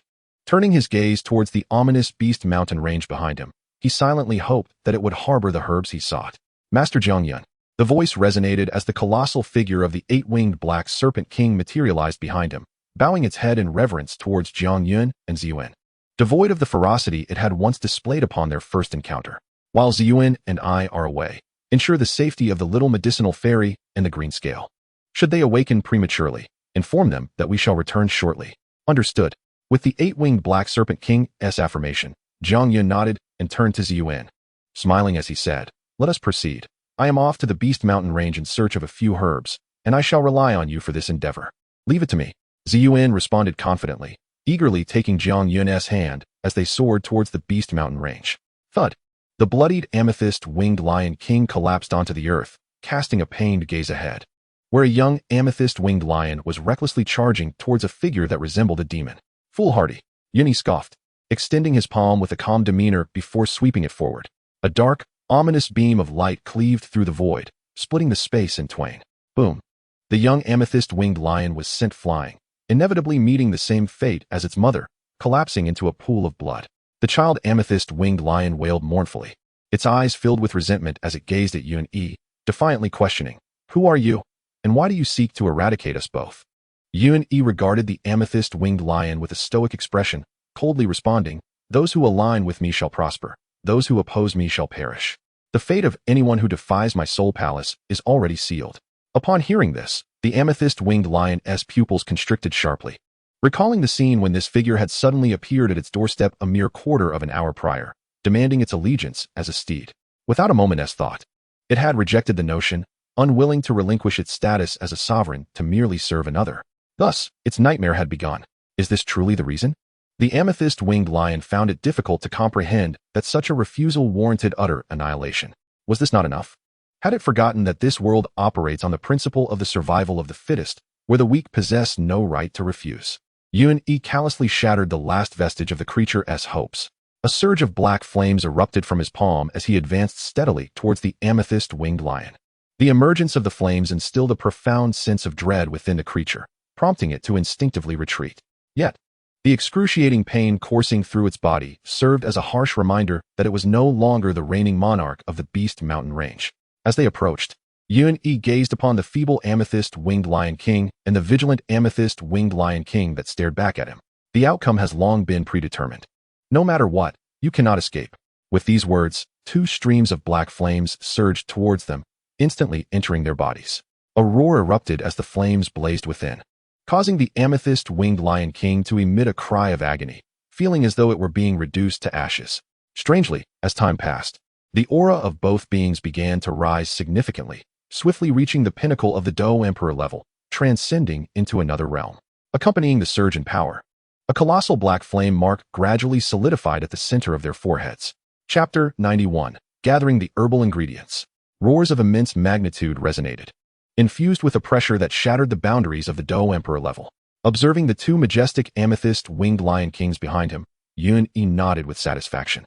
He had successfully refined them into fiery servants, utilizing the holy celestial demon flame to completely incinerate their bloodline powers, allowing them to transcend to the 7th tier. It was time to orchestrate a grand battle. After all, one must accumulate achievements on such an outing. Retracting his pleased gaze, Yun Yi's eyes turned toward the horizon, his voice tinged with a hint of melancholy. Ultimately, the 2 formidable lions harnessed a black war chariot, slicing through the sky and vanishing into the depths of the Beast Mountain range. The Beast Mountain range sprawled extensively, and after nearly 10 minutes of traversing, Jiang Yun and Ziyan had yet to reach the edge of the forest. Although the original text suggested there was no remarkable scenery or formidable beasts, only the highest-ranking being was the 6th-tier amethyst-winged Lion King. Upon delving deeper into the Beast Mountain range, Jiang Yun sensed numerous fierce auras, including several 5th and even 6th-tier creatures. On multiple occasions, massive and fearsome beasts darted past them, creatures seldom seen in the outside world. Fortunately, the presence of Ziyan, a 6th-tier ancient void dragon, exuded a subtle draconic pressure that deterred these beasts from approaching, ensuring a smooth journey for Jiang Yun and his companion. Along the way, Jiang Yun had already collected a considerable number of targeted herbs, with only one remaining, the blood essence demon fruit. However, he had obtained a lead on this herb after borrowing a 6th-tier herb from a large earth rock wolf and learning of the blood essence demon fruit's existence from it. Now, Jiang Yun and Ziyan were hastening toward their destination. Suddenly, 2 figures darted through the forest, causing Jiang Yun to halt abruptly. He turned his head toward the north, his spiritual energy probing the surroundings. "What is it?" Ziyan inquired, noticing his sudden stillness. "There is indeed the aura of a 7th-tier beast," Jiang Yun responded softly. "Humph, I knew that fellow was up to no good. Upon hearing the words, Ziyan frowned slightly. Her gaze directed towards the source she sensed. Indeed, the blood essence demon fruit was located here. What shall we do? Naturally, we shall extend courtesy before resorting to conflict. After all, I am a peace-loving alchemist. Jiang Yun responded with a light chuckle, gesturing dismissively as he donned the robes of an alchemist, embodying the appearance of a master potion maker, and soared into the depths ahead. What a cunning fellow. Behind him, Ziyan watched Jiang Yun's pretense with a hint of murmured discontent, yet her feet moved swiftly, her toes barely brushing a branch as she propelled herself forward with great speed. In the heart of the forest, the sound of rushing wind echoed continuously. After nearly 10 minutes, Jiang Yun and Ziyan gracefully descended onto a large tree, their gazes fixed intently ahead. What met their eyes was a vibrant expanse of lush greenery, and beyond that, an enormous lake, peculiarly tinted a blood-red hue, resembling a pool of blood. It was difficult to fathom that such a sanguine lake could exist amidst this flourishing landscape.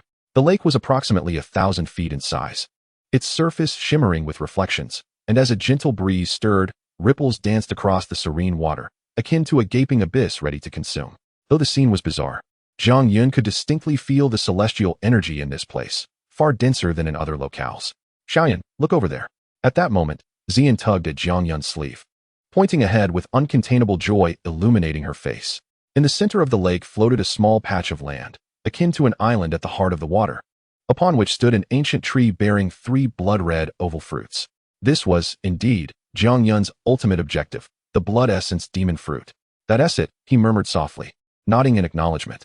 However, it seemed the guardian of this place was not particularly welcoming.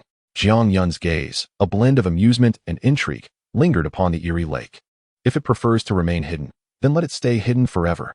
Ziyan's attention also turned to the lake, a cold smile gracing her lips as she clenched her fair hand into a fist and unleashed a powerful strike towards the water, creating a massive void upon impact. With a thunderous crash, the once calm lake erupted in towering waves, and in the next moment, a colossal shadow emerged, splashing forth with an ominous grandeur, its enormous eyes glinting with ferocity as they scanned the surroundings. An overwhelming aura of menace enveloped the area. It is a 3-headed magic serpent, possessing a trace of dragon lineage, quite rare, Jiang Yun remarked calmly upon witnessing the emergence of the formidable beast. Huh. Now every beast seems to have some connection to my dragonkin, Ziyan retorted with a cold chuckle.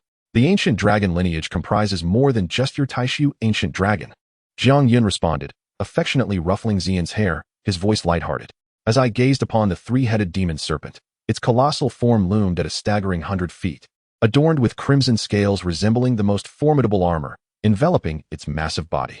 At the upper part of its being, 3 immense and fearsome serpent heads emerged, each crowned with a sharp, menacing horn that glimmered with a chilling luster, as if capable of tearing through the very fabric of space.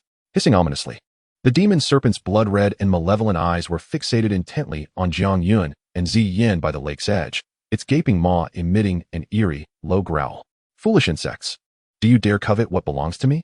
You are courting death. I am an alchemist, wishing to exchange a 7th-grade transformation pill for the blood essence demon fruit. I hope the Serpent King might grant me this favor. Jiang Yun spoke gently as he floated towards the 3-headed demon serpent, exuding a formidable aura that momentarily caught its attention. The transformation pill. Indeed, the mere mention of it ignited a fervent spark in the demon serpent's eyes as it inquired, do you possess the transformation pill? Naturally, at this moment, the 3-headed demon serpent found itself in a quandary, glancing back at the blood essence demon fruit, which it intended to use to strengthen its bloodline in preparation for a future breakthrough to the 8th tier.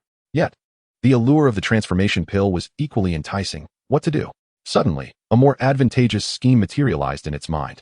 Casting a glance at the diminutive figures of Jiang Yun and Ziyan, the serpent let out a cold chuckle and rasped, Master, I cannot relinquish either. What do you propose? Then it seems there is nothing to discuss.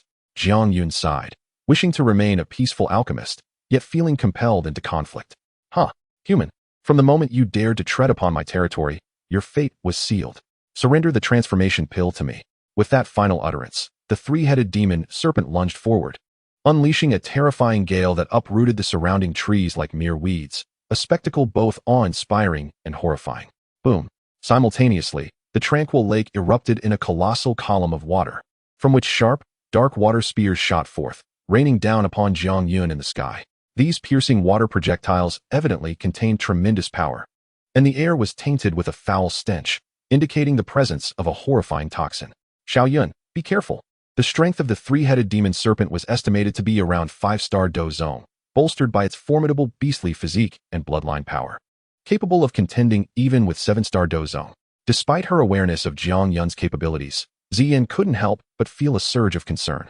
In that instant, as the serpent made its move, Jiang Yun quickly reacted, the power of space swirling around him as he appeared beside Ziyan. I told you to let me handle it, but you refused to listen. Though unharmed, Jiang Yun couldn't escape Ziyan's reproachful tone. Be cautious, my friend. This individual possesses the formidable strength of the 7th tier, so do not act recklessly. While I may be at a loss against other beasts, this one. Huh. With a cold laugh, Ziyan gracefully soared toward the opponent. Another fool seeking demise. Although somewhat taken aback by Jiang Yun's speed, his confidence, stemming from his own prowess, led him to attribute it to the alchemist's spiritual energy. He did not genuinely regard Jiang Yun's strength as formidable. Thus, upon witnessing Ziyan and sensing her mid-6th tier power, he could not help but sneer derisively. You're doomed, you long serpent. Ziyan gazed at the three-headed magic serpent, letting out a cold huff as a dense purple light emanated from her form, coalescing above her into a purple dragon of considerable length. Upon its emergence, the purple dragon let out a thunderous roar. Though diminutive in size, it was a true ancient illusory dragon, an exalted entity within the realm of magical beasts. Coupled with the faint draconic bloodline present within the three-headed serpent, its draconic majesty appeared all the more formidable. A dragon lineage.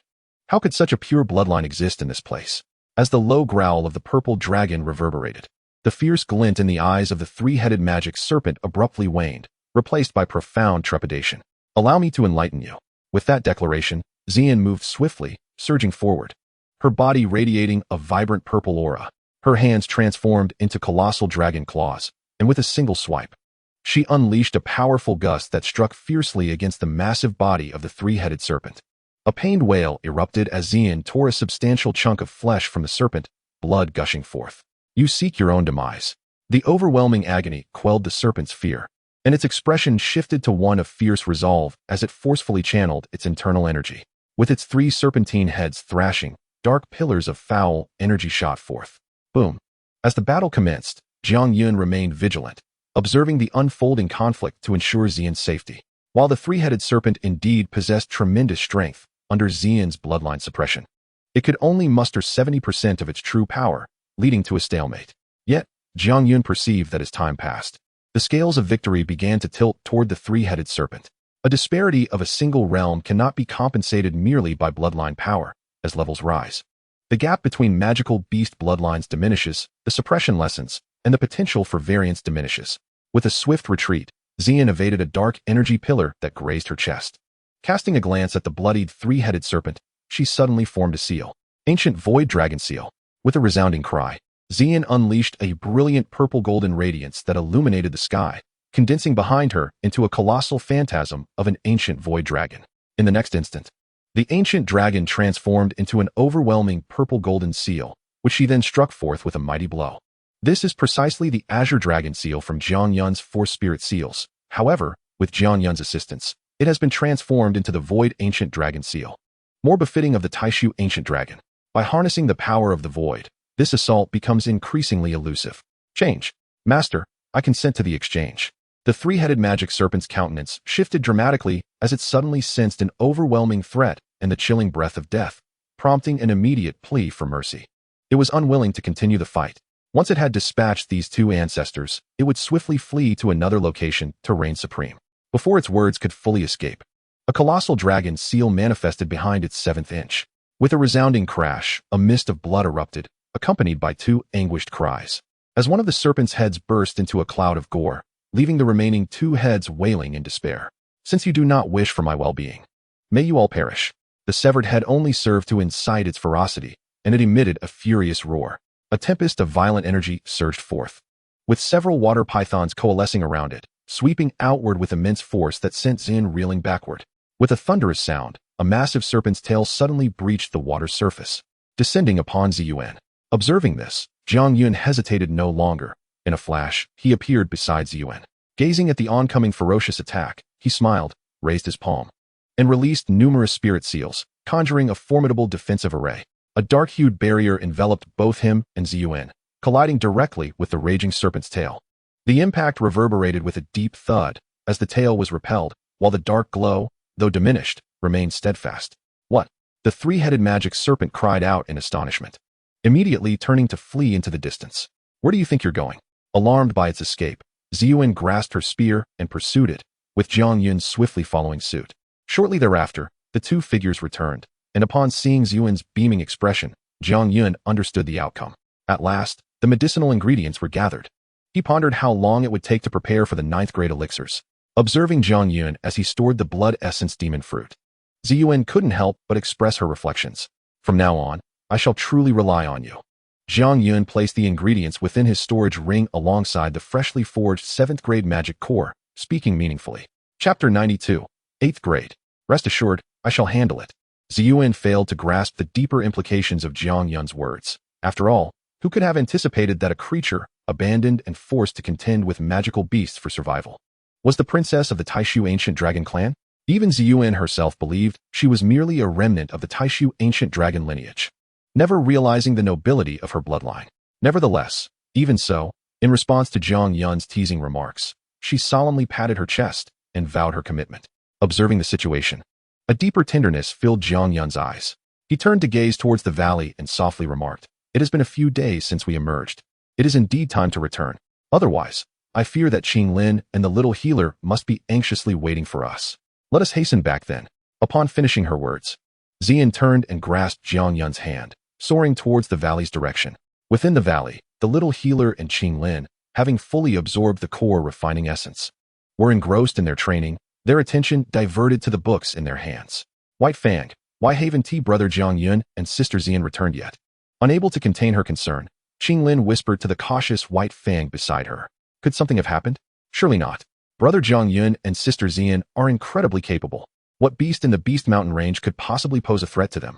As White Fang observed his master's growing anxiety, he felt a tremor within, caught in a dilemma that was indeed burdensome for a serpent. Sister little healer, should we? Ching Lin could no longer hold her tongue and turned to the little healer. Her eyes filled with worry. Absolutely not. Ching Lin's suggestion was met with the little healer's resolute rejection. As she gazed at Ching Lin's disappointed expression, a wave of guilt surged within her. Ching Lin, are you not aware of Jiang Yun and Ziyan's strength? There is no creature in the Beast Mountain range that could threaten them. They should be returning shortly. If we venture out without their knowledge, wouldn't we only create more trouble? Very well. After the little healer's explanation, Ching Lin came to understand, once again curling her legs and staring vacantly into the distance. Ching Lin, your little healer sister is right. Next time we face a situation, we must not act recklessly. Suddenly, a familiar voice broke through, followed by a pair of familiar large hands resting upon her head. Startled, Ching Lin looked up in delight to find Jiang Yun and Ziyan standing behind her, their faces beaming with joy. Brother Jiang Yun, Ching Lin exclaimed with glee, leaping into his embrace. Gently ruffling the girl's hair, Jiang Yun, noticing the little healer beside him who was equally joyful yet more composed, smiled and remarked, "Indeed, your combat power has reached perfection.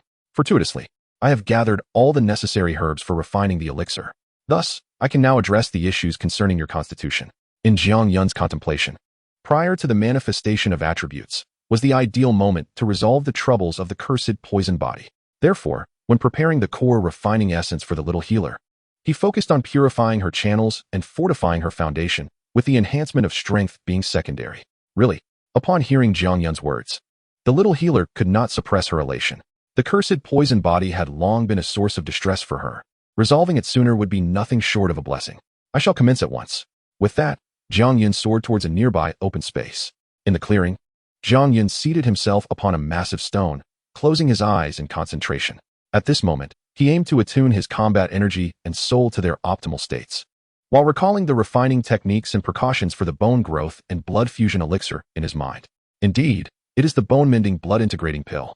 Although it appears in the original narrative as a resurrection elixir, in essence, it is a premier healing pill, capable of reviving the deceased and restoring the gravely injured as long as there remains a flicker of life. Subsequently, Jiang Yun is tasked with aiding the little medicine fairy in resolving the tribulations of her toxic constitution, necessitating the use of an elite healing elixir.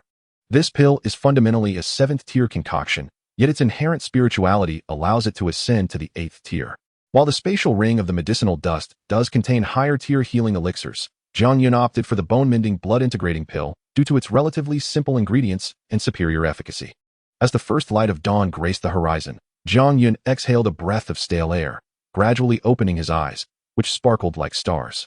Casting a glance at the vigilant Ziyan and her companions in the distance, Jiang Yun nodded. Words were unnecessary, for Ziyan comprehended the unspoken intent, remaining ever alert to the surroundings to ensure not a single disturbance would disrupt Jiang Yun's concentration. Retracting his gaze, he raised his hand, and the brilliance from his spatial ring flickered in succession, culminating in the resounding crash of a colossal medicinal cauldron, adorned with intricate engravings of galloping beasts. As it fell heavily to the ground, despite possessing the black demon cauldron, the two vessels offered Jiang Yun no discernible difference in sensation. Thus, he chose the more imposing beast cauldron. Furthermore, given Jiang Yun's status, utilizing the black demon might invite complications in the future, making it prudent to stick with the familiar beast cauldron from the outset. Soon after, a series of jade boxes containing the requisite medicinal materials floated forth, enveloped in a protective aura, hovering around Jiang Yun.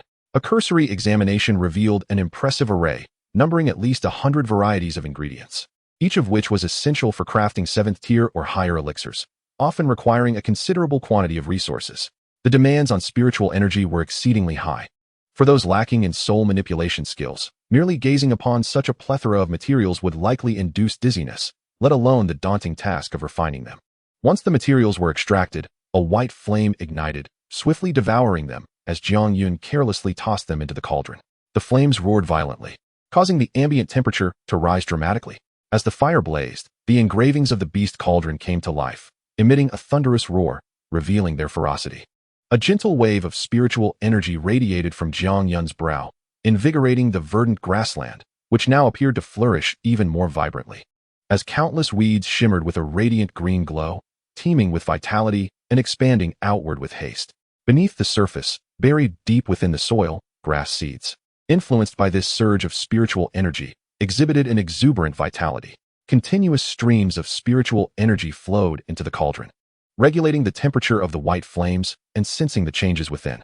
After approximately 10 minutes, Jiang Yun turned his palm upward, channeling his energy to unleash a forceful suction. One of the floating jade boxes soared into his grasp. Upon opening it, he found the blood essence demon fruit within. With a cursory glance at the fruit, he flicked it into the cauldron, where the white flames enveloped it in an instant. The searing heat enveloped the blood essence fruit, causing its surface to shimmer with a faint crimson glow, a feeble defense against the devouring flames. Yet, it was ultimately just a mere herb, no matter how extraordinary. It could not withstand the relentless assault of the immortal sacred flame. After enduring for a mere quarter of an hour, the blood-hued fruit began to wither, ethereal crimson mist swirling around it. Eventually, it coalesced into a viscous, blood-colored liquid, pulsating with pure energy, while the remnants of the fruit disintegrated into nothingness under the fire's onslaught. As the elixir was refined, Jiang Yun did not immediately retract the flames. Instead, he guided them aside for further nurturing, thereafter immersing himself once more in the intricate process of alchemy. Unbeknownst to him, the day transitioned from light to darkness, then back to light, marking the passage of a full day and night. At this point, Jiang Yun found himself devoid of any herbs. Throughout the refining process, even his spiritual power sensed a hint of fatigue. Fortunately, his advanced soul cultivation method allowed for rapid recovery of his depleting spiritual energy, maintaining a delicate balance that enabled him to remain invigorated even after such an exhaustive endeavor. Extending his palm, he gently raised it, channeling his battle energy, causing the surrounding jade vials to tremble in unison, breaking their seals. A multitude of elixirs and powders enveloped in white flames surged forth, floating around Jiang Yun. Under the continuous nurturing of his flames, the essence of these herbs reached an optimal state, presenting the perfect moment for pill concoction. With a flick of his sleeve, a gentle breeze emanated, instantly propelling the floating herbal essences one after another into the medicinal cauldron. The surging white flames swiftly enveloped them, akin to a sea of stars, where hundreds of herbs attracted and repelled one another, radiating pure medicinal energy.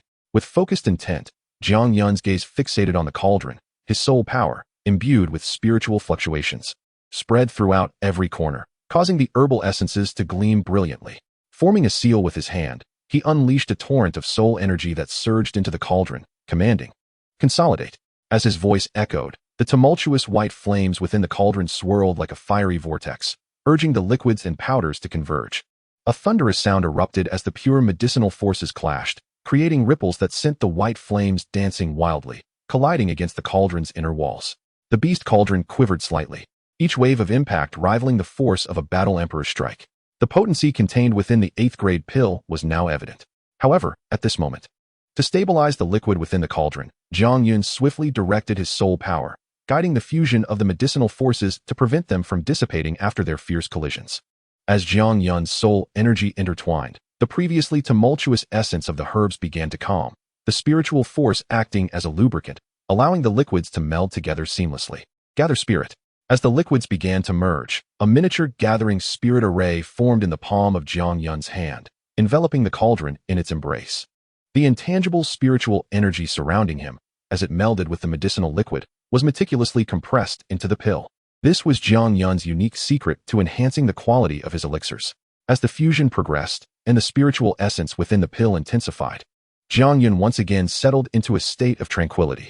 The process of alchemy is a lengthy endeavor. The higher the grade of the elixir, the more so, particularly during the nurturing phase, which requires unwavering attention. Thus, Jiang Yun found himself entrenched in a prolonged battle. Ziyan stood quietly at the highest point of the valley, her gentle gaze resting on the meditative Jiang Yun, while her sharp eyes occasionally swept across the surrounding beast mountain range. Beasts within hundreds of miles sensed a chilling presence emanating from within, making them hesitant to approach the mist-shrouded valley. Ching Lin, mounted on by Ya, also maintained vigilant watch not far away. Only the little medicine fairy, her keen eyes fixed on Jiang Yun, observed his every move. Having long admired alchemists, she felt a surge of curiosity as she watched him refine an 8th grade elixir, even though she could not fully comprehend the process. Thus, the cycle continued as day turned to night. Time flowed like water, silently slipping through their fingers. 3 days later, a cauldron of herbs floated in midair, within which white flames surged like waves. Within, a pill, roughly the size of a dragon's eye and remarkably smooth, was faintly visible. The bone-melting blood pill had already taken shape, poised to break free from its shell. In an instant, the cauldron shuddered, releasing a crisp, resonant hum.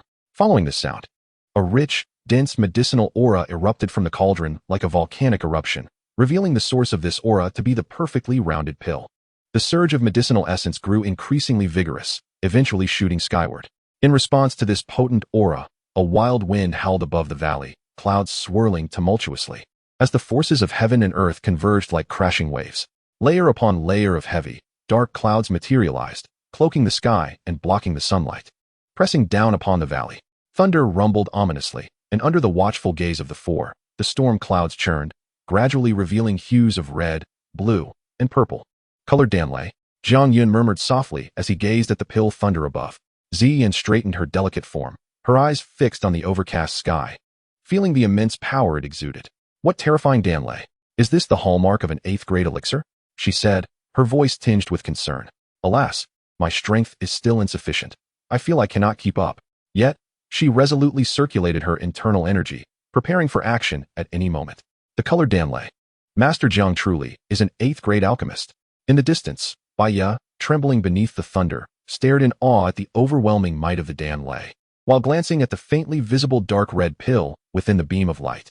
Of course, Brother Jiang Yun would never deceive us. Ching Lin, somewhat displeased, stamped her foot at the white tooth. Ziyan, keep an eye on little medicine fairy and Ching Lin. I have my own use for this pill thunder. Glancing at the eager Ziyan, Jiang Yun turned his gaze toward little medicine fairy and Ching Lin, a confident smile gracing his face as he proclaimed. Given Ziyan's current strength, she would not be able to withstand this 8th rank pill thunder, and after acquiring such a significant surge of energy, he was not about to squander it. Boom.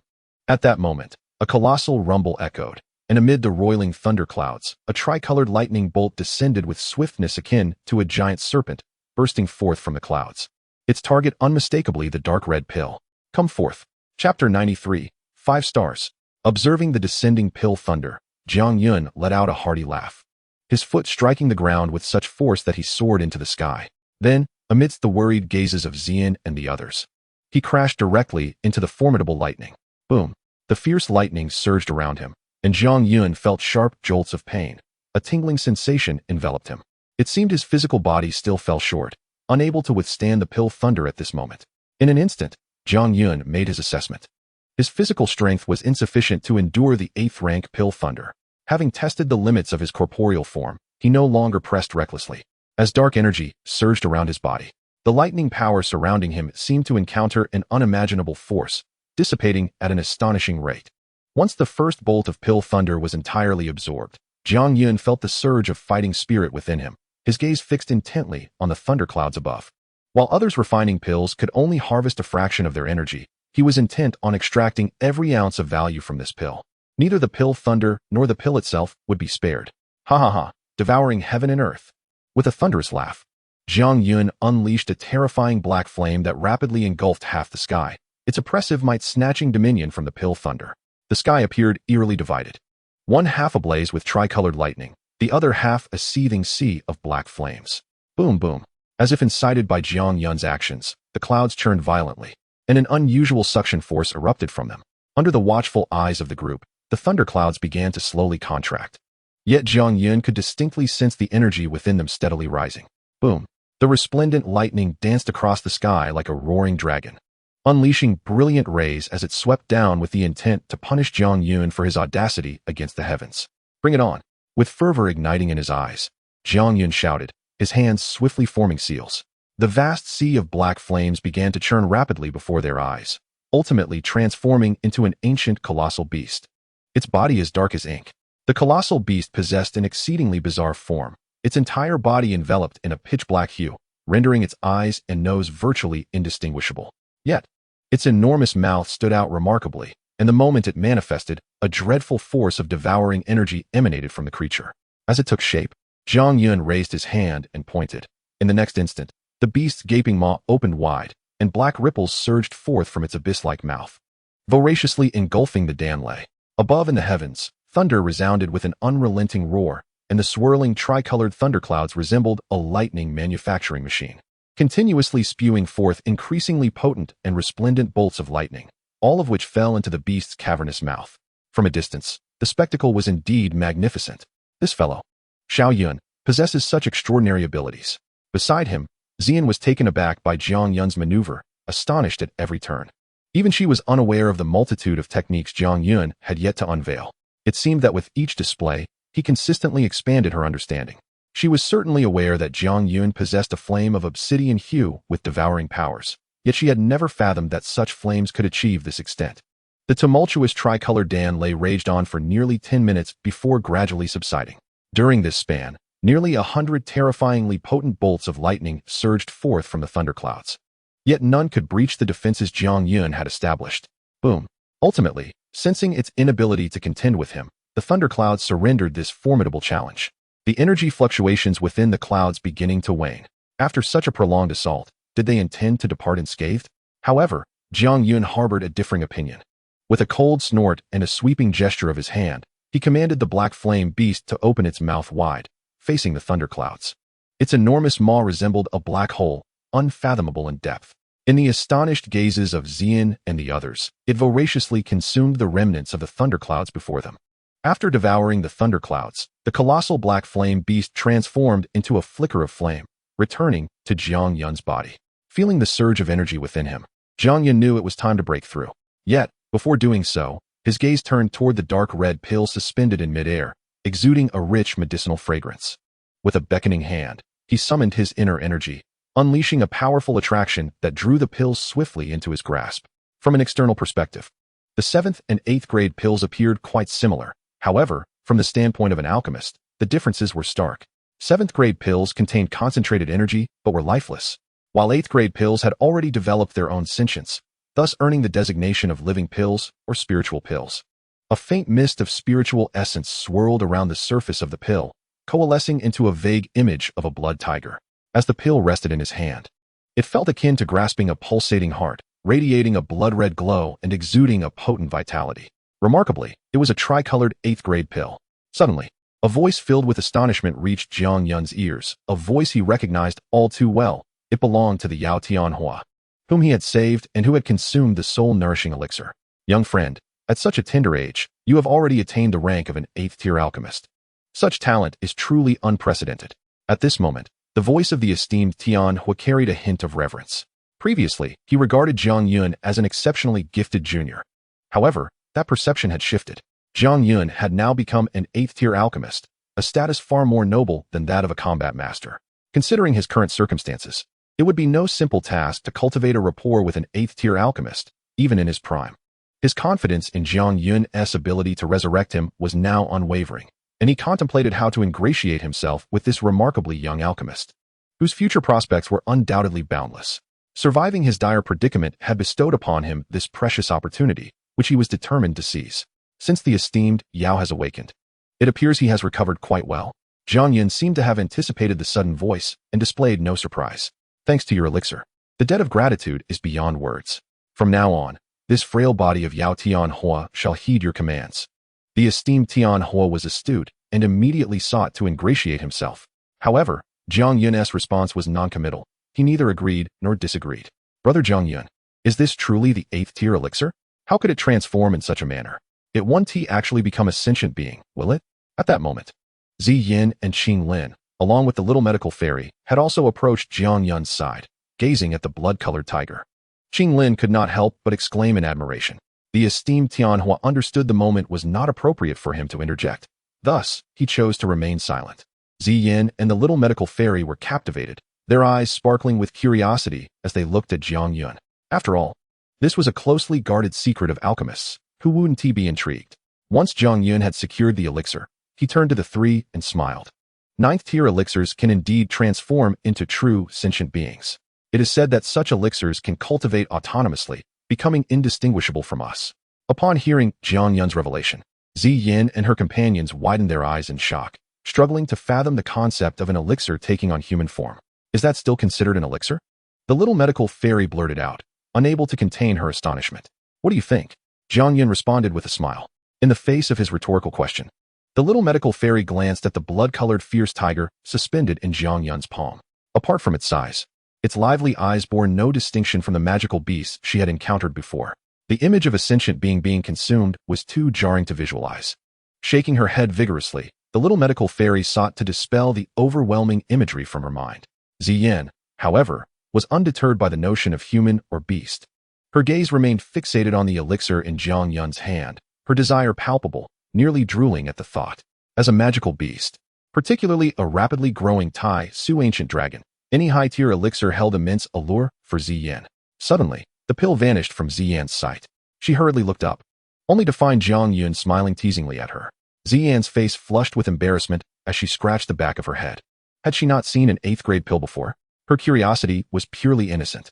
Observing her reaction, Jiang Yun chuckled gently and pinched Ziyan's cheek, saying, Ziyan, this was crafted for the little medical sage. Currently, I lack the necessary materials, but once I acquire them, I shall refine another 8th-grade pill for you. That's a promise. Ziyan exclaimed, her excitement palpable.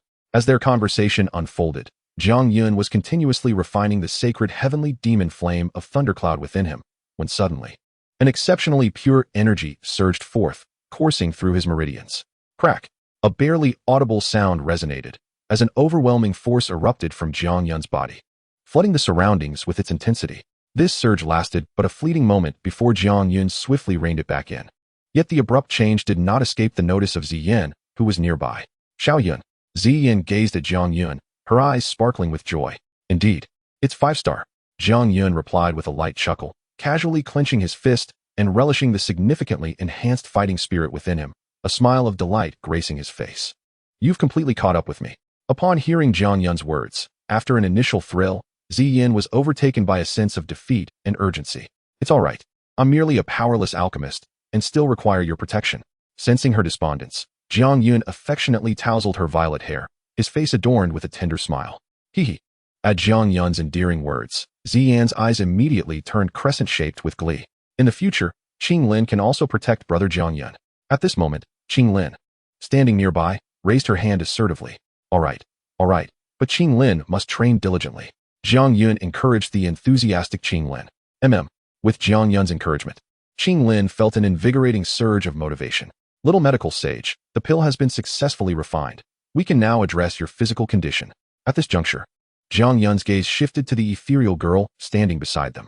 Now, don't you need to rest? The little medical sage looked up at Jiang Yun, momentarily taken aback.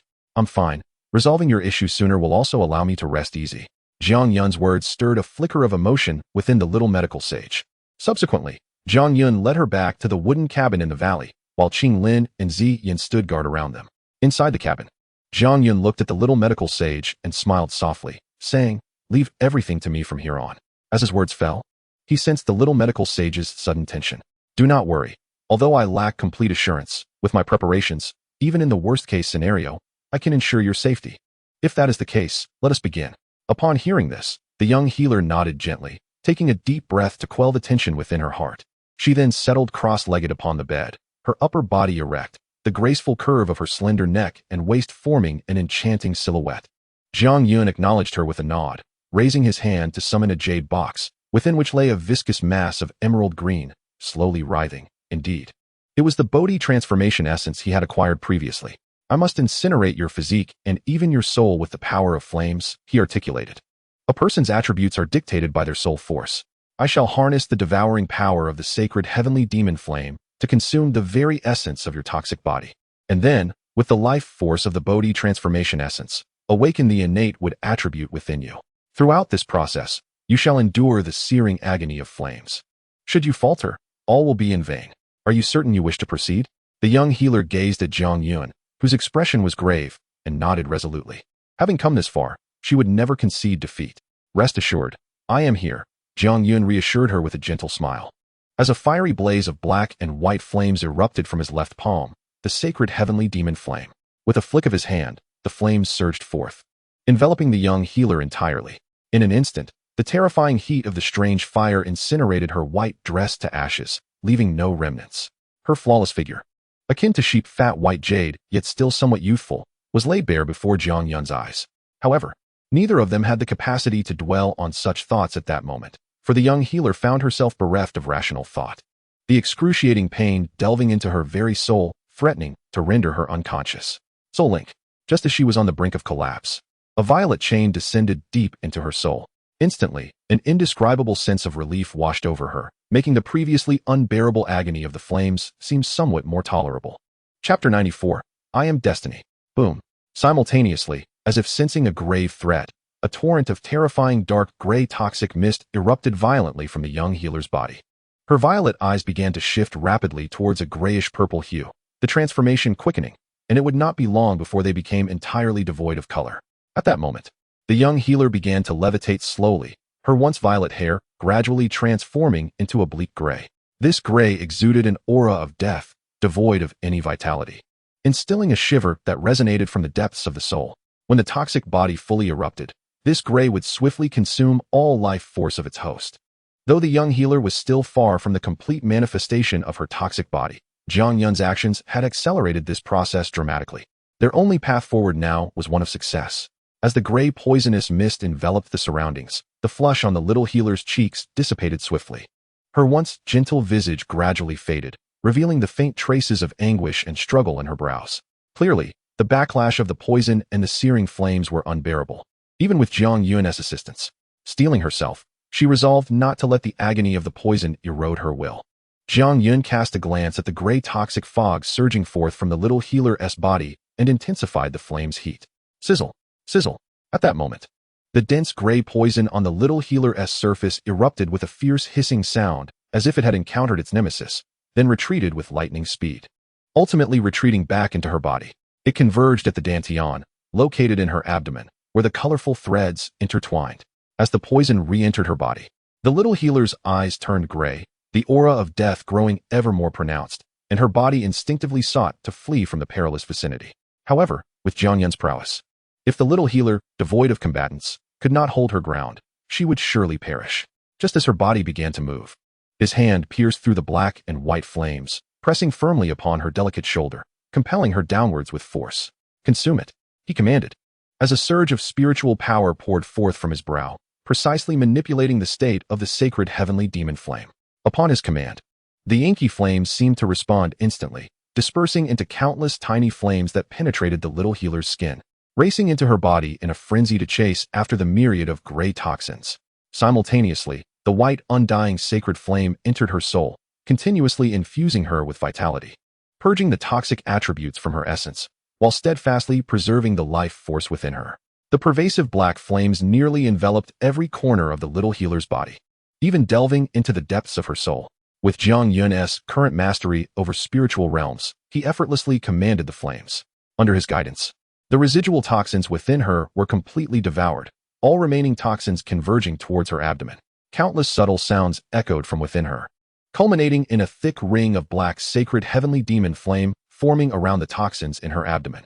The vast miasma of death, now concentrated in her lower belly, resembled a swirling vortex, the other end leading to a realm of demise.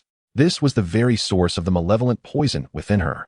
Though the little healer was still weak, before such a fearsome core of poison, even a Dou Wang or Dou Huang would retreat in trepidation. Devour. Sensing the amassed toxins, Jiang Yun commanded the sacred heavenly demon flame to pounce like a famished tiger. A pained groan escaped the little healer as the essence of the poison was consumed. Despite the malice of the toxic body, it was a part of her being.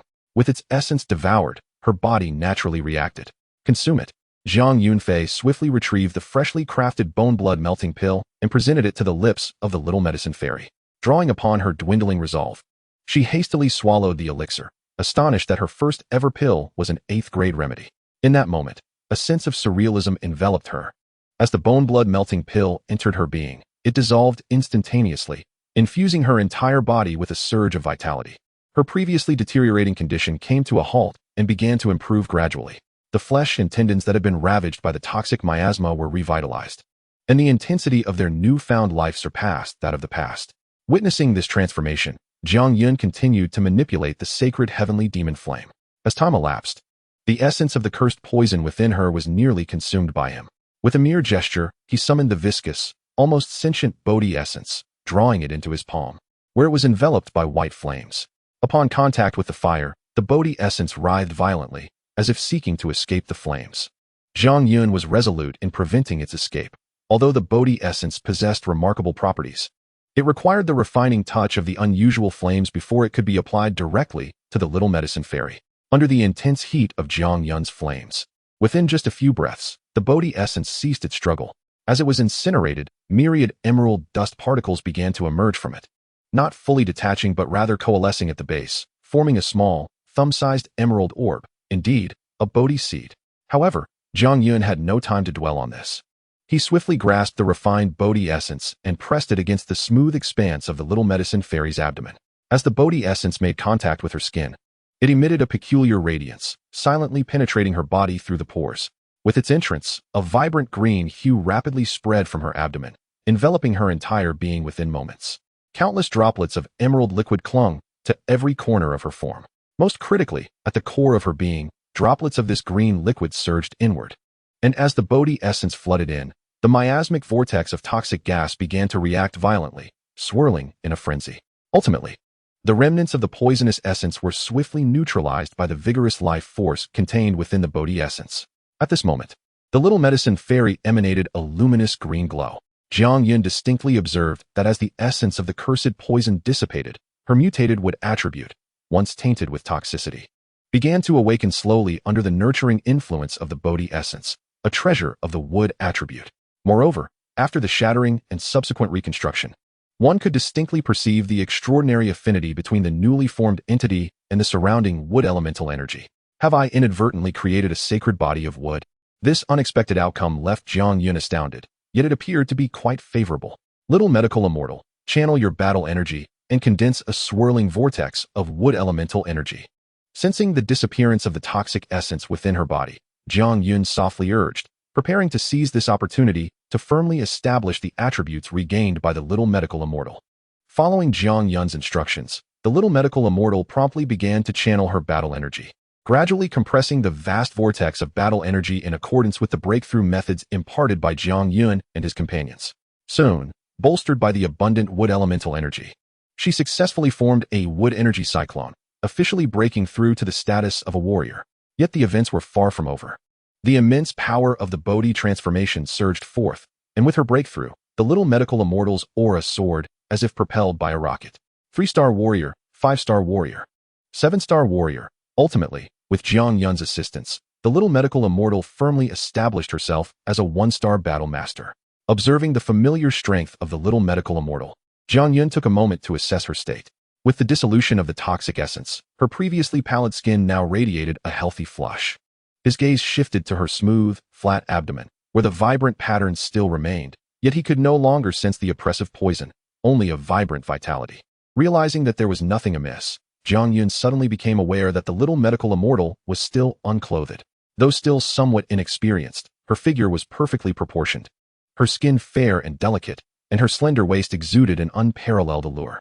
Casually averting his gaze, Jiang Yun settled into a meditative position, processing the toxic essence he had just absorbed while waiting for the little medical immortal to awaken. In this manner, 5 days swiftly passed. The little medical immortal, seated on the ground, gently fluttered her long eyelashes and slowly opened her enchanting lavender eyes. Initially dazed, she quickly regained her composure. As she felt the abundant power coursing within her, along with the lively wood elemental energy, she realized that this was the strength she had longed for. A gentle voice emerged, and 2 glistening tears cascaded down her exquisite face, yet her lips curled into a captivating smile. The burden of the cursed toxic essence, which had felt like a mountain pressing down on her, was now utterly shattered at this very moment. They had succeeded. Her gaze shifted, and the little medical immortal spotted Jiang Yun's silhouette. A tender smile graced her face as she gently rose to her feet, disregarding her state of undress. With a graceful movement, she rushed toward Jiang Yun, exclaiming, "It seems you have awakened." Just then, Jiang Yun coincidentally turned around. Suddenly, the warmth of soft jade enveloped him, as a pair of delicate hands gently embraced Jiang Yun's body, pressing her cheek closely against his chest. "Thank you. Thank you." A voice, somewhat choked and incoherent, emerged from within his embrace. Jiang Yun felt her trembling figure and instantly revealed a tender smile. His hands softly rested on the top of the little healer's head and her back, offering gentle words of comfort. Heaven will not forsake the kind-hearted, and fate has always favored the brave. Clearly, you are destined for greatness. You are my destiny. The soothing voice of the little healer resonated as she slowly lifted her head from Jiang Yun's embrace, revealing a face glowing with warmth. "Jiang Yun, I am truly grateful that you passed through Qingshan town and took me away. Otherwise, it wouldn't be long before I succumbed to the torment of the poisonous body, becoming something neither human nor ghost. Perhaps this is the favor of fate." With his palm gathering energy, Jiang Yun conjured a pristine white dress that enveloped the little healer's delicate form. Gazing into her autumn-like eyes, he softly replied, "You say I am your destiny. Indeed. With such foresight, I might also be deemed a part of your fate." Hearing his words, the little healer's gaze became dreamy, her eyes brimming with tenderness. She playfully leaned in, pressing her lips to the corner of Jiang Yun's mouth for a gentle kiss. Does this count as being the first to act? Seeing Jiang Yun's surprised expression, especially with Ziyan and Ching Lin outside, the little healer felt a surge of exhilarating mischief. This kiss was soft, yet carried a hint of coolness, accompanied by a faint scent of medicinal herbs. Upon hearing her inquiry, Jiang Yun chuckled, then lowered his head decisively to capture her lips in a fervent kiss. "Now that is what I call being the first to act." As the little healer's eyes grew hazy, Jiang Yun released her, observing the way she bit her lip, her entire being flushed with warmth. Realizing she was almost overwhelmed, he finally relented, turning to the floating Bodhi seed beside them, beckoning it with a hand. The texture was not smooth, but rather rough, yet grasping it, he could feel a surge of vitality. It is said that obtaining the Bodhi sap can sense the existence of the Bodhi heart, and this is indeed true. However, this so-called sensing refers to the Bodhi seed itself. Only by acquiring the Bodhi seed can one hope to perceive that legendary Bodhi heart. Though the quality of this Bodhi seed was not exceptional, it sufficed for their needs. He carefully placed the seed into a jade box, acknowledging that the path to becoming a battle sage was still distant, and it was wise not to aim too high. After securing the Bodhi seed, noticing that the girl in his arms had regained some clarity, Jiang Yun gently said, "We should head out now. I believe Ziyan and Ching Lin will be delighted to hear of our success." The creaking of the door caught the attention of the vigilant Ziyan and Ching Lin outside, both of whom turned their gazes toward the wooden house. They witnessed Jiang Yun emerging with the little healer, her expression one of joyful relief. "Xiao Yun, brother Jiang Yun." As the gaze of the two fell upon him, Jiang Yun nodded slightly, causing Ziyan and Ching Lin's attention to shift to the petite healer beside them. The matter had been successfully resolved. Noticing the inquiry in their eyes, the healer offered a serene smile and replied with a light-hearted demeanor, "Congratulations." Upon hearing the desired response, both Ching Lin and Ziyan beamed with joy, genuinely pleased for one another. Sensing Ziyan's goodwill and recalling the recent events in the wooden cottage, the healer felt a sudden wave of unease, her gaze flitting around in a manner that betrayed her composure. Chapter 95, What Generates Fire, the Scorpion Sect. Seeing Jiang Yun's indifferent demeanor, the healer's heart surged with frustration, and she shot him a fierce glare. However, Such a harmless look had no effect on Jiang Yun whatsoever. By the way, you possess what attributes now. However, your situation is rather unique. Have you experienced any discomfort? After receiving several eye rolls, Jiang Yun timely intervened to alleviate the healer's predicament. Indeed, upon hearing his words, Ziyan and Ching Lin shifted their focus, their eyes brimming with curiosity and concern for the healer. Seeing this, the healer discreetly exhaled in relief and softly replied, "I feel perfectly fine." With a gentle gesture, a wisp of vibrant green energy gradually coalesced into a thin veil of fighting aura, signifying her advancement to the level of Dome Master. "Sister Healer, you've become a Dome Master," exclaimed Ching Lin in astonishment, with Ziyan also expressing her admiration. Just days prior, the healer had been brewing the Earth Core strengthening elixir with Ching Lin, and due to Jiang Yun's intervention, she had not broken through to the Dou fighter level, leaving that achievement to Ching Lin, who faced no such hindrances. Remarkably, in just a few days, the healer had transcended a significant realm, catching up to Ching Lin. All this was due to Jiang Yun's influence. Rather than reveling in arrogance, the healer gazed at Jiang Yun with a face full of delight, and her admiration was palpable to anyone who looked. However, neither Ching Lin nor Ziyan found anything amiss, having witnessed Jiang Yun's prowess. It was indeed difficult not to develop a sense of reverence for him. "Yunner, take a closer look at this girl's attributes. You might just uncover an unexpected surprise." After a prolonged silence, Qing Ming unexpectedly spoke within Jiang Yun's mind. Jiang Yun was taken aback. The healer's attributes had elicited a reaction from Qing Ming, who had rarely spoken out in the past. Typically, this venerable figure quietly observed Jiang Yun's growth while diligently restoring his own strength, the extent of which Jiang Yun himself was unaware. "Are you suggesting that the healer's attributes are not merely pure wood attributes?" Jiang Yun inquired with curiosity in his mind. "Hee, you might encounter a delightful surprise this time," Qing Ming replied enigmatically, without directly addressing Jiang Yun's question. This indeed piqued Jiang Yun's curiosity. The little medical sage, sensing that the demonstration was nearly complete, was about to retract her fighting spirit when Jiang Yun's voice suddenly rang out. "Wait." A few individuals looked at Jiang Yun with puzzled expressions, uncertain of what had transpired. "What is it?" the little medical sage inquired, her brow furrowing in confusion. Then, as if recalling something, she asked with a note of concern, "Is there an issue? What? Is there a problem with the little medical sage's body?" "Jiang Yun, you must examine her. After all, you are an 8th-tier alchemist. What ailment could possibly elude your expertise?" "Indeed, Brother Jiang Yun, please take a look at Sister Medical Sage." Before Jiang Yun could respond, Ching Lin and Ziyan expressed their anxious pleas. "It's nothing. The little medical sage is fine." Observing the distressed expressions of Ching Lin and Ziyan, Jiang Yun couldn't help but smile wryly. Once the emotions of the group had settled, he continued, "I merely discovered a discrepancy in the little medical sage's attributes and wished to investigate further." Upon hearing Jiang Yun's words, the three of them sighed in relief, only to be met with a new wave of confusion. Jiang Yun reached out and grasped the little medical sage's hand, channeling his robust fighting spirit, which transformed instantaneously into a fluid, gentle essence, slowly permeating her being. Instantly, a surge of vibrant energy unfurled before him. However, as he delved deeper into his examination, Jiang Yun was astonished to uncover that beneath this vitality lay traces of searing power. He recognized that power all too well. It was fire attribute. The little medical sage had unexpectedly mutated from a poison attribute to one that intertwined wood and fire. Though this fire attribute was quite feeble, its very presence signified boundless potential, hinting at the possibility of her becoming an alchemist. Yet, Jiang Yun could not fathom how the wood attribute would evolve into such a state. While it was indeed possible for wood attributes to manifest other properties, would giving rise to fire or thunder, such occurrences were exceedingly rare, especially in the case of the little medical sage. Could it be due to an encounter with fire? This seemed to be the only plausible explanation. As Jiang Yun struggled to comprehend the phenomenon, as Jiang Yun immersed himself in exploration, the little medical sage and her companions anxiously awaited his findings. Finally, Jiang Yun withdrew his hand. "What did you discover?" Ziyan inquired impatiently, while the little medical sage and Ching Lin gazed at him with bated breath. "It's good news," Jiang Yun responded with a light chuckle, sharing his conclusions with the group, which left Ziyan and Ching Lin in awe. "Does this mean that Sister Medical Sage can now practice alchemy?" Ching Lin suddenly seemed to realize something, looking at the little medical sage with astonishment. The little medical sage, her eyes sparkling with hope, gazed at Jiang Yun, her body trembling with excitement. After all, becoming an alchemist had always been her dream, and now, by a twist of fate, she found herself on the brink of that long-awaited opportunity. How could she not be exhilarated? Theoretically, it is feasible. However, It requires a formidable source of fire, ideally a unique flame most suited for igniting wood. The fifth-ranked flame on the list of extraordinary fires, known as the spirit flame, is the most appropriate.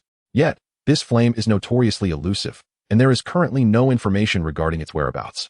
So we must temporarily resort to a beast fire as a substitute.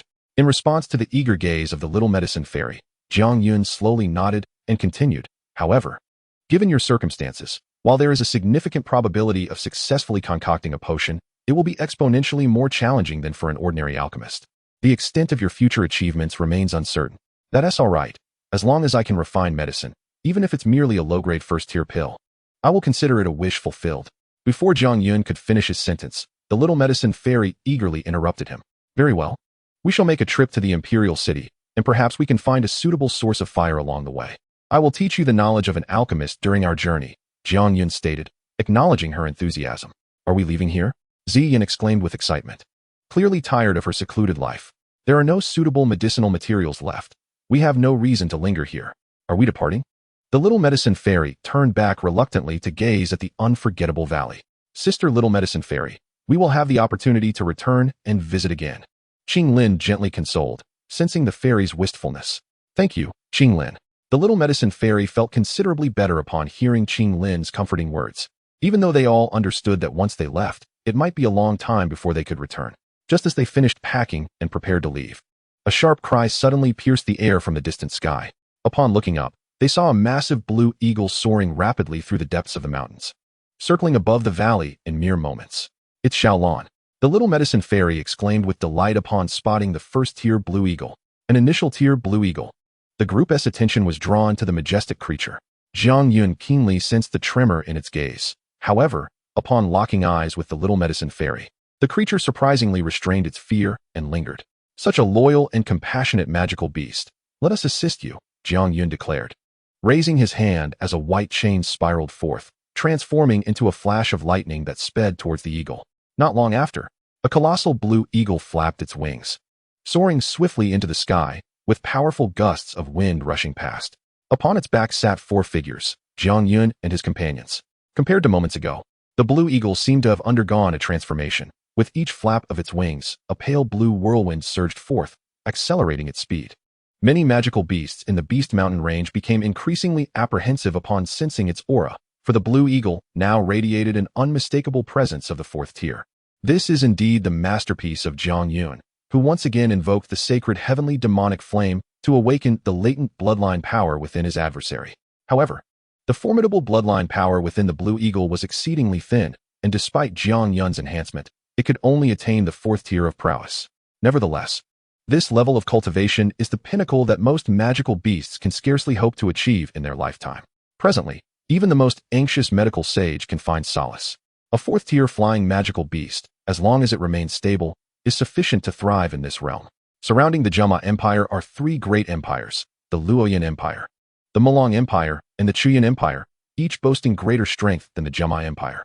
This superiority arises from the fact that the 3 empires are primarily led by their respective top sects, rendering their royal families largely ornamental, unlike the Jama Empire, where the royal family and the Yunlan sect engage in both overt and covert strife. Most critically, the Jama Empire lacks level powerhouses, placing it at a disadvantage in terms of top-tier combat strength. Among the 3 great empires, the Chuyan Empire is particularly chaotic, primarily due to the presence of a notorious profession, the Poison Master. This despised vocation is ubiquitous in every city of the Chuyan Empire, with individuals clad in Poison Master's robes easily spotted. Each city hosts shops dedicated to the sale of various toxic substances, where anything related to poison can be procured. However, most Poison Masters in the Chuyan Empire are not born with mutated. Rather, they cultivate it through arduous training. From a young age, they immerse their bodies in toxic waters during their exercises, allowing the toxins to gradually merge with their internal. Consequently, what was once normal transforms into a unique variant imbued with various toxic effects. This method of cultivation is both domineering and perilous. Unless one possesses a body akin to the Enan poison body, which can treat toxins as nourishment, the poisons are indiscriminate in their effects. As a result, those who practice toxic tend to have significantly shorter lifespans than ordinary individuals. This very reason has fostered the prevailing atmosphere in the Chuyan Empire, leading to considerable internal turmoil, with conflicts and duels surpassing even those in the Black Corner region. While the empire is ostensibly ruled by the royal family, it is, in reality, governed by the 10,000 Scorpions sect. The Scorpion Mountain Range, home to the sect, harbors an unfathomable ravine, its cliffs adorned with countless vividly colored scorpions. While toxic mists swirl ominously, exuding a faint metallic scent, within the realm of the Scorpion Mountains lies a rare pocket of tranquility. Occasionally, disciples of the 10,000 Scorpion sect are seen patrolling the area. Suddenly, a peculiar chime echoed from the distant horizon. Who goes there? The resounding bell startles the patrolling disciples, and in an instant, dozens of figures emerge, with the foremost rising into the air, issuing a commanding shout. However, upon recognizing the newcomer, all were unable to suppress their terror. Before them stood two colossal magical beasts, adorned with dazzling purple crystalline formations. Under the radiant sun, their opulent purple luminescence scattered in every direction, creating a spectacle that was almost blinding. The immense beasts hovered in the void, emanating an intangible pressure from the heavens, exuding an aura of majesty. They were the crystal-winged Lion Kings. A panicked roar echoed through the mountain gorge, as the Battle King of the Scorpion Gate recognized the two beasts as the sovereigns of the Beast Mountain Range, the crystal-winged Lion Kings. However, what he failed to notice was that, at this moment, the crystal-winged Lion Kings lacked their usual battle wings and stood firmly in the void with their robust claws. Yet, what shocked them further was the ominous black chariot they drew, shrouded in dark mist, with the sound of clanking chains reverberating in the air. Someone had taken the crystal-winged Lion King as their mount. Who could this individual be? The thought was too overwhelming for him to fathom. At that moment, even the Battle King was rendered utterly speechless, completely petrified. Where is Scorpion Ziyan? Come forth to greet my master. The crystal-winged Lion King did not even glance at the Battle King, its gaze firmly fixed on the direction of the Scorpion Gate, roaring with a voice like thunder. Accompanying this proclamation was a terrifying aura that left the disciples of the Scorpion Gate unable to stand upright. How audacious! It has been ages since anyone dared to act so brazenly before the Scorpion Gate. Regardless of who you are, today your blood shall be shed here. In the distance, a dreadful miasma began to spread, accompanied by a chilling laughter. The poisonous fog churned, and figures emerged from within, ultimately settling in the sky. Their icy gazes fixed on the crystal-winged Lion King nearby. Leading the formidable figures of the Scorpion Gate was a middle-aged man clad in ornate robes. His countenance ominous. He was none other than the current master of the Scorpion Gate, Scorpion Xuan. As his gaze fell upon the crystal-winged Lion King, his eyes widened in shock, and he let out a piercing cry. You have broken through to the 7th tier. Chapter 96. The Might of the Strong. What? A 7th tier magical beast? The sovereign of the Beast Mountain Range has reached the 7th tier? At Scorpion Shan's side, 5 elders were instantly struck with disbelief, their expressions reflecting horror as they regarded the massive form of the crystal-winged Lion King. Among them were 2 battle emperors and 3 battle kings at their peak, fully aware of the difficulty of such a breakthrough. Moreover, due to the nature of magical beasts, which are bound by their bloodlines, transcending their inherent limitations is even more arduous, making this feat all the more astounding. It is only with my master's assistance that I stand here today. Scorpion Xuan, summon Scorpion Ziyan, or I shall raise your Scorpion Gate to the ground. The crystal-winged Lion King cast a disdainful glance over the gathered individuals, raising its neck and declaring with an air of haughtiness. As the words left its mouth, an overwhelming pressure erupted from the bodies of the 2 beasts, bearing down upon Scorpion Xuan and the others. Another 7th-tier magical beast, as the other party suddenly erupted with a formidable aura, and the other amethyst-winged Lion King also reached the 7th tier. Xie Shan's expression shifted. A torrent of fierce fighting spirit surged violently from within him, and the 5 mighty Dou Huang and Dou Wang behind him simultaneously shouted in unison, placing their palms upon Xie Shan's shoulders, channeling their fighting energy like a tidal wave into him. Receiving such an immense infusion of fighting spirit, Xie Shan's complexion reddened significantly. With a flicker of his mind, he unleashed the colossal fighting energy, which clashed violently against that emitted by the amethyst-winged Lion King. With a thunderous roar, Xie Shan and his companions ultimately found themselves lacking in strength, letting out a muffled groan as they were forced back several dozen meters. Since Xie Baiyin refuses to appear, the Wan Xie sect need not exist. Seemingly concerned that Yun Yi would grow anxious, the amethyst-winged Lion King's gaze turned icy after that strike, surrounded by violet flames, his aura becoming even more ferocious. Amethyst flowing fire slash. With a resounding explosion, the violet flames enveloping the amethyst-winged Lion King surged forth towards Xie Shan and the others. The flames suddenly fused mid-air, transforming into a violet flame slash, the terrifying heat leaving countless visible traces in the sky. Witnessing the extraordinary might of this assault, Xuan and his companions' expressions changed drastically. A Dou Zone powerhouse was indeed beyond their capacity to contend with. The fearsome heat contained within the violet flames could likely reduce a Dou Wang to ashes. Impudence. Just as the violet flame slash was about to close in within 10 meters of them, a robust shout resonated, as a shadow of an elderly figure mysteriously materialized midair. With a forceful stomp of his cane upon the void, a torrent of fighting spirit erupted from within him, ultimately forming a luminous barrier that enveloped the space before him. Boom! The violet flame slash struck fiercely against the barrier, sending ripples coursing through it. However, it steadfastly stood firm, showing no signs of dissipating. The elderly man, clad in ordinary garments, bore an expressionless face, yet his murky eyes sparkled with a chilling brilliance. He leaned upon a pitch-black cane, which was adorned with a particularly fearsome scorpion head, its forehead glimmering with a barely perceptible violet light. Upon seeing the newcomer, the members of the Wan Xie sect hurriedly bowed in respect, simultaneously feeling a wave of relief wash over them. Their pillar of support had arrived, and they no longer had to face the Dou Zone with trepidation. How dare these beasts cause havoc in my Wan Xie sect? Call forth your master and cease this pretense. Xie Baiyan's murky gaze swept over the amethyst-winged Lion King. Sensing the opponent's fighting spirit to be only equivalent to a 1- or 2-star Dou Zone, he secretly felt relieved and coldly declared, to seek an audience with my master.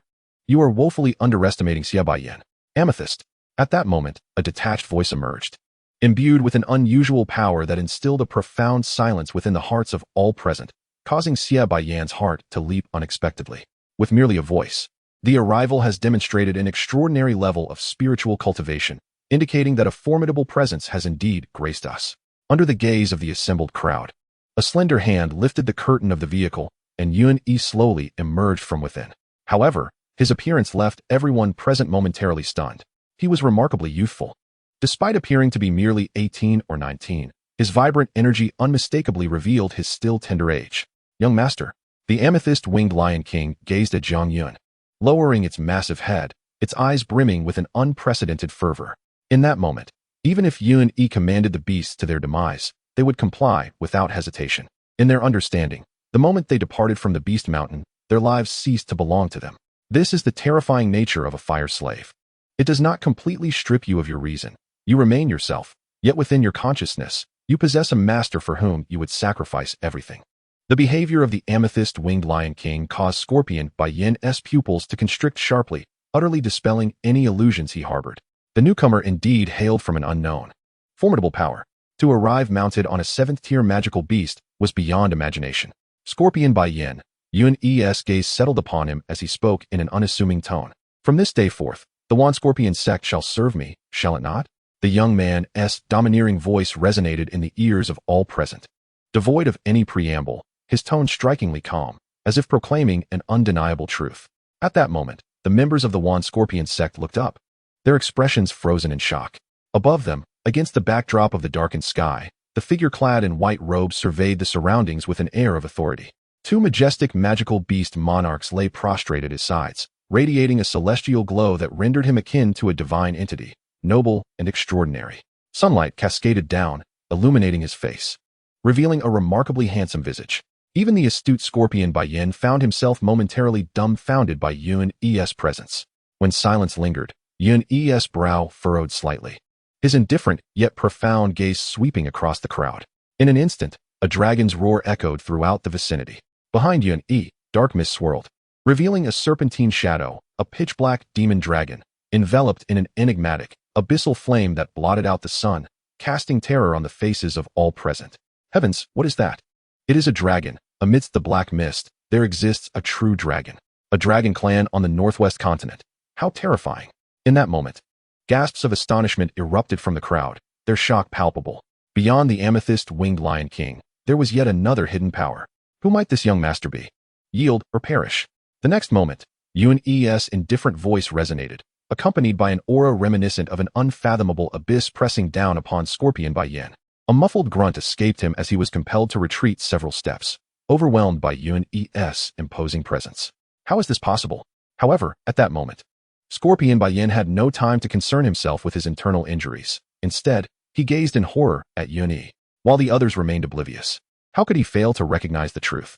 That was no other beast. It was a manifestation conjured by Yun himself.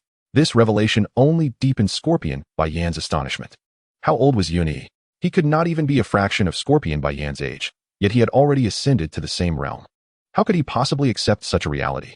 Relentlessness would lead to death. After a prolonged silence without response, Yun, a man of few words but fierce determination, clenched his fist.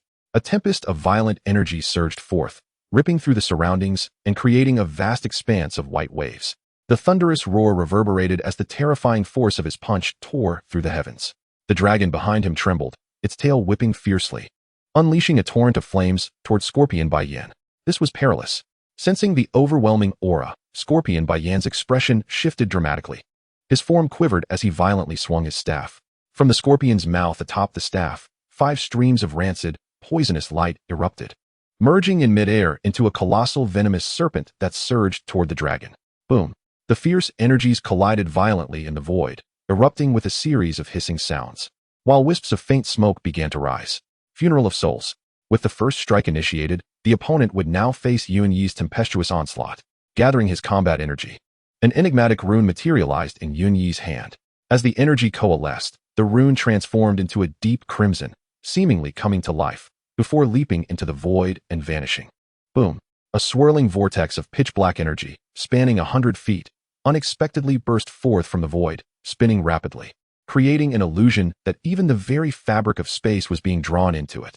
Above the dark vortex, thousands of grotesque souls writhed, perpetually lamenting and moaning. In an instant, a chilling wind swept across the entire domain.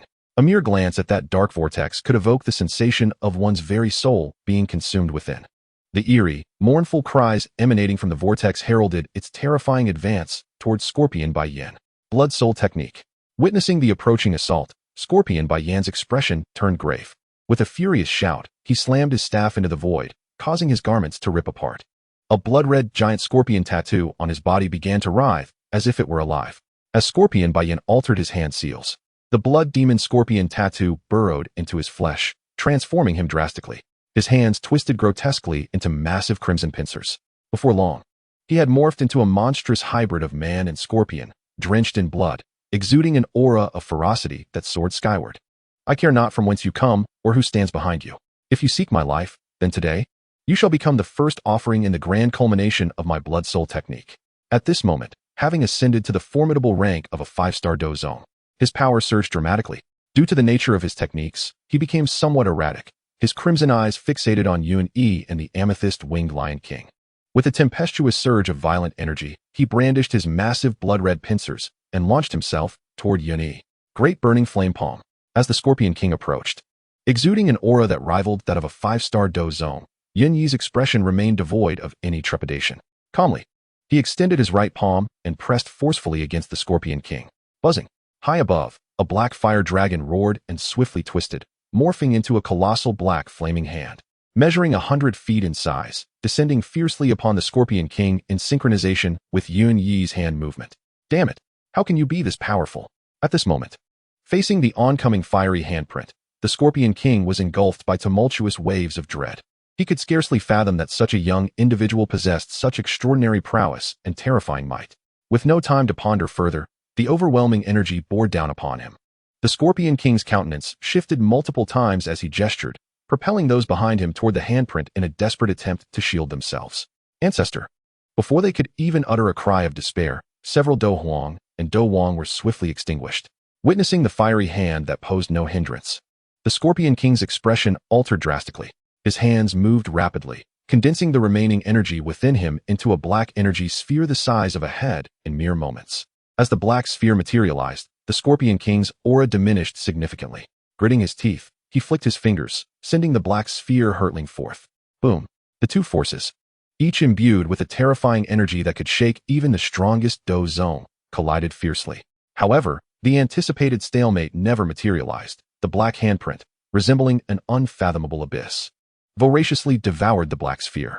In the Scorpion King's incredulous gaze, the black sphere dissipated beneath the might of the black flaming hand within mere moments, descending with an unparalleled ferocity upon him. No. At this juncture, the Scorpion King, nearly devoid of Dou Qi, found himself utterly defenseless against the descending handprint. With a final, unwilling roar, the black hand instantaneously reduced both his body and soul to nothingness, leaving behind an enormous handprint etched into the ground. All was reduced to silence. It was only then that the disciples of the 10,000 Scorpions sect came to their senses, staring blankly at one another. The sect master is dead. It seems the former sect master has also perished. What shall we do now? Shall we kill them all? After vanquishing the Scorpion King, Yun turned indifferently back to his war chariot, his voice devoid of emotion yet laden with murderous intent, causing the amethyst-winged Lion King to tremble. With a roar, the amethyst-winged Lion King lunged forth, akin to a tiger among sheep, unleashing a massacre upon the remaining disciples of the 10,000 Scorpion sect. The purple flames engulfed the entire mountain range, as two 7th-tier magical beasts unleashed their power. After the skilled warriors within the gate fell one by one, the remaining members of the Scorpion sect were utterly defenseless, awaiting only slaughter. Shortly thereafter, Cloud gazed indifferently at the several spatial rings laid out before him, trophies of the Scorpion sect, as he observed the additional souls within the soul pouch. The Scorpion sect was still too insignificant. It was time to venture to the Sky Serpent Empire. Chapter 97, An Acquaintance. Gamma Holy City, the capital of the Gamma Empire, is located in the northern region of the empire and stands as the most magnificent city in the entire domain. Viewed from the skies, it dwarfs even the city of Canaan, where Canaan Academy is situated, exuding an aura of ancient grandeur. Shifting his gaze to the northern part of Gamma Holy City, one could behold a colossal mountain range sprawling majestically across the land, resembling a mighty dragon coiled in repose, radiating an ethereal energy. There lies the formidable stronghold of the Gamma Empire, the Yunlan sect. What is this aura? Has Yunshan already made contact with the Soul Palace? This unstable presence must belong to Yunshan, who has just broken through to the Dou Zone level. Upon the back of the Blue Eagle, Jiang Yun's robust spiritual energy quietly surveyed the expanse of Gamma Holy City. Ultimately, his gaze settled upon the Yunlan sect, and he murmured softly, "Little Yun, what did you say?" In his arms, Ziyan was happily gnawing on an unknown medicinal herb. Judging by her expression, it was evident that the herb had a delightful flavor. Her keen hearing had caught the barely audible murmur, prompting her to tilt her head in confusion to look at Jiang Yun. To either side, Little Medical Fairy and Ching Lin also cast curious glances at him. Since they had arrived in Gamma Holy City, it was inevitable to mention the Yunlan sect. "Do you know the origins of the Yunlan sect?" Jiang Yun inquired with a light chuckle, gesturing towards the majestic mountains in the distance. In response to Jiang Yun's question, Ziyan shook her head dismissively. The mere existence of the Yunlan sect, which lacked even a single Dou zone, hardly warranted her attention. Typically, when she did not understand something, she would directly ask Jiang Yun, embodying her persona as a slacker in studies. However, if one were to assume that Ziyan was truly a slacker to be trifled with, that would be a grave mistake. Her innate sensitivity to heavenly materials and treasures, coupled with the knowledge embedded in her inherited bloodline, was gradually being absorbed as her strength grew. It would not be an exaggeration to call her a living encyclopedia of magical beasts. Yet, she remained indifferent to matters unworthy of being recorded in her lineage. It is said that the Yunlan sect was founded by the prodigy Yun Patian, who was once a formidable Dou Zun master. Thus, the Yunlan sect carries the legacy of the Dou Zun lineage. Ultimately, it was Little Medical Fairy who, while brushing her hair behind her ear, spoke in a gentle tone. "The Yunlan sect, which once required reverence, no longer stirs any waves in my heart. Having witnessed far greater peaks, my thoughts have transcended this Gamma Empire. So, Brother Jiang Yun, if the inheritance of the Yunlan sect is so powerful, why do they not possess a single Dou zone?" At this moment, Ching Lin also voiced her doubts. Jiang Yun found himself momentarily at a loss for words, ultimately resorting to a teasing remark. Perhaps their sect leader possesses a rather poor eye for selecting disciples. From a distant hill near the city of Jama, having bid farewell to the group, Xiaolan, although reluctant, noticed that Jiang Yun felt the Blue Eagle's impatience.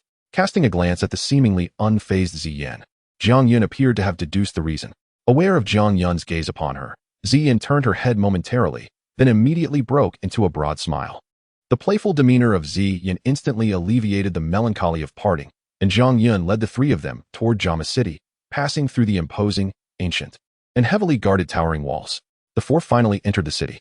Due to the astonishing beauty of Ziyan and the others, Jiang Yun, in order to avoid any unnecessary trouble, once again donned the robe of an alchemist. Amidst the reverent gazes of those around them, he strolled leisurely with the three, taking in the rich cultural atmosphere.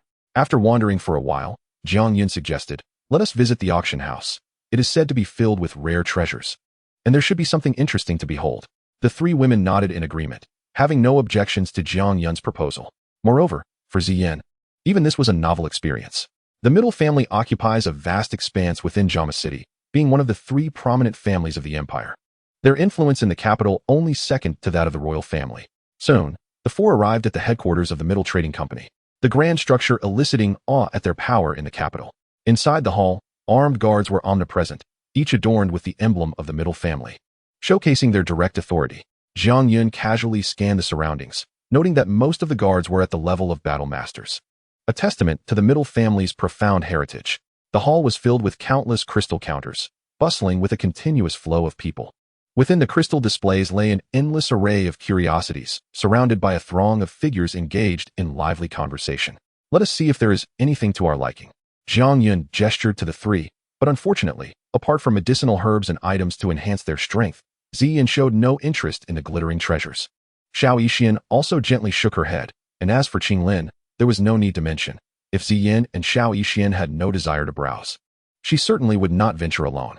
Shaking his head, Jiang Yun mused, is there truly no money to be spent? Just then, his gaze suddenly shifted to a corner of the hall. There, at a passage reserved for high-ranking personnel of the middle auction house, what had once been a tranquil area now seemed to stir, indicating the emergence of a figure of considerable stature. Ah, it's him.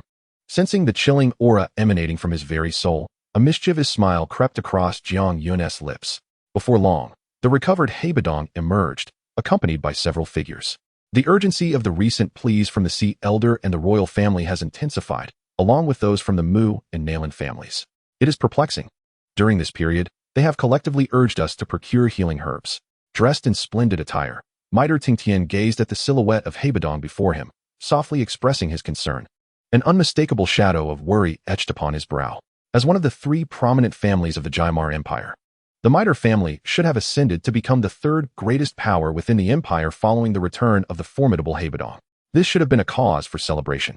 However, the simultaneous requests from the royal family, the Mu family, and the Nalan family for the acquisition of medicinal herbs, predominantly for healing, has aroused Mitre Tingtian's keen instincts, hinting at an unusual undertone. He felt a growing sense of foreboding, a whisper of an answer he dared not contemplate fully. Ah, it seems that the old man, Jia Xingtian, is nearing his end.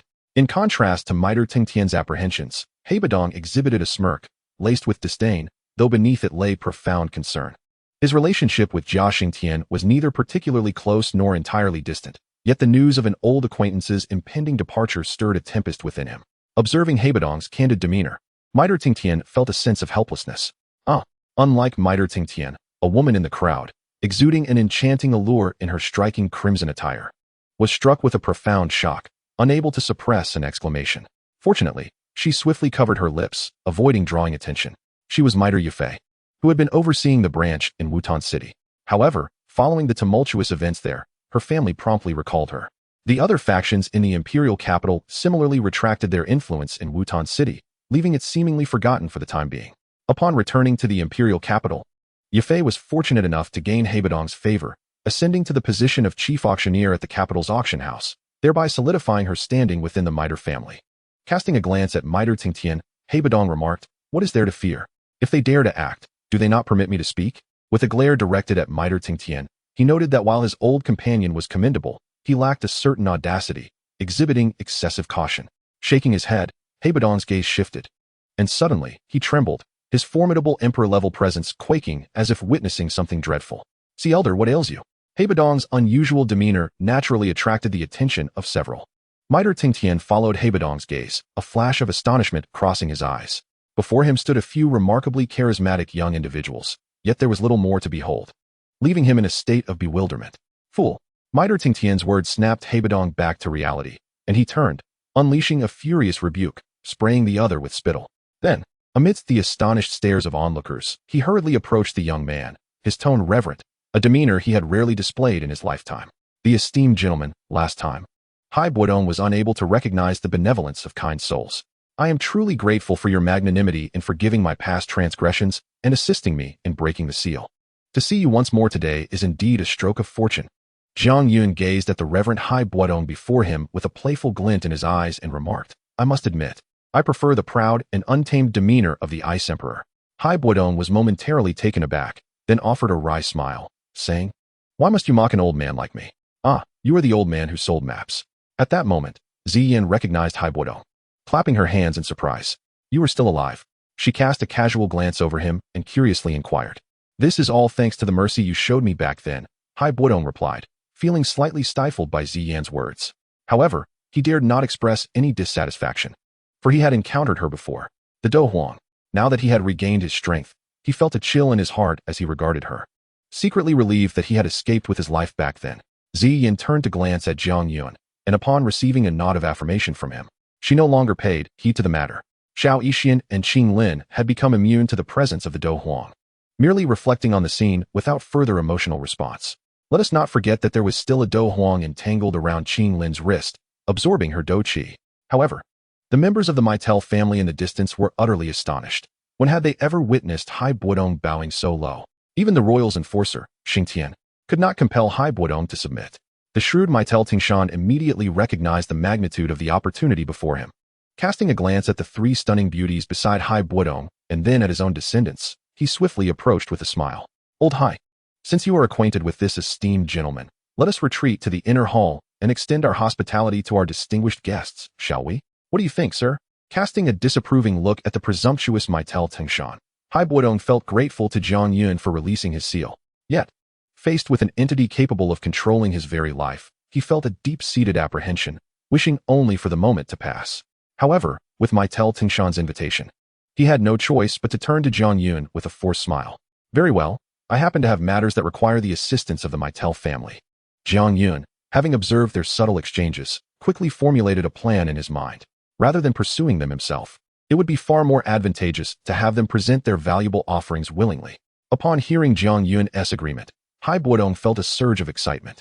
Sensing the aura of opportunity emanating from him, Meitel Tingshan, brimming with enthusiasm, turned to Yifei and exclaimed, Yifei, please escort our esteemed guests.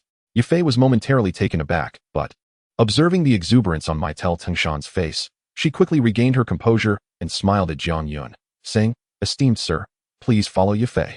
Gazing at the enchanting figure before him, Jiang Yun cast a sidelong glance at Middle Tingshan, whose affable demeanor betrayed no hint of discomfort.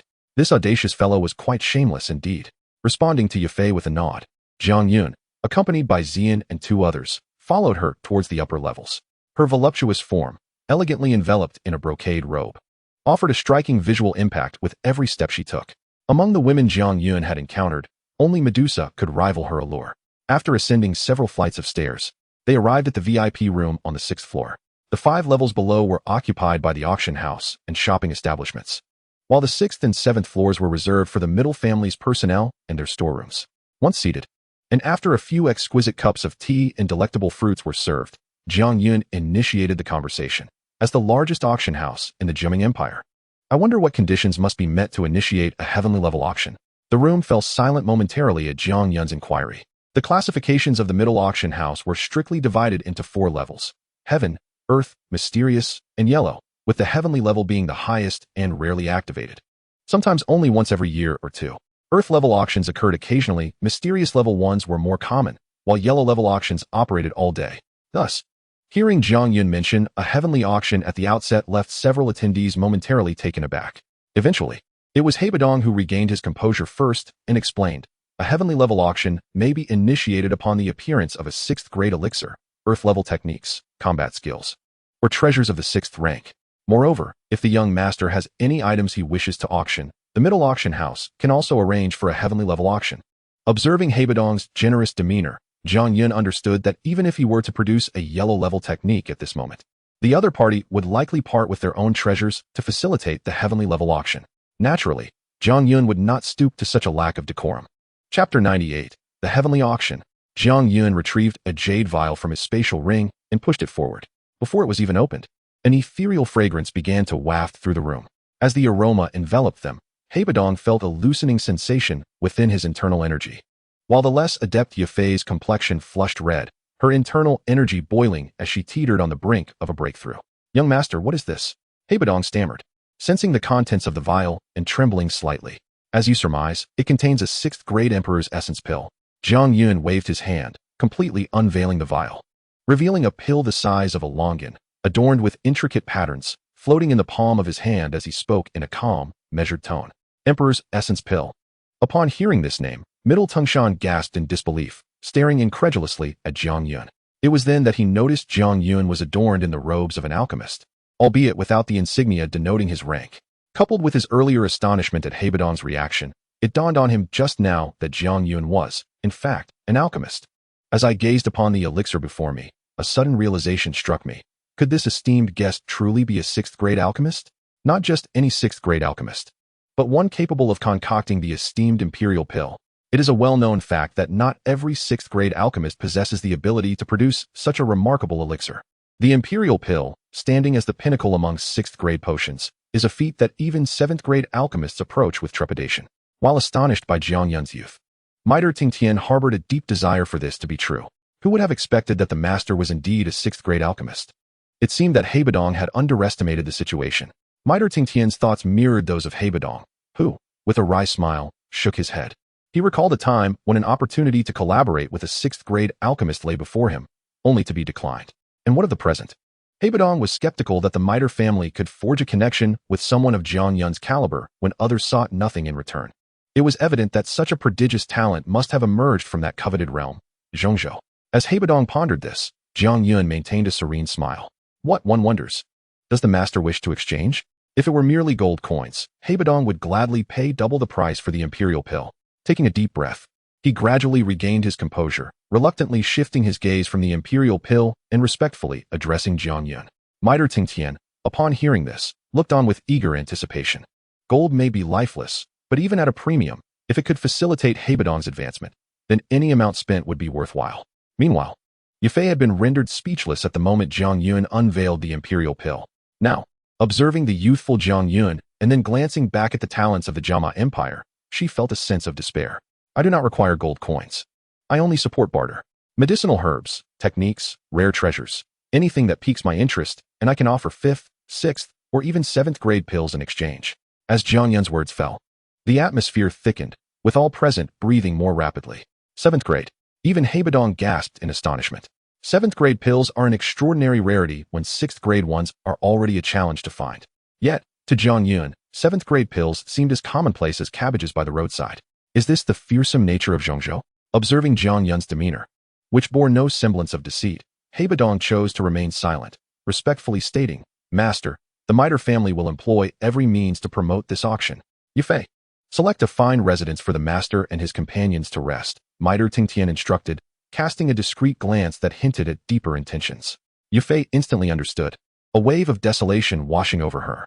She realized that despite having Hebadong's support and securing the position of chief auctioneer, she believed she could finally seize control of her destiny. Little did she know that in the end, it would merely be a shift of power. Now under the influence of another individual, one whom the Meister family could not possibly refuse. If Jiang Yun truly took a liking to Yufei, the middle family would undoubtedly reap immense benefits. Even if it were merely a fleeting night of passion devoid of any emotional attachment towards Yufei, the middle family would still revel in joy. Sacrificing a clan member with mediocre cultivation talent in exchange for a connection with a 6th-grade alchemist is certainly a lucrative deal.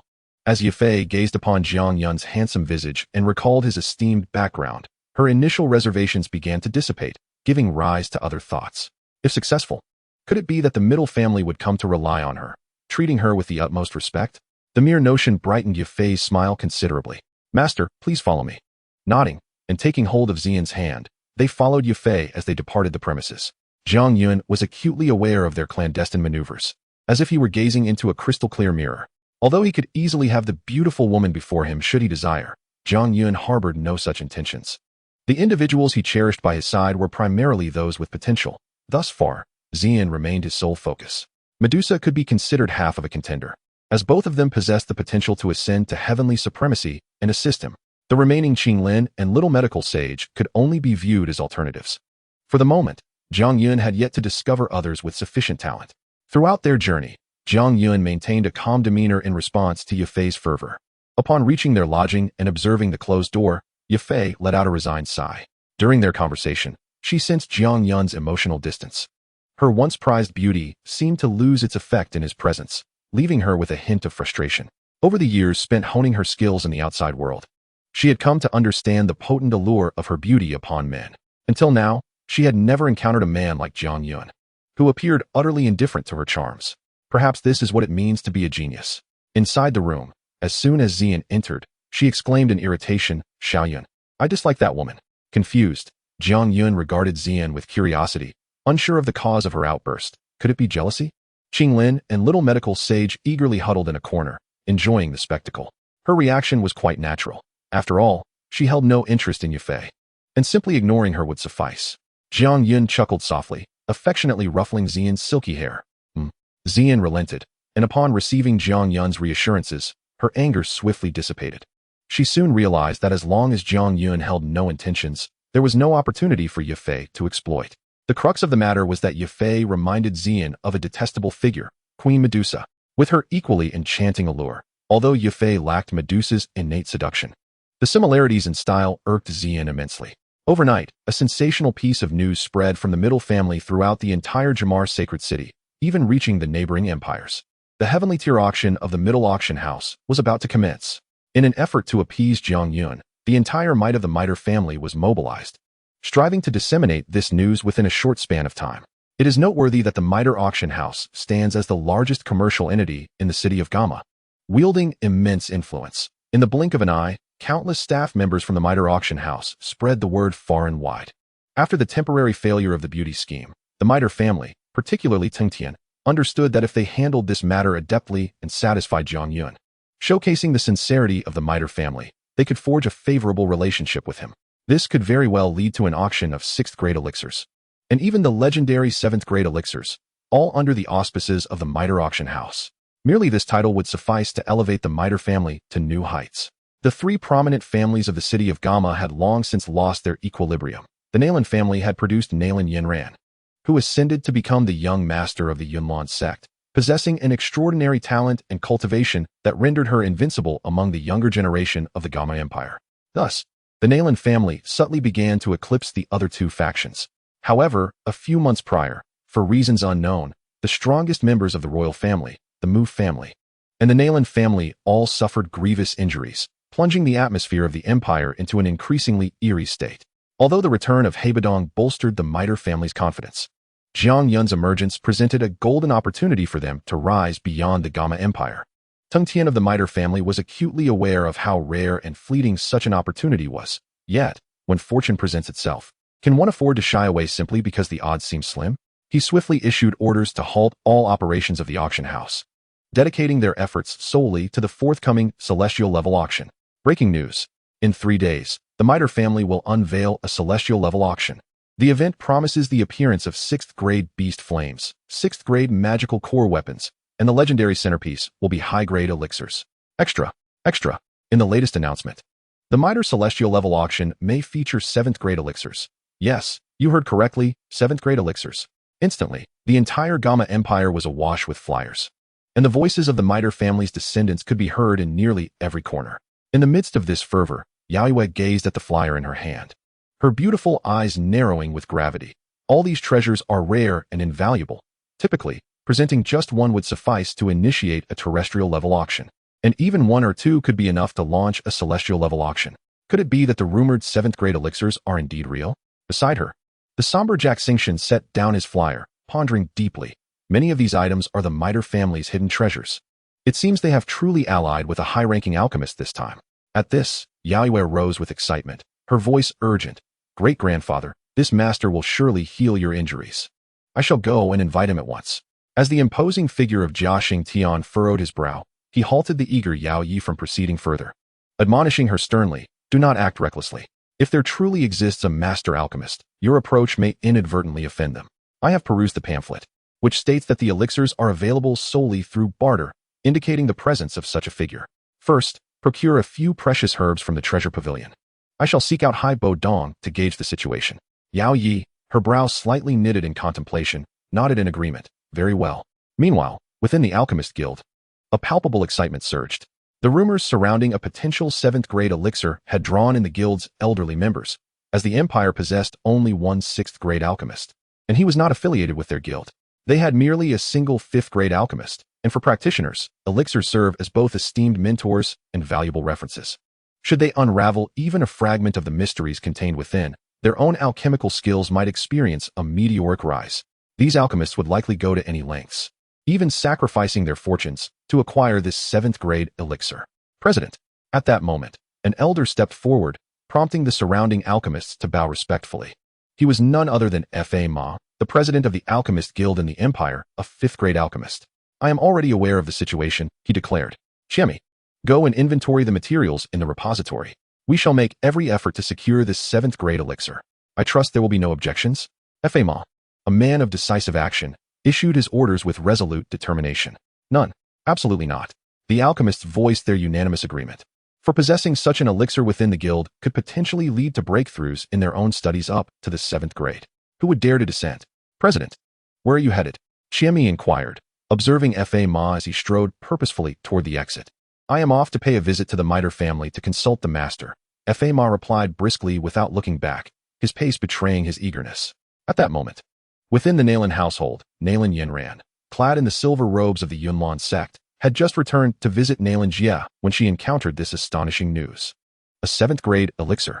Her heart raced as she read the words on the pamphlet. Gui was merely a 6th-grade alchemist, and she was acutely aware of the profound assistance a high-ranking alchemist could provide in cultivation. The emergence of a suspected 7th-grade alchemist within the Miter family was nothing short of astonishing. Even Gui would likely be left in awe, she mused. Yinran, you are aware of the old master's ailments.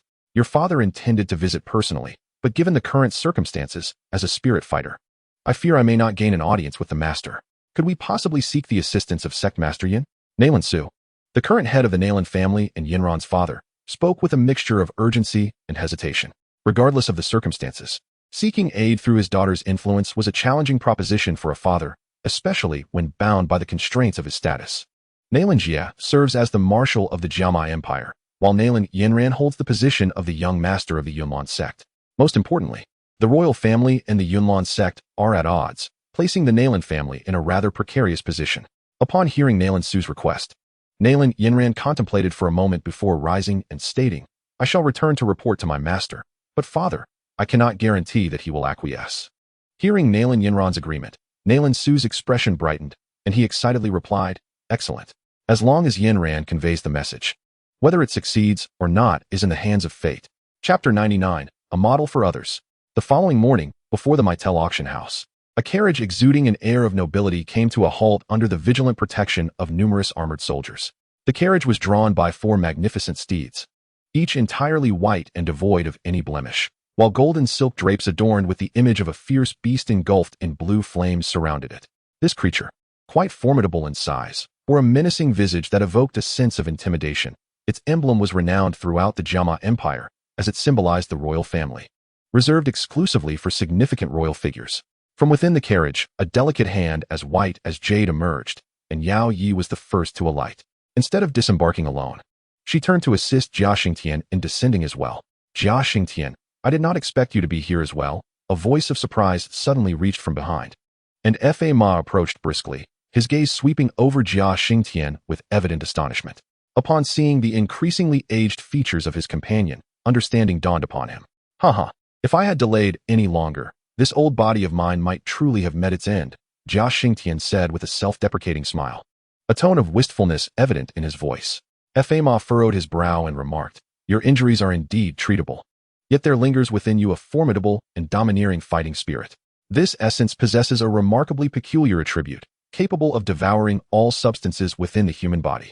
In my observation, only an extraordinary fire could expel it. Regrettably, news of such fire has been scarce in the Jama Empire for quite some time. Upon hearing Fa Ma's words, Jia Xingtian could not help but smile bitterly. He was well aware that Fa Ma's assessment aligned with what his own alchemist had conveyed. However, extraordinary fire, how easily could one hope for it? For now, he could only gamble on fortune. Gazing at the Mitel family, Jia Xingtian's eyes brimmed with anticipation.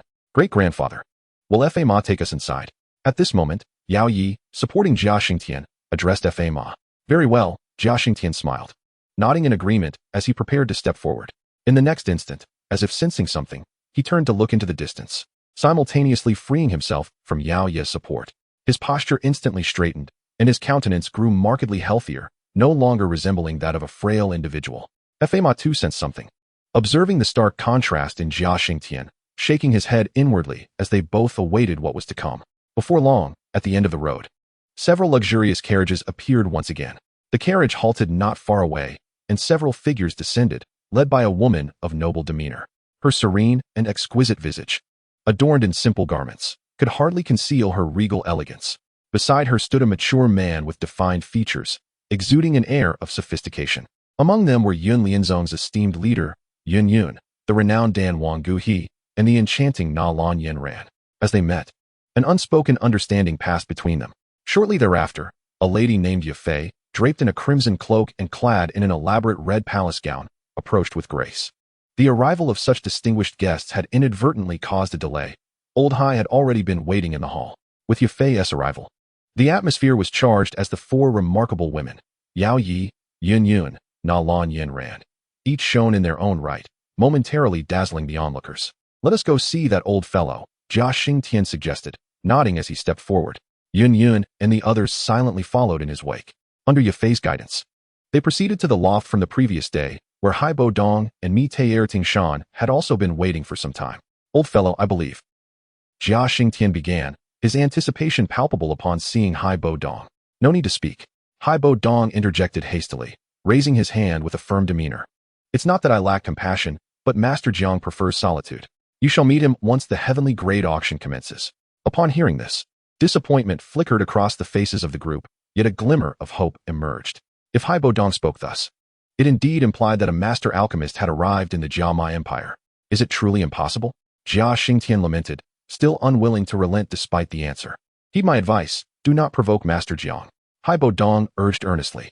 "Do not be deceived by his current amiability. The impression he left during our first encounter was profound, and I assure you, he is a formidable character." Reluctantly acquiescing to Hai Bo Dong's repeated counsel, Jia Xingtian conceded. "I have one more question," he then inquired. "Are there truly 7th rank elixirs?" At this inquiry, every gaze in the room converged upon him. Hai Bo Dong nodded affirmatively, stating, "It is permissible to inform you in advance. All elixirs for this auction are provided by Master Jiang, who will only accept trades of items. Should something pique his interest, the 7th rank elixirs may indeed be available for exchange." Excitement surged among the attendees at Hai Bo Dong's revelation. There were, indeed, 7th rank elixirs. "In that case, I shall take my leave." Yun Yun, who had remained taciturn since their arrival, was the first to rise and bid farewell. "These are humble gifts prepared by Yun Lianzong. I kindly ask Old Hai to convey them to the master." Before departing, Yun Yun left behind 3 brocade boxes, and the pained expression on Gu He's face suggested that their contents were of considerable value, likely high-grade medicinal materials. Time passes swiftly, both in arrival and departure. The members of the Nailan family and the Yunlan sect, led by Yun Yun, departed first. Inside the carriage, Nailan Yanran anxiously watched Yun Yun. "Yanran, one must not act rashly in this matter. Most alchemists possess peculiar temperaments. If we provoke them, it would be an unwise trade-off. Let us await the auction 2 days hence," Yun Yun calmly elucidated. "Very well." Shortly after Yun Yun's departure, Jia Xingtian and Fa Ma also left their gifts behind. Observing the brocade box on the table, Hai Bo Dong felt a pang of envy, experiencing the allure of a high-ranking alchemist for the first time. He stowed the gift in his spatial ring and rose to head toward the back. In the inner courtyard of the Miter family, Jiang Yun and several others congregated. Ziyan reclined elegantly on a finely crafted chair, indulging in elixirs one after another, while Ching Lin diligently practiced combat techniques. At this moment, the little medical sage was skillfully manipulating a pink flame beside a 3-legged cauldron, receiving guidance from Jiang Yun. "Lower the temperature a bit more." Jiang Yun's voice resonated nearby, and the little medical sage cautiously adjusted the flame's heat. Within the flames, a blood-condensing grass was thrashing about. Sweat trickled down her brow, indicating that the process was far from smooth. Under Jiang Yun's tutelage, the blood-condensing grass finally began to shed its outer layer, and the sap contained within the leaves was roasted into a fine pale powder. The essence of the medicinal properties within the blood-condensing grass had been successfully extracted by the novice little medical sage. Narrowing his eyes as he observed her triumph in refining the blood-condensing grass into a white powder, Jiang Yun smiled and nodded, gently saying, "Well done. You have now successfully refined all the materials for the blood-condensing powder. You may proceed to the next step." Phew, alchemy is exhausting. Upon hearing this, the little medical sage slumped in apparent fatigue, lightly wiping the sweat from her brow with a sigh. However, her gaze shifted to the dozen or so jade boxes arranged before the cauldron, each filled with a variety of colored powders, the fruits of her earlier labor. Seeing these and contemplating the subsequent steps filled her with excitement, and she looked at Jiang Yun with anticipation. Next comes the pill fusion. Does this mean I will be a first-grade alchemist? With a gentle flick to her smooth forehead, Jiang Yun chuckled. You've only just learned to walk and now you wish to fly. This is merely a low-grade elixir, which doesn't even qualify as a completed pill. You have merely taken a half step into the realm of alchemists. Truly, could you not offer me some encouragement? The little medical sage pouted, covering her slightly reddened forehead, and, sensing the gazes from either side, her cheeks flushed as she murmured, "Moreover, considering that I am your disciple, if my alchemical skills are subpar, wouldn't that brings shame upon you, the future foremost alchemist of the continent?" Observing the eloquent little medical sage, a glimmer of amusement flashed in Jiang Yun's eyes. "Then why not address me as master?" I sensed the mockery in Jiang Yun's gaze, as if a thought had crossed his mind, causing the little medical fairy's face to flush even deeper. Realizing she could not match him, she turned her attention to manipulating the 5th-grade beast fire, the peach blossom fire, sent by the Miter family, continuing her alchemical endeavor. Observing this scene, Jiang Yun couldn't help but smile silently, intently watching the little medical fairy as she attempted her first pill fusion. She deftly tossed the pure white powder into the alchemical cauldron and gently heated it for about 10 minutes. As the powder began to blush faintly, she swiftly poured the liquid from the poppy flower into the mixture. The moment the liquid entered the cauldron, it enveloped the pure white powder, rolling slightly in the flames, gradually merging into a light red viscous liquid. The little medical fairy's spiritual perception diligently controlled the temperature of the fire, slowly warming the light red viscous substance. As time passed, under the continuous heating, the viscous liquid transformed into a dark red paste. Hesitating for a moment, she raised her hand to add the final ingredient when Jiang Yun's voice interjected from the side. "Wait for 3 more breaths." The little medical fairy paused slightly, obediently following Jiang Yun's instruction. When the time was right, she added the last herb, and finally, a light red viscous medicinal liquid began to take shape. Witnessing this, Jiang Yun smiled faintly, waving his hand to lift the cauldron's lid. With a flick of his wrist, a jade vial flew into his grasp, and the medicinal liquid from the cauldron gently flowed into it. Looking at the little medical fairy's expectant gaze, Jiang Yun chuckled softly. "Congratulations on successfully creating your first pill, marking your official entry into the realm of alchemists. I am an alchemist now." At that moment, even though the reality was laid before her, the little medical fairy felt as though she were in a dream. She had become an alchemist. "Congratulations, sister little medical fairy." At this moment, Ching Lin and Ziyan approached, each wrapping an arm around her, joyfully expressing their heartfelt congratulations. This girl, marked by a tumultuous fate, had finally realized her wish. Yes. Hearing the congratulations, the little medical fairy nodded vigorously, her eyes brimming with tears. After a long while, as the initial excitement subsided, she suddenly felt her hands ensnared in a soft, warm embrace. The familiar sensation caused her expression to stiffen, abruptly halting her earlier joy. Turning her head in confusion, the little medical fairy glared at Ching Lin, feeling a surge of indignation. "Why her? I can understand Ziyan, given her transformation from a magical beast. But how could Ching Lin, who is even younger than I, achieve what I cannot? Oh, Ching Lin possesses the bloodline of the Serpent people, which does not classify her as a pure human." Remembering this, the little medical fairy became even more despondent. The sudden shift in her emotions left everyone bewildered. "Master." Fortunately, at that moment, the voice of Hai Bo Dong broke the silence, instantly redirecting everyone's attention. "Come in." After Hai Bo entered, he inhaled the lingering scent of medicinal herbs in the air and felt as though his arrival was ill-timed. Taking out several jade boxes sent by prominent factions, he spoke. "Master, these are gifts from the royal family, the Alchemist Guild, the Yunlan sect, the Nalan clan, and the Mu clan. They wish to meet with you. However, I have dismissed them." Observing the marked boxes on the table, which even included one from the Miter family, Jiang Yun could not be bothered to expose their ulterior motives. Sensing the energy fluctuations emanating from them, it was evident that they were valuable items. Jiang Yun could surmise their intentions and turned to Hai Bo, saying, "I understand. Let us meet at the auction. Please extend my gratitude to them." Upon receiving Jiang Yun's reply, Hai Bo promptly took his leave. "Are we truly not going to meet them?" After Hai Bo departed, Xiao Yixian could not help but inquire. "These are legendary figures from before. Just a few Dou emperors, without a single Dou Zong among them. What is there to meet about?" Ziyan, already opening the boxes one by one, remarked nonchalantly without looking up. Ziyan's words held merit. It was not worth dwelling on. Facing Xiao Yixian's astonished gaze, Jiang Yun nodded. His expression relaxed as he said, "Indeed. Oh, it is actually a Zilan fruit, perfect for concocting a purple heartbreaking pill. Ching Lin shall benefit from it shortly." "Yes." With the assistance of the 6th-tier 8-winged black serpent emperor providing Dou Qi, Ching Lin will rapidly advance even before reaching Dou Emperor. By my estimation, in 3 months, she shall break through to Great Dou Master. Time passed quietly. Soon, it was time for the Mitre Heavenly Tier auction. The Mitre Heavenly Tier auction house, located on the 5th floor of the Mitre Chamber of Commerce in the Gamma Holy City, occupied the entire level. The uniqueness of today's auction was destined to draw a multitude of attendees, so much so that even the Mitre family could not predict the turnout, prompting them to host it in their largest venue. Chapter 100. The auction begins. One must admit that this auction house was quite expansive, rivaling those in the Black Corner region that Jiang Yun had previously dismantled. Rows of exquisite seats and enormous private boxes adorned the venue. At the far end of the hall stood an auction platform constructed almost entirely of shimmering crystal, dazzling to behold.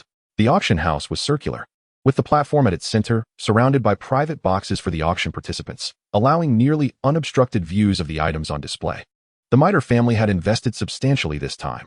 These were treasures seldom seen. If the rumors of 7th-tier pills were true, then these items would seem trivial by comparison. 7th-tier pills. I have never even seen a 6th-tier pill in my lifetime. Who would have thought that one day I would lay eyes on a 7th-tier pill? Who would dare claim I lack experience in the future? Early in the morning, numerous families and distinguished officials from the Gamma Holy City had already entered the auction house, waiting in anticipation. Amidst the gathering, numerous enigmatic figures cloaked in black flickered into view. Their formidable auras suggested they possessed profound strength. However, they did not appear to belong to the ranks of the Jiao Empire. It was evident that the Mitre family had executed their promotional endeavors with remarkable finesse. At that moment, a commotion erupted at the entrance as those who had entered earlier turned with curiosity to observe the unfolding scene. There stood the heads of the empire's foremost forces, including the royal family, the Mu clan, the Nailan family, and the Yunlan sect, all awaiting the arrival of a particular individual. Before long, the carriage of the Mitre family approached slowly, with Hai Buodong emerging first, visibly taken aback by the spectacle before him. You all, old Hai, where's the master? It was clear that their presence here was not directed at Hai Buodong, but rather at Jiang Yun. Master Jiang He. At that instant, Jiang Yun exited the carriage accompanied by Ziyan and a few others, calmly addressing them. I apologize for keeping you waiting. The assembly was taken aback at the sight of Jiang Yun and his companions, their eyes filled with disbelief. Jiang Yun's youthful appearance defied their expectations. In their minds, he should have resembled an elder like Fa Ma, or at least a middle-aged figure akin to Gu He. Who could have anticipated that he would be so remarkably young? Perhaps only slightly older than Nailan Yanran? This is Jiang Yun, Master Jiang, an alchemist. The elixirs featured in this auction are all provided by him. Hai Buodong explained with a smile, thus affirming Jiang Yun's identity. Greetings, Master.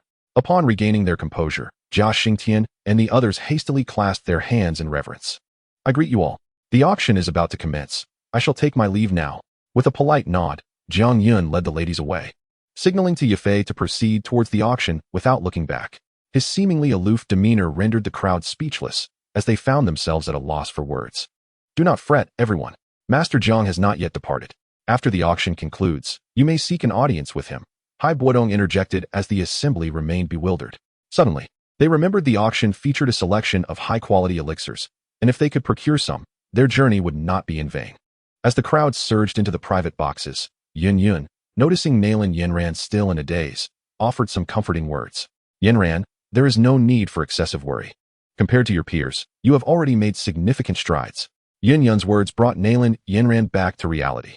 Gazing at her concerned teacher, she shook her head and responded. Teacher, today I realized how limited my perspective has been. I focused solely on the Jiao Empire and failed to see the vast world beyond. It is talents like Master Jiang Yun who truly stand at the pinnacle of the continent. I believe I can achieve that as well. Seeing the spirited determination in the young girl, Yun smiled with a sense of pride. Yet a tinge of bitterness stirred within her as she recalled that she was no longer of an age to share such lofty ambitions. At her current level, she had begun to comprehend the arduous nature of cultivation. She was acutely aware that Jiang Yun and she belonged to entirely different realms, a chasm that could not be bridged merely by diligence and ambition. Yet, how could she bear to shatter her disciples' dreams with the harshness of reality? Jiang Yun's emergence had indeed left a profound impact on Nailan Yanran, simultaneously broadening her perspective. She realized that the geniuses of the outside world were of a different caliber. In that moment, she recalled her decision to annul her engagement and the youth who had boldly proclaimed that fortunes would shift in 30 years. Once again, she reaffirmed her belief that she had not erred in her initial choice. She would not be confined by a mere betrothal.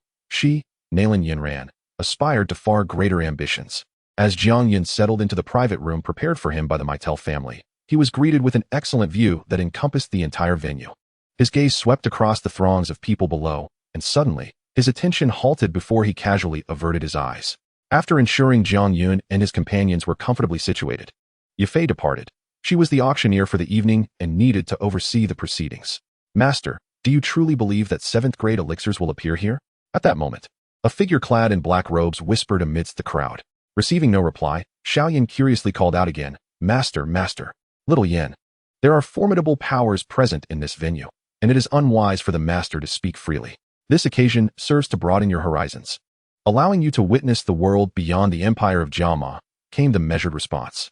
Xiaoyan had ventured here upon hearing rumors of the appearance of 7th grade alchemists and the auction of numerous 7th grade elixirs. Hoping to witness such marvels firsthand and perhaps discover something that could aid Yao Chun in regaining his soul. With his disciples' heartfelt intentions, Yao Chun could not refuse. He too was eager to meet the 7th grade alchemists of the Northwest continent. However, he had not anticipated such a monumental surprise upon arrival. The oppressive aura of a spiritual realm was unmistakable. The newcomer was not merely a 7th grade alchemist, but an 8th grade master. His transformation was such that he dared not reveal even a hint of his presence. Within his mind, Yao Chen's voice echoed, though it bore a sense of urgency, as if he were on guard against some unseen threat. After his words, he fell silent once more. Yao Chen's tone startled Xiaoyan. It was the second time he had heard such gravity from him. The memory of that figure, reminiscent of a demon, sent shivers down his spine. Is Yao Chen also here? Reflecting on the recent figure in black robes and the familiar aura emanating from him, Jiang Yun murmured to himself. Yet, at this moment, Yao Chen held no allure for him. Perhaps the latter still possessed hidden prowess, but such matters had lost their significance for Jiang Yun. Xiaoyan, look over there, came Ziyan's voice. Jiang Yun turned to follow her gaze, directed towards the neighboring private rooms. However, with his keen sense of spiritual perception, he discerned several formidable presences among them. Notably, 3 of them were at the pinnacle of the Dou Huang realm, their energies intertwined, leading Jiang Yun to speculate on their identities. A chill emanated from the peak of the Dou Emperor realm, a sensation that felt oddly familiar to Jiang Yun, revealing the presence of a formidable being from the Serpent clan. However, the most potent energy was that of a Dou Zong, boasting a strength of around 2 to 3 stars. It appeared that the middle family had made a considerable effort to gather such individuals. Retracting his gaze, Jiang Yun remarked with intrigue. Within the private chamber, 3 elderly men, each of considerable age, reclined comfortably on the sofas, clad in azure robes adorned with the fierce motifs of a lion, tiger, and bear. These designs seemed to pulsate with an enigmatic energy, and as the trio shifted their gazes, the 3 ferocious beasts appeared to glare with their blood-red eyes. Those who faced such a menacing and bloodthirsty stare, particularly the weak-willed, would find their legs trembling uncontrollably, losing the will to resist entirely. Though the trio exuded merely the aura of Dou Emperor Peak, their mastery of the 3 beasts' savage decision intertwined their energies, enabling them to contend with the Dou Zong. They were the 3 elders from the neighboring Mulan Empire in the Valley of Mulan, within the Jejia Empire. Brother, is it true that a 7th grade pill is about to be unveiled here? The bear-shaped elder inquired solemnly, directing his gaze at the lion-shaped elder seated at the center. Given the middle family's grand display, if this were merely a ruse, he doubted he would possess the audacity to carry it out. A 7th grade alchemist? Who would have thought this humble Jejia Empire would be graced by such a master? Even if we cannot procure the 7th grade pill this time, we must seek an opportunity to pay our respects to this esteemed master. Simultaneously, in another room, a man clad in golden garments savored the exquisite wine at his lips, his gaze shifting toward the central private room where Jiang Yun resided. Intriguing, utterly obscured, what a fearsome soul power. It appears the 7th grade pill is indeed a reality. I wonder if it is what I desire. As he sensed the oppressive aura emanating from within, Yin Luotian slowly withdrew his gaze, lowering his eyes while contemplating silently. At last, a clear chime resonated throughout the venue, and on the dazzling crystal platform stood Yafei, adorned in a resplendent crimson robe, smiling radiantly. Her curvaceous figure, accentuated by the tightly fitted garment, ignited the fervent gazes of several attendees. With a charming smile gracing her lovely face, Yafei delicately covered her mouth and addressed the audience below. Hee, esteemed guests, I trust you have grown somewhat impatient. Therefore, without further ado, let the middle family's heavenly auction commence. Yafei was acutely aware of what the attendees yearned to see and hear, and she seamlessly transitioned to the main event, eliciting a resounding applause. As her words concluded, the lights on the stage dimmed significantly, and with a graceful motion of her jade hand, a brilliantly fiery long sword emerged on the auction platform. Under the illumination, the red patterns on the blade appeared to come alive, resembling a blazing inferno. This sword, named RYO, is forged from the formidable fangs of a 6th-tier crimson flame tiger. Renowned for its unparalleled ability to slice through iron as though it were mere clay, it is exquisitely adorned with a 5th-tier fire attribute magic core. And for those who cultivate fire attributes, wielding it in combat will undoubtedly elevate their prowess to new heights. The significance of a weapon of such power is self-evident, and requires no further elaboration from Yafei.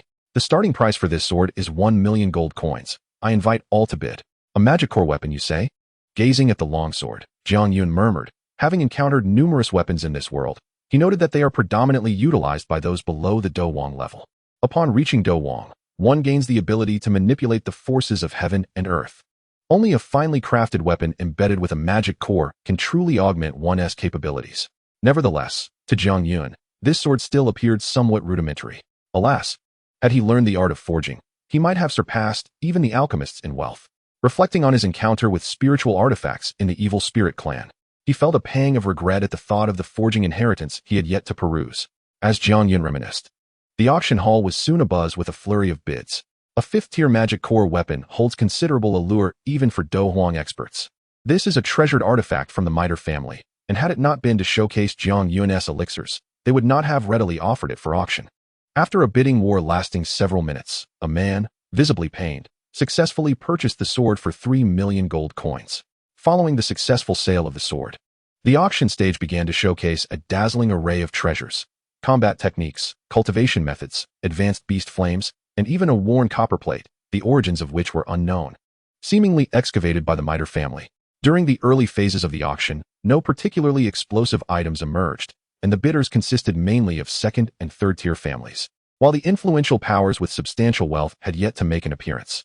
Wiping the fine beads of sweat from her brow, Yafei felt a surge of joy reflecting on her recent sales. This was her battleground, and the transaction amounts were her achievements. The higher the final price, the greater her delight. With a crisp chime resonating from the crystal platform, Yafei smiled as she accepted a small silver tray from an attendant, upon which rested a transparent jade vial containing a pristine white elixir. The moment this elixir made its debut, it captivated countless gazes, for all were aware of the Miter family's purpose in hosting this celestial auction. Now that the elixir was revealed, was it not crafted by a 7th-tier alchemist? Instantly, many sat up straight, eagerly awaiting Yafei's next words. Hee, I trust you have all guessed correctly. Observing the expressions of those below, Yafei flashed a charming smile, her red lips parting slightly. This is indeed the elixir crafted by Master Jiang. This elixir, known as the 5th-tier Jade Marrow Pill, when consumed, can refine one's physique, enhance bodily strength, and if fortune smiles, may even offer a chance to cleanse one's marrow and meridians. As Yafei's words echoed through the auction hall, a wave of excitement surged among the crowd. Countless pairs of eager eyes fixated on the jade vial resting upon the silver platter. Beyond the potency of pills that could directly enhance one's strength or extend life, the rarity of pills capable of elevating one's innate talent was most coveted and precious. Thus, upon hearing that this particular elixir could not only augment physical prowess, but also provide an opportunity for marrow cleansing and pulse refinement, some individuals could hardly contain their enthusiasm. Was this not the epitome of foundational elixirs? Every family had its younger generation. With a stroke of luck, they could potentially nurture a genius, resulting in an unparalleled boon. However, as many were aware, Master Zhang's stipulations were clear. Only bartering would be accepted, leaving the final decision in his capable hands. Therefore, esteemed guests, the bidding may commence. Observing the crowd's fervor, Yafei's cheerful demeanor suddenly doused some with cold water. Bartering implied that gold coins held no value in this exchange. This realization caused considerable discomfort among many attendees. Chapter 101, 7th Rank Elixirs. In an instant, the auction hall fell into silence, the air thick with anticipation and no one daring to speak. Yet, Yafei remained unperturbed, her smile unwavering. This silence lasted for approximately 5 minutes until a tentative voice broke through, a scroll of advanced mystic combat techniques. Jiang Yun turned towards the source of the voice. Noticing a fighter at the lower tier had boldly made the first offer. Upon uttering his bid, he felt several gazes upon him, causing a flicker of nervousness to cross his features. 1 stalk of QNGM Xian Tiing, 1 branch of BTOZH, and 1 fire cloud fruit. Another voice rang out from the upper box, unmistakably emanating from a true dignitary. This offer included 2 stalks of 6th rank medicinal herbs and 1 stalk of 5th rank herbs. Should these materials fall into Jiang Yun's possession, he could potentially craft an additional 1 or 2 5th or 6th rank elixirs. Golden fruit and blood cloud branch accompanied the offerings from the prominent power, as if breaking an unspoken agreement. Numerous high-grade herbs were subsequently bid upon. Ultimately, the 5th-ranked Jade Marrow elixir was acquired by a fighter from Box 32, while Jiang Yun amassed 5 superior herbs. Xiao Yun, Wei struck gold. In the box, Ziyan, brimming with excitement, grasped Jiang Yun's arm, her joy evident as she danced with delight. This round of acquisitions was far more effortless than raiding a rival's lair in the Monster Beast Mountains. Indeed, alchemists reaped profits swiftly. Do not rush. Do not fixate solely on the herbs. Should you spot anything of interest, do let me know. Jiang Yun reassured the exuberant Ziyan with a light-hearted chuckle. Thank you, Brother Jiang Yun. Thank you. Upon receiving Jiang Yun's gaze, Ching Lin and the little medical fairy were momentarily taken aback, only to break into smiles the next moment. Clearly, Jiang Yun's words had resonated with them, as who does not cherish the feeling of being valued? Following the auction of a 5th-rank elixir, Yafei presented several more of the same quality, further igniting the atmosphere within the venue. As each elixir exchanged hands, the fervor persisted for over an hour. And with the rare 5th-rank elixirs trading hands one after another, the excitement in the auction hall intensified to a fever pitch. Even though the majority of people cannot afford it, this visual feast has nonetheless broadened their horizons. Xiao Yin gazed at the transactions of 5th-grade elixirs, his heart racing. Despite having a teacher who was once an 8th-grade alchemist, his perspective had yet to be expanded. As he observed the precious herbs and expensive combat techniques being flung about as carelessly as cabbages, for the first time, Xiao Yin gained a tangible understanding of the wealth possessed by alchemists. Having just completed a high-priced transaction for an elixir, Yafei, her face aglow, lifted her head with a smile and solemnly produced 3 jade vials, each containing a 3-colored elixir adorned with intricate patterns, resting quietly within. The appearance of these 3 elixirs made everyone present sit up straight, their fiery gazes fixated upon them. Though none of the attendees were ordinary, those 3 elixirs seemed almost legendary to them, something they had only heard of, never truly seen, yet this did little to quell their yearning. The Emperor's elixir. In the vicinity of the Yunlan sect, Gu He's eyes remained glued to the elixirs the moment they materialized, revealing a hint of obsession. The patterns on the elixirs appeared even more captivating than Yun Yun herself. Upon hearing that it was the Emperor's elixir, even the composed Yun Yun felt a sudden thrill. As a 3-star Dou Huang, if she were to acquire an Emperor's elixir, she could instantly break through to 4 stars, and with a stroke of luck, even reach 5 stars. The allure of 2 stars was enough to stir her heart, regardless of her temperament. Seeing the unusual reaction from Yun Yun, Nailin Yinran could not help but speak up. It's fine, Yinran. Yun Yun reassured her with a calming glance. Then her beautiful eyes swept over the infatuated Gu He before returning to the Emperor's elixir, a flicker of determination igniting within her. The Emperor's elixir, adorned with patterns. Simultaneously, in another private chamber, Fa Ma gazed with rapt fascination at the elixirs displayed on the crystal platform. For an alchemist like him, who was stuck at the peak of the 5th grade, the research value of a patterned Emperor's elixir was immense. Moreover, as a Dou Huang, he too harbored a deep desire for the Emperor's elixir. I trust everyone knows what this is. Yafei smiled lightly, then surveyed the crowd, stating, Indeed, this is the Emperor's elixir, capable of elevating a Dou Huang by 1 star, and with a stroke of luck, potentially by 2 stars. The bidding begins now. Please proceed. The desire for the Emperor's elixir among those present was palpable, and soon a robust voice rang out. 3 scrolls of advanced Xian-class techniques. 1 Millennium Fire Spirit Mushroom. 1 scroll of low-level Quasi-Earth class combat technique. Within a mere 2 minutes, the atmosphere in the venue became fervent, as the bidding prices rapidly ascended under Yafei's beaming gaze. As I listened intently to the series of bids, my gaze was entranced by the alluring spectacle below. My lips murmured softly, occasionally swallowing in anticipation. A testament to my eager heart. The auction prices surged rapidly amidst the fervent cries of competitors, and within a mere 10 minutes, the bids had subtly eclipsed the limit of the Imperial Essence pill in the Black Corner domain. In this empire of escalated stakes, such a pill was a rarity, one that many had never laid eyes on in their lifetimes. To seize this singular opportunity, they were willing to endure great sacrifices. The current price had surpassed the means of many, leading to a dwindling number of bidders. Yet, those who remained were undoubtedly affluent individuals. A scroll containing a 6th-grade alchemical formula, 3 sets of materials for the Imperial Essence pill, coupled with 2 6th-tier magical cores. This was the price that echoed through the hall. Suddenly, a voice, marked by age, resonated, announcing a sum that was undeniably steep, causing a hush to descend over the auction house as all eyes turned toward its source. Before me stood an expansive private box, from which I discerned the presence of the president of the Alchemist Guild, Fa Ma, by the aura he exuded. It was he who had just placed that exorbitant bid, and his pained expression indicated that even with his wealth, this price was a considerable strain. Typically, engaging an alchemist to concoct pills necessitated the provision of 3 sets of materials along with a fee, without any guarantee of success. However, offering a 6th-grade formula and 6th-tier magical cores as payment was indeed a premium. Thus, for the moment, no one dared to contest Fa Ma for the Imperial Essence pill. With his bid accepted, the subsequent 2 pills were sold for equally impressive sums. Once all 3 Imperial Essence pills had been auctioned off, I acquired sufficient materials to produce 7 of them, along with a wealth of other high-grade ingredients. For someone like me, possessing an exceptional success rate in alchemy, being commissioned to concoct pills was an undeniable boon. The remaining 2 pills were purchased by Yen Lodi-in and the trio of Mulan, who, although I desired one of the Imperial Essence pills, found myself outmatched in terms of financial resources. It was understandable. The Mulan Valley and the Golden Yin sect wielded dominion over 2 great empires, contrasting sharply with the Yunlan sect, which stood in opposition to the royal family. Their influence within their empires was absolute, and naturally, in terms of resources, the Yunlan sect could not compete. I could only watch begrudgingly as the pills were claimed by Mulan and Yen Lodi-in. With the sale of the 3 Imperial Essence pills, Yafei exhaled a sigh of relief. Her task at this auction had been successfully accomplished, and the proceedings would now transcend her control. With Yafei's announcement, the celestial spectators who had been enraptured by the fierce clashes of the great sects were abruptly jolted back to reality, and upon hearing her words, a wave of astonishment swept through the crowd.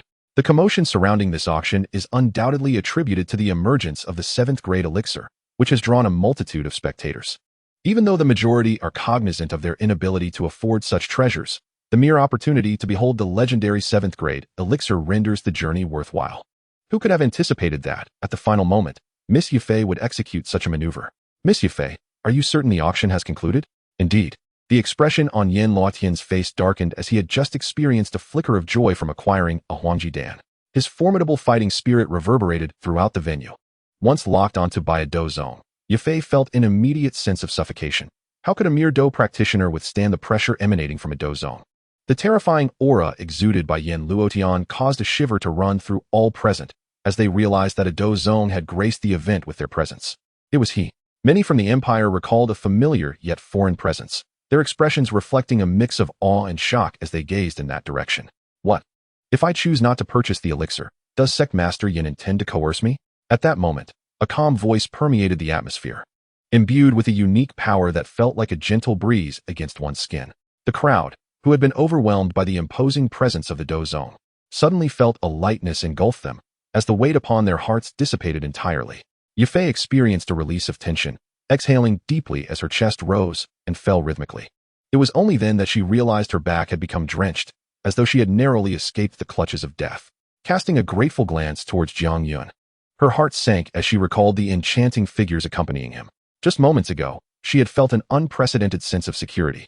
Yet this support was destined not to be hers. The crowd turned their gaze, witnessing a youthful figure emerging from the central box, standing aloft with a nonchalant expression directed towards a certain point. Master Jiang. Upon his appearance, countless individuals exited their boxes to bow in respect, finally recognizing his identity. After the initial shock, disbelief took hold. How could someone so young command such respect? Many of their own children were of similar age, still engaging in petty mischief while others had already attained the esteemed status of a 7th-grade alchemist. The disparity was nothing short of surreal. Was this the genius of the continent? Among the throng, Xiaoyan stared in astonishment at the distinguished figure, who was revered like a celestial being. For the first time, he comprehended the vastness of the world. Was Zunar's family filled with such prodigies as well? As a thought struck him, a hint of confusion clouded Xiaoyan's gaze. Could he ever hope to catch up to such exceptional talents? In the midst of his bewilderment, his eyes caught sight of a familiar figure, and his pupils dilated in shock. She was one of the most significant women in his life. The beginning of it all, Nailin Yinran. At that moment, she gazed dreamily at Jiang Yun's silhouette. With a surge of indomitable spirit, Xiaoyan resolutely declared, Nailin Yinran. In 3 years' time, I shall undoubtedly defeat you. Within the spatial ring, Yao Chun observed Xiaoyan's rekindled resolve with a nod of approval. Indeed, Xiaoyan had matured significantly over these 3 years, a transformation largely attributed to Nailin Yinran. Casting a glance at Jiang Yun, even Yao Chun could not suppress a flicker of astonishment. The soul of someone so young, if not for the absence of the medicinal clan's bloodline within him, might have led Yao Chun to believe he was one of their own. Reflecting on the similarly extraordinary figure of the young man in white, a shadow of concern crossed Yao Chen's gaze. In this era, two such exceptional youths had emerged. Was it truly a blessing for Yin to coexist in the same time? I beg your pardon, master. I, Yin Luotian, was merely eager for the elixir and did not mean to offend. Upon witnessing Jiang Yun effortlessly dispel his aura of pressure, Yin Luotian was both astonished and compelled to conceal his ulterior motives, speaking with utmost respect. Jiang Yun cast a dispassionate glance at Yin Luotian. Choosing not to dwell on the matter, he turned and made his way towards the private box, casually discarding a jade vial containing a crimson pill, which then floated serenely at the center of the auction house. Simultaneously, Jiang Yun's calm voice resonated, inciting a wave of excitement. This is a grade 7 intermediate gene zone pill, a refined version based on the Pe zone pill formula. It enhances the success rate of breaking through to the Dou zone level by 50%. Bidders, please proceed. A collective gasp echoed through the auction hall as eager eyes fixated upon the levitating pill, especially those of the peak Dou Huang experts, who burned with fervent desire, wishing to seize it at any cost. A 50% success rate. Even the Pe zone pill, with its mere 10% success, had caused fierce competition. The prospect of such a significant increase was intoxicating.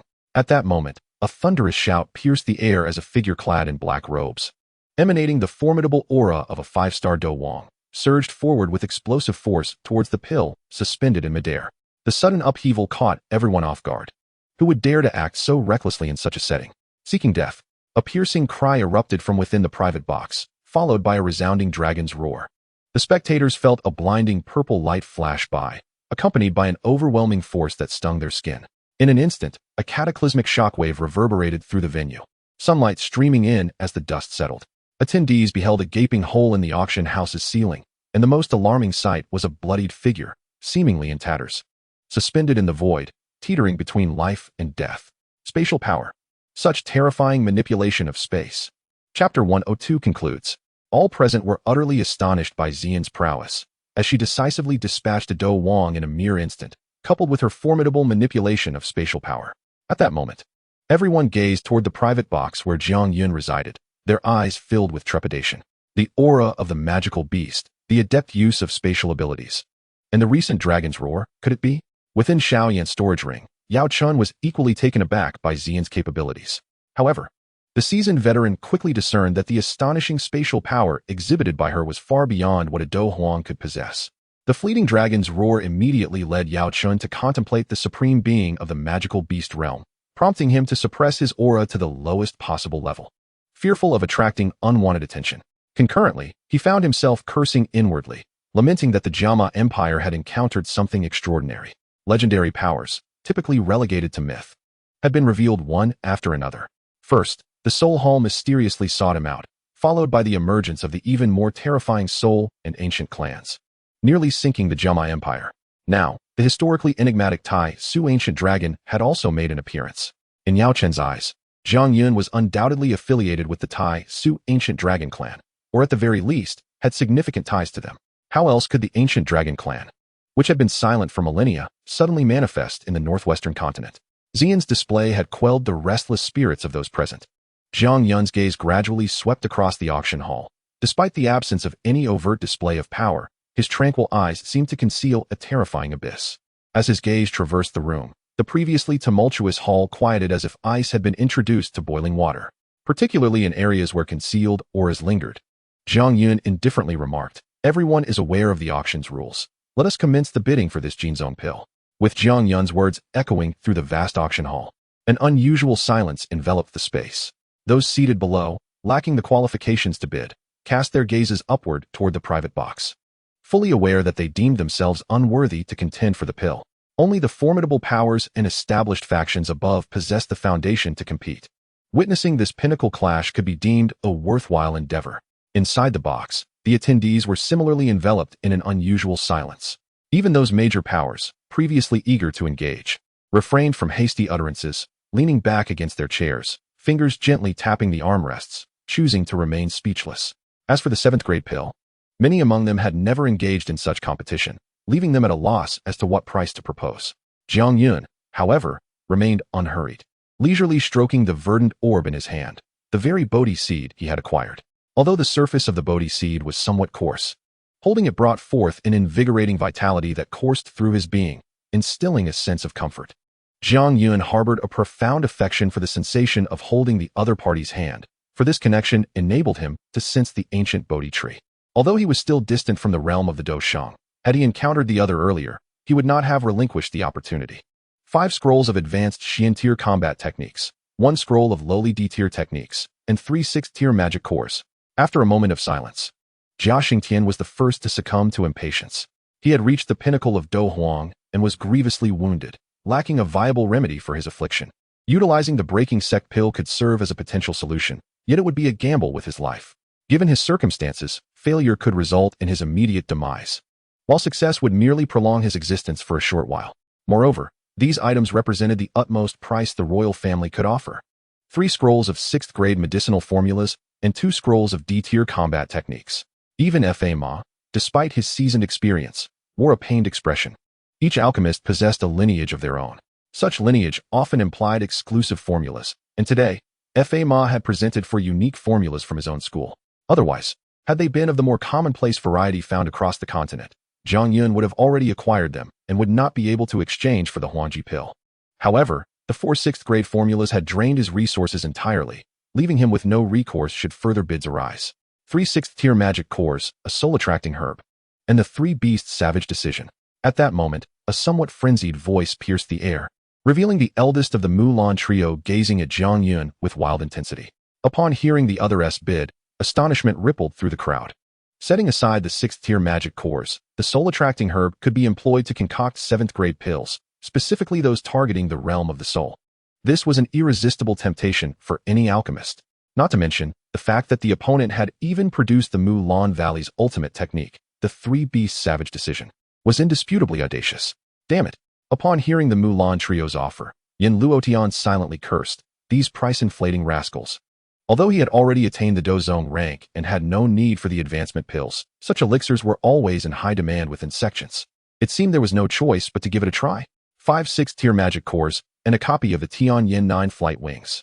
With Yin Luotian's bid, a wave of excitement ensued. Those in the know understood that the Jin Yin sect's current prominence was largely attributed to the Tian Yin 9 flight wings. Although it was merely a copy, viewable only once, its value was extraordinarily high. Subsequently, interested parties began to place their bids in succession, though none surpassed the earlier contenders. 1 7th-tier magic core and a scroll of intermediate D-tier techniques. Just then, a calm voice emerged, igniting yet another round of commotion. Yunlan sect. All present were left in disbelief at the identity of the bidder, for they had just failed to secure the Huangji pill, only to discover such depth of resources still remained. Mediocre, perhaps, yet it is the legacy of the Dozuan, which lends it some merit. At this moment, Jiang Yun withdrew his gaze and calmly spoke. So, little Yun, which one do you choose? Ziyan appeared momentarily dazzled, desiring this one and reluctant to part with that, ultimately turning to Jiang Yun with a question. The curious glances from Ching Lin and Xiao Yixian mirrored her own intrigue regarding Jiang Yun's choice. As the bidding concluded, all eyes were fixated upon Jiang Yun, brimming with anticipation for his decision. Jiang Yun rose slowly, and with his movement, silence enveloped the auction house. Every gaze was laced with curiosity and tension, intently focused on him. President Fa Ma, congratulations. Amid the collective attention, Jiang Yun smiled and gestured gracefully, causing the jade vial to drift gently towards Fa Ma. Thank you, master. Fa Ma was momentarily taken aback upon hearing his name, but quickly regained composure, securing the elixir and extending his hands towards Jiang Yun with a respectful bow. To be truthful, after the Yunlan sect produced such an object, Fa Ma had lost hope. Who could have anticipated that Jiang Yun would still choose him? This unexpected delight indeed stirred excitement. Fair transaction. Jiang Yun gently waved his hand, addressing the assembly, esteemed guests. Now that the elixir has been secured, I shall take my leave. Observing Jiang Yun's swift departure, everyone was momentarily stunned, yet ultimately, no one attempted to hinder him. As long as Jiang Yun remained in the imperial capital, they could pay him a visit later. As Jiang Yun exited, attendees began to rise in succession. Those who gained rewards beamed with joy, while those who left empty-handed had still enjoyed a visual feast, broadening their horizons. Yunner, grant me a little more time, and I shall concoct the Emperor's ultimate pill and the sect-breaking pill for you. Gu He consoled the slightly disheartened Yun upon seeing the results.